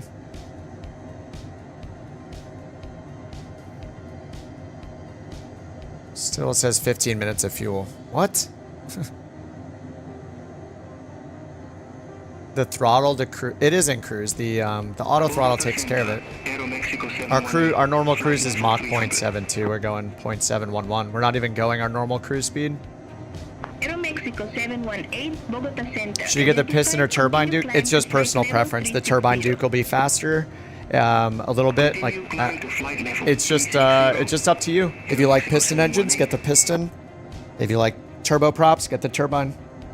Keep in mind the piston comes with two variants. There's the regular Duke and then the Grand Duke, which is like a souped up, faster Duke.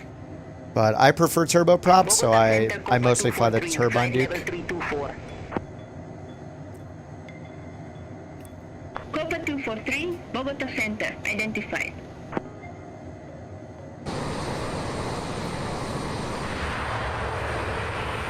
I just like, I like turboprops. It's kind of a trade-off. Like, with a turboprop, you can really destroy the engine by over-torquing it too much with those, which I did a couple times today. And with a piston, you have to deal with mixture and leading the mixture during cruise. So it's just up to you. I'm biased to say go for the turbine. I just like turboprops.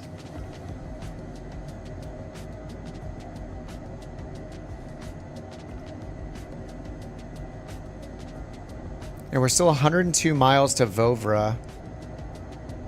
I don't understand how the 2,020 pounds of fuel here was not enough. I actually took 2,200.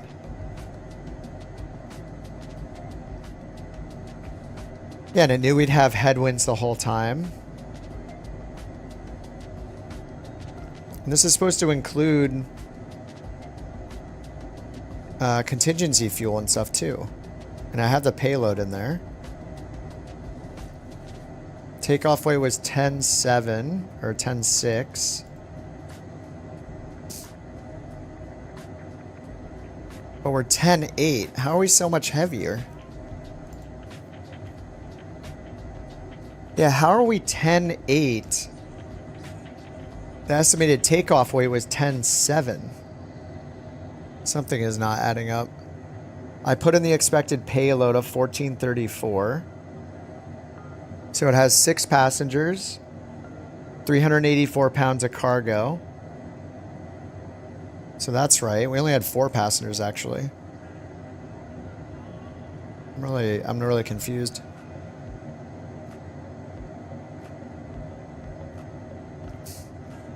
It says we're going to run out of fuel in 12 minutes.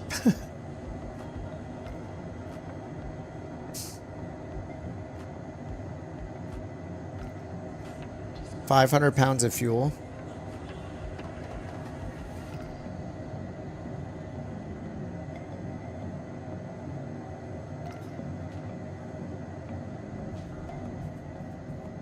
Total fuel use 1620. Yeah, so we should have almost 600 pounds of fuel left. Avianca 256, contact Panama Center 120.3.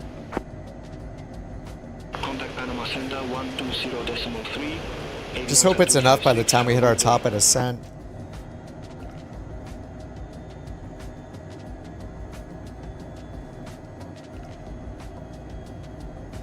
It says 9 minutes for our top at ascent. I guess you just start the top at ascent now. Let's just do flight plan, Vovra, VNAV direct.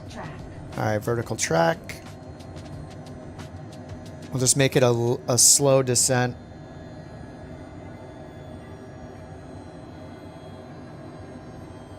Just so we can get a better idea of our fuel consumption.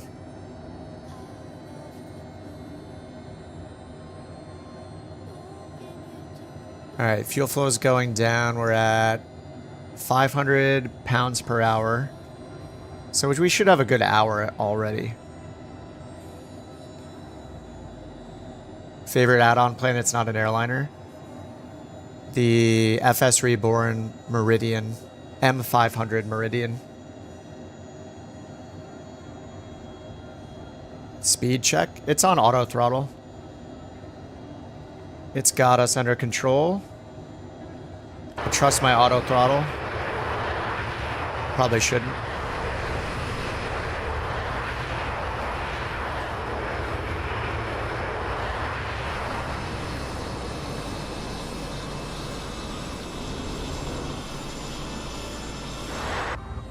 Don't land on runway 31. Trees at the...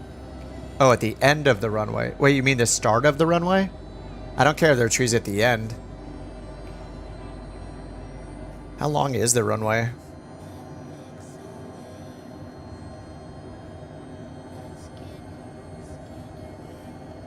Runway 31 recommended. It's like 4,000 feet long. 10 feet from the end of the runway. Do you mean the start of the runway? Because if they're at the end of the runway, I'll be stopped before the end of the runway. You must mean the start of the runway. Alright, fuel quantity low. The start of the runway then. You must mean the start of the runway. Okay. I don't know if I have an option. Copa 835, descend to flight level 230. Oh, that's not us. Descend to flight level 230, Copa 835. Honda Jet can land under 3,000 feet. Avianca And we do have the speed brake, I'll have to remember. And it doesn't have reversers, but it has a speed brake. Avianca 8450, Bogota Center identified. Yeah, there is an ILS I set up for on 3-1.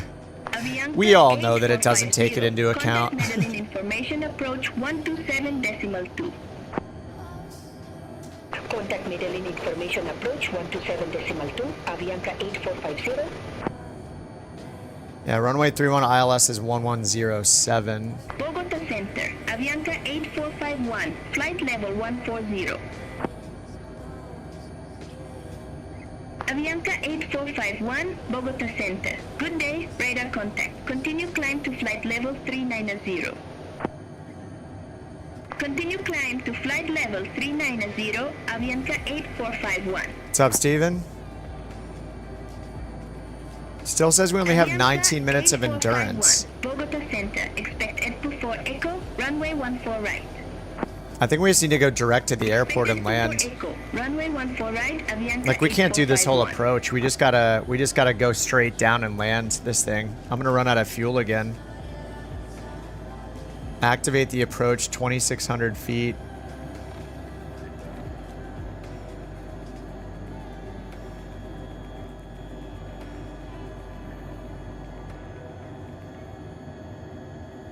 Bogota Center, Aero Republica 7270. VNAV direct to 6-degree flight path angle. Can you use the speed brakes in the air? 7270, Bogota Center identified. Speed brakes extended. Oh, it automatically closed them. Okay. All right, they're only for landing. Can be deployed at any speed. It just closed it automatically.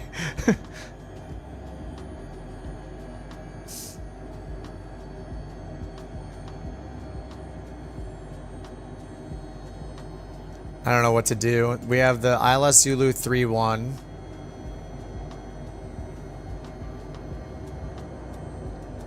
There's a 1-3. Contact Medellin information approach 127.2. Contact Medellin information approach Medellin. 127.2, Copa 835. November 420 Sierra Bravo. It says the weather is really bad down there. I don't know what to expect. VFR here. It said low. Okay, it says IFR. Okay, the clouds went higher. 006. So 600 feet, QNH 1012. November 420 Sierra Bravo. All right, 1012. Copa 243, Bogota Center. Expect 34 Echo, runway 14 right. Expect 34 Echo, runway 14 right, Copa 243. I'm gonna tell them we're. Oh. Bogota Center. Okay, there's too much traffic. Avianca 9374. Well, they gave us landing runway 31. Bogota Center 0, descending via depart 3 Bravo, flight level 193. Avianca 937. All right, we're on our vertical Bogota path down to Center. 2,600 Good day, feet. Radar contact. Climb to flight level 360. And we have more than enough fuel now. 360. But we're pretty much at we're at 50% thrust right now. All right, let's get the speed bugs on. Republica 7270. Landing Contact speed Medellin bugs. information approach 122 for the 127.2. approach. Contact Medellin information approach 127.2, Aero Republica 7270. So 122 at the final approach fix. 0 Bogota Center identified. 0. Contact Medellin. It's trying to put in information 122 approach right now. 127.2. We're not close enough, dude. Contact Medellin information approach 127. We'll say 122 or above. Bogota Center, land Chile 4262, flight level 247. Land Chile 4262, Bogota Center identified. Climb to flight level 340. Climb to flight level 340, land Chile 4262. Bogota Center, Avianca 8569, flight level 234. Avianca 8451, descend to flight level 190. Turn off the Descend to ATC flight communication level log. 190, Avianca 8451. Do you mean the subtitles? It's just in your accessibility settings if you mean subtitles. 8569. Bogota Center identified. Continue climb to flight level 370. Continue climb to flight level 370. Avianca It says external lights 8569. manually off, but I'm pretty sure they're manually on still. Yeah, this is the Duke. Oh, sorry, no. This is the Honda Jet. I was flying the Duke right before this. The Duke has worked just fine for me. Sometimes if you're using the GTN 750, some of those have a couple bugs, but generally they're okay. No problem, Napa. Copa 243, descend to flight level 310. Descend to flight level 310, Copa 243. Alright, what's the outside air temp now? 0. Still have the ice off. Engine anti-ice is off.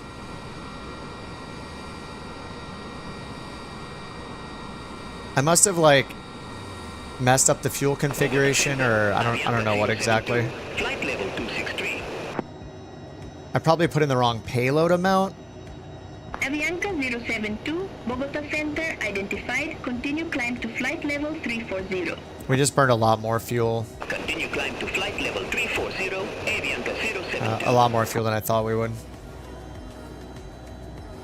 It says we still have 30 minutes left, but we're supposed to do that entire approach all the way around.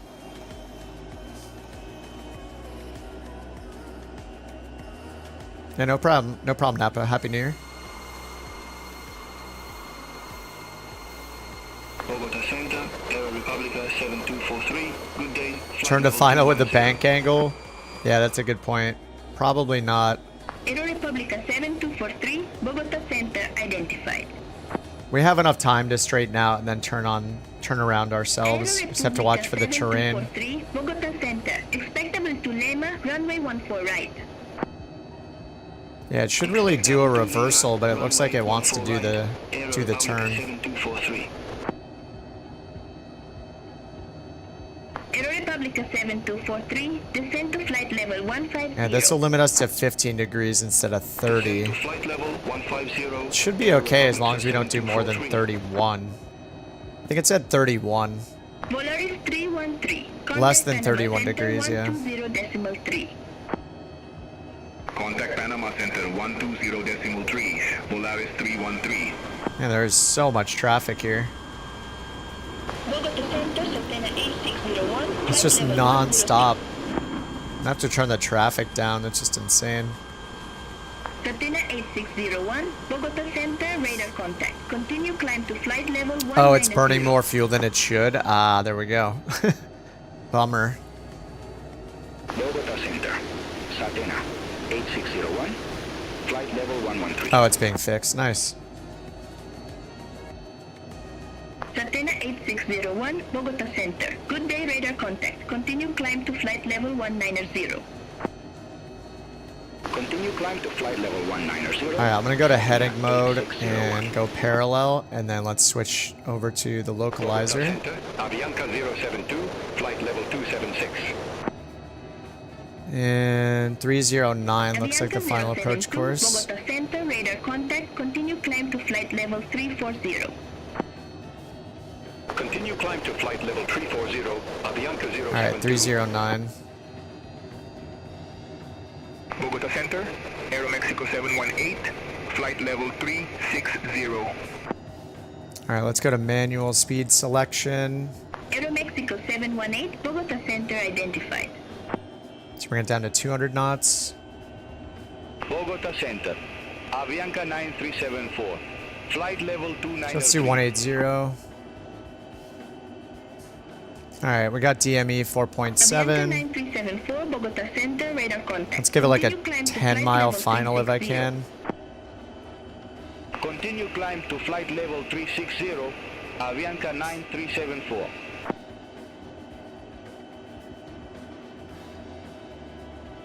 Alright, 1,000 feet per minute, 180 knots. What's up, Brandon? Happy New Year. Alright, 2600. Lights should be automatic.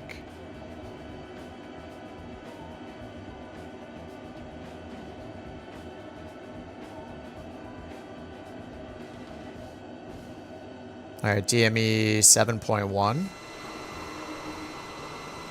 Supposedly under 600 feet we should get under the clouds. And I don't think we know the final approach fix altitude, right? We don't have any charts. Airport elevation is 188 feet. We can use, so we should be able to get down to 400 feet on the glide slope. So I don't know, I'll put it at like 1,400 feet. Hopefully that's good. We don't see the glide slope yet. Well, now that we're further away. Let's try to do it nice and slow. I'll bring it down to like 150 knots and turn around. Alright, there, 130 knots, just super slow. Alright, we got terrain in front of us, so we kind of need to make the turn.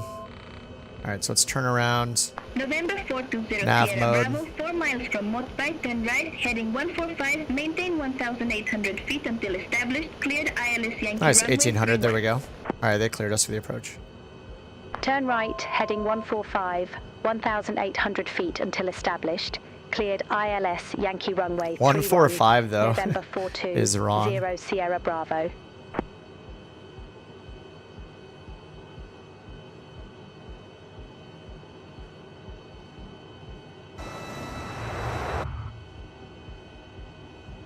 Alright, we're at 1800.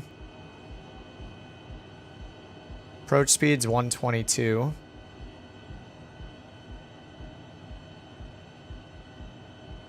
Approach mode's on, glide slopes 2 above.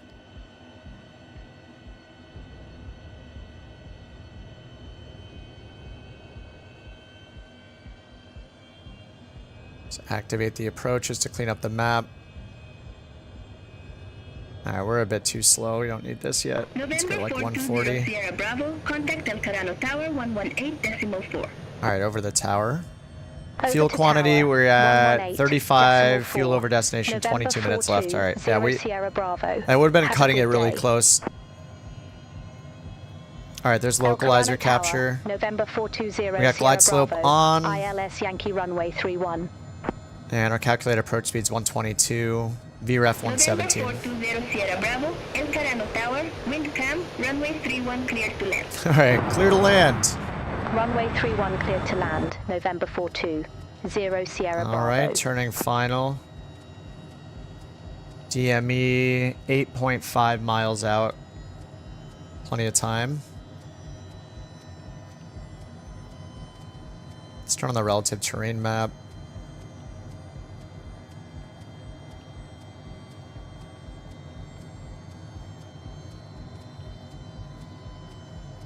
Alright, go around, climb to 610, climb to 2000, go direct and bit is our missed approach. So 2000 on the altitude once we sink, or once we get the glide slope.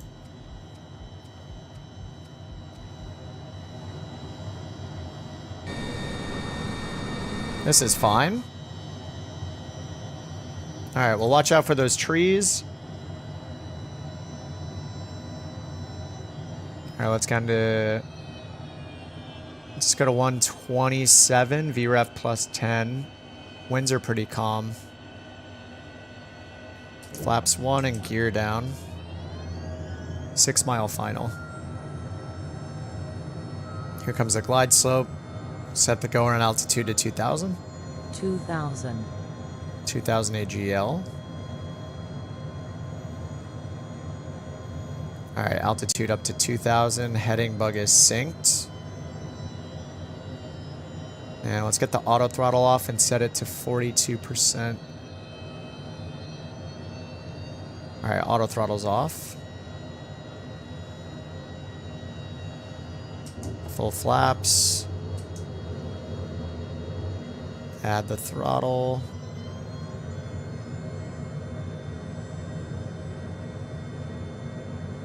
$1,400 feet on the glide slope. We're at our approach speed. Alright, we got about 800 feet till hopefully our minimums. 1000. Yeah, I'll try to dodge the trees. This will be fun. 1000.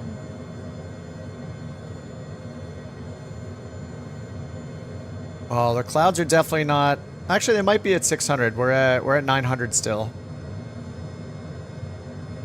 So in a couple hundred feet, maybe they'll go away.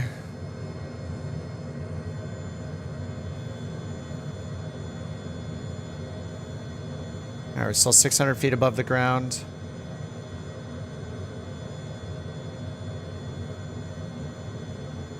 Should be able to take this to about 400 baro. 500. Maybe 500 baro.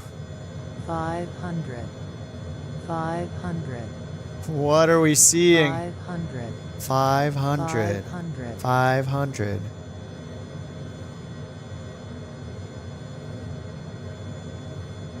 Autopilot. All right, autopilot's off. I do see the 400. trees right there.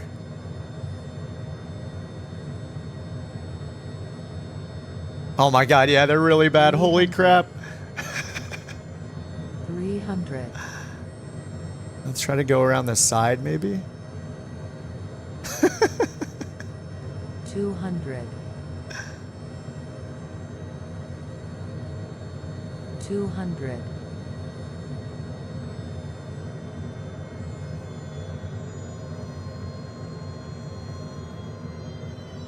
100. 50. 30.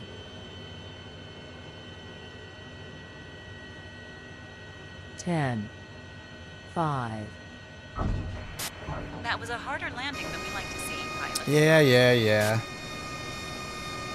Now we have some visibility. Look at them trees. Clear the runway and taxi to park. November 420 Sierra Bravo, exit next available taxiway.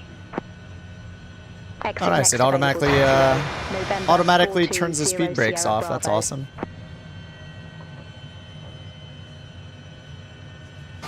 Yeah, those trees were hilarious.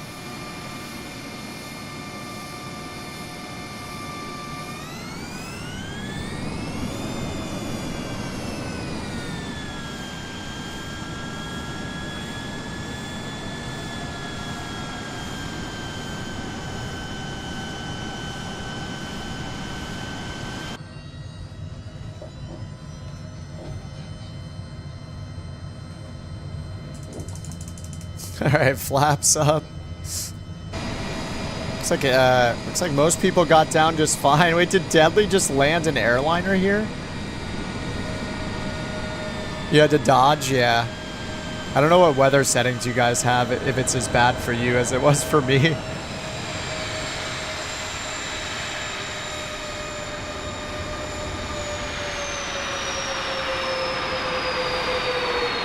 Did you really land the A380? Oh, you're on live?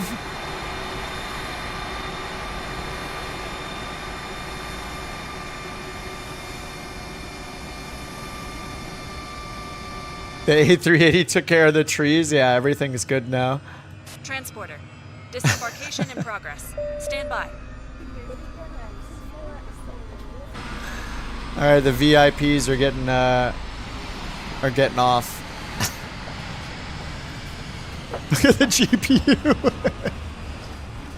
That's my favorite thing. If the same plane is oh no, Johnny. If somebody has the same plane as you, however you configure yours is how theirs looks. Hello, Captain. Nice to see you again. Whoops, did I hit slew again by accident? Alright, we got the... Wait. Hello, pilot. Let's see what's on. Oh my god, did I just cancel it? Wait, did it pay? Welcome back, Captain. Shut up, why do you keep saying that? Oh no, we got paid. Wait, real-time flight bonus 17,000. Oh my god, be quiet! Hello. Oh, I hit slew mode by accident. Dude, that is so annoying. I gotta unbind that. I keep hitting it by accident when I try to quickly hit shift and a number. I'm touching between shift and Z and hitting slew by accident. Flight canceled. Okay, Captain, that's the last of the VIPs in their seat and ready for takeoff. Yeah, I need to unbind it. It's because they changed it to shift in a number. So I'll quickly, without looking, go over and try to hit shift in a number for things. Or I'm hitting WASD to move around. I'm trying to hit shift T to make my drone faster, and shift U and O to zoom in and out. And I just keep hitting it by accident with my pinky.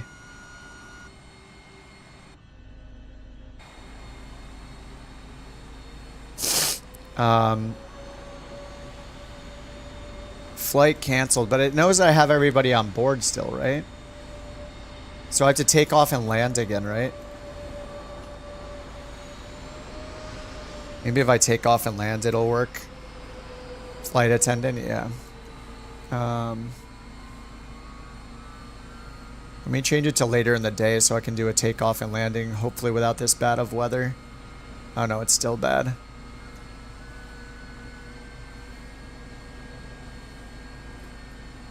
Is it just foggy all day?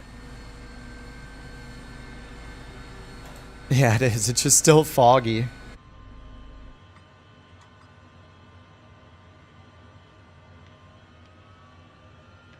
I think if I take off and land again, it'll work, right?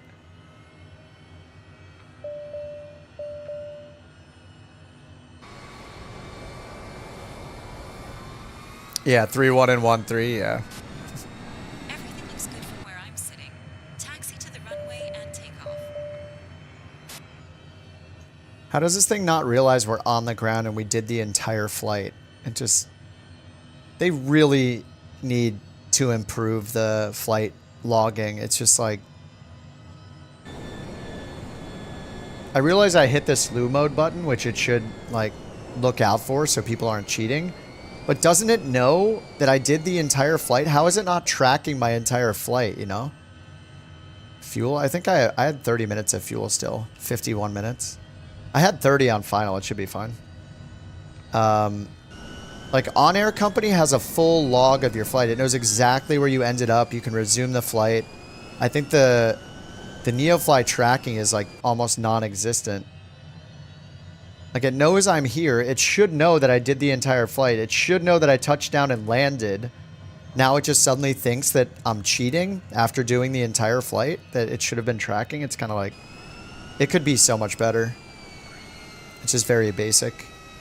The tracking. I shouldn't have to do this weird takeoff and land hack again after doing the whole flight. But I will. I want the extra monies.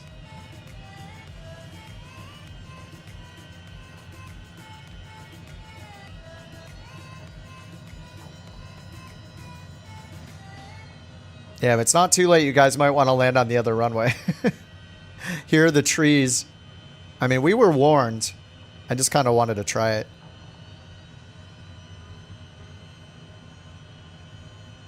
Stop slewing. I mean, sure, but it's also a glimpse into the how basic or non-existent the tracking in NeoFly is. Like, it literally said, "Welcome to the airport," blah, blah, blah. It was unloading the VIPs and playing the sound effects. Like, it knows that the flight is over. Otherwise, it wouldn't be playing those sounds. That's why it's silly. It literally already basically gave me the success. And because I didn't wait 20 seconds, it thinks that I'm cheating. Like, it's just weird. It could be better. Yeah, the ILS goes straight through the trees. Oh, did you not hit the trees? Maybe there's no collision on those trees.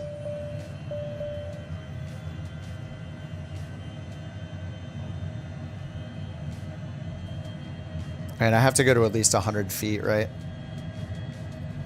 I'm just going to turn off real-time weather. Or live weather. I don't want to deal with it. I just want to see the runway. Oh, the 319. Oh my god, sorry, I was taking off at the same time. I probably was distracting you. Looks like you have a sick passenger on board. It would be better to disembark them at another airport closer to the hospital. Oh my god, no, it's not triggering an event right now. Pilot, good flight. Watch your bank angle. What? What do you mean? My bank angle's 20. What?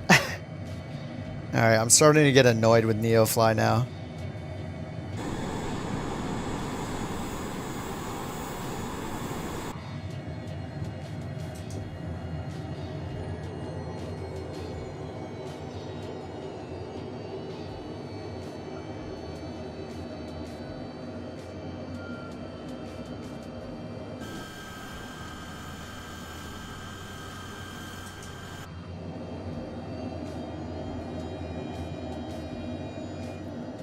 Now it's making me want to turn the events off because I'm just doing this and taking off again because, like, why is there an event playing when I've already done the flight? Like, it's just it's super weird. There's some problems, man. On air seems way better. I'll probably end up trying on air again because it's been like over a year since I've used it. I used to use on air like primarily.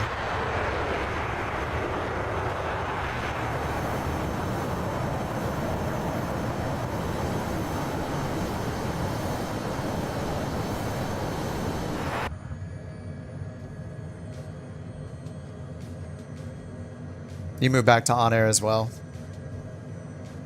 Yeah, I'm willing to give on air a try again. Like I liked on air. I just yeah, I just stopped doing it. I stopped doing it when I was like flying the airliners more, and a lot of the time I was using it as kind of a glorified route finder instead of actually working on my career in it. But now that I'm kind of on the career mode grind again, it would make sense to do it again.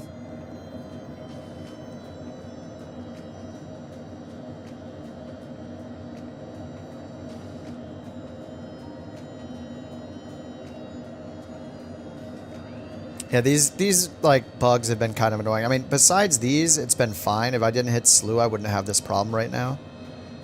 But now I feel like with the random event, it's probably going to ruin my... Okay, it says reward bonus.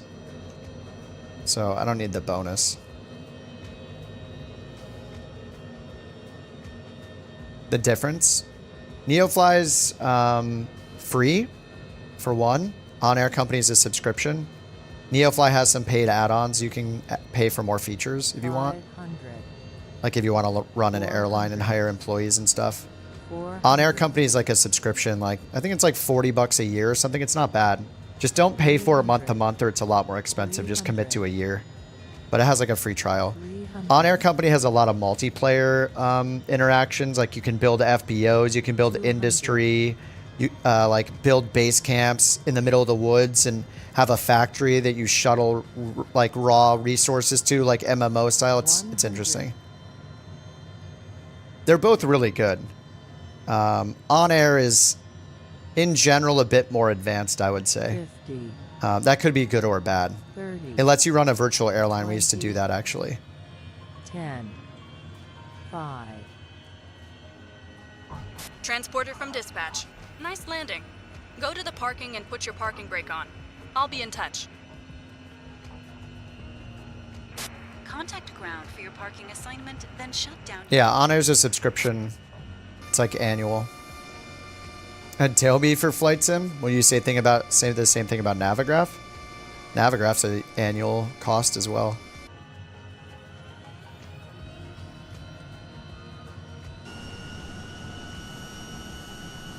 Okay.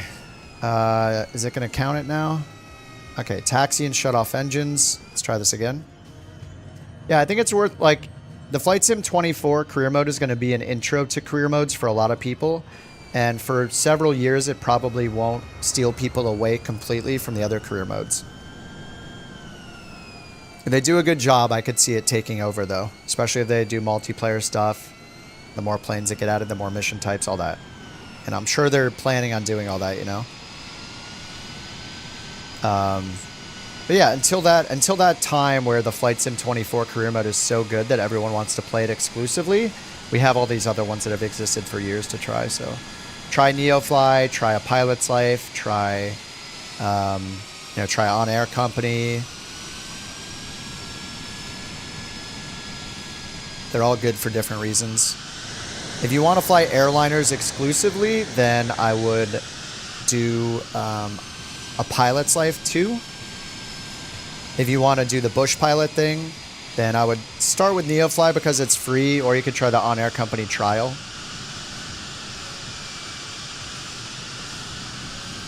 It's kind of weird though, like On Air Company doesn't detect crash damage. Like I crashed the other day, I should have been penalized hard. It just is unable to in Flight Sim 24 so far. I bet On Air Company detects crash damage. Like On Air Company supports resuming your flight in the middle of it if you crash.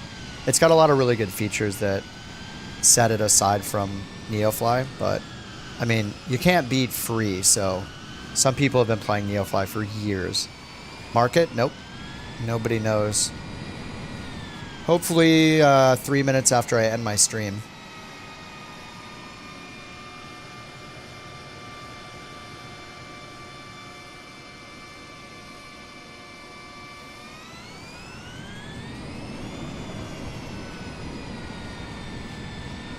It's not even worth it. I'm just going to park here.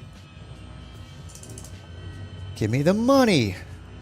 Okay, the VIPs are leaving the aircraft and are heading straight to the limo. All right, I'm just sitting here until I get paid. Wait, did I get another real-time flight bonus?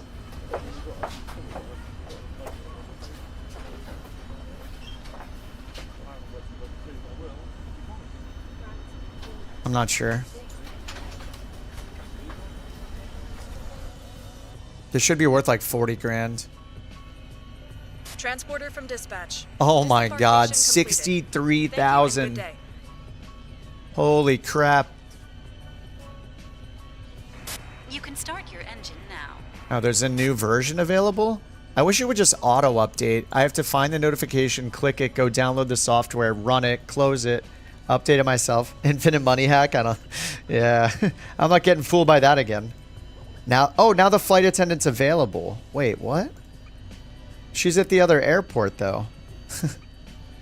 Yeah, it doesn't make any sense either. Chloe. People. Yeah. Oh, no, she's here. What? How did she get here? She is here at SKUI. I don't get it.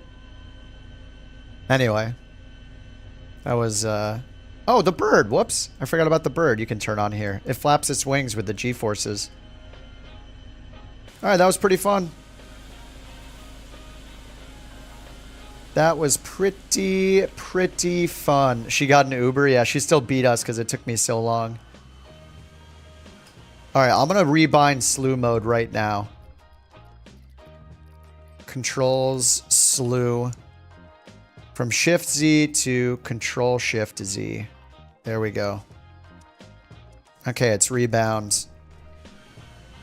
I'll probably still do it, and none of us will know how I can still make the same mistake, but it's probably going to happen. I'm going to call it a night. It's 7 p.m. I've been on 8.5 hours. I'm going to chill out, eat some food, watch Silo. There's a new episode.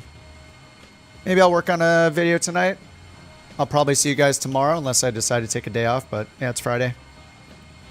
One more day off of work and then, you know, the weekend as well, but thanks for flying along, guys. It's kind of nice to be in the Honda Jet. It's just nice to switch planes, and yeah, maybe I don't know. I don't know if I should stick with NeoFly or also check out the new features in On Air Company.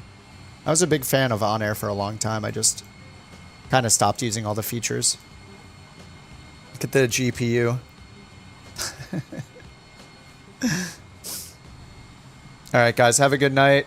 Eric, thanks again if you're still here for the gifted memberships. Skilbs and Active and Sakib for becoming couch captains, and Ben and Sakib for gifting 10 each. Thanks so much.